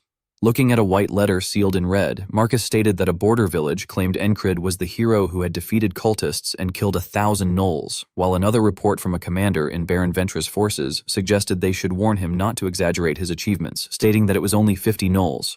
With a cold gaze, Marcus looked up and asked which version was true, ordering Encrid to answer for himself. Encrid pressed his lips together in thought before frankly replying that it depended on whose words one chose to believe. After saying that, he bowed his head again and thought about how much weight the words of a platoon commander truly carried, reasoning that someone of Marcus's rank as a battalion commander would surely already know the answer. Hearing this, Marcus smiled again and cheerfully announced that from that moment on, the independent platoon would be promoted to a company, telling him to continue carrying out his duties as a company commander. This unexpected news made Encrid widen his eyes in shock. He hurriedly began to mention his platoon members, but Marcus cut him off, reminding him that it was now a company. Encrid immediately corrected himself, saying that the company had fewer than 10 members and that it did not seem to make sense. However, Marcus firmly reassured him that he was the one responsible for the city, and that it made sense, which only deepened Encrid's confusion. Suddenly, Marcus emphasized loudly that he wanted Encrid to love the city, leaving him utterly stunned. A short while later, Kreis waved his hand and called out excitedly, telling him that they now had their own training ground. Encrid approached and explained that they had now become a company, which left Kreis confused. Rem slung an arm over his shoulder and rapidly asked about commissions and whether he had been flying around everywhere. Kreis, still not understanding, pressed him to explain what he meant by company, while Ragna asked with concern whether he had returned without any broken limbs. Encred remained silent, not answering anyone, and heard Ragna remark in amazement that their beloved company commander looked so small and fragile, which made him smile happily. Seeing this, Rem asked what was so funny, and Encred replied that it was nothing. Looking at his comrades, Encred thought that even if he were to return to the hometown where he was born, he would never feel like this. After that, he smiled brightly and suggested that they have a sparring match. Hearing this, Kreis blankly reminded him that he had not even unpacked his belongings yet. Ragna, curious, agreed immediately, while Odin rubbed his shoulder and laughed, saying that he seemed confident. Meanwhile, Rem hoisted his axe onto his shoulder and grinned with delight, saying that this was what he had been waiting for all along. With shining eyes, he excitedly declared that he wanted to see just how interesting it would be. At the same time, Encred also reached for the hilt of his sword. Encred's sharp blade glinted with a flash of light, as, at the same time, he thought to himself that at some point, Rem had become the standard for his strength. A series of questions surfaced in his mind as he wondered whether he was weaker than Rem, whether they were equal, whether he was stronger, and where he stood right now. Meanwhile, the others outside continued to watch the ongoing battle intently. Rem narrowed his serious eyes slightly as Encred brought his weapon down powerfully toward his head. The clash of two solid weapons echoed through the air as Rem raised his own to block the strike, letting out a short exclamation. He then bared his teeth in an excited, cold grin and remarked that Encred was coming on strong from the start. Encred, unwilling to yield, frowned and warned that if Rem did not take this seriously, he would be pushed back. Hearing this, Rem found it amusing and commented on Encred's confidence before shouting loudly that he wanted to see what Encred had. Rem then swung his axe back with force and brought it down in a heavy strike, which Encred managed to block. The scene of the two exchanging blows unfolded rapidly, with the continuous sound of weapons clashing ringing out. Encred, his eyes faintly glowing blue, drew his sword back, while Rem glared upward with red pupils. Sparks flew repeatedly as their weapons collided, and Rem leaned aside to evade the heavy sword descending toward him. Watching the scene, Odin raised an eyebrow and thought that Encred possessed excellent physical strength, noting that even if it was thanks to using the barbarian's technique, his stamina had improved tremendously. At the same time, Jackson curiously wondered whether Encred had developed coordination, reflecting that he definitely had not mastered his dodging sense before and questioning when he had become so proficient. Ragna, resting his chin on his hand, considered that the technique Encred was using seemed to be the righteous sword technique and observed that Encred had not learned it half-heartedly but was blending it naturally with the heavy sword technique. Encred showed no intention of stopping and continued swinging his blade. His sword was about to collide with Rem's axe again when he delivered a powerful strike that made Rem cry out for help. Driven by the momentum, Rem quickly stepped back while thinking that his rhythm was no longer breaking Encred's, and that while before he had found enough amusement in simply toying with him, things had now changed. With sweat running down his face, Rem smirked inwardly, affirming that he was surging with excitement and bloodlust to the point where he would have to risk half his life. After that thought, Rem charged forward forcefully, pushing Encred back. His expression darkened as he glared ahead and thought that if he could not stop himself now, the fight would not end as just a spar. Unaffected by the pressure, Encred swung his sword decisively and slashed Rem's arm, drawing blood while internally urging himself to keep going. Without stopping, he followed up with another strike as Rem, in turn, told himself to continue just a little more like this. Rem then struck Encred's upper arm, while Encred cut into the man's back.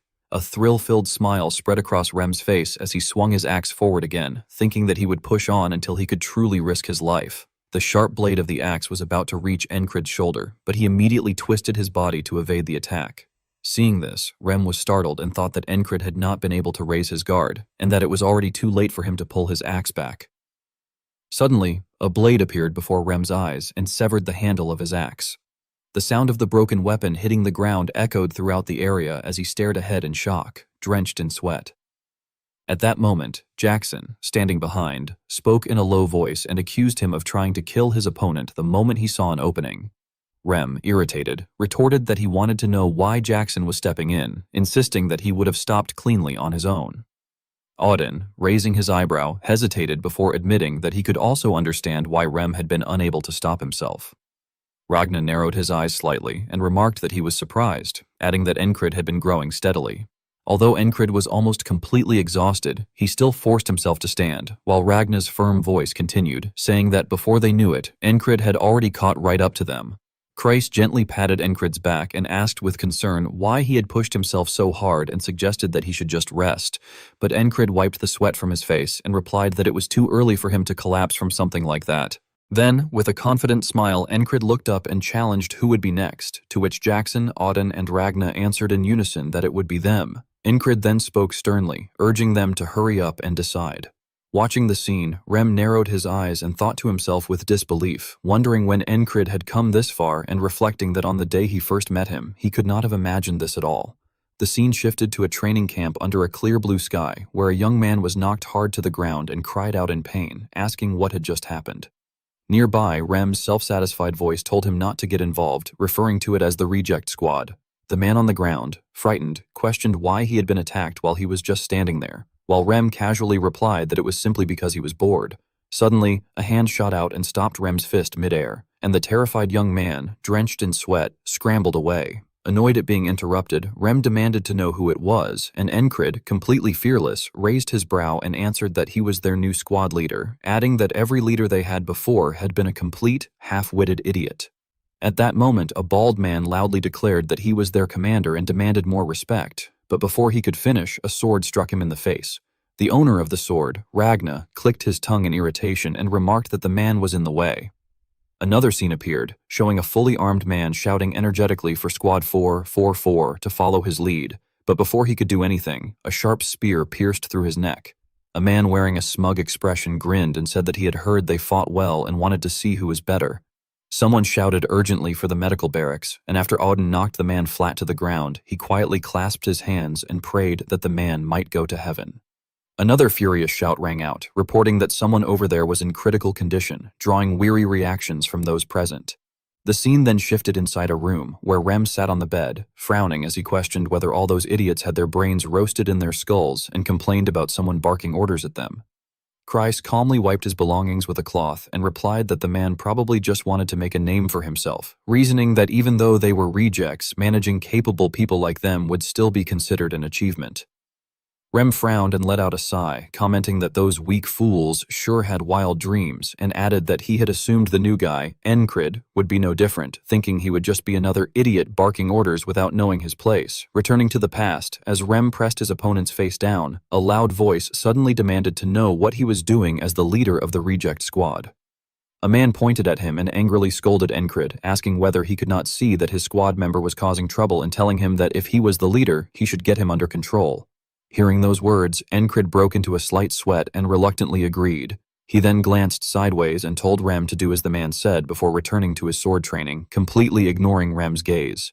Seeing this behavior, Rem scoffed and wondered to himself what the hell was wrong with that guy. Under the fading light of dusk, the clashing of swords continued to ring out. Encrid, gritting his teeth, struggled to block the relentless strikes of the enemy soldiers, his body drenched in sweat as he gasped for breath. Suddenly, a soldier from Encrid's side rushed in and stabbed the opponent, freeing him from danger. The soldier then pushed past the kneeling Encrid and angrily shouted at him to stop getting in the way and to get lost. Encrid lowered his head, unable to catch his breath, while soldiers hurried around him. At that moment, Rem passed by. Glancing at Encrid, Rem thought that after observing him for so long, he had come to a conclusion. When Encrid's sword struck a tree trunk, Rem internally judged that Encrid was someone without talent. Seeing Encrid drenched in sweat, swinging his sword with all his strength, Rem further remarked to himself that Encrid was wasting his time on a futile goal. Under the blazing sunlight, only Encrid's heavy breathing could be heard. Then Rem spoke up, asking why he was pushing himself so hard. Lying on the grass, Encrid looked up at him in confusion. With his hands in his pockets, Rem expressed concern, asking what would happen if Encrid died from exhaustion. Encrid calmly replied that if that happened, it would simply be the end. Rem frowned and questioned that if he already knew it would end, then there was no reason to do it, was there? However, Encrid asked in return whether there even needed to be a reason, adding that he simply wanted to do what he could. Hearing that, Rem's eyes widened in surprise as he thought that although Encrid lacked talent, he was not someone he could hate. Smirking slightly, Rem then crouched down and asked whether Encrid would agree if he said he wanted to train him to become strong. After some time, as Rem swung an axe toward Encrid, he recalled that it was precisely for that reason that he had been the one to first offer to teach him the heart of the beast. He reflected that despite all that training and the considerable time spent, the improvement had been minimal, and deep down he had already given up. However, on a blood-soaked battlefield, he later realized that Encrid had changed. In a flash, as Encred's sword swing sent an enemy's head flying into the air, Rem acknowledged to himself that from that moment on, Encred had never stopped improving. In the present, sunlight streamed into a small room where Encred lay shirtless on a bed, staring at the ceiling without moving. Sitting on the bed beside him, Rem asked whether he was awake. Encred sat up, inwardly wondering why Rem was staring at him like that. After a moment, he asked if Rem had just done something, leaving Rem confused. The two then exchanged questions back and forth, with Encred asking who Rem had killed and what he was talking about, or whether he had crippled someone, while Rem retorted by asking what Encred took him for to say such things. Sensing that the exchange would not end easily, Encred fell silent and stared at Rem intently. When he finally looked away, Rem complained in irritation that Encred's gaze was piercing him. Encred responded that as long as Rem did not cause trouble, everything was fine. Rem then became serious and began explaining that the first weapon he had learned as a child was the spear, taught to him by his father. Encred, who had been about to get out of bed, stopped and turned back, commenting that when he thought about it, Rem really was skilled with a spear. Rem replied that he was actually quite proficient with almost all weapons, boasting that he could figure out how to use one just by swinging it a few times. Encred mocked him, asking if he was showing off, but Rem told him to just listen first. Rem continued that when he was 15, the Western War broke out, and he had played a fairly important role in it. This surprised Encred, who reflected on the meaning of the Western War, recalling that it had begun when various tribes in the Western region each declared their own king, which was why the war was also known by another name. After a long conflict, one tribe had emerged victorious, but the consequences had been devastating. He imagined the scene of one side kneeling before the other and concluded that the entire Western region had been reduced to ruin and was eventually taken over by the Empire. Narrowing his eyes, Encred recalled how he himself had once been attacked by a monster, and thought uneasily that while Rem had already made a name for himself in war at the age of 15, he himself had merely struggled to survive in a mercenary group, fighting tooth and nail. The difference in talent made it impossible for time to be equal between them. Even so, as Encred sank into thought, Rem suddenly spoke again, saying that there was something he wanted to ask. With a serious gaze, Rem asked whether Encred truly wanted to become a knight. Encred looked at him and answered that he did, thinking firmly that he would not give up. After that, the two fell into silence, neither of them saying another word. Rem hesitated, thinking about what he should say but initially holding back. However, he eventually stated that if that was the case, he would also become a knight. Observing the young man before him with experienced eyes, Rem inwardly decided that he knew it must sound strange, and as he looked at Encred, he thought that Encred would surely laugh and call him all talk, perhaps saying that becoming a knight could not be achieved merely by defeating one's superior, or even asking if he had gone mad. When Encred called out approvingly, Rem was momentarily taken aback. Encred then firmly emphasized that if that was the case, he should become a knight, which left Rem stunned with his mouth slightly open. Shortly after, Rem smirked to himself, thinking that Encred was indeed an interesting person. A little later, as Encred stood up, put on his clothes, and suggested that they should spar with spears later, Rem replied that there was no need to even ask. Carrying his axe as he headed for the door, Rem smiled faintly to himself and remarked inwardly that if things were going to remain this enjoyable, he could not allow Encred to get ahead of him. Looking at the village being guarded in shifts by soldiers, Rem reflected that people believed there was only one path to becoming a knight, but in reality, that was not the case. Imagining a leader standing atop a mountain, wielding a spear and a scythe while shouting to the sky, he told himself that even in the West, there were figures similar to knights, named after an ancient legend of heroes who would pioneer a continent, and that they were called warriors. As he walked toward the sun, Rem concluded inwardly that he was a top candidate among those warriors. However, before leaving the West, he frowned slightly and wondered whether he needed to reclaim what he had once left behind. At the same time, in a castle, sunlight streamed through a long corridor as a bishop walked calmly along it, his gaze fixed forward in a distant stare. Suddenly, a follower ran up and called out to him. The bishop turned back and, seeing the man bent over and gasping for breath, asked what had made him run in the corridor, but the follower interrupted, stammering that it was an urgent matter. The two then spoke in hushed voices in the hallway, after which the bishop frowned and angrily questioned how they could have failed to seize the pioneer village because of merely a squad leader. He further demanded to know whether they were certain that the man was not a member of any knight order, prompting the follower, sweating profusely, to reply that it could be confirmed he was not. The follower continued explaining that the kingdom of Nolilia was not in a position to deploy its own knight orders, which was why they had come here. As he listened, the bishop's frown deepened, and he thought that externally there was a threat beginning from Aspen, along with continuous monster waves coming from the demon realm, while internally there was conflict between the royalist and aristocratic factions. Under the bright sunlight, he further analyzed that the few knights they possessed were already overwhelmed just holding back the primary threats, and that now Lilia itself was a kingdom defined by chaos. Thinking of the numerous, frenzied gnolls, the bishop reflected that they had invested immense funds and resources into developing the gnoll forces, and that if they could seize the pioneer village and transform it into a territory of the demon realm, it would become a sacred ground, an important place for bringing Naulilia under the doctrine of the sanctum. Though anger simmered within him, after a moment his expression gradually relaxed, and he then smiled faintly in an eerie manner, stating that such an outcome was too significant to have been accomplished by a mere squad leader alone, and was most likely the result of a chain of coincidental, yet interconnected events. Turning to walk away, the bishop remarked that with the tasks ahead of them, they could not continue dwelling on what had already happened. This caused the follower to ask hesitantly whether they should take separate action. Hearing this, the bishop stopped and instructed that first, they could not simply stand by and watch someone oppose the will of God. Suddenly raising his voice, he ordered that it be sent, which made the follower turn pale and stammer in shock. Recalling a mysterious cloaked figure riding a beast, the bishop spoke in a low, forceful tone, specifying the manticore. With a dark expression, he then thought about the unnamed squad leader, concluding that such a coincidence would not happen again, and that, as it should be, he hoped the man would find his way into the embrace of God. Elsewhere, a monster bound in iron chains roared in fury, its eyes glowing with a golden light as it carried a black-cloaked rider rushing forward at great speed. As sunlight shone over the grand castle, Marcus, seated at the head of the table, asked whether everyone had already gathered. A noble sitting to his left wondered why they had been summoned there, addressing Marcus as the battalion commander and pointing out that it was not the day for a routine meeting. Marcus then seriously announced that the city of Martai had declared war on the border guard. At once, the entire council fell into an uproar, with several members questioning whether a declaration of war truly meant they would be heading into battle, especially since it had not been long since the conflict with Aspen had ended.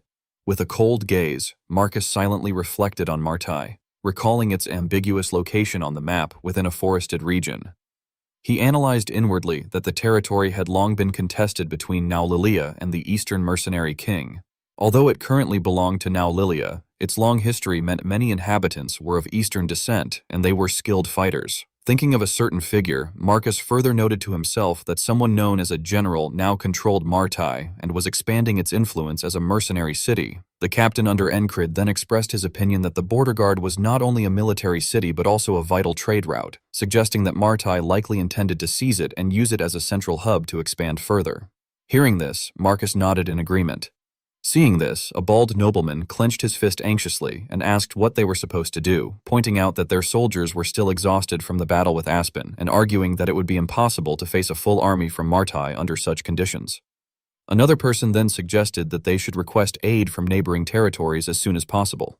However, a different noble crossed his arms coldly and questioned whether those neighboring regions would truly help the border guard even if asked. He smirked and added that those territories also desired the land, and it was even possible they might cooperate with Martai and divide the border guard among themselves. He then turned to Marcus and asked whether it would not be wiser to choose a safer option rather than trusting regions that could betray them at any moment. After that, he remarked that there was actually a good alternative and, with a cunning look, proposed that they cooperate with the Black Leather Guild. Upon hearing this, Marcus cast a scrutinizing glance at him. Suddenly, another noble stood up abruptly, slammed the table, and shouted in outrage, asking why they should cooperate with those plunderers. He confronted the cunning noble directly, arguing that their own people had suffered because of them and questioning how they could possibly trust such individuals. The other noble retorted that they should think of the long-term benefits and insisted that everything he proposed was for the good of the border guard. Before he could finish, Marcus slammed his wine cup onto the table and ordered them to stop. Instantly, silence filled the room. Marcus then continued, asserting that the soldiers of the border guard were not weak. With a resolute gaze, he declared that they would not accept help from outside forces and that they would fight Martai and win with their own strength. Hearing this, the cunning noble lowered his head slightly in dissatisfaction, his eyes filled with killing intent as he clenched his teeth in anger. After a while, everyone left, leaving Marcus alone. Turning toward the direction they had gone, he remarked that the man must be angry and asked whether the other person had seen his expression earlier, adding that he thought the man had wanted to hit him. The captain of Encrid's company replied that there was no one crazy enough to mess with the warmonger, and then asked who had given that nickname. Marcus, resting his chin on his hand, remarked that he had, and when the captain commented that he was indeed skilled at such things, Marcus responded that it should be taken as a compliment. With a resolute look in his eyes, Marcus then brought up Baron Bancento, thinking of the cunning noble with visible displeasure on his face, and stated that the man had not even tried to hide the fact that he was colluding with the Black Leather Guild, adding that the person always by his side was likely a guard sent by the guild. Hearing this, the captain wondered if Marcus intended to eliminate him, but Marcus explained that although they disliked him, killing someone like that in the city would amount to murdering a noble. He then glanced behind and added that the man's way of acting was rather careless, so they would simply wait for the right opportunity. Outside the castle, beneath a crimson sun, Baron Bancento furiously kicked over a fish cart and cursed. The two vendors hurriedly picked up their fish while complaining about their goods, whereas Bancento stormed off in rage, shouting that Marcus was damned and that just because he was a noble, he acted superior, but when the time came, he would be nothing more than someone surviving on the battlefield. The man in black walking beside him speculated that Marcus must have something he relied on, and Bancento agreed, saying it had to be that group of lunatics. With a savage look, he ground his teeth and added that especially their leader, Encrid, was an irritating bastard. And although it was said that he had become a company commander after killing 1,000 enemies in a pioneer village, that was clearly an exaggerated and empty tale. At that moment, someone stepped out from a narrow alley, and Bancento immediately crashed into Encrid, crying out in pain. Clutching his injured nose, he angrily demanded to know who dared to do that, but he fell silent upon realizing it was Encrid. Encrid simply apologized, saying that he had not seen him, and then walked away under Bancento's gaze. After he left, Bancento muttered through clenched teeth that Marcus was protecting such trash and wondered why he would shield someone so foolish. The man in black asked if that was indeed Encrid, and Bancento confirmed it, adding that if not for him, Marcus would have already accepted cooperation with the Black Leather Guild. They then saw Encrid crouching down, helping the vendors pick up the fish that Bancento had knocked over. The man in black suggested that in that case, killing just that one person would be enough, and coldly reminded him that their goal was to take control of the kingdom of Naulilia, starting with the border guard, and then establish the Black Leather Guild's own kingdom, so they had no time to worry about a single soldier. Pleased by this, Bancento said they should make contact with the Black Leather Guild and ordered that 9 elite members be summoned along with the mercenaries they had hired. That very night, several hooded figures stood outside the city walls. One of them remarked that this was the border guard, while another, confused, pointed out that they were elite members of the Black Leather Guild and that killing one person should be an easy task, questioning why mercenaries were also involved. He then glanced at someone lurking behind a tree. The group's leader frowned and explained that the noble who hired them wanted to ensure the target's death, adding that the beastfolk mercenary might look and smell foolish, but she was quite well known in the mercenary world. Upon hearing this, the beastfolk woman cast a sideways glance with her golden eyes, then suddenly sniffed the air. Her eyes flashed as she announced that she smelled a beast, and without hesitation, she swung her sword into the air. One of the black-clad men shouted at her, asking what she was doing, but she informed them that something was coming. With a wary expression, she added that it was something very strong. Immediately, the group tightened their grip on their weapons and turned toward the same direction as the wind rustled around them. Suddenly, a beast's foot stepped onto the grass as it approached, and a creature on a chain, led by a black-clad figure, growled at them. The leader of the group questioned in confusion whether it was a manticore, while another exclaimed that the person had tamed a high-level monster and must be a heretic. The Manticore's master coldly asked who they were, and one of the black-clad men replied that they were from the Black Leather Guild and demanded to know his purpose. The man dismissed the question, stating that it was none of their business and that they had come to execute someone who had defied the will of the gods.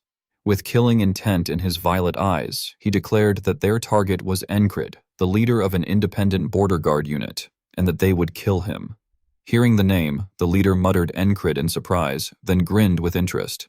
He pushed the beastfolk woman aside and stepped forward, telling her to lower her weapon before announcing to the newcomer that they were not enemies, as they also intended to kill Encrid. Smiling, he pointed out that their goals seemed to align and suggested that if they worked together, the outcome would be more assured. The man with the manticore fell silent at those words. That same night, in the village where Encrid resided, he was seen training by doing push-ups with a pile of stones on his back, sweat pouring down his body. Late at night, with sweat dripping down his body, Encrid was training his strength by repeatedly standing up and sitting down while carrying a heavy stone pack. Suddenly, a voice rang out, causing him to flinch and turn around. Auden remarked that recently he had noticed Encrid constantly pushing himself in training. Recognizing him, Encrid called out to Auden, who then narrowed his eyes and added that he thought today's training was already finished. Auden then suggested that, as a squad leader, Encrid might want to join him on a night patrol to relax. Encred set down the stone pack and looked at Auden with suspicion before the two of them headed out to patrol along the city wall. When a soldier saw them, he asked in surprise what had brought their seemingly crazy squad leader there, and Encred replied that there was no need to worry, as it was just a routine patrol. After a while, Encred began a conversation, saying that it had been a long time since he had taken a walk like this. Auden, smiling with narrowed eyes, commented that Encred had been promoted to captain and freed from all duties, but Encred denied it, explaining that it was only because the commander had insisted. Auden then observed that, contrary to what Encred said, every time they met, he was either training or sparring, and that he made better use of his free time than anyone else. Without turning his head, Encred responded that it was because he could not afford to waste it. After a brief pause, Auden added that such diligence was indeed admirable, but also concerning for a leader. Encred then turned his gaze toward one side of the wall as Auden advised that, according to the teachings, one day of consistent progress was far better than a single day of excessive effort. Hearing this, Encred fell into deep thought. He frowned and looked down, reflecting that a talent he had never possessed before had awakened within him, and that he had been chasing those who were far ahead of him. Under the quiet night sky, he thought to himself that it felt as though he was advancing faster than before, taking ever larger strides, and that perhaps he had been too eager to master will. After a moment, Encred said that he would remember that, prompting Auden to praise him approvingly. The two then continued their conversation, with Auden pointing out that it was ironic to hear such caution from him, since he was always the one urging them to push beyond their limits during training, insisting that it was not excessive but rather the appropriate level, and that, if possible, they might even be able to go further. Elsewhere, high above, a strong wind suddenly rose, rustling the falling leaves. In the forest, a group of black-cloaked figures led by Manticore moved forward step by step. Two of the men at the rear wondered how they were going to attack, and decided they would first create a diversion there. The man ahead turned back with a frown as they continued, saying that at that moment the two of them should join the spies already stationed near the gate. Soon after, someone called out for Manticore, who then directed his monster to climb up a steep rocky slope and encouraged it, saying that it was time to have some fun. At the same time, two soldiers patrolling the wall heard a strange noise. Moments later, Manticore's monster lunged toward them, opening its grotesque mouth and roaring. Terrified, the two soldiers fell to the ground. Their screams alerted Encred and Auden. Trembling in fear, the soldiers stammered for help, while one of them shouted that there was a high-level monster and that they needed to summon all the troops. Before he could finish speaking, the monster leaped toward them. At that very moment, someone dashed forward in a blur. In the blink of an eye, Auden appeared above the monster's head, raising both fists before slamming them down with tremendous force onto its skull. Instantly, the creature was crushed against the stone ground, its teeth shattered as it howled in pain. Standing in front of the two soldiers, Auden remarked that the cat seemed quite noisy. Then, in contrast to his earlier ferocity, he smiled and added that since it was nighttime, it should not be making so much noise. Below the wall, several black-cloaked figures ran, while looking up in shock.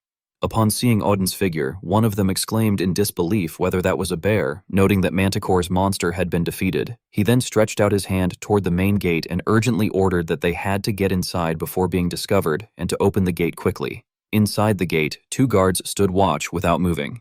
Then, one of them, with a cold glint in his eyes, drew his sword and suddenly charged at the soldier beside him. On the fortress wall, Encred heard someone's painful scream echoing upward, which made him cast a suspicious glance, as he wondered whether there was more than one enemy, and whether Auden could hold it alone there. Standing before the monster without turning back, Auden told him to go help elsewhere, as the leader, and said he would handle that cat himself. At once, Encred dashed off. Meanwhile, the stabbed soldier clutched his shoulder and, in confusion, stammered why the attacker had done that, while the traitor responded not to take it personally, and then, sneering as he swung his sword, declared that the soldier's death would serve as the foundation for the Black Leather Guild. However, Encred appeared just in time behind him and threw a weapon, instantly striking the traitor's arm with a throwing dagger. The traitor screamed in agony while clutching his arm, as Encred rushed over to check on the Kyle soldier and asked how his wound was. Frowning, Encred reflected that after dying multiple times, he could assess the severity of an injury at a glance and began evaluating the soldier's current condition, while the soldier sat still, breathing with difficulty. Suddenly, Encred gestured behind him and remarked that the soldier's condition was still fine, telling him to go to the treatment room on his own. This caused the soldier to cry out in terror that his stomach had been stabbed and that he could not possibly walk there, but Encred calmly pointed out that judging by how loudly he was shouting, his condition was actually much better than he claimed. Pale-faced, the soldier weakly begged that if he were to die, Encred should pass on his last words to his younger sibling, only to be cut off as Encred firmly stated that he would not die. Nearby, the traitor staggered, sweating and grinding his teeth as he cursed inwardly that he could not open the gate, then turned to flee while thinking it would be better to run and save himself. However, before he could get far, Encrid noticed and threw another dagger, which struck the traitor's right leg and made him groan as he collapsed. Seeing this, Encrid instructed the wounded soldier that if he could not move, he should at least keep watch on the man to ensure he did not escape. Encrid then approached the gate, touching it as he calculated that there were still several people outside, perhaps around 10, and concluded that the traitor had been trying to open the gate to let the others in. He further reasoned that if they had already begun their attack, they would find another way even if the gate remained closed, and therefore it would be better to act accordingly. At the same time, the black-cloaked figures outside heard his sigh, and one of them muttered that the gate had finally opened, yet what they saw instead was a sword tip protruding through the gap. Encrid suddenly pushed the door open and charged out, startling the cloaked figures into stepping back before reaching behind him to shut the gate. Pointing his sword at them, he thought about stepping out alone to face the enemy, while the black-cloaked figures gripped their weapons and remarked that their target had come to them on his own. Hearing this, Encrid questioned whether they knew him and noted internally that they all seemed quite skilled. Among them, he noticed a beast folk observing him, prompting him to smirk as he acknowledged that the individual was strong. At that moment, the beast folk sensed an overwhelming pressure and gritted her teeth to endure it, sweating profusely as she lamented inwardly that she could smell it, the keen senses of a beast folk instinctively gauging an opponent's level, and that the aura emanating from him was unmistakable. Suddenly, one of the black-cloaked figures charged forward and ordered the others to kill him. Encrid advanced as well, slashing with his sword, and immediately blood sprayed from his blade. He cut left and right in succession, striking down each cloaked opponent. Witnessing this, the beastfolk woman fell silent in shock, thinking that he was extremely dangerous, as she perceived the dense, blood-like energy surrounding Encrid. Blood and flesh were said to have splattered everywhere as several soldiers, terrified, shouted that the manticore had appeared and urged everyone to get to the fortress quickly. Black droplets of blood were described as scattering through the air while a soldier holding a spear ran forward and yelled for everyone to take battle positions, warning that it was a high-level monster and telling them not to lose their nerve. On the other side, Auden was described as striking the monster across the face, sending it crashing to one side. The soldiers who had just arrived were said to be panting in shock, gasping in disbelief at what they saw. The monster, having been beaten until it coughed up blood, was described as groaning in pain with its swollen face, while two soldiers muttered in a daze that they should prepare themselves to die, only to question in disbelief whether the monster had actually been killed. At the same time, Auden was said to have stepped forward and stated that the scriptures taught that having different beliefs and walking the wrong path were two separate matters. Suddenly, the monster was described as struggling back to its feet and roaring in anger before charging at Auden. A sharp object was said to have shot past the top of the monster's head, only for Auden to block it swiftly with his elbow, as he remarked that one should surrender to the gods and cleanse their sins. He then delivered an uppercut to the monster's jaw and followed with a strike to its neck, declaring that it should seek forgiveness for its tainted soul. The heavily injured monster was described as retreating while roaring, but Auden suddenly dashed forward and shouted that it should pray for its own salvation.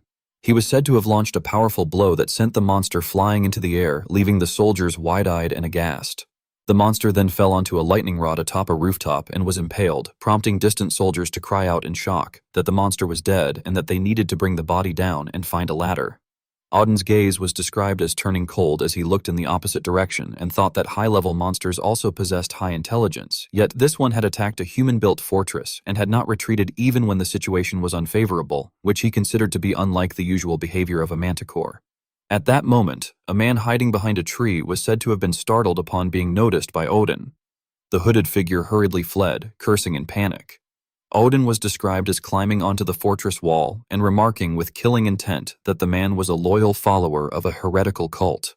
Meanwhile, the spy was said to be running desperately into the forest, sweating profusely and shouting in terror that Auden had defeated a manticore with his bare hands, and that he had never imagined such a madman existed. As he kept running and looking back, his fear only grew when Auden was described as launching himself like a rocket, causing a massive explosion and a cloud of dust before narrowing his eyes with a faint smile and accelerating in pursuit.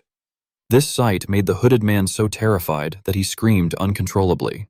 Auden was said to have clenched his teeth and lamented that he had once been a heretic inquisitor who roamed the land hunting monsters, demonic beasts, and heretics. Looking at the fleeing figure, he added that perhaps he no longer bore that title, yet he had not lost his faith. In the next instant, Auden was described as appearing in front of the hooded man, raising his fist and saying that he hoped the gods would grant forgiveness. Seeing the fist right before his face, the hooded man cried out in horror, but in a flash, he was struck by a devastating blow that sent him flying into the fortress wall. The impact caused a thunderous noise as cracks spread across the wall like a spider web, leaving the man sprawled in a pool of blood.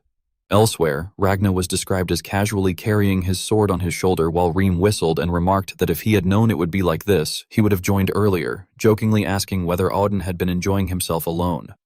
Auden was said to have walked back to the fortress and questioned why they had only just arrived, upon which Kreis lifted Esther and explained that since their leader was absent, Esther had started rampaging during bedtime. Immediately afterward, Esther was described as swinging her claws at him, leading to the two arguing noisily, while Rem, standing to the side, picked his ear and curiously asked where the leader was. Jackson brushed past several people and told them that he was heading toward the gate, adding that things there should have already been settled. Meanwhile, at the city gate, numerous corpses were strewn across the ground. A man in black, trembling as he held his sword, muttered that he had thought Encrid was just an ordinary soldier. Seeing Encrid holding two blood-stained swords, he concluded in shock that Encrid was actually almost on par with a knight. The beastfolk woman gritted her teeth and thought that there was no way she could win. Then she curled her lips into a faint smirk as if having made a decision. With her brows tightly furrowed and a sorrowful gaze, she told herself that it seemed this would be her grave. In silence, she continued to analyze the situation inwardly, admitting that she had always lived her life half prepared to die. As her golden eyes gleamed, she reflected that if her final opponent turned out to be someone like Encrid, then with her own abilities, especially against someone with such a composed expression, this would be a fitting place to die. She then tightened her grip on her weapon and calmly declared that it was a good place to die. Hearing that, the man in black glanced at her in alarm and asked what she was talking about. Before he could react further, she struck him with her elbow, causing him to cough up blood and collapse onto the ground. After that, Encrid heard her call out to him. She fixed him with a fierce expression and said that they should fight for real. Those words made Encrid's pupils contract, and he began to think about the difference between monster beasts like lycanthropes and beastfolk. As he imagined her in comparison to a massive wolf, he concluded that if a creature had the appearance of an animal with human traits, it was considered a monster, whereas if it had the appearance of a human with animal traits, it was classified as beastfolk. Observing how her mouth had transformed into sharp fangs, he noted that beastfolk possessed something wild within them that caused their fangs to grow larger. As he watched her hair thicken and turn into something like a lion's mane, and her hands become covered in fur as they gripped her weapon, he realized that their appearance could change drastically. Widening his eyes in astonishment, he exclaimed that it was his first time witnessing a beastfolk transform to such an extent. At that moment, the beastfolk woman had fully transformed into a monstrous form, holding her sword with both hands as she growled at him. Taking a combat stance, she said that she understood what he meant because she too had never encountered a beastfolk like herself. With a fierce glint in her golden eyes, she swung her sword while thinking that although she had always been half prepared to die, she would not simply give up her life. On the other side, Encrid charged forward with killing intent blazing in his eyes and struck at her with his sword. She blocked the attack and swiftly countered. Shortly after, Encrid's blade struck her sword hand, forcing her to drop her weapon in pain. However, he was startled by what he saw next. Raising her injured clawed hand, she steeled her resolve and thought that she would fight until the very end and die as a warrior.